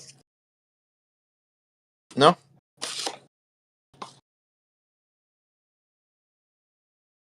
No, I was just going to add that for generations upon generations, people have been led to believe that Earth is a globe of a particular size going around the sun.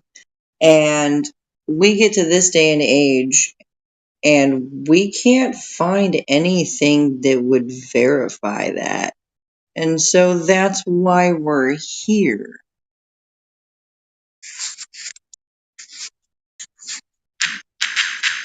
And I don't think that Alex understands that.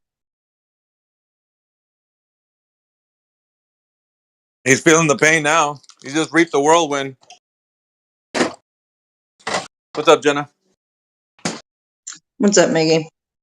Yeah, he's like, you don't have proof of a flat Earth. And we're like, okay, but do you understand that we're here because we did the deep dives and we've done the research and we can't find any verifiable evidence of a globe Earth?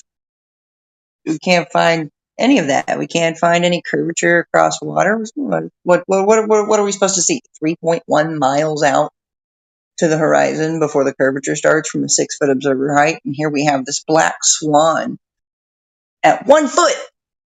1 foot above the surface of the water with a distance of 10 miles out. And the only cope a glober has for that is bendy cranes. But the bendy cranes, it's refraction. I'm like, that could just be a heat wave coming off of that rig. But, big cope, big cope. But I see this thing. Therefore flat. All right, then measure curvature, Mez. Go ahead. I never said you could. Well, thank you. I don't think you can, but I don't think I can to anything that you'll accept. So. Yeah, because we don't accept hypotheticals. It needs to be direct measurement. Duh. Yeah, I mean, surveyors aren't. You know that surveyors don't measure any curvature across the surface of the oceans. They don't shoot for grade any kind of way at all across the surface of water. And we know that water seeks a horizontal equilibrium, rests level and flat on the surface, hence the term sea level. But we're going to argue against all of that. And it's logical, it's observable, it's empirical. You can test it. It's been tested. The black swan is like top tier. You're 1 foot above the surface of the water. And you're seeing 10 miles out, for God's sake. When you're only supposed to see 3.1 miles out to the horizon before the curvature starts at a 6-foot observation height, like, the math is wrong, Globies. The math is so wrong.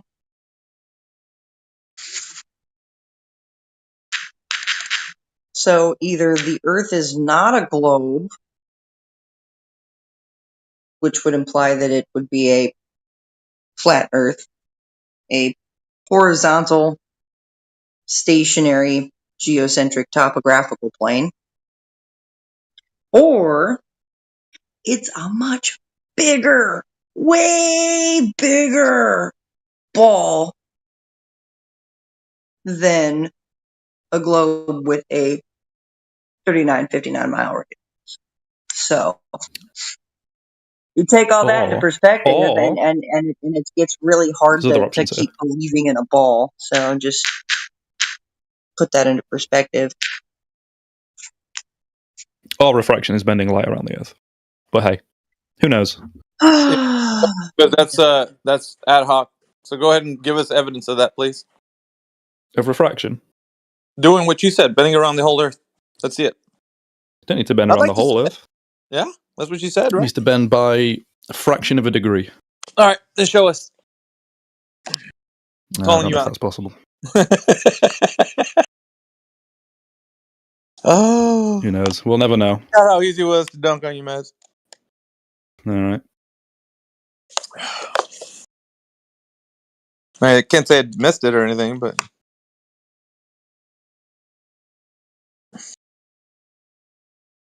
took all the wind out of your friend Alex's sails.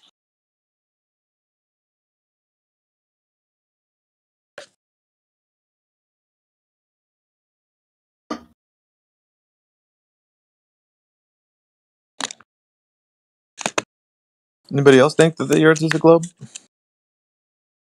No? Oh.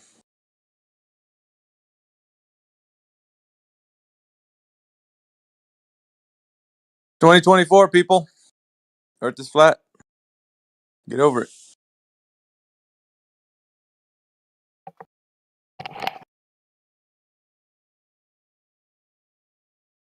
Got nearly 1 billion flat earthers between 8 countries. It's just 8 countries. Can you imagine? 1 billion? That's disappointing. That's upsetting. Don't worry. It's on the rise very quickly. Yeah, we're on YouTube right now, so everybody's hearing it broadcast. You guys getting dunked on, so we just probably made a few people think about their reality today. That's awesome. What's up, Alpha? Long time no see. Hope you're well. Hey, what's up, Sydney? How you been?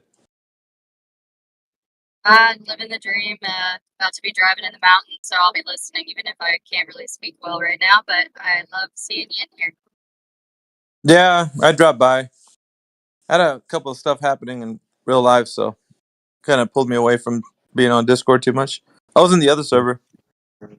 I understand, and yeah, I'm going through it myself. So I'll be basically like working in the car for 13 hours a day for indefinitely. So I love listening.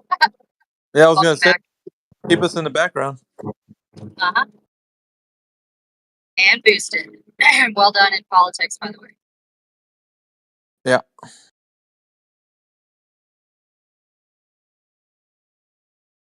None of these guys have anything that can compare to, like, I'm used to dealing with the top level sophists, like the major guys. These guys are just riffraff. Most of them.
You changed your name to Sky Ice Enthusiast? I did. Who's talking about it? What's his name? Shit. I think it was Apocryphon. Yeah. He brought it up again?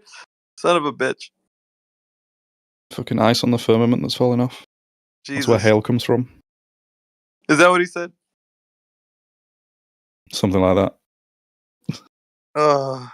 I like it. I like that one. Britt probably had a field day. Because, yeah, I was talking to Britt before. I was like, dude, if he brings that up, I'm going to freaking freak. But I don't know. He was dying to talk about it the other day. I guess he did. Eventually, he did.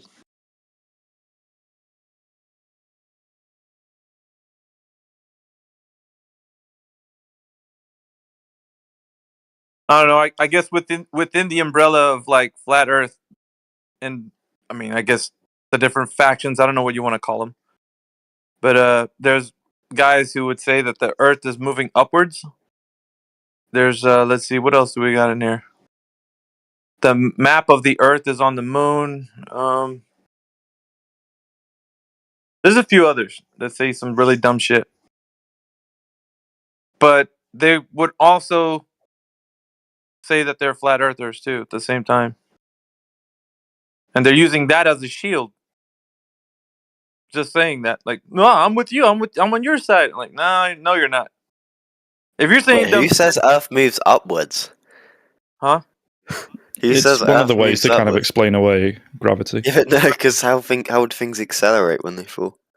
Yeah, some guy was telling me that we should pay attention to the Flat Earth Society. Like he was in the other channel on the other server on our home base, and he went in there. He was like, "Yeah, I'm a flat earther, but you need to listen to this one guy." He was saying I forgot the guy's name, but he said that he talks about the Earth moving up, so it's another gravity explanation.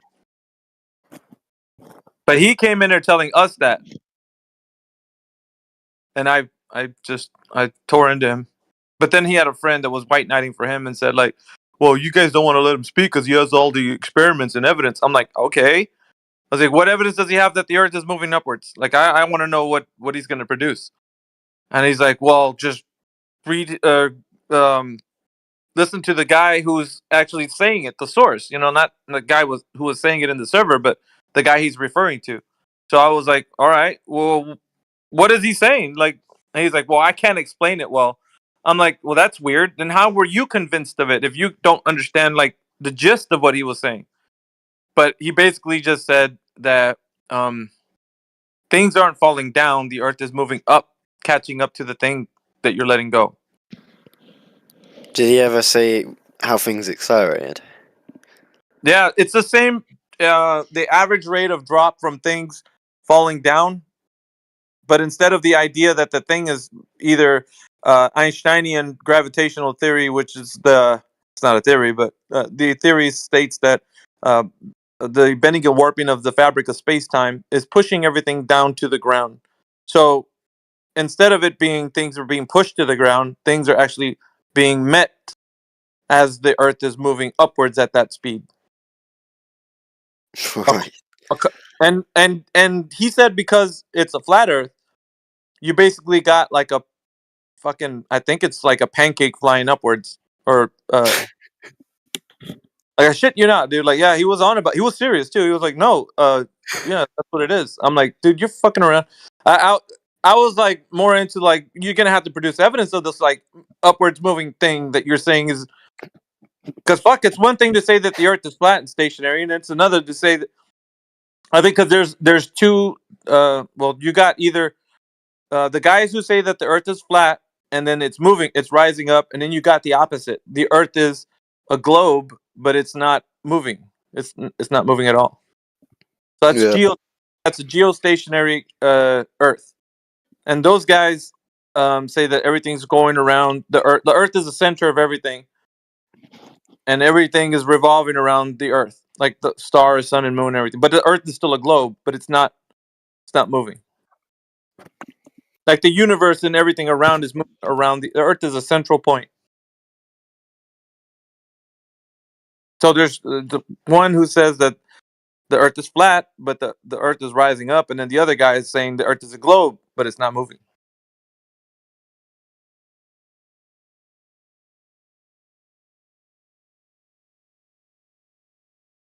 There's plenty of retards on both sides. Well, I'm more than happy to accept that.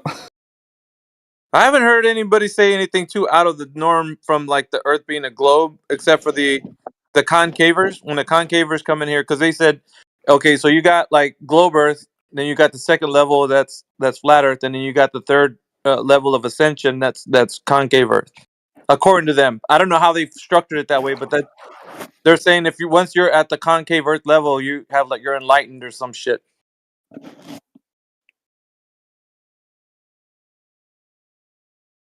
So, other than that, I don't think there's too many other people saying anything any crazy. Oh, I guess ether's another one. You can put ether in that basket.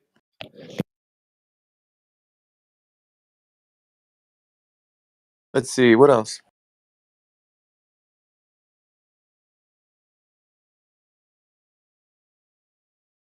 I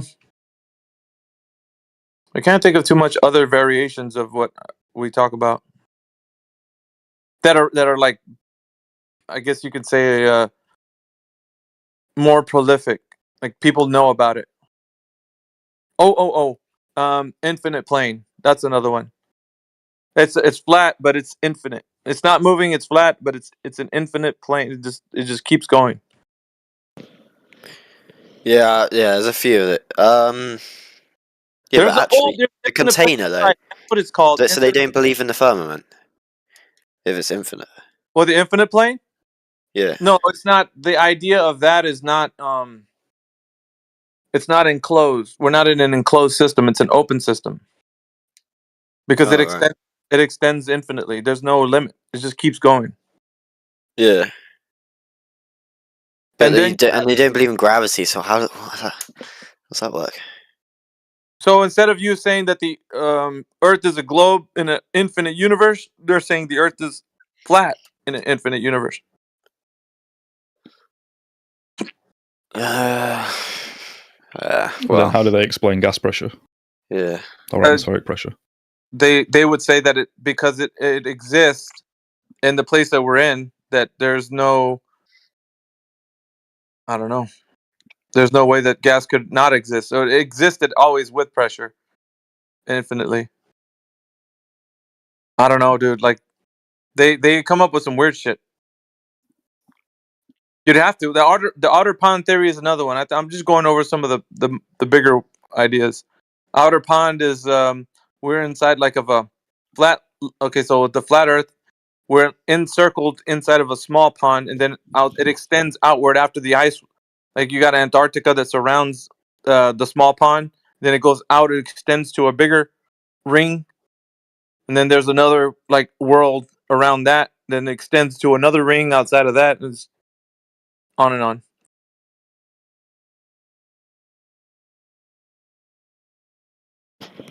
Do most people believe there's like an edge in past the ice wall though? Well, what do you mean, like an edge where you fall off of, or? Well, there's more, I guess, or you do, or is just the end. Yeah, or the wall of a container. So the I don't know what you want to call. I don't say it's a community because then you lump yourself in with like all these other guys. It's just people that know that the Earth is flat and stationary. The variations of it are, like I said, the upwards moving pancake would have an edge. They have an edge. They have to. Like if it's a floating pancake and going up, you'd have to reach an edge somewhere that you could fall off of. Yeah. So they would have to. There's no way. You couldn't say that there wasn't.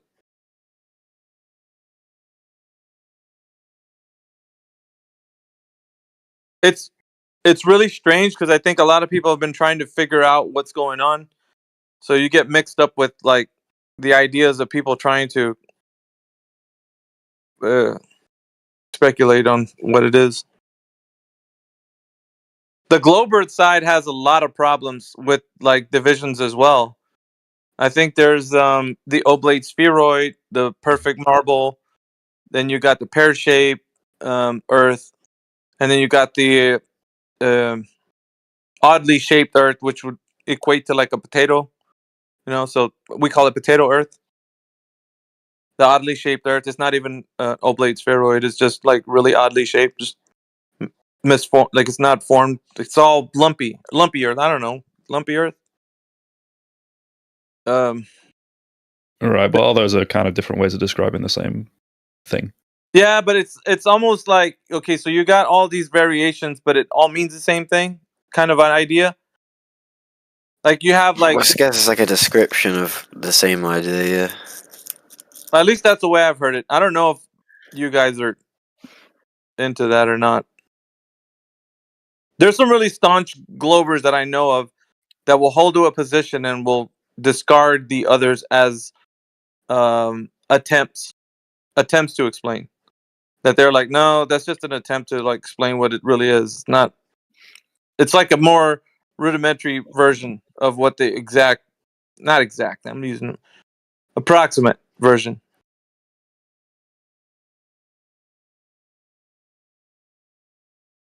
I don't know. You guys would be like, I don't know.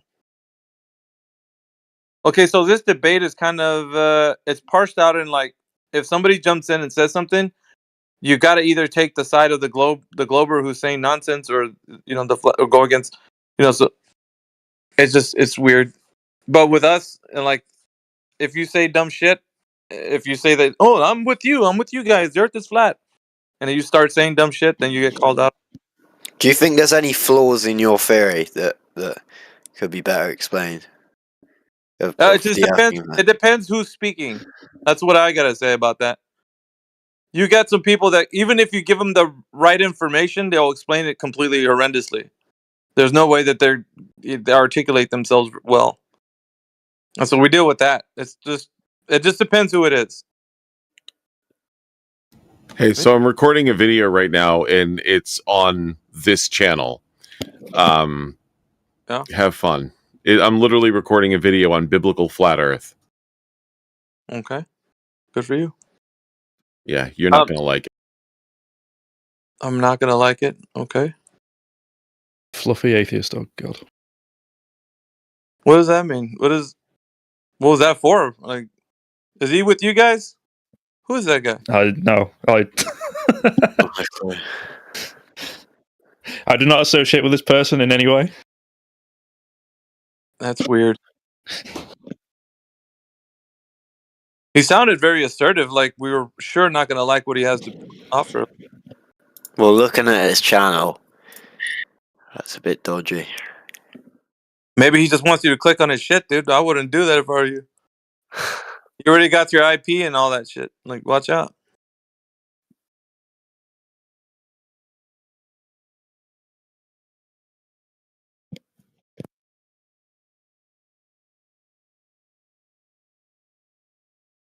Yeah, it's literally a video of him dressed up in a furry suit. Oh my god. Yeah, I just need that'd be the icing on the cake, man. Somebody who have the furry earth. The furry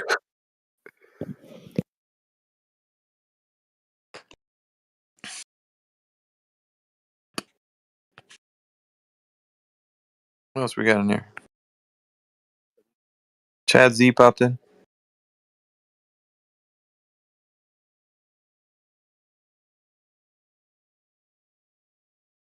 Come Mark's in here. Manufactorum. Mishu. Morvis, what's up, Morvis? Resolve's in here. Quetzalcoatl. TI 656.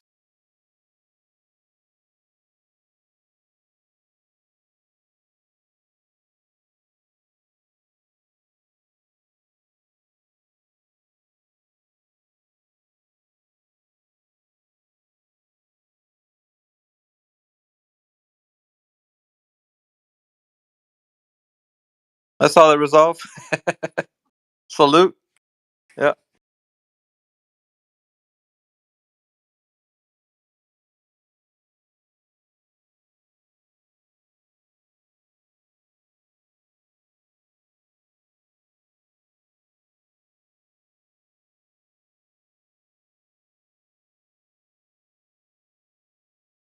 What's up, Brandon? Hey, Veltas, you haven't been around in a while. Where have you been, man? I'm screwing around in real life, man. Oh, cool. Yeah, I've just been busy doing shit. That's all. All right, that's cool. What are you up to? You up to no good still? You making trouble in our neighborhood? What? You still making trouble in our neighborhood? Making trouble? I don't. What do you mean make trouble? Oh, you're joking. Okay, Yeah, of course, dude. I'm not. sorry.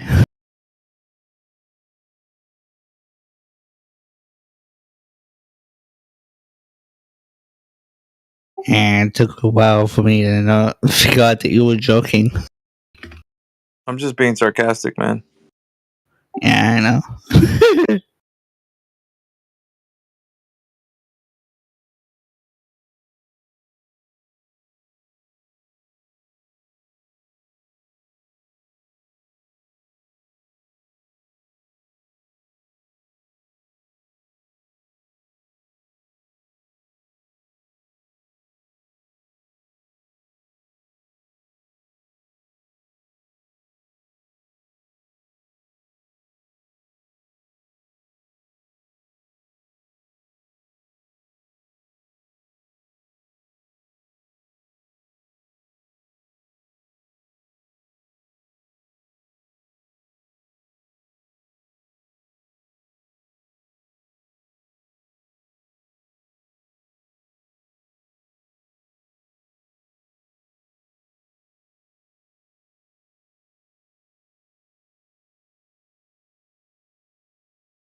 What's up, Amish? You around? Probably working, huh?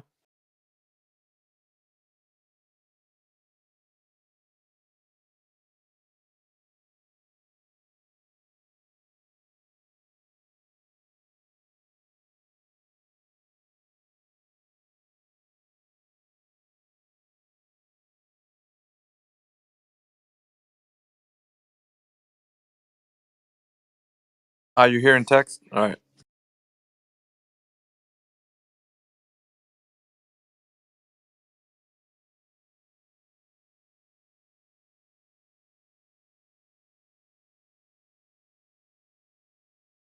Hey, Veritas, question for you. What's up, Chad? Do you think atmospheric refraction occurs? Wherein, give you an example, where you could have an obstruction in front of you that generally blocks something, and then under certain lighting conditions, that object can become invisible from behind the obstruction? Yeah, I think you're referring to atmospheric distortion. That does occur. Yeah. That is a Okay, natural. cool. That's a naturally occurring phenomena within the context of our atmosphere. I mean, I'm just putting that in quotations, air quotes. Yeah. I don't care about the language with, flat sphere, level, blah, blah, blah. I know what you mean. In the air. Atmospheric Okay. distortion does exist, and there's a way to, I don't want to say gauge what you're going to receive as far as that goes, but there's, I guess you can get close to what type of distortion you're going to see visibility wise, because they use these models rendered in some of the weather predictions that they use weather algorithms and such. They'll be able to Are you predict. talking just visibility?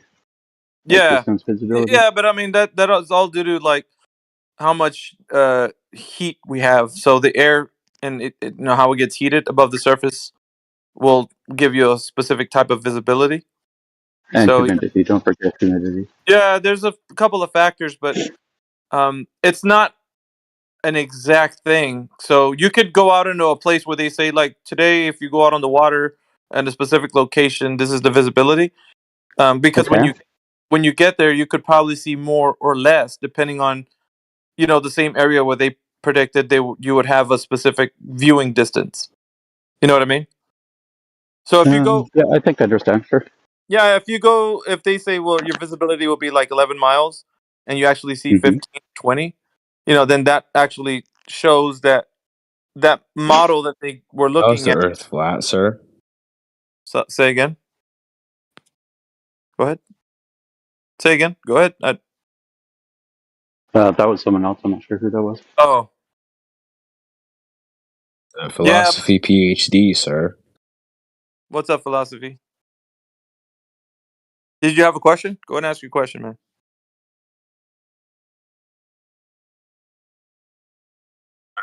Can you answer my question, sir? Yeah, go ahead. Ask your question. You have to repeat it there, bud. Yeah, so why is the Earth flat, sir? Why is it flat? As in, why was it made that way, or what do you mean by that question? Can you elaborate? Like, that sounds like a malformed question if you ask me, but can you elaborate?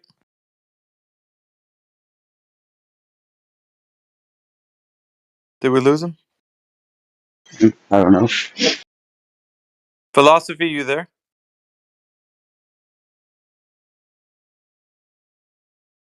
No, I guess not. So, Veritas, really quick, back to my question, or observation that I made, actually. Well, looking out the window, out towards the mountain from my house, looking across the street, there's a chimney, okay? So I kind of use that chimney as a landmark plus obstruction. Beyond that, I can see the foothills and then the mountain peaks. Now, some days, the chimney actually blocks the foothills. Other days, depending on the conditions, I can actually see them. Now, the foothills are closer, so it's not that visibility quotient. There seems to be something else occurring, right, than just the maximum visibility. Yeah, and it's funny because like a lot of people seem to think they can peg it with a specific type of model, right? Like refraction, terrestrial refraction, would have a specific model attached to it, but it's not predictable. Not in the sense that they want to have it where it's static. So, sorry, what do you mean by static? Like, okay, if I say that within 3 miles visibility will be X, that's something guaranteed, predicted, right? Like I can tell you if you say, well, what's my visibility in 20 miles, and I can just work out some maths and I could give it to you. What we have is a very dynamic, fluid system. So it fluctuates from the viewing distance, from the point of observation to the target distance. So when you're making your observation, right, and you're trying to see something in the far distance, you're always going to deal with the fluctuations of ambient air temperature from you to the thing you want to see in the distance, right? So in between you, there's a lot of air. So that air is going to fluctuate in temperature from where you're at to where you want to see in the far distance. You know what I mean? Sure. Yep. And you're going to deal with pressure. You're going to deal with a lot of other things that are going to be mixed in there. The wind's going to cause things, so you can't, the farther distance you get, the more uncertain you get with like these types of models, right? So like with the idea that terrestrial refraction has given you a prediction, it loses its power when you don't have the predictability that's going to be coming with that, right? So I think that's where it falls off, where the predictive power from the terrestrial refraction was said to say that we see whatever it is we see every day at that distance. You can't have that because tomorrow you won't see that thing. It will lose its predictability because there's so much fluctuation in between the point of observation and the target distance that you can't predict it. You can get around like a kind of like a ballpark close to it, but you'll never get to a point where I can see 10 miles. It'll be like either 5 miles, it'll be 15 miles, it'll be way off exponentially. So, and like, well, from my understanding, when it comes to the visibility stuff, it often has to do with like cloud cover, fog, stuff like that. Things like that. So say your visibility is a mile, it's probably because of fog banks and things of that nature. Versus they'll say visibility is unlimited, right? Yeah, but so in other words, there isn't any of those ambient conditions that would impede it. Sure. But then, okay. Like, and whatever they say, wherever because they're not they'll give you, I don't know, over an area, right? And that's going to be roughly about what you'll see. That will never, because you could say, dude, the dude said 11 miles, but I'm seeing like 18, 20, like right now. So you know what I mean? It's not going to be, it's just giving you a frame of reference where you're going to be able to refer back to and say, oh, I can see more than or close to this. Yeah. See, I don't think the visibility is necessarily within respect to refraction though, when they talk about that. I think it's got more to do with cloud cover, fog, air temperature, which, I mean, obviously plays into refraction. But I think generally, because you've heard of like unlimited visibility, right? How they'll say visibility today is unlimited. Does that mean you can see forever? Well, no. Oh, no. It's just there isn't any of those other cloud cover or anything like that, right? Right. It's intriguing, man. The more we start to figure out, like, the more we start to realize there's a lot more to it than just some kind of like static cookie cutter version of some type of predicted. Like, there's nothing that you could predict within the idea that the Earth is a globe, something that is going to be there. Like, it's always fluctuate. The dynamic fluid system that we're in fluctuates so much that it changes within hour-to-hour basis. The Skunk Bay, you'd have to know all the variables, right? Yeah, if you don't know them all. Yeah, I was gonna say the Skunk time footage goes into like that very same kind of explanation, because we start to say Skunk Bay. Oh, Skunk Bay. Sorry. Yeah, have you seen that video? Yeah, I think so. That's the one where you're kind of over or looking at something on the other side, and there's the water's going up and down. Yeah, basically, there's a peninsula sticking out, and through that peninsula, you could see like a little town. It was like a town, and the water line starts to undulate upwards, and then it changes from like upwards, and it moves like you can see almost like the image of the town like start to like get smushed or squished, and then it like you don't see anything, and all of a sudden 1 second there it is again, and it's just undulating. And it's not like going in high tide or low tide. It's moving in like visibility range within the same distance. The guy's standing there throughout the whole day, and it's like from hour to hour is changing visibility, which is amazing because that to me was almost like we really don't have a beat on what's really like possible, like on how we could predict, because it fluctuates so greatly that we couldn't say like for sure having a debate like I'm going to see tomorrow X amount of distance, because the temperature fluctuations and ambient air conditions and all that, just there's a lot of factors.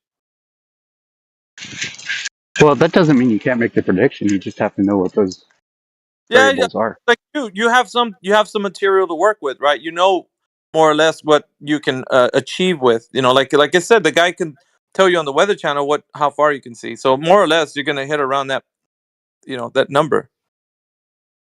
But you're not going to that it's going to remain. That's going to change. That 11 miles that the guy said, an hour later it could be 15. In the next, it go back to 5 or something. Like it could change. So it's never going to be static. Right. Sorry, my dogs are just greeting another dog. Sorry, just one sec. Pardon? They're caissons. Yeah. They love the snow. Oh, they do. Yeah. They're definitely snow dogs. Cute. First time I've had my food out for weeks. Well, yesterday.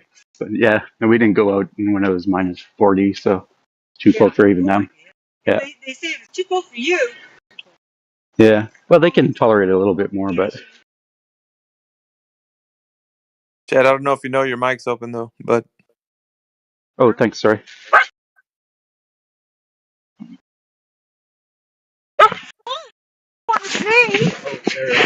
Actually, a boy and a girl. Okay. This time.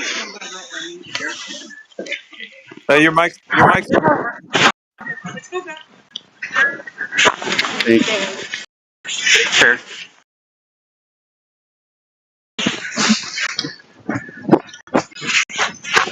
Hi, sorry about that.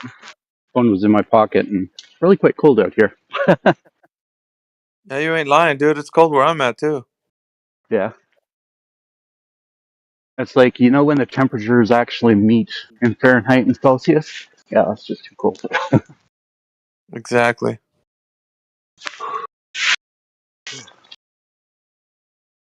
Yeah, no, I just found it interesting, like, with my observations, looking through the window and seeing the amount of variation in height of my visibility. So, because, like, the chimney's static, right? It's not changing in height. But being able to see more or less past the chimney is rather interesting when it comes to refraction. And it kind of leads me to believe that this occurs over water, too. Oh, yeah. And that's you can see more or less. Yeah. It does. Past an obstruction. Well, so. All right. So, I mean, you can do that with the same observation of the oil rigs and the Black Swan image.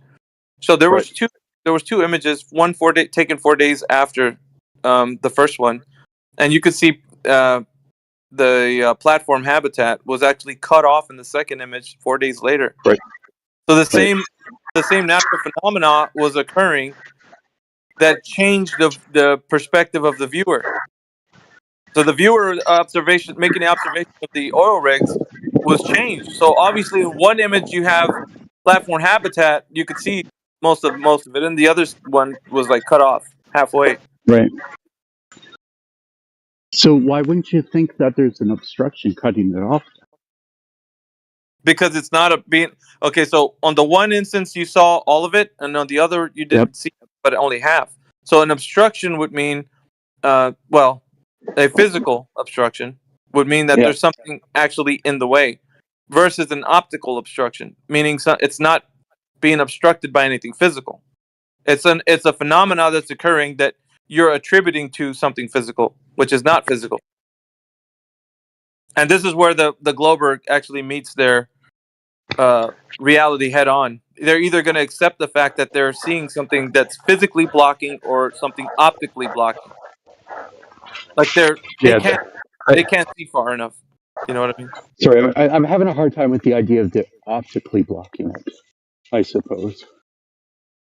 Well, we're talking about visual perspective. So if your eye's angle of acuity is only able to resolve a certain amount of pixels, let's say, from a distance, because of the fact that the air is causing a disturbance, then that's fine, because you can't resolve the image due to the fact that the air is it's causing this phenomena to occur, reducing your visibility, right? So you might have a problem with it, but it's a naturally occurring phenomena that occurs on Earth. So it's always going to be happening, and it's So how do like, you know it's reducing your visibility? because the image of what you're seeing, it becomes distorted. So the distortion happens. Colors start to change, and you're gonna see things become compressed. Things start to get compressed in your viewing distance, and so it doesn't matter if you take out some optics. You're not gonna uncompress that image. It's gonna look compressed even closer. You know, like it's not gonna change the Well, compression of the sure, image. if I may, the Yeah. first one though, where it seems like the horizon's further away, past, like up by the 12-mile mark, that image seems more distorted than the other one. Yep. Did you notice that? Yeah, so that would seem to imply that the first one is the one that has the distortion, and the second one doesn't have what you Yeah, were I know what talking about. No, Chad, I think what you need to realize is that the time of day there also takes effect, because lighting means something as well. So if you go for the dawn or dusk area, Yes. you're not going to have that much of a distortion as you would during the day.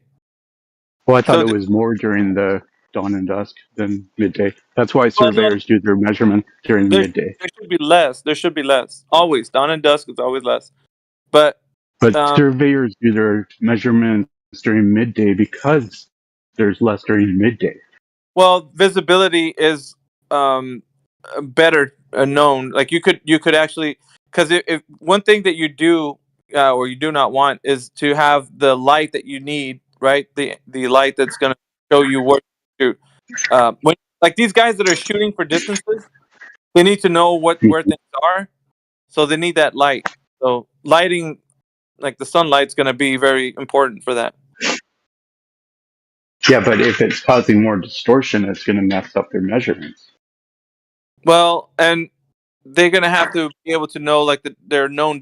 They're working with known distances, right? So if they know, like, for me to like however long the theodolite or the total station is gonna work, within its parameter reference, then they're gonna be like, I know that from me to there, what the tolerance would be. But it's not gonna be. I'm not know sure what I agree, because if they knew the distance, they wouldn't have to measure. No. Their distance is so that they know what they're working with within the parameters of their equipment. Oh, I see. What the limitations with the Yeah, equipment the are. limitations of it, so they know what the tolerance will be for that device. They can't go outside of the tolerance. Then they're gonna take the equipment outside of its working parameters. Yeah, I'm not sure. I'm going to have to look into that a little bit more. I've heard that there's less refraction during midday than in the evening and in the morning. But yeah, I'll look into it more. Yeah, it's good. Yeah, look into it. Yep. For sure. It's a very interesting subject. I mean, I do appreciate chatting with you guys, even if I disagree. Please ask interesting questions. Yeah, I think the most important thing, though, is that there isn't anything to put down as we know. You're gonna always head around like a ballpark with these like distances. Because once you say, okay, tomorrow I'm gonna go and make my observation, like you said with your chimney, and I'm gonna know that I see it, and tomorrow you see like half or whatever, then you're gonna be like, dude, that's not right. Like my prediction was that I should have seen X amount of the chimney, and then you see it low. Right. Well, I wouldn't make the prediction without knowing what the weather is, though. Like, I'm not just gonna say, oh, I think today it'll be X, without knowing what the temperatures are, right? So. Yeah, and then what I'm saying is like once you learn a little bit of like what you need to know, then try to see if you can make those predictions and say like, well, okay, so tomorrow it's going to be sunny or cold or or hot or whatever, and then this is what I should see from Sure. Yeah, no, I just found it rather if you want to interesting. look in. Like to use it as an analog with the ocean. I've got an obstruction in front of me, and some days I can actually see past said obstruction, whereas right. other days I can't. So But just you can't say indicates to me that you can. Sorry. I don't know what I'm saying, but you couldn't say that if it was something physical. Something It is physical and physical. static. It's a hillside. Yeah, but something physical and static you couldn't see behind. There's no way. The chimney is physical and static. The chimney acts as the obstruction, right? Well, and you have to know like what can you see behind. Like I don't know what you're looking at, so you'd have to have to do is put up like I guess a video. I don't know what you do. Yeah, I could post some photos. Not today though. Yeah, it's really quite cloudy out, so can't really see the mountains today. So, but some other days I'll post some video or some photos. Yeah, just whatever you do, and put them in comparison. What I think would be good, man, is if you do it like in one day, throughout the day, like mark the time where you're doing it. Sure. Yeah. Yeah, that could be fun and interesting. So that way, it's easier to visualize what I'm talking about. So. Yeah, because people usually just do it like, okay, so I went out today, and I did the observation, and here's the image. I think what you need to do is catalog. So I went out today. Here's 8 o'clock. Here's 12 o'clock. Here's 3 o'clock or whatever. Sure. And then you have like I would say kind of images of the time, and then you'd know like what you're looking at throughout the day, and then you can mark the temperature and all that like with the data that you have for each point. I don't know. Sure. So is it your contention that you shouldn't actually be able to see past a physical obstruction? No, it's my contention that every time that you see off into the distance, it's going to render something different almost every single like one of those times that you do your observation. So I don't know what to expect until I start to see like what the distance between you and the chimney, between you and the mountains, like we're going to have to start putting all that together. You know what I mean? Sure. Yep.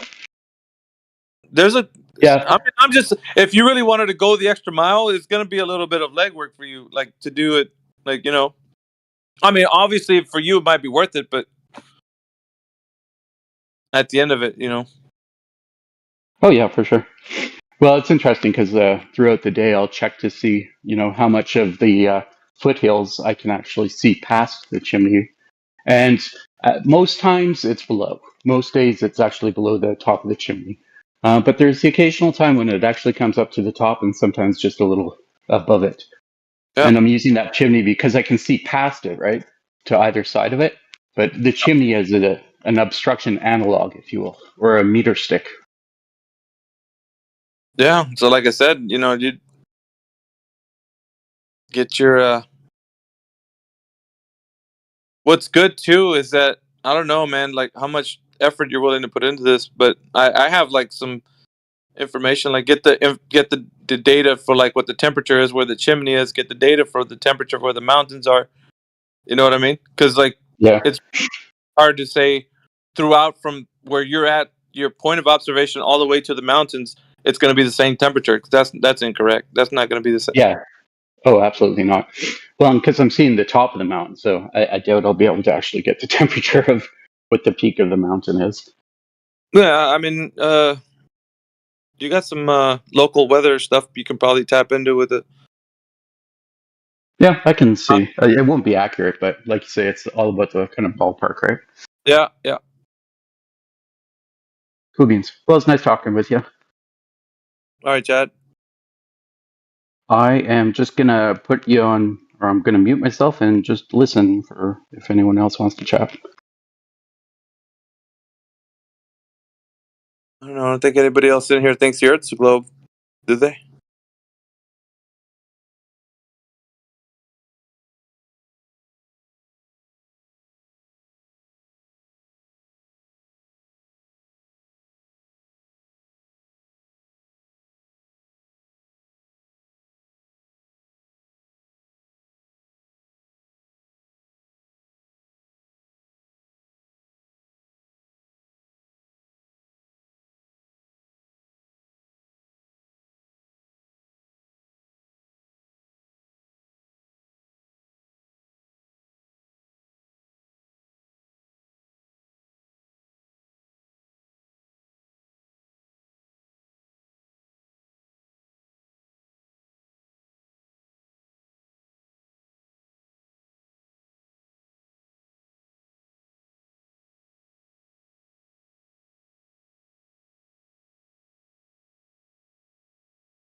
Earth is curving. What up, PD? Erratically.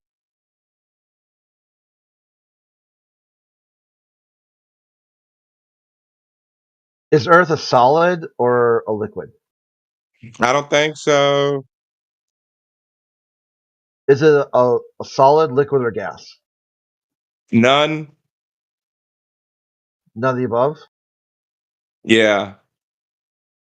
Are anthills hills or are anthills not hills? It's God's hills.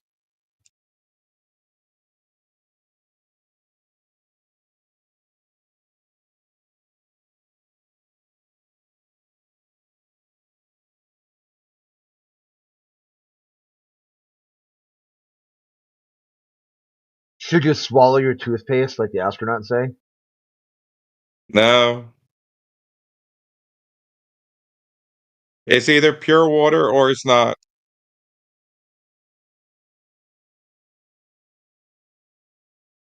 Should people do exercise? Should they go to the gym and exercise? Fat is healthy.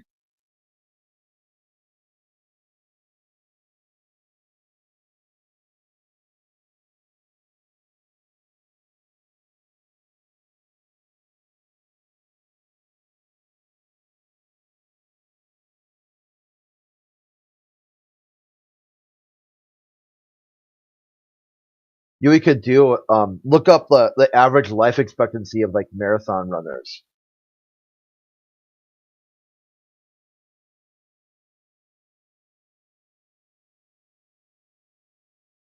Show me a study of fat people that don't shower. How about that?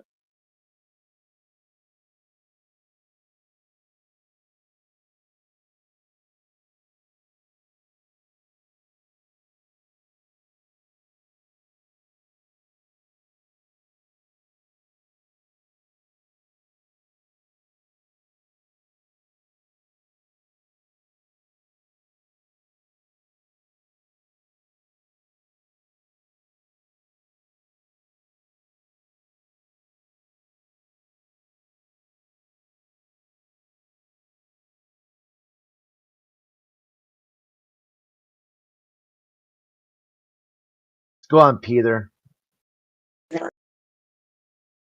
Hey, what's up? Are you happy to be back? Very much so. Did you restart me? No, it does it automatically. I was going to, but I figured it was just about it was going to anyway. Nice. I've been having withdrawals, so.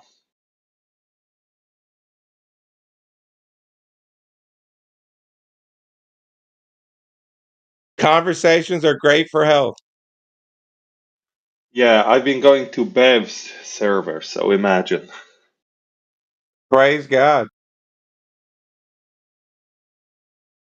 That's a good thing to do because you want to get outside the echo chamber and start experiencing other places and other ideas.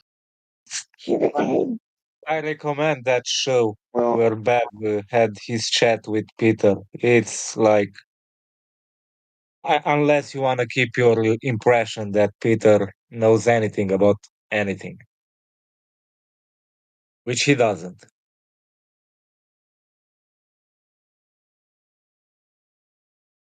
You think what there's something wrong? Is Peter's off on something, or what are you saying?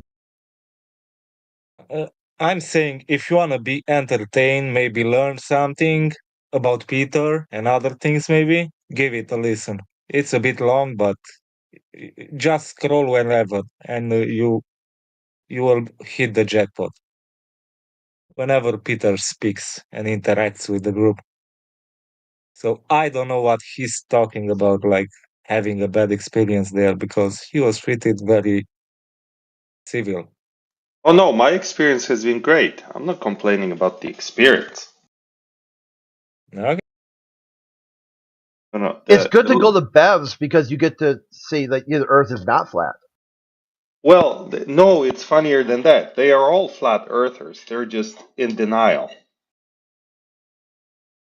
Say what? They are all flat earthers. They are in denial. They won't say it, but they are flat earthers.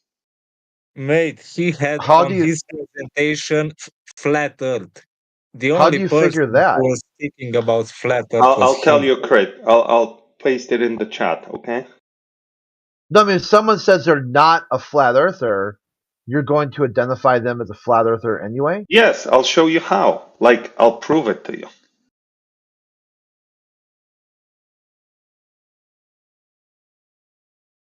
Yeah, it sounds like you're not thinking this through. Okay, so if they're Well, not a help flat me. earther, Help me.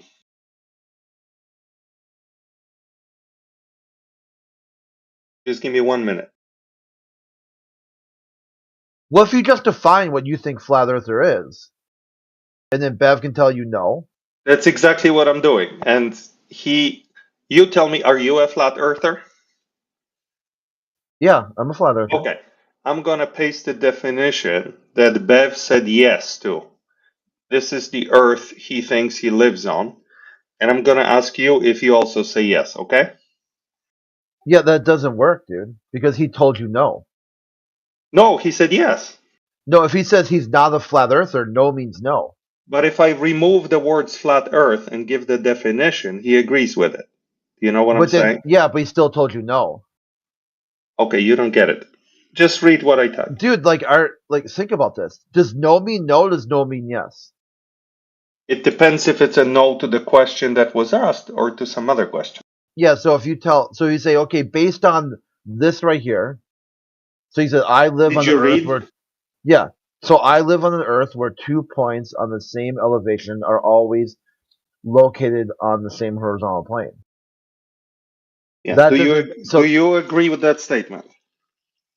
Yeah, that's easy to demonstrate. Okay. And Bev agrees with the same statement, and Globers disagree. No, they don't. Because Globers agree with that too. Of course, no. Of course they don't. Yes, they do. Oh man, come on. Yeah, like basically a swimming pool or a racquetball court, or yeah, they all say locally flat. Okay, never mind. Yeah, I think what you're trying to do is like There's no such thing. this very cringe thing where you're like, hey, Crit, do you drink water? I'm like, yeah. Do you identify as a water drinker? I'm like, yeah. Now, so he said, you know who Okay, I'll else show you a identified? picture. I'll show you a picture. You're like, you know who else drank water? I'm like, who? And you're like, Hitler. I'm like, oh shit, you got me there, dude. But I can just debunk you easy by saying, well, yeah, everyone drinks water, homie. Everybody. You die. You dehydrate and you die if you didn't drink water.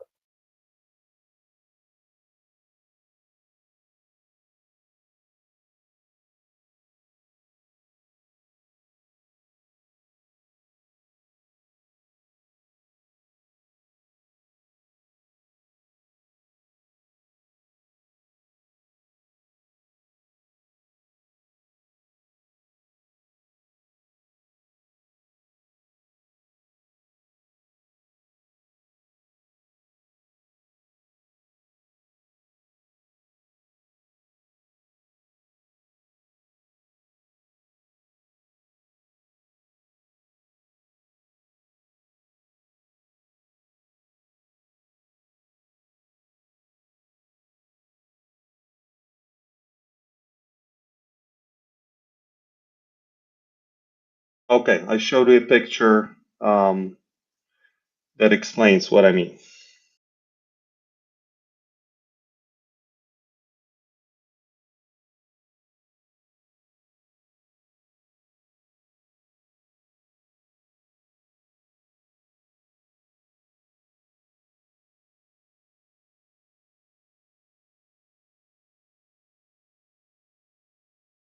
Bros, listen to that video. I'm telling you, this guy, I don't know what he's doing here. How he has the balls. Oh, I It's have top the balls. comedy. I don't think you even have them balls, boy. Princess.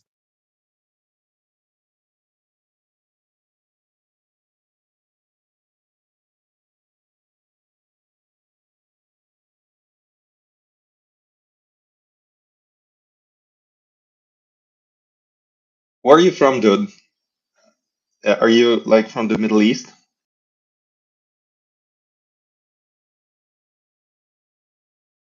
This guy is obsessed finding info about people, their real Nana, name. where are you from? So I know how to talk to you. So I know what triggers you. He thinks people and their geographical position is how he should interact with them. Listen to this. How is your geographical position right now? Flat. That's a good one. That's a good one. So, Crit, did you see my post with the picture and what I mean by 2 points of equal elevation, different horizontal planes? That's the definition of flat Did you miss Earth. the point that no means no? Do you miss the point that this is flat Earth? Yeah, does no mean yes or does no mean no? Depends who says it. No, no means no. Like no means no in like 40-something languages. There isn't a possible framework you can use to brain fart the word no.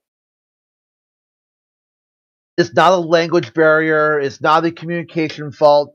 If somebody tells you no and you hear some other word than no, there's errors on your side. This is your fault.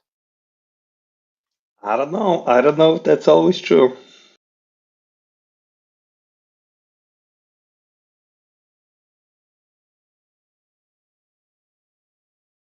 Hasn't always been true in my experience.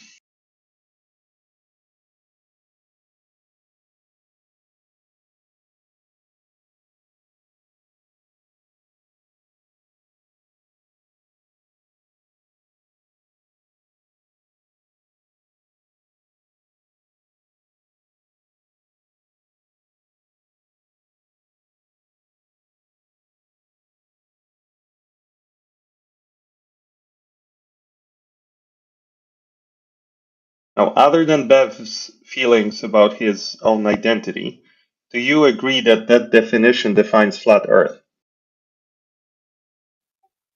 I would say if that's your definition of flat Earth, that's your definition. Can you imagine a flat Earth where that statement is not true? Yeah, it depends on what you talk about. The statement that 2 points on the same elevation would always need to be on the same horizontal plane. Yeah, that would be 2 points on a horizontal plane. So you're saying flat Earth is a horizontal plane?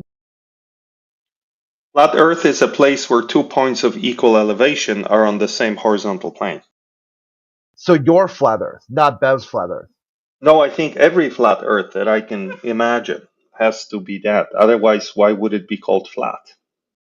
That statement can be true even without a complete flat surface. That's what I told him. That was my first Give you an example. All right, so if Yeah. you take the center of a circle and you draw out from it 2 centimeters, and then draw a circle that's 2 centimeters in diameter, or would it be 2 centimeters? No, it'd be 4. Not diameter either. It'd be it'd be diameter. Technically, if you take perspective, that would be the elevation. That's how elevation is monitored on the Earth, at least. It's the distance from the surface, not distance like in a plane like horizontal environment. That's right, yeah. So what was your point again? You don't just need a flat surface to be on the same elevation. No, that's not what I said. That's not what I said. That is what you said. No. Okay. Of course you can be on the same elevation on the globe, but 2 points of the same elevation of sea level, let's say, on the globe are not on the same horizontal plane. They each have their own horizontal plane tangential to the ball. Yeah. Okay. On a flat Earth of any kind that I can imagine, if you have 2 points the same elevation of sea level, they share the same horizontal plane. Right? Yeah. No, I'm not a flat earther. Well, there you go. Yeah, you don't have to be to agree with the definition. Okay, I gotta drop off for now, guys. I'll be back. What was the point in that? It was just to solidify a concrete definition for what flat Earth really means. That's all he was trying to do. He wants to identify other people as stuff they told him no to. So someone tells him no.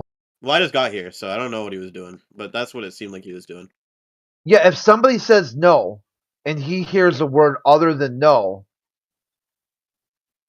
that's his fault. Is anyone here actually a flat earther? Yeah, dude. Whom? Yeah, I'm a flat earther. Oh, Plenty why? of us. There's a few of us. But if somebody tells you no, they're not, would you say yes they are, or would you say okay, they're not? If what? So you just asked, hey, are you a flat earther? And I told you yes. You understood the word yes, right? Yeah. If I said no, would you understand the word no? Yeah, you wouldn't be a flat earther. Yeah, Peter doesn't get it. For Peter, that doesn't make sense to him. Because he thinks yes and no are virtually interchangeable depending on who's hearing the word. Huh? Yeah, it's quite glorious. Go back to live stream and listen to it. Common thing between a lot of them. They just don't know it. I have a feeling Crit might not be telling the whole truth here. Let's watch the live stream. That's a DQ. That's a DQ. Yeah, you're DQing there.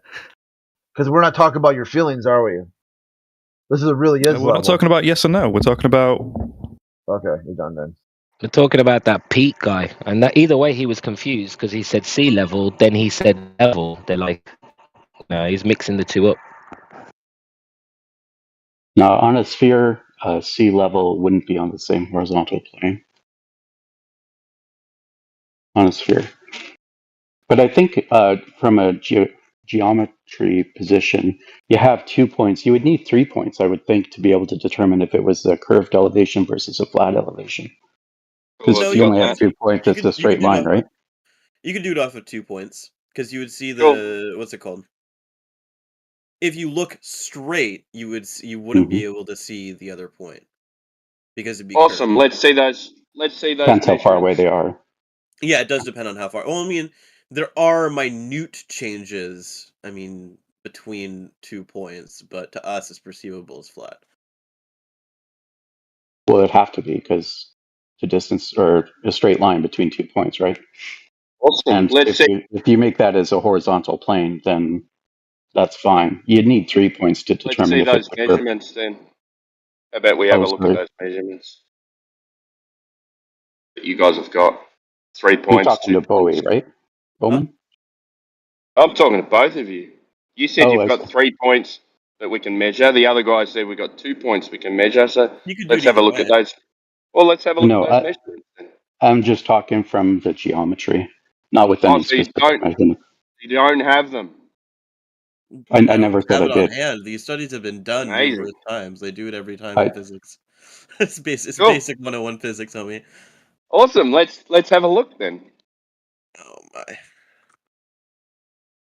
They do it all the time. Let's have a look. Got it? You got that information?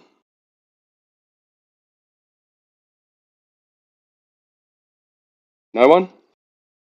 Give me a second. It's something they do all the time. Should just be,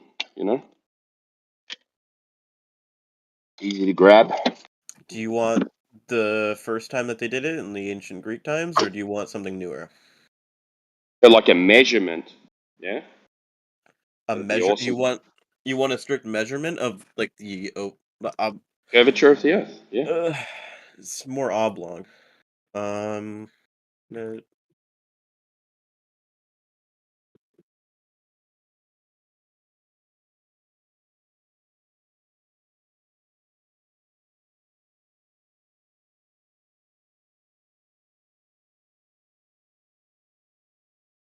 Give me a sec. Well, I'm playing Destiny, so you're gonna have to wait a little bit, but I mean, they're not really that hard to find. Why? Because you can't find it? No, I just stated that I'm playing a video game and I don't have these resources on hand and readily available. So why'd you make a claim that they do it every day and then you because can't back that up because somehow? they do.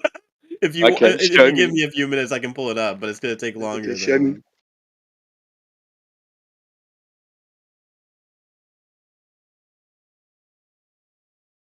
Hold on.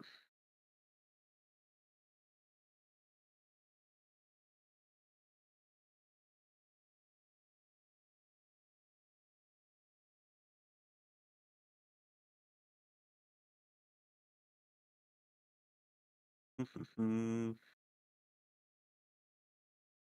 mean, do you want an example of how they do it? Here, this is from Princeton University. Who's The requesting it? actual measurement.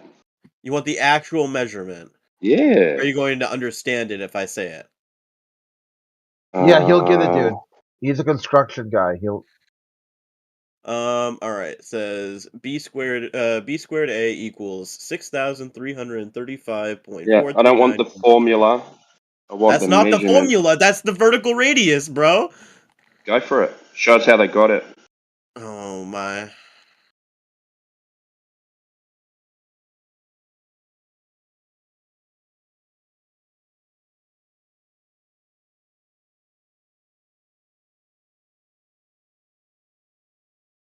That might be like the third or fourth formula given when we ask for like a measurement or an example. It's very interesting. Just today, at least. Always Might the have same thing, isn't it? It's very funny. I'm waiting for a couple different points in this, but we'll see. I'll just give you the Wikipedia article. I do not care. Oh my god, I Wasn't called it? it. Sorry.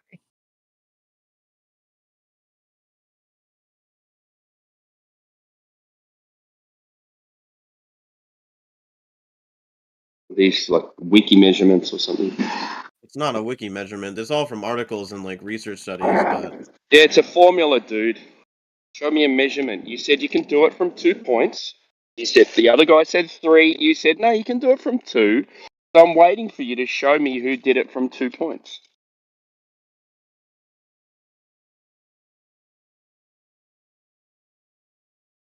Drop over distance that relates to the formula that you're giving me. Because a formula is not evidence of a measurement.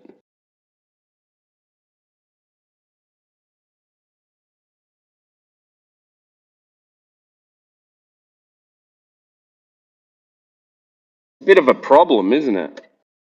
That you can't find something that you think is 100% truth. you said to give you the number of the curve of the fucking Earth, and I did. And I then said now a you're saying to measurement. find- That's the measurement. My words were very clear. I said a measurement. I don't mix my words. If 6,000 some odd kilometers as the Yeah, vertical cool. radius of the curve isn't a All right. measurement, then I don't know what is, homie. Well, how'd they measure it then? See, now you're asking for an equation. So which do you want? I gave you. Okay, do you know what a measurement is? Do you? Because I gave you the measurement, and now you're asking for an equation. That's two different things. Yeah, mate. I've been building my whole life. Cool, bro. Then what do you want? You want the measurement, I which want is a 6,000 some odd measurement. kilometers. No, that's Okay. that's not a measurement. Is that because before you were saying it's oblong? So is that a measurement of an oblong radius or what? Oh my! I don't know how that works. Because you're just giving me an estimation on a based on some shadow angles and timesing them by 360 degrees. You get a circle. Now, if you're going to do an equation based on angles and get a circle formula, you're going to end up with a circumference, aren't you? You're not going to end up with anything else if you're looking for a sphere. So the problem is that there's no measurement to back up the formula. If you don't want to know what a measurement is, maybe you should Google measurement. This will be good because either then you'd have to accept what Google says, or you'd have to say Google is in on it.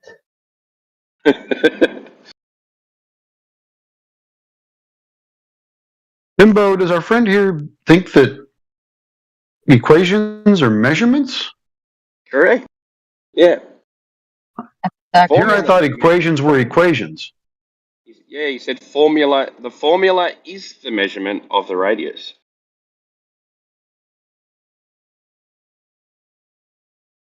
Well, that doesn't make any sense. That's strange, isn't it? It's strange. But he said you can just measure it from 2 points. They do it every day. Yet he's struggling to find that measurement. Well, So you came Timbo, up you're in with construction, so when you want to cut a board, or if you want to, like let's say cut a board, yeah, well, I figured you just make up a formula or an equation and then cut it. You don't actually measure the board, you just make an equation.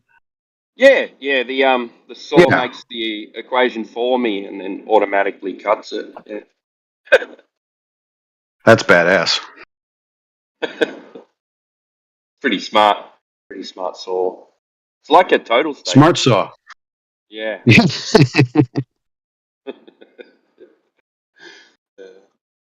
Comes up with a curve measurement too. That's all.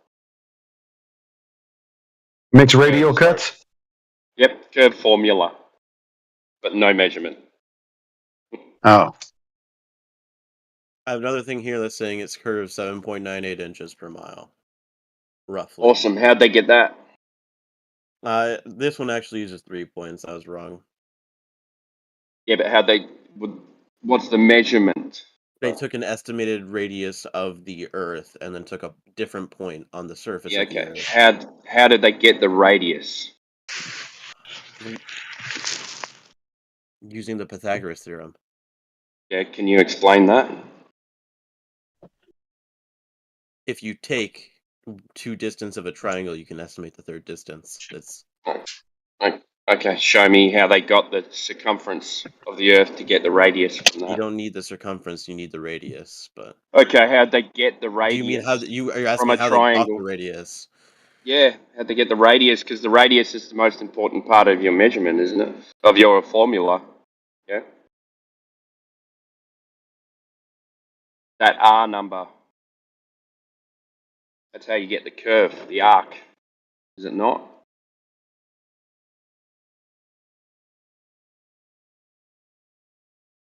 That would be the most important thing. The radius.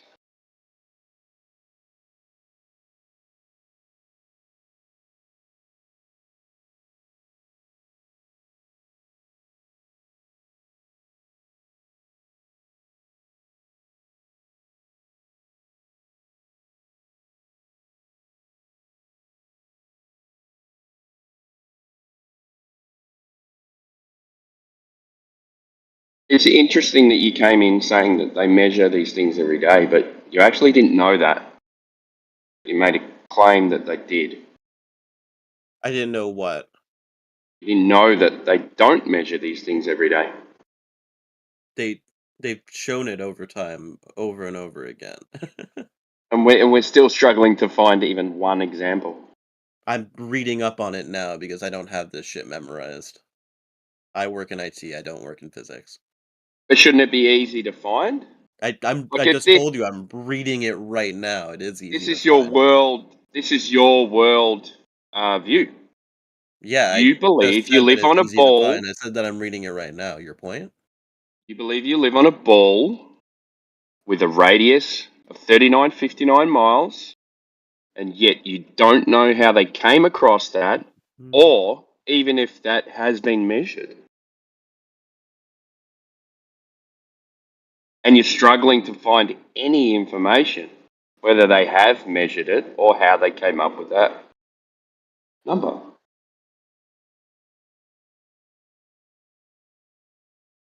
But yet 8 billion people believe that this is it's just fact.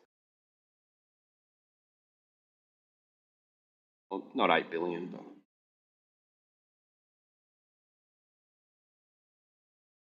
these are facts because I got told them by my school teacher. But no one looked any further.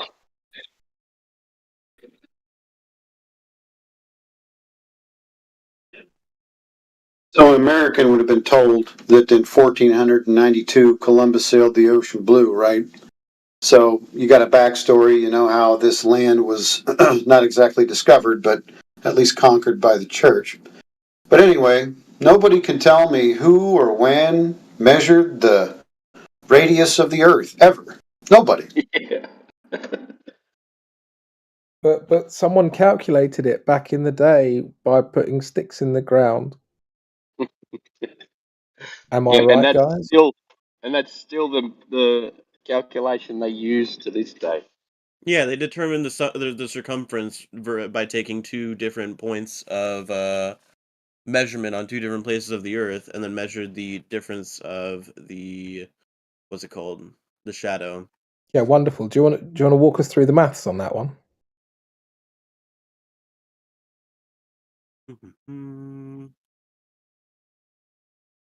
Because I can do it if you can't. In that circumference equation, is that you times it by 360 degrees, which is like a circle. Yeah, so You're going to end up do you with a circle. want to walk us through the maths on that one, boy Bowman? I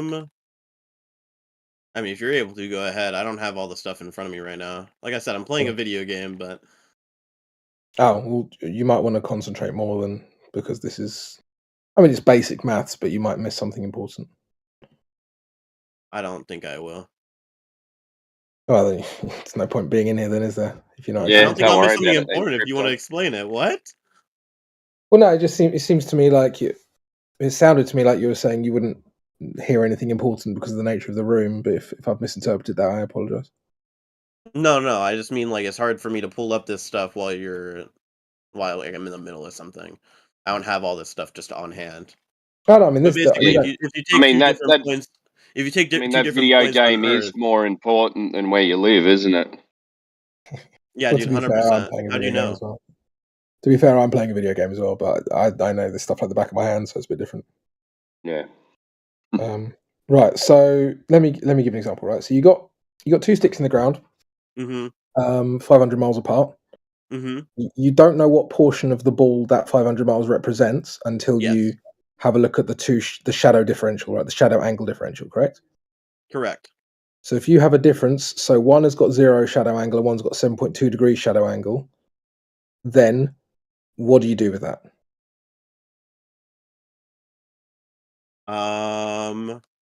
If you don't know, it's fine. I can tell you. I actually don't know the exact math on it. I Okay, know it has to do something with measuring the what's it called?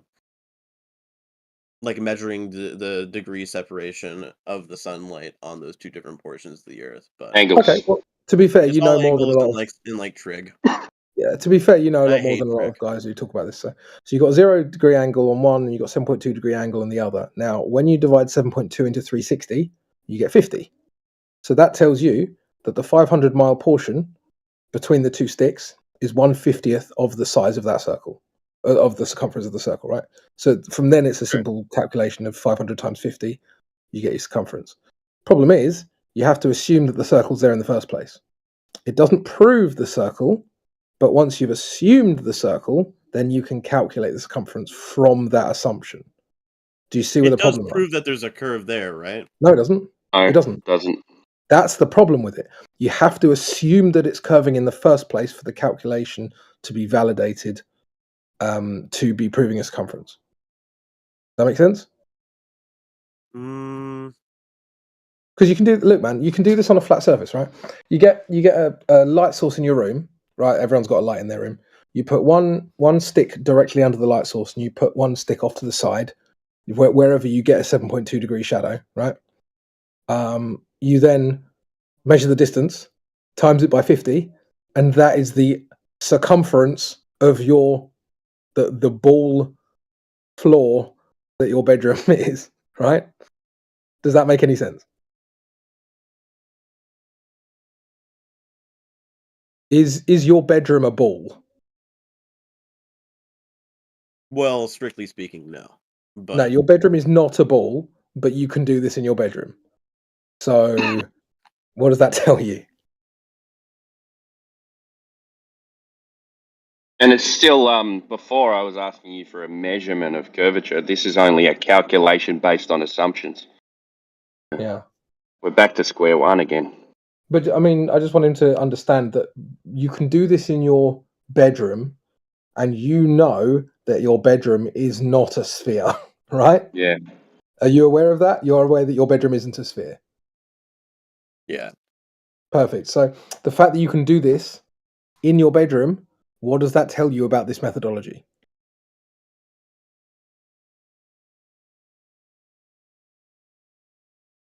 Nothing? Give me a second. Give you a second. Oh my god. All right. Well, I guess I'll carry on with my I don't game. know. I still don't. I don't think the Earth's flat after that. That's all I'm Bro, gonna say. how you've gone from 0 to 100. We're at about 5 miles an hour here. All I'm pointing out to you is that methodology is bad.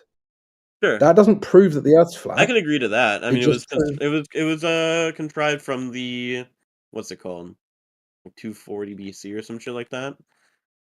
The ancient yeah, Greek. but I mean, can you just actually debate the points I've made? Like, actually, just address what I've said. Well, I'm not a physicist. I don't understand 100% if This is it basic can be in. maths. This isn't physics.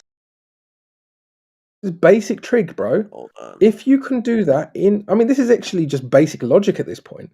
If you can do this methodology to calculate the radius of your flat floor, and you know that your floor isn't a sphere, then what does that say about the methodology? This is simple stuff, man. Yeah, it's not good methodology. Right. So then when people come in and say, oh, Eratosthenes proved that the floor's a ball, no, he didn't. And that's why. It's really that simple. It doesn't prove the Earth's flat. It just proves that methodology is bad. It gets worse when you look even more into it about the assumptions that were made before you actually did any of the equations as well. Parallel light rays, sun being an infinite distance away, Earth being a ball. There's more layers to this It's argument as well. 6. So Yeah. So what the globals will rebut with is, oh, if you use 3 points, it's lovely, but then not actually provide any evidence for that. They'll just kind of say it. And I remember when we looked at some of Kosho's data before, it was very difficult to distinguish because the numbers are so close and the actual points that were taken are so varied that it doesn't actually conform to either model. Like, they just say it does because they have to, but it actually doesn't.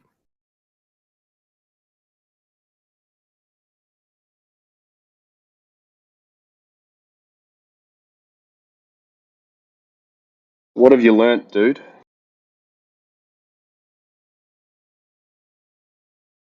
What have I No learned? one. Yeah. That the original, or not really original, but like the archaic version or way of measuring the Earth's radius is not intrinsically reliable. Okay, is there another one? Another Yeah, I mean, one. I think I'd agree with that. Even if I was a glober, I'd have to agree with that. Like, Yeah. But is there you Which I said can agree with. measurement. I mean, I You- don't think it You was said ever. measurement. You said measurement of the radius. Now, that wasn't a measurement in the first place. It was a calculation based on a measurement of angles. Now, if you're saying the archaic way of doing it is flawed, then is there another way that they got the radius? Wait, isn't the issue with the whole room example is that the light in the room is stationary? no, we're just talking Just- about angles between points. Yeah, but everything rotates on the Earth, so if you measure it while the sun is coming from a similar angle. No, because that would mess with the Eratosthenes example anyway. The Eratosthenes at the same example time. is based on trigonometry on a curving surface, right? The assumption of trigonometry on a curving surface has got nothing to do with movement. Have you got another example of the measurement of the radius? Not on my forehand now.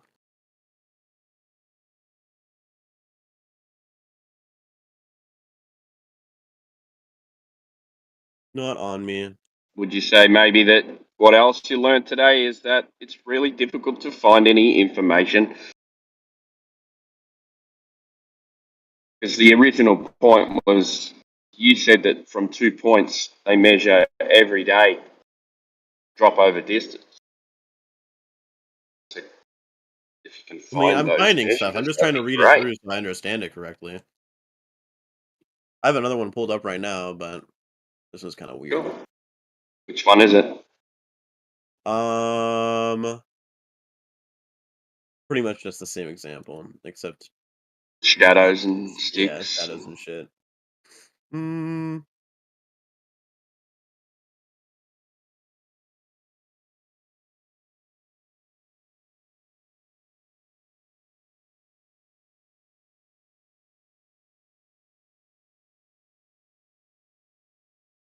So can you admit that they don't do it every day?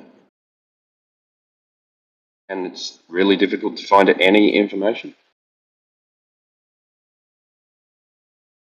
on the place where you live?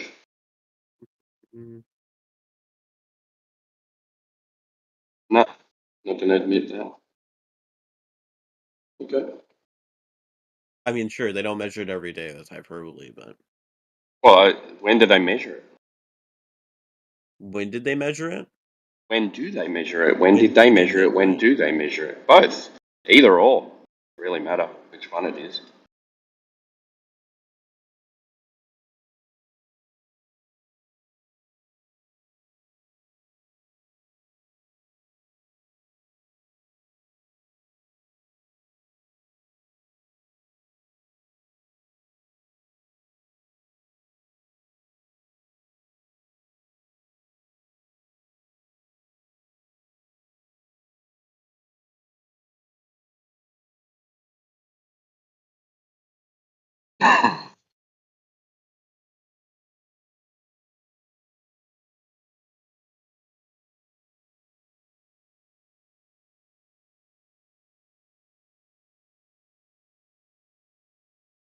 Do we have any Globers here? Yep. One's doing some Google research, trying to find when they measured the radius of the Earth. We've gone through Eratosthenes, so he's looking for another one.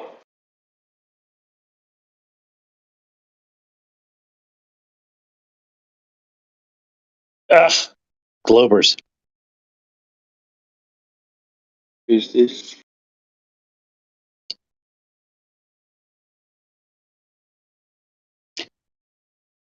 Wow, it seems like everybody's gone.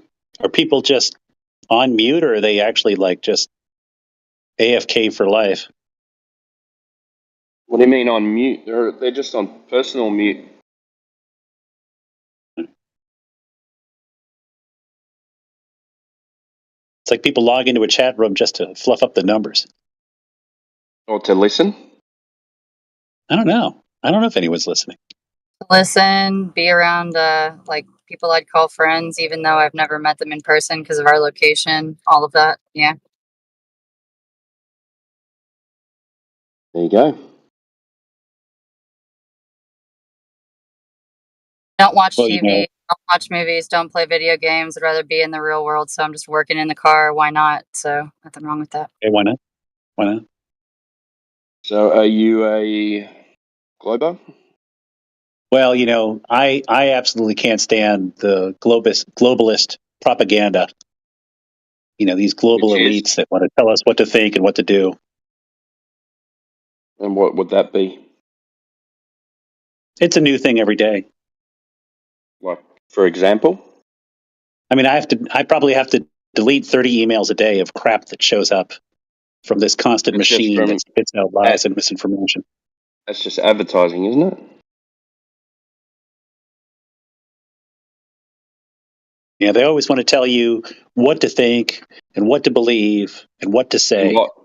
In what way? Oh, just everything. What do you mean everything? So, have you got an example? Or? I like to put it out of my mind as fast as possible. Oh. So I didn't get an answer on that question I asked you. Do you believe you live on a I have a spinning different question spaceball, or because I don't do you have all the. believe? Huh? Hang on. So, do you believe you live on a spinning spaceball, or do you believe you live? I don't know. No, I I think we have elsewhere? the freedom to believe. In fact, we have the obligation to believe what we think is right. But having Believe other what? people tell us what to think. Okay, so do you have an answer or not? Are you just coming in trolling? Who, me? Trolly vibes. I'm just not interested in being personally attacked. So I'm just not going to answer. Who's attacking you? I'm getting a vibe that you're gearing up to personally attack me. I'm not gearing up to do anything. I'm just trying to find out why you came in the room.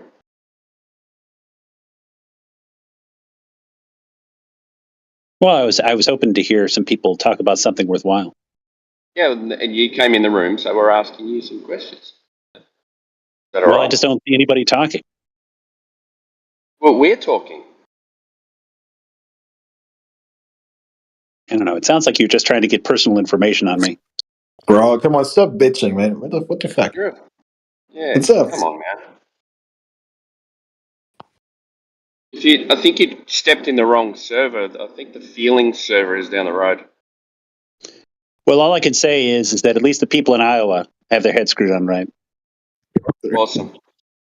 Good on you, man. Your head screwed on the right way in what? Well, at least they're picking. Example of that. At least they're picking a real American. This is not. That's not the subject we're talking about in here, though. So, do you believe you live on a spinning space ball? I don't know. I don't think it's a space ball. What is it? I don't think it's a space ball. No, but, okay, so what's your idea of where we live? Well, I've never been able to prove that the Earth is round. So I don't see any real reason why I have to believe that. How have you gone about doing that? Well, I mean, I'm just, I've tried to use a telescope, and I've tried to use. Prove the Earth is round? Yeah. How'd you do that? It's been a few years, but, You wonder why I'm getting trolley vibes from you, yeah? I have no idea. You haven't answered one straight question. He used to be buzz me. That led me on early after insulting our rating here, so I'm done talking, really.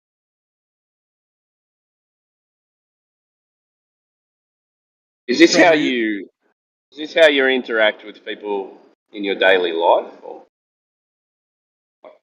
just by saying absolutely nothing?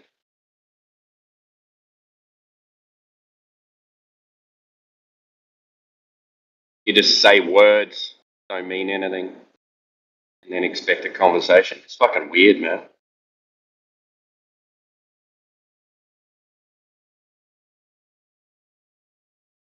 Let me guess, you left.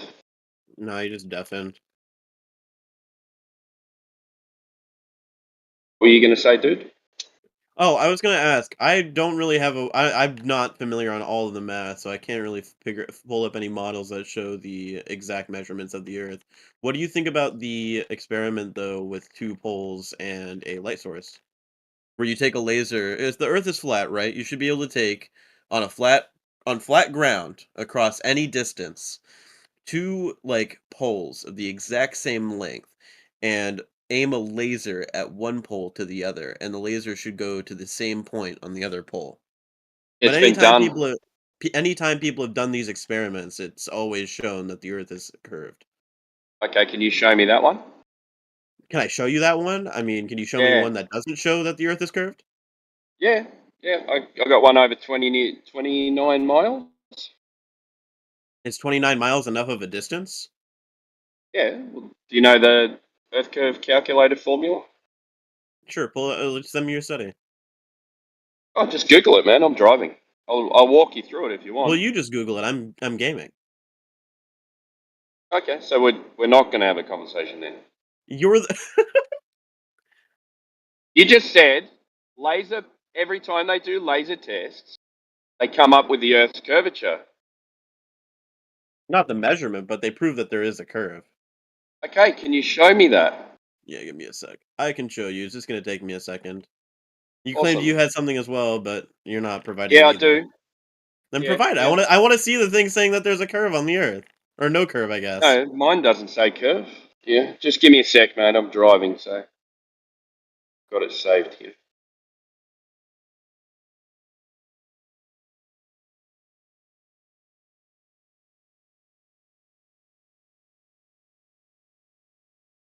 Don't know if you're going to understand it.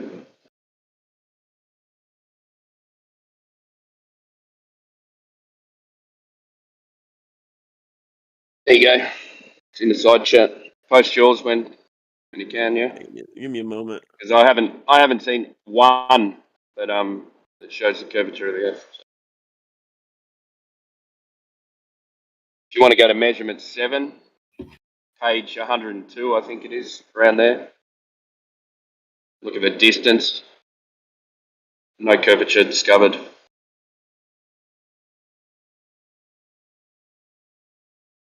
And it tells you how much curvature there should be, how much is missing. All there. I can provide the video for you as well if you'd like. Goes with the PDF. Now, do you have the same information? The opposite way?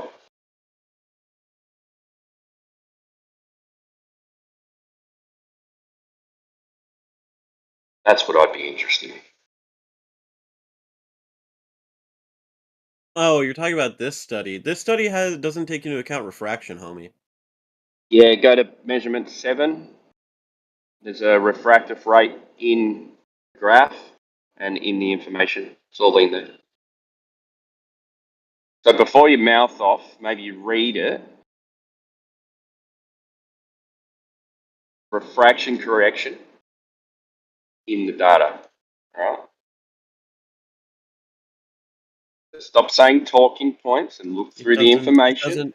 It literally doesn't take into account environmental factors that would play into. Are you in measurement 7? That's what I'm talking about. They all have it in there, but I'm particularly talking about measurement 7. Are you there? Give me a second. Can I get a straight answer from someone? I have to Are scroll. you in Chill the measurement fuck out, 7? bro. Holy shit! Or not? I'm scrolling. Are you God in measurement damn. 7? No, Are I'm you in not. measurement 7? No, I'm not. I'm Fucking idiot. scrolling. Yelling louder does not make you Page heard. 102. I told you before. God damn, I'm scrolling. Be Can't get a patient. fucking straight answer from any of you guys. The other guy couldn't answer. I've been One of answering the 10 straight. You're the sections. one Now flipping you your can't even shit. answer whether you're in measurement 7 or I not. said, give me a second. I'm scrolling, and you just Loud ignored me 5 noises. times. Page 102. Yeah, loud noises. Loud noises. Page 102. To be fair, though, Page you're not really 102. being very straight with your answers. But I just thought it was funny because I get frustrated as well and I start shouting sometimes. So Yeah. I think just try I've and be got a bit my. more. Sorry, go on. I think I've got my mic turned up. Let me find the loud noises meme. I love that meme.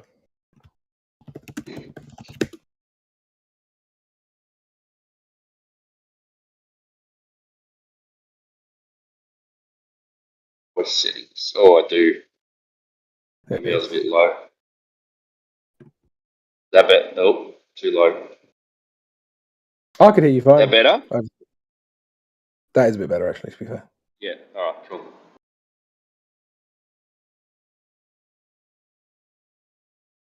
Are you on that measurement yet? Oh no, but he has googled a damage control piece from USA Today. Let's have a look About at the it. ethical. Oh, it's a fact check. Oh, we're in trouble. It's a fact check. Ooh. Laser beam tests done over water are skewed by refraction. Don't prove Earth is flat. So the fact check is using the same assertion that's in contention, that the refraction would prove that the Earth's a ball. And the refraction is in the measurement. It's accounted for. And the, They the didn't opening even sentence doesn't even refer to it. The opening sentence is just an appeal to scientists. So the fact checkers didn't read the document either.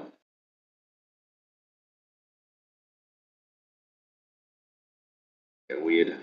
It doesn't even address the argument, bro. Bro, are you seriously posting this as an argument for your side?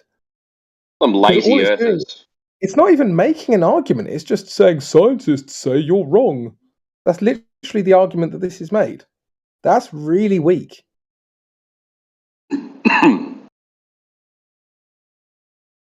Scientists say you're wrong. That accounts for the 190 meters of missing curvature. Scientists said that experiments utilizing laser beams in controlled conditions and on a larger scale than the diagram in the post actually prove the Earth is curved. Not going to actually refer to them. We're just going to assert that they exist. Yeah, I'm still waiting. He said he was going to. He said every laser test that he's seen proves the Earth's a globe. I'm still waiting for him to post one of these observations and measurements. Because he said, you post one. I said, all right, I'll post one. Still waiting. I mean, also Kralos. What Kralos has said here is true but irrelevant. This says level does not mean flat. Level specifically means at a right angle to the direction of down. But that that would be the same thing on a plane anyway.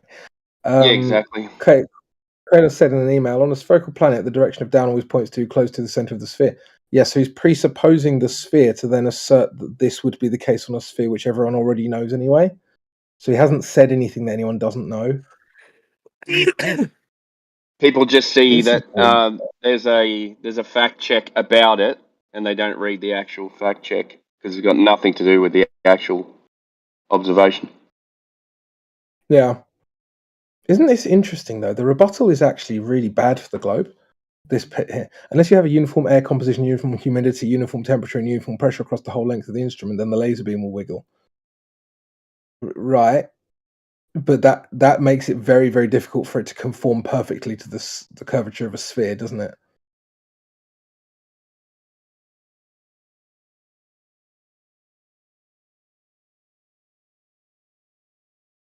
Because refraction can bend the laser along the Earth's surface to make it appear that the globe's radius is much larger than it actually is, or even that the Earth is flat, according to Kralos.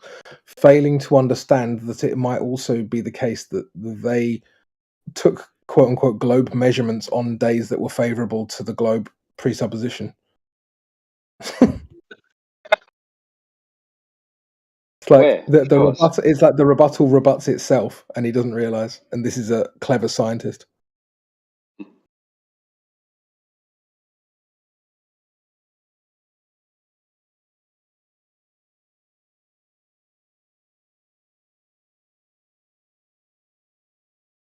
Oh, this is brilliant.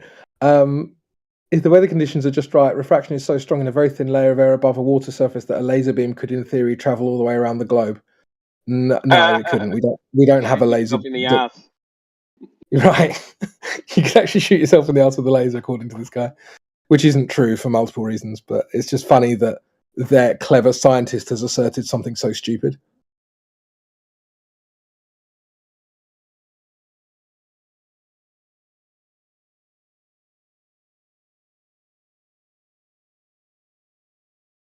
Oh, also, Bowie Bowen, do you want me to point out something that's not even agreed on by Globers that's in this article? Sure. So, this bit here, interesting. Furthermore, scientists say a laser test at the scale described in the diagram, even in controlled conditions, would not be large enough to prove the Earth is flat. That's because the Earth's curvature only drops about 8 inches per mile. Wrong.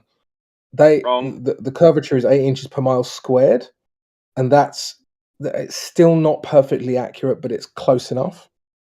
Because if it's dropping 8 inches every mile, that's a slope, right? That's not curving. The reason you have a square function is to facilitate curvature. So the fact that this article doesn't even bother putting per mile squared tells you it was written by someone who has no idea what they're talking about. And the Globers agree with that as well. They agree that 8 inches per mile squared is like a Formula 4 curvature that would apply to a ball. Some of them will say nah and say that they need a different formula, but it's still going to have a square function in it because of curvature, right?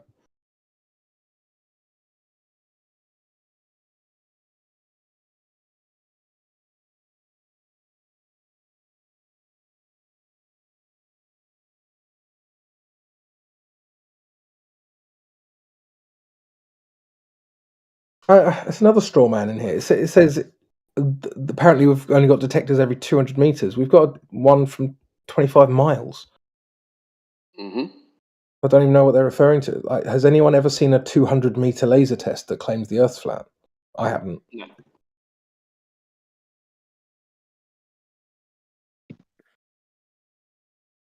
So someone has a laser that's 200 meters long? The beam would presumably be able to go much further than that.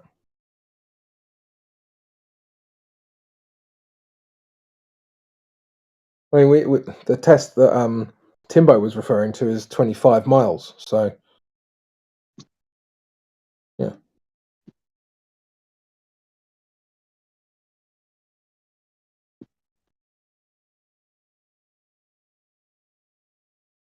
Someone tried to argue with me the other day that when flights come from London to New York, that they don't travel a straight line, that they actually head, instead of direct, they head northward in the shape of an arc.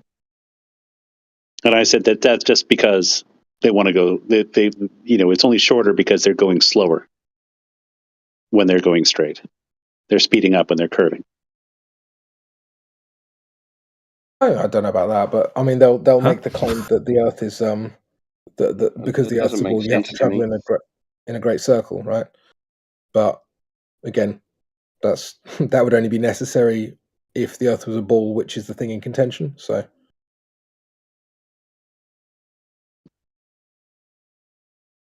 a lot of these arguments are just relying on the assumption of the ball to prove the ball.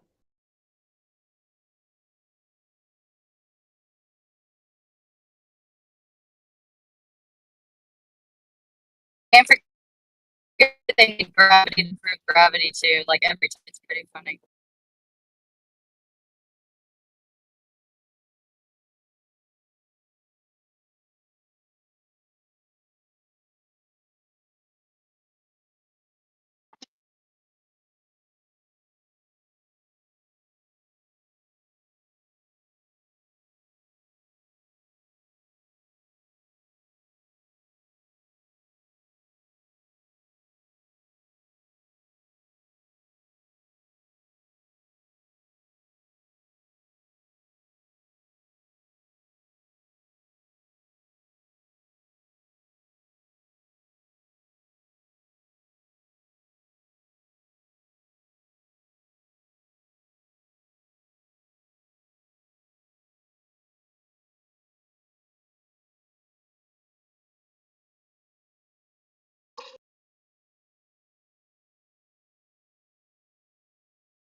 I have another question. Go ahead, sir. How does the flat Earth model explain the rotation of the stars? Yeah, the stars move. Huh? No, not magic. What did you say? Oh, Floyd? sorry. That's what I thought was a. Sorry. Yeah, the stars move explains stars moving. How do you explain the difference in how the stars rotate? How is it Talking about suspiciously circular, man? stellar parallax. Stellar parallax? Is that what you're talking about? No, I'm talking about the fact that if you stand on the equator and then if you stand on the top of the Earth and the bottom, the stars rotate differently. Oh yeah, that's a fantastic flat Earth proof actually, because if you stand right in the middle and you use a wide angle lens, you actually see the path of the stars deviate in a single frame, which is actually very, very difficult to, let's just say, it's very difficult to show that happening on a spinning surface. Because the example, It's very easy. No. I'm talking No, about it's how not. if you stand in The the northern example that's often hemisphere, given, the stars rotate counterclockwise, and how when you're in the southern hemisphere, the stars rotate clockwise. That's not doable in a flat Earth model. well, incorrect. So What do you there's a mean couple. if it's flat? If you Do you want stand me on to? one end, it's Do going to you want rotate me the to same way explain, as or the do you other want end. to just talk over me and just go nuh-uh? Do you actually want a conversation? If you just have to think about it for 2 seconds, it doesn't But work you on a haven't flat Earth heard my model. rebuttal, so you don't know what I'm going to say. Go for it. Fantastic. So the example often given is like spinning in a chair in like a spinny chair. So you look up and you see the wall go, the ceiling spin around in one way. You look down and it spins the other way. Correct. But the problem is that that's happening in two separate, let's just say, optical fields, whereas we can actually provide a single optical field with the divergence, which isn't possible on a ball. What? What do you mean, what? The stars always go east to west, correct? No, they don't. Yeah, they do. No, they. Or is it west to east? Oh, yeah. I'm sure It's different between the two hemispheres. It is objectively east to west everywhere. That's Or right. well, either way, it rotates. So they're always going in No, the same those, direction. yeah, those are relative directions. If you look north, they go one direction. If you look south, it appears to go the other direction, but east to west is objective. Yeah, I mean, east to west is relative to north, right? So Yeah, they always go east to west because that's how the Earth spins. Yeah. right. So what's your point? You see two different rotations depending on where you are on the Earth. Like you're not Oh my understanding the God. rebuttal. He says who? Go ahead. I'll be honest, I don't understand it. Either the stars go east to west objectively everywhere, or they don't. No, they do. Okay. The So the stars are moving from east to west. So counterclockwise and clockwise are relative directions depending on the viewer.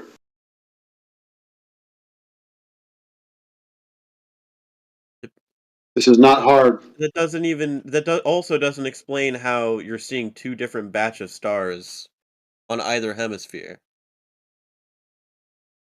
That wouldn't be So possible on a you flat being in a different place, seeing different stars doesn't make sense to you?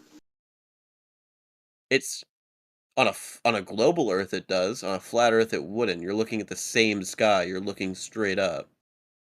Uh-huh. So do you think you could just kind of see forever? Is that what do you have imagining in your head? Because I don't really want to be arguing with your imagination. You know what I mean? Because you're going to make baseless assertions like, you should see this on a flat Earth, and you have no idea what a flat Earth would be. You only have an idea of a globe and a straw man of flat Earth that someone has apparently put into your head. Have you if it's heard a of the flat Southern Cross? Of the Southern Cross. What's that? Means stars that are above the South Pole, right? So it means whether you're in New Zealand, South Africa, or South America, whenever you look south in any of those places, you'll see the same stars in the same heading, right? Heading south. If you think of it on a flat Earth, they would all be looking outwards in different What flat Earth directions. are you having in your head? Excuse me. Number one, I wasn't talking to you. Number two, I mean, is that controversial? What flat Earth in your head are you imagining? What straw man have you created in your head to Flat Earth are debunk? you imagining that allows for the same south sky to be being visible outside and the two and different north skies to be being visible? Okay, so now I have two people that are incredibly triggered and they're going to talk over me. Great. Totally triggered. So what straw man of flat Earth do you have in your head so we can just throw that out? The main flat Earth model, where it's Was he not asking me? What flat Earth model? Have I presented you with any kind of model? Do you want to? I mean, it doesn't. Why would I do it doesn't matter. Wow. It doesn't matter as long as you. It's a flat you know, plate. If you argue, I mean, are we talking about whether the north is the center or the outside, or whether? Did I say any of those things? Did I say any of those things? Okay, well, you're arguing for a flat plane. A flat plane would Right. have the same sky. Great. People getting two Exactly. different skies So of the same sky. in every situation and every observation, the Earth is measured to be flat, navigated flat, built on flat. So I guess if you're saying the converse, if it's apparently curving, go ahead and show me where it's curving at. What? No, explain the stars. We're talking about the stars right now. So the stars move east to west objectively? Yes. Well, the stars. Thank you. Not the Welcome to flat Earth. Southern Cross stays in one place. The Earth rotates, but It does? Show me the measurement of the Earth rotation, please. I'm. Explain the stars first. How are you getting two different skies out of the same sky? You can't. You're telling me that the stars move, so the stars are moving. Great. Not the Earth. You don't get They're two not different skies. moving You get any many which way, though. What are you talking about? You get two different skies. You get many different skies. It's It depends On exactly a where you flat are. Earth, you have the Depends on what same the sky. season You're is. all Loads of, looking up loads at of the same sky. You I wouldn't be don't know able why to you see think talking a over Once me is going again, to make. a I don't whole know new why you think that talking over me is going to mean that you're going to be able to give a better rebuttal to what I've said, because you're not going to hear what I say if you do that. So there are multiple factors that you're not considering. First of all, the time of day, the area of sky that you're in, the season. There's many different things that affect. I mean, even if you're in a city versus if you're in an urban area, you're going to have a different sky because of the amount of pollution. So Okay, but the north sky is never the same as the south sky. It's a whole different set of stars.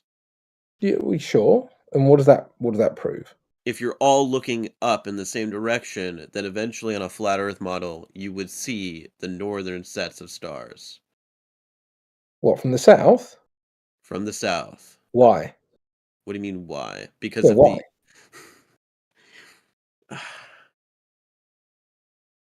because you're Just looking at because the same sky. You're all looking up. you're not looking at the same sky. You're thousands of miles away.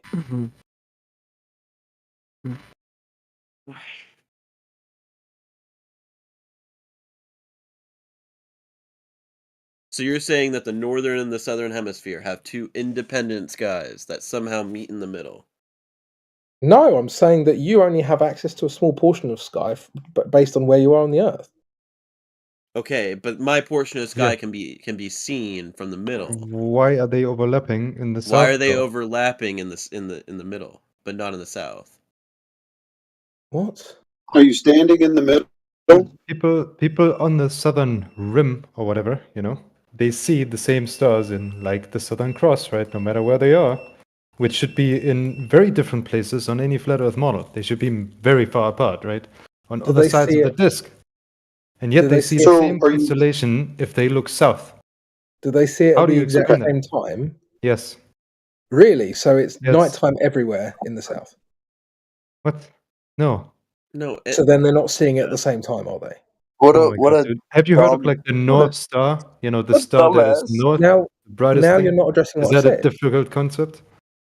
Bro, the complexity of a concept doesn't speak to its validity. Surely you know that. Right, but like Fantastic. at dusk, So why the dusk fuck and would you say dawn, that? a person on dusk and a person on dawn, they're on opposite sides of the disk, and yet maximally far apart, and yet they should both be able to see the Southern Cross at the same time, which should not make sense on a flat You Earth. actually If they can't see see the different Southern Cross skies. anyway. You can't see the Southern Cross. Have you ever seen it? I'm not in the Southern Yeah, you Hemisphere. can. Jesus Christ, man! Dude, Is you're that like such a retard, controversial? fool. Is You're it a retard, controversial fool. that the Southern Cross If exists? you went to the Like, what? Southern Hemisphere, you couldn't see it anyway. Nah, you're What dumbass. do you mean, bro? Are you saying Oh, the what a Southern Can you Cross brilliant doesn't wait? Can you see exist? the argument! northern I'm a star? dumbass. Right, okay. Flora, can you see the northern star? I'm in the northern hemisphere. I've seen the northern star You, before, yeah, it's everyone can see the North Star. That's just but not. you can't. Dude, Yeah, you're the stupid, bro. Southern Cross is a conspiracy, Oh, bro. what a great Like, argument! come on. I mean, what are you Fantastic even argument. disputing Calling here? me What are you names. disputing? That the constellation doesn't exist? Is it No. obscured Well, somehow? so Like, what are you Sigma arguing? Octantis, which is the claimed to be the south version of the North Star, can't be observed by normal people. Right? It's just claimed to be there. Yes, it Dude, can't you're be so seen by stupid. northern Do we have people. anybody That's here not what who's he was been saying. to the Southern Hemisphere? Like, what? Bro, Yeah, this I've got guy's dumb. family in the Southern Hemisphere that I visit all the time. Yeah, and you've Yeah, never this seen guy's it? dumb. I'm And just you've gonna never use seen the Northern Cross. I can show you a picture if you want, the Northern Cross. or the No, Southern Cross. Sorry, Southern Cross North Star. Bro, I'm talking about Sigma Do you want Octantis. to? Do you want to see the Southern Cross? I can show you a picture really quick. It's really easy to see. Yeah, there you go. It's from the Earth too. You can see it. Yeah, I still don't understand what you're disputing here. Yeah, I don't understand. The How about visibility this? of Sigma What is Octantis. your flat Earth model? It's not. They're not listening. I can't be bothered. No, you're talking about the. We're talking about the stars. You're They saying need to that. listen to what I'm saying. Yeah, and what rebut is your? what I'm saying? What's your? I mean, if you Earth wouldn't model. just repeat yourself, but like actually, Did like about try 4 to times. explain what you're disputing. Okay, fine. I'll get. Timbo, are you listening? Timbo's not listening. Okay, says who? Are you listening? Yep. Fantastic. Do you remember what my argument is? Because they don't. They seem clueless as to what my argument is. Well, most recently that Sigma Octantis is actually not visible, but they call the Southern Cross is not an actual thing. Fantastic. So why do you think they haven't addressed that point? I don't know. Fantastic. See, it isn't that I didn't make the point; it's that neither of you have addressed it. But the point of That's the issue. contention. Okay, either way, the stars in the south shouldn't be visible at dawn and at dusk from the same at the same time. Oh my God. Once again, we have to address this before you continue. If you're just going to use the idea of a flat Earth model that you've contrived or someone else has Give contrived, me one. and I've then been compare, asking for one. why are you freaking out? There really is no reason I've for you said to get so multiple times, upset. provide a If flat you're Earth going to model speak then. over me, And then there's you're really like, no reason to have a well, you're just conversation using an with. imaginary one, and then you're not Because, providing any. you Provide know, one. I mean, it seems sort of unreasonable for someone to just spaz out and then yell over the top of somebody else when they're making a very valid point. If you actually don't have any reason to strawman me with a model, then don't do it. Why don't you just ask questions instead of strawman me? Is that fair? What Ham just posted in chat.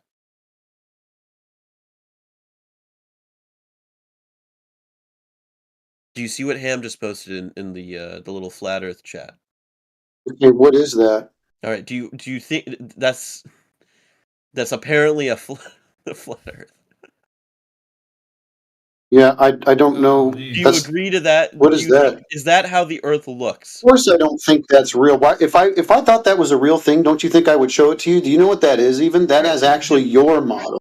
That is a spread out globe projection map. That is not a model. It's a projection. It's just a reification. So why would I use a reification fallacy as a model for the flat Earth when I can just show you in reality that the Earth is observably, measurably, and used as flat? It's equidistant as a movable grid that was posted there. As I haven't even bothered going into the optics of Bislin's azimuthal equidistant model for optics because these guys don't even understand the basic arguments. They're not even listening to like the basic arguments. There's Okay, no but point are in any of you guys able to provide a model? They're See, the lost thing in the about the sauce. globe model, the thing about the globe model is I can present a globe model, and then every single piece of evidence, the jet streams, the stars in the sky, the shadows, they all confirm that model. Go ahead and post it. A globe? You want me to? I can just get a PNG image of a globe. No, I don't want you to give me a projection of a globe. Do you know what a projection is? I know what a projection is. I said a PNG. Okay, so showing me a globe is not a model. I need you to show me the globe Earth model and post it in chat. Go ahead. Oh my.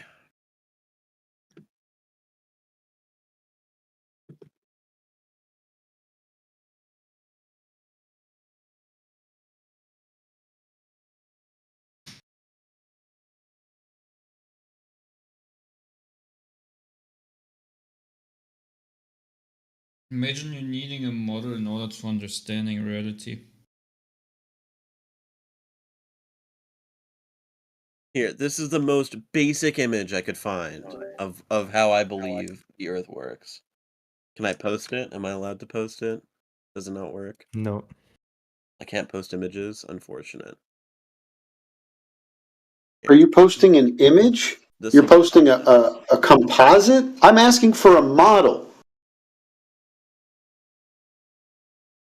I think he thinks that a model and an image is the same thing.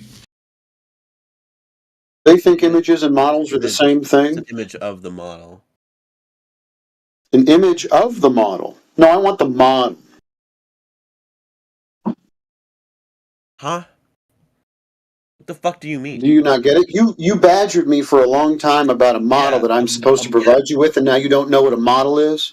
No, what type of model are you asking for? I'm asking for a basic diagram to show how the Earth You interacts said with the moon, you sun, the had a stars, and globe everything. Earth model. I'm not asking for you to give me an image. I'm asking for the model that you say you want. Yeah, I want an image showing how the flat Earth works with relation to the moon, the sun, and the night sky. Easy, bro. But you don't have that. I do have that. I have an image right here of how I think that the globe works. And so it's just an image? Which is DM called it a to me. I'll model. post it. DM it to me. Yeah, bro.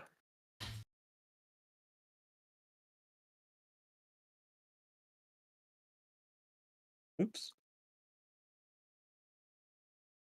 really easy to understand.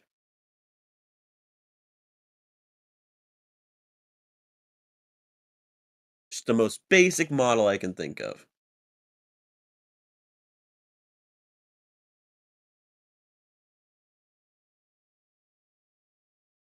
Dude, that's your model? This is a reification fallacy. Do you know what that is? Oh my god, bro. So this isn't to scale, it's basically like something like a little kid would do in Microsoft Paint. Are you freaking kidding me with this? This is my model, man. There you go. Are you happy now? Here. Where? Here, I'm holding it into the camera. This is my model. You happy? So where would the continents be located on that model? Right here. Right there? So where would South America be? So my model that I made up. So my made up model, it might be like somewhere there. Alright, where Hard would for you to Australia see, be? But you just need to trust me that my model is right. So where would Australia be? It should be somewhere here on my model. Alright, so they're on opposite ends of the Earth, right? Yeah, exactly. So if you can see the same stars at dawn in South America at the very bottom, and you can see the same stars in Australia at the very bottom when it's dusk, can you explain that for me? So explain how on either ends of that disk you can see the same stars, but you can't see those stars in the middle, even though the middle would be closer to either ends of those disks. You need to understand something No, fundamentally, explain. right? Just explain that really quick. Bro, listen. What you observe in reality, right, with the stars, is on a flat topographical plane. There is no globe. The question would be, how does it actually work in reality? Don't insert any flat earth model, don't insert any globe model. Just ask yourself, if you're very sincere, how is it working that I see different stars on different position? If you get to know perspective, and so how are you understand- seeing thanks those to stars? Bob, by the way, thanks Bob if you're seeing this, you will understand how it works in reality. So how does it work?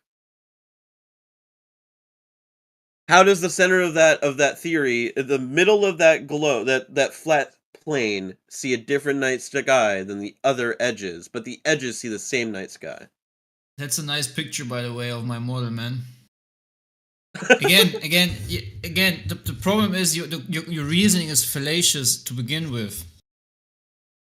I'm just asking you to show how you see different stars. The Or I first guess thing the you same need to stars. listen. The first thing you need to accomplish is to understand that you have no foundation for. I have no foundation? You're saying that the middle of the you have no globe... foundation for. So, do you actually want to hear my answer or not? Yes, I Maybe do. it's the very But you're first just thing. saying that Okay, I'm so then- fallacious. That's your answer. You need to have a foundation which is rooted in understanding that there is no radius of roughly 4,000 miles. Do you understand that? You need to either way. I can go outside there, I can test the surface, and can reassure you that the radius of roughly 4,000 miles doesn't exist. Now it's on your burden, if you still want to believe that there's a radius of roughly 4,000 miles, in order to have a globe in the first place, in order for have a spinning wobbling tilted space ball, and every other thing that you assume about space and other things to be real, right? I'm just You need asking to how the prove me stars work. otherwise. Bro. We're not talking about the radius anymore. I'm over the radius. How do the stars work? What do you want to know? How the stars work? What do you know? How want do to the know stars about work it? based on your model? You presented a model, a little coaster. How do the stars work? Golly, man, there is no model. So It's you don't just have reality. you don't have a physical representation of your belief. Do you only understand how the stars work as soon as I talk about some kind of made-up explanation or replacement story? You really think that the story that you have been taught about the sky regarding the heliocentric model is the truth? You think yours is the truth when you can't even show me how I'm the not stars work? presenting any model. I'm just saying, bro, we can see the stars because we can see the stars in reality. I'm not inserting a fallacious story upon us. So you don't The think thing that is, the Earth is flat? well, no, listen. I could use. So you do think the Earth is flat? Well, listen, real quick. I could use the explanation of the heliocentric model if there would be the radius of roughly 4,000 miles. If we would have the foundation of a spinning ball, then we could go on with the assumptions about what there is in the sky. But as long as that is not fundamentally put down as a premise, we're just talking about unicorns at this time. I'm You talking get about what how I'm the stars saying? work. I'm asking you how the stars work in your worldview based on your perception of what the Earth is shaped as. You It's very presented simple, a coaster. man. You presented a coaster. I asked you to show me how it works on that coaster. Okay, And then it's very explain simple. any plot holes. It's in very that simple story. how they work. It's very simple how they work. Soon as the sun goes away from you, it gets dark, and then the stars are getting visible again, and the sky above you, this perfect map that is being used for celestial navigation since the ages of navigation, right? This perfectly never changing sky map that you have above your head just starts is constantly in a movement. The stars are in movement? If it's the stars themselves, or if it's the whole sky itself, I can only observe them moving. That's why they're called wanderer, right? Planets are called wanderer or wandering stars. That's what the word planet actually means, wanderer. That's the direct Greek translation. All right, so you're saying that the stars move. Yes, you see the same thing. All right. The stars move every day. So then assume if you go to Ham's picture, I mean, I would say that top-down view would be what you presented on your coaster, right? You have South America on one end, Australia on the other. Right? Wait, can you repeat that? Sorry. So have you seen Ham's picture in the little discussion thing in the chat? Yeah, I'm opening right now. It's like a top-down view. You have Australia on one end, South America on the other. Similar to what you presented, right? What we know, the Earth is flat. It's accelerating upwards. Golly, what is this, man? I've never. I'm heard this just stuff. talking about the image. Just the image. Ignore everything else. Yeah, the image is a projection of a spherical surface being pressed down. It's an equidistant map. Okay. But I would like you to explain how you would see the same stars on one end of this flat Earth model as on the other end, but you wouldn't see them in between there at all. Like, you want to know why you don't see the same stars in one or in what? Yeah, you said that in Australia, on the other end of this little map, this projection, in Australia you see the same stars as you see in South America, but you don't see any of the stars in between, which makes no sense in a flat model. How does that make no sense? Bro, have you ever in your life been in a huge storage hall? Do you see the light bulbs in that storage hall that is in a far right corner of that huge storage hall? Do you see the same light bulbs, or only do you see the part of the roof that you're standing under? Because I personally, if I go in a very, very huge storage hall, a very big Walmart or whatnot, right, however you want to call it, I mean, you can I'm not still going to see be the other able. end of the Listen, I'm not ceiling. going. I'm not going to be able to see. And this is a way smaller scale, right? A way smaller scale. This is. I can't even compare it to what we see in reality. And you think I would be able to see the same Have you ever light been in a bulbs in the Costco? same ceiling? Bro, you exactly know what I mean. Yeah, have you ever been And in a right now Costco? you're just It's trying. like a You're giant trying to warehouse, avoid. right? You're trying your best right now to avoid just being intellectually honest, because A you know for Costco- sure if you Costco know is a for sure giant if warehouse. you apply. Listen, you know for sure If you stand apply at one the end of the logic, Costco, I've seen the if other you- end and seen the light on the other end. Yeah, and the light bulbs and you everything. haven't seen the ceiling in detail. You haven't seen it the detailed the same way Well, as yeah, you I'm see too it when you far look away right from the above your ceiling. head. Yes. Even standing Now- right under it, I'm too far from the now- ceiling. I can't see it in now- detail. Now, be a little bit more intellectually honest and understand that this principle applied on a way, way bigger scale, right? The sky is very big because we have airplanes flying inside of it. We have a lot of stuff going on, right? That it's just logical that you will not see the full sky from everywhere you are. Because if you can't even see the same roof above you when you're in a big storage hall. Yeah, but that doesn't make sense because one end of the Earth is seeing the exact same thing as the other end. Stop. 1 second. You say it doesn't make sense. Have different skies. 1 second. You say it doesn't make sense. Is there anybody else in here who understands the logic that I just bring forth? Just one person that says, okay, this kind of makes sense if we look at it in a bigger scale. Is there anything fallacious about what I'm bringing forth? All I'm asking is that if it's a big room, right, you're saying that one end of this big room wouldn't be able to see the lights on the other end, all right? So now suppose that one end of the room is seeing the exact same lights as the other end of the room, but the middle of the room can't see either side's lights? That doesn't make any sense, which is what you're positing with your theory. How do you... 1 second. Now you're jumping to a different... South America and Australia have the same night sky. On any flat Earth model, they would have to be the same distance or a very vast distance away from each other. How do you know that? How do you know that? Go to South America and fly to fucking Australia. Listen. From what standpoint are you talking? Can you give me evidence that... Listen, you pre-oppose that this is only happening. Or even better, because go to South America and fly to Africa. You don't get it, right? If the Earth go is to a South ball, America and fly to Africa. If the Earth is a if the Earth is a ball, and this is what you're pre-assuming, then you need to give me evidence of that surface that has roughly the radius of 4,000 miles. If it hasn't, and if it doesn't have that, you stars cannot don't say, even work with your model. I'm asking you. We're just starting. How with do you know We're that? starting with basic observation How do you know that? level stuff. Listen, how do you know that the basic surface, observation. bro? Why do you need to use the We're stars not even to getting understand? into the math. We're getting into observational level stuff. Bro, why do you need to use the stars in order to understand what the ground is? Because anyone can go outside and look up. Anyone. Exactly. Yeah, That's the point.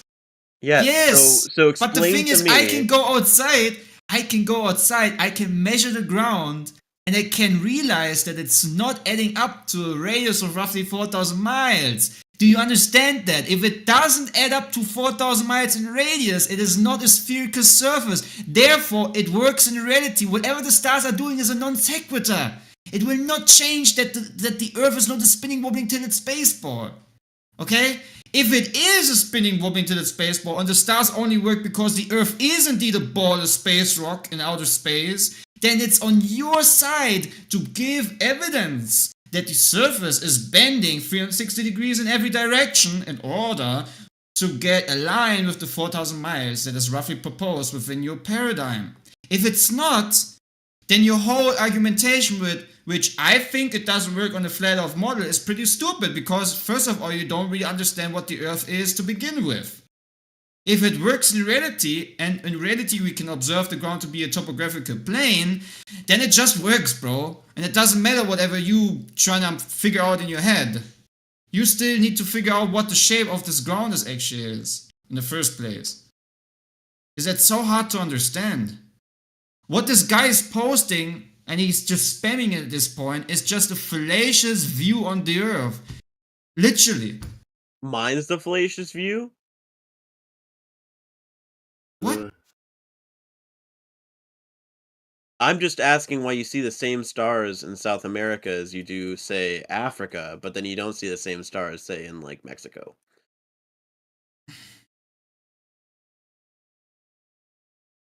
Mexico's a lot closer to South America, for any of those confused. Mexico's in North America.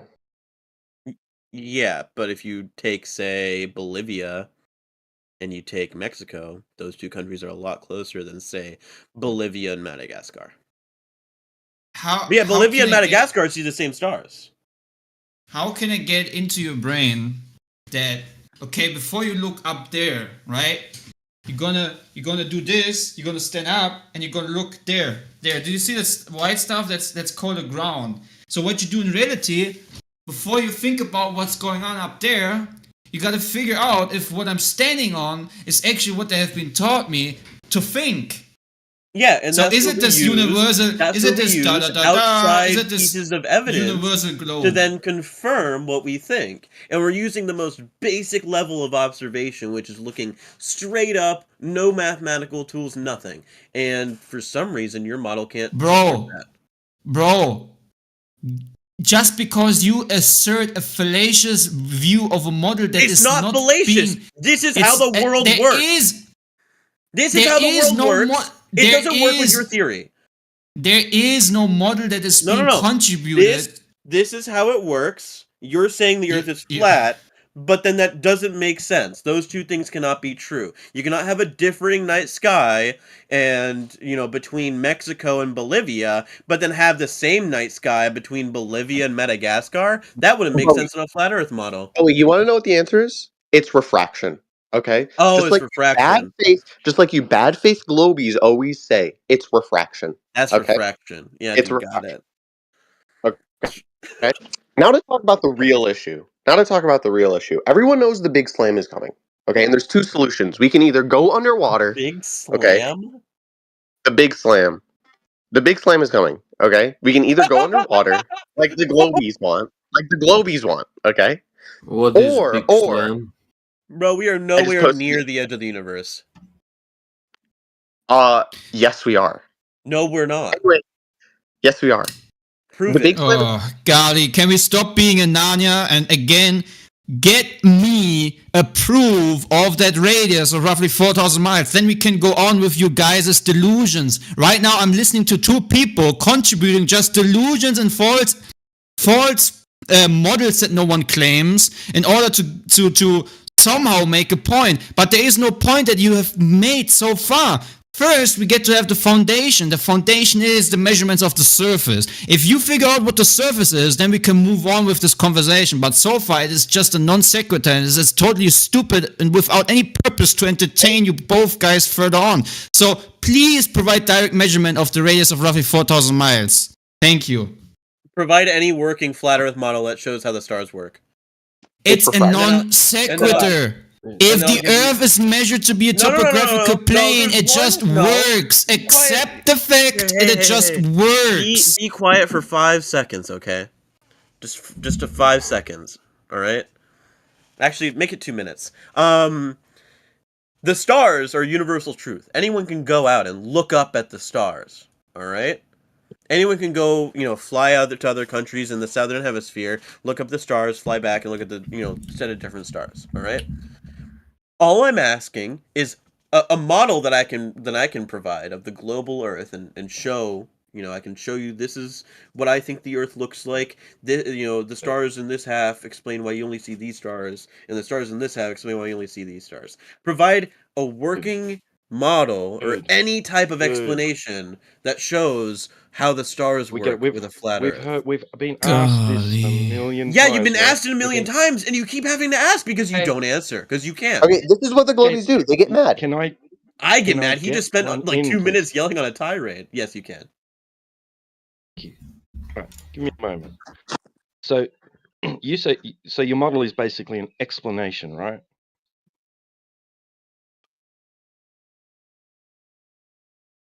Yeah, sure. Well, is an explanation. Okay, so explanation makes sense if Earth is the sphere with the said dimensions, right? Well, for now we're assuming that it's flat, and I'm just asking you to provide a reason for the stars.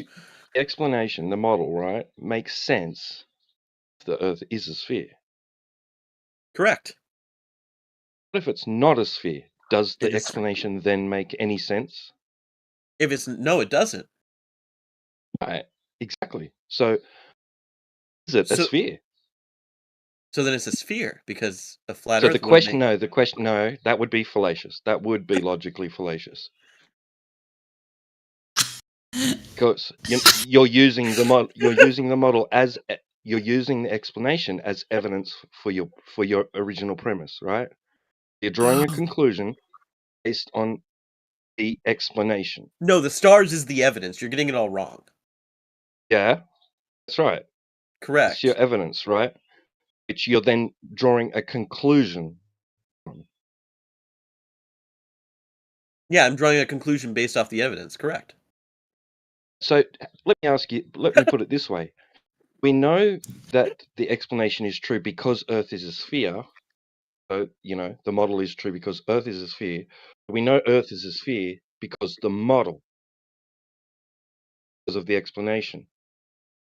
Which Yes, way is it? the stars being different in different places of the Earth explains to why the Earth is round. Explains or No. confirms? Explains or confirms? It's evidence. So confirmed. It's not. Right. It's evidence. So you're not saying it's like definite proof. It isn't even evidence. Huh? I mean, that's. It isn't even evidence. It's just a story. Many different bits of evidence culminate to make something true. That's No, science you're works. wrong. You're absolutely fundamentally wrong. What you need to start that's with first is the basic foundation. science. I know you hate this fact. I basic know you hate it. I science. know you want to Basic avoid science. it like the. It's I know you basic want to science. avoid it with That's all basic. costs. Why do you think gravity is still "quote unquote" a theory? It's One because you're still second. gathering So- evidence to support that theory. Right. Right. So you can't make an affirmative, right? Based upon the stars. You The can't Earth make being a sphere. no, not just the stars, but I would feel Right, that right, the globe okay. model is a better explanation or better suited. Okay. The star is better suited as an explanation for the globe model than it is for the flat Earth Right. model. You can't. Confirmation. The distances just don't make any sense. So Absolutely. confirmation that the explanation, the model, is correct, be determining if the Earth is a sphere. And Kay wants to get to that part. So if we can determine certain the Earth is a sphere, then your model, your explanation makes sense and is confirmed to be correct. Exactly. We need that sphere first. We need that sphere first, don't we? Yes. So I would actually put his story about the sky way more serious within my frame of paradigm if I would be observing a ground that is 360 degrees bending in every direction to form roughly a sphere with the radius of 4,000 miles.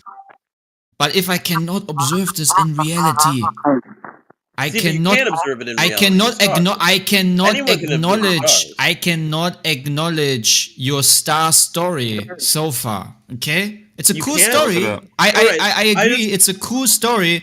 It Here, is I'll very start interesting. again. I'll even But use it doesn't numbers to help prove you out. the ground to be spherical. Okay, Here, the it ground doesn't- can be measured. But it also doesn't prove that it's fucking flat, dumbass. if you want to build a house, Mister, I'm gonna try to avoid the ground, the foundation. You start with the foundation. You're not going to build the roof first. I'm okay? just waiting. I'm Do you just understand my waiting for- metaphor here? You're saying that I need to So- start with the foundation, but the stars are something Yes. that everyone can observe, all right? It's something that you need to explain if you want to convince me the Earth is flat. No. That's the only No, thing. I don't need to explain your story Yes, to you you. do, 'cause I it's don't. a- yes, I you don't do. need It's to a- make a replacement yes, you do, story. because the No. sky we see is a foundational thing that will never change. That's the Spare glory your of breath, it. you're The sky wrong. The sky is always the same if you're Spare in the your southern breath, you're hemisphere, wrong. and it's always the same if you're It's in a the northern confirmation hemisphere. bias. So then explain to me. It's a explain confirmation to me bias. really quickly, just really quickly. Explain to me. How can you see the same stars 7,000 miles away from Bolivia to Madagascar, but you can't see the same stars only 3,000 miles away in Mexico to Bolivia? What it's if a we don't give an confirmation answer? bias once again. If you don't we're give not an talking answer, about I the mean, then sky. you're We're just- talking about the ground. Why? No, we were why talking don't about I the ground. observe? No, why we were don't talking. I- Hey, be quiet for a why- second. No, we were why talking about don't the I sky, observe and then a ground bending you pivoted to 360 talk about the degrees ground in because every you're more direction? comfortable because the sky doesn't fit with any flat Earth model. if you're not gonna talk about the ground, I'm gonna disengage very soon because I'm not Then gonna go waste for my it. time I know with you don't have someone any who is arguments delusional about the stars. I know you don't have any rebuttals because you you can't argue as to how the Bro, sky works. you, the you, flat you, Earth you model. don't get it, right? Your nervous, No, you nervous don't get it. laughter You is haven't not gonna posited. help, You've said right? a whole bunch of nonsense. You gibber jabbered for the last 20 minutes Stop of this projecting. conversation. Stop projecting. can't Stop explain the night sky. projecting. Stop projecting. I'm projecting. Stop I've only stated the projecting. fact that the Stop sky is projecting. different in the No, you have a northern and confirmation southern parts bias. of the Earth. You still need to prove that the Earth is bending 360 degrees in every direction to form roughly a sphere. You haven't done that yet. You just All want to I'm avoid saying it is like that the the stars plague. are different. You want to avoid it like the plague, and I've only you said the you're stars are different. I've been crying. talking You're about the stars. crying, I'm and you're crying. crying right now. Yeah, you're crying because you just want to Oh, avoid I'm so the sad very right now. I'm reason crying. why we're all here, which is what is the shape of the Earth or the ground beneath us. You don't want to talk about it. I know it's hard. It's hard to Yeah, and one digest. factor that Because comes it's into when you're not- determining the shape of an object is what you can see when you're on the surface of that object. Listen, just because you have a story about the sky doesn't mean that the sky is the ground. Again, it's a confirmation but if bias. we're You all don't know standing what on the the same if thing, you would figure out that if you would figure out if you would figure out that the ground is not a sphere of roughly 4,000 miles, if you would figure out that, all your sky stories will not add up with it, okay? It doesn't add so you up. would need to start from scratch. So we both need to start from scratch because it doesn't add up with the flat Bro, Earth. I don't care about it. Let the guys know. Let the guys know. I haven't But you've seen already- what you're talking about. I haven't seen stars simultaneously while I'm in. I can't be simultaneously in Australia and in Germany. It's all together. So whatever you get your information from, you need to provide first any evidence for that. And how are you going to manage that? Is there going to be a live stream of someone watching the sky? And Do you want me to On send the you line, pictures right here. of the southern hemisphere sky from different places in the southern And how do hemisphere? you know if they captured in the right time? How do you know where they captured from? How can you confirm that to be true? Fucking stars, dumbass. How do you? It's the same stars. How do you know if your premises are true in the first place? Again, Because you they're don't the know. same Bowie, stars. because you've already conceded that you can't confirm Earth to be a sphere just based on your observation of the stars. Sure, but you also can't come to the same. You can't confirm that it's flat with the stars either. And I mean, you We're can't. not. It does the stars. don't the want star to use model, the stars. The way, hold on, the way stars work currently in this dimension, in this reality, back in reality, how the stars work is that they change when you go from north to south. You see different stars. All right. Following with me with you here. Are you following me? All right. Yeah. So if I I disagree. posit, all right, the difference between the way you see the stars is because we're actually on a cube, or if we're on a sphere. That would explain why the stars are different. Now you posit, And a then you reason need why to the stars are confirm. different. Then you need to confirm that or not it is that shape or not. To then lend your Sure, but your to leave out idea a piece model of credence. actual reality to then say that your model is flat when the fact of But he's just reality saying, is okay, stars don't work right, with that model. So then and how that's does what your he's saying. model So work? no. The stars are a fact You're of presenting- reality. You have to make a You're theory based presenting a on model. that fact of reality. Any model you You're present that's flat presenting- doesn't work. Or presenting a model, then saying, well, my idea of a flat Earth, that there's no explanation, and you're not giving me an explanation, right? Let yours stand on its own merit. And right? show me So- what a flat Earth looks like with The a only working reason you don't star want to model. stand on your the only reason you don't want to respond to it, T-Dub, is because you know it doesn't work on the flat Earth. You know that. No. Doesn't make any sense. Incorrect. He's presenting Incorrect. Doesn't make any sense. Okay, A and it's model. Go ahead. incorrect. Explanation. Provide a Explain. physical Let us- representation of the flat Earth that He's would show how the responding. stars Let him work. respond, or you'll be muted. Let your model stand on its own merit. So if your model, your explanation is correct, Earth is a sphere, then let's confirm that Earth is a sphere by what Clay's talking about and going to the surface and seeing if it is a sphere. Then your model is confirmed to be I correct. want to have a Not different the other way approach. around. Not the other way around. I actually have a different approach. How about we try other models and see if those work with the star theory? But they won't. Yeah. You've already Because a conceded that. cube model, like a You've cube already model might conceded work. that the explanation doesn't confirm your original premise. Actually, the fallacy that he was saying that you can measure the same thing in a flat area with the two sticks, that's only if the light source is really close. The sun's really far away, so it works when you measure the globe. I read So up it on that a doesn't matter. little bit. It doesn't matter what type of model anybody presents. It's not going to confirm Yo, T-Dub. the T-Dub, idea let me just ask you a quick question. you're presenting. Since we're in the So 21st century, I and I know that observe you these believe in stars, therefore Earth is a sphere, right? Or I observe Correct. these stars, therefore Earth is flat. I observe these stars, therefore Earth is a pyramid. I observe these stars. None of those is going to confirm premise. ask a question real quick though. So, can you guys provide any sort of model that correlates with reality? Since you guys love reality, can you guys provide any No, we model? don't want to give replacement stories. It's Why not do you need a necessary to model give of a reality? replacement story. It's reality. Exactly. Which Why do you You need need a a reality? model? We have model. models of You need a model of we have reality models to of exist in things reality. Yeah, Are you not absolutely. able Well, to you're deal with positing the that the living Earth is natural flat. world unless you have a model of it? This is a great way of viewing things. So you don't want to actually speak about anything. You don't actually want to prove anything. Yeah, You we just want want to to talk speak about about reality. reality, not models. Yeah. Can Yeah, you we talk don't about want to speak reality? Draw a about. model of how you think the Earth looks like then. Can you talk Listen, about listen. reality? We don't want to speak about We are talking models about as much reality. as you. We don't want to Okay, speak so in about models. reality, you experience the Earth to be spinning. No, it doesn't prove Yeah, anything, right? we can look up at the stars and So see what them does that spinning. mean? You do or you don't experience the Earth, the ground beneath your feet spinning in reality? We do. We can Since see you're the stars interested in spinning. reality. We do. We can see the stars spinning. We That do proves Well, I actually. wasn't speaking to you. because the stars don't What was move. that? We're speaking to Matt now. So Matt, Yeah. reality. Doesn't You matter who you're experience speaking the to. ground spinning? No, and you know why that is? No. Okay. So what's your problem with reality? Because we Do you don't know have a why that problem is? with that. I mean, Well, why is it you because sound it's old enough and mature enough to understand why why does it we don't seem feel like it's spinning. not spinning? Why don't you tell us? Because it is spinning, right?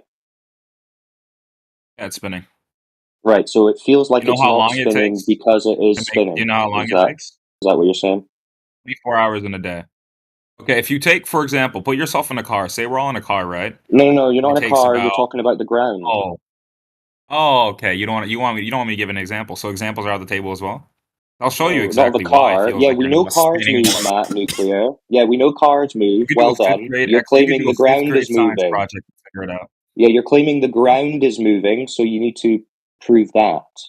We Ground is understand moving. the What do you mean? cars What do you move. mean the ground is moving? What do you mean by that?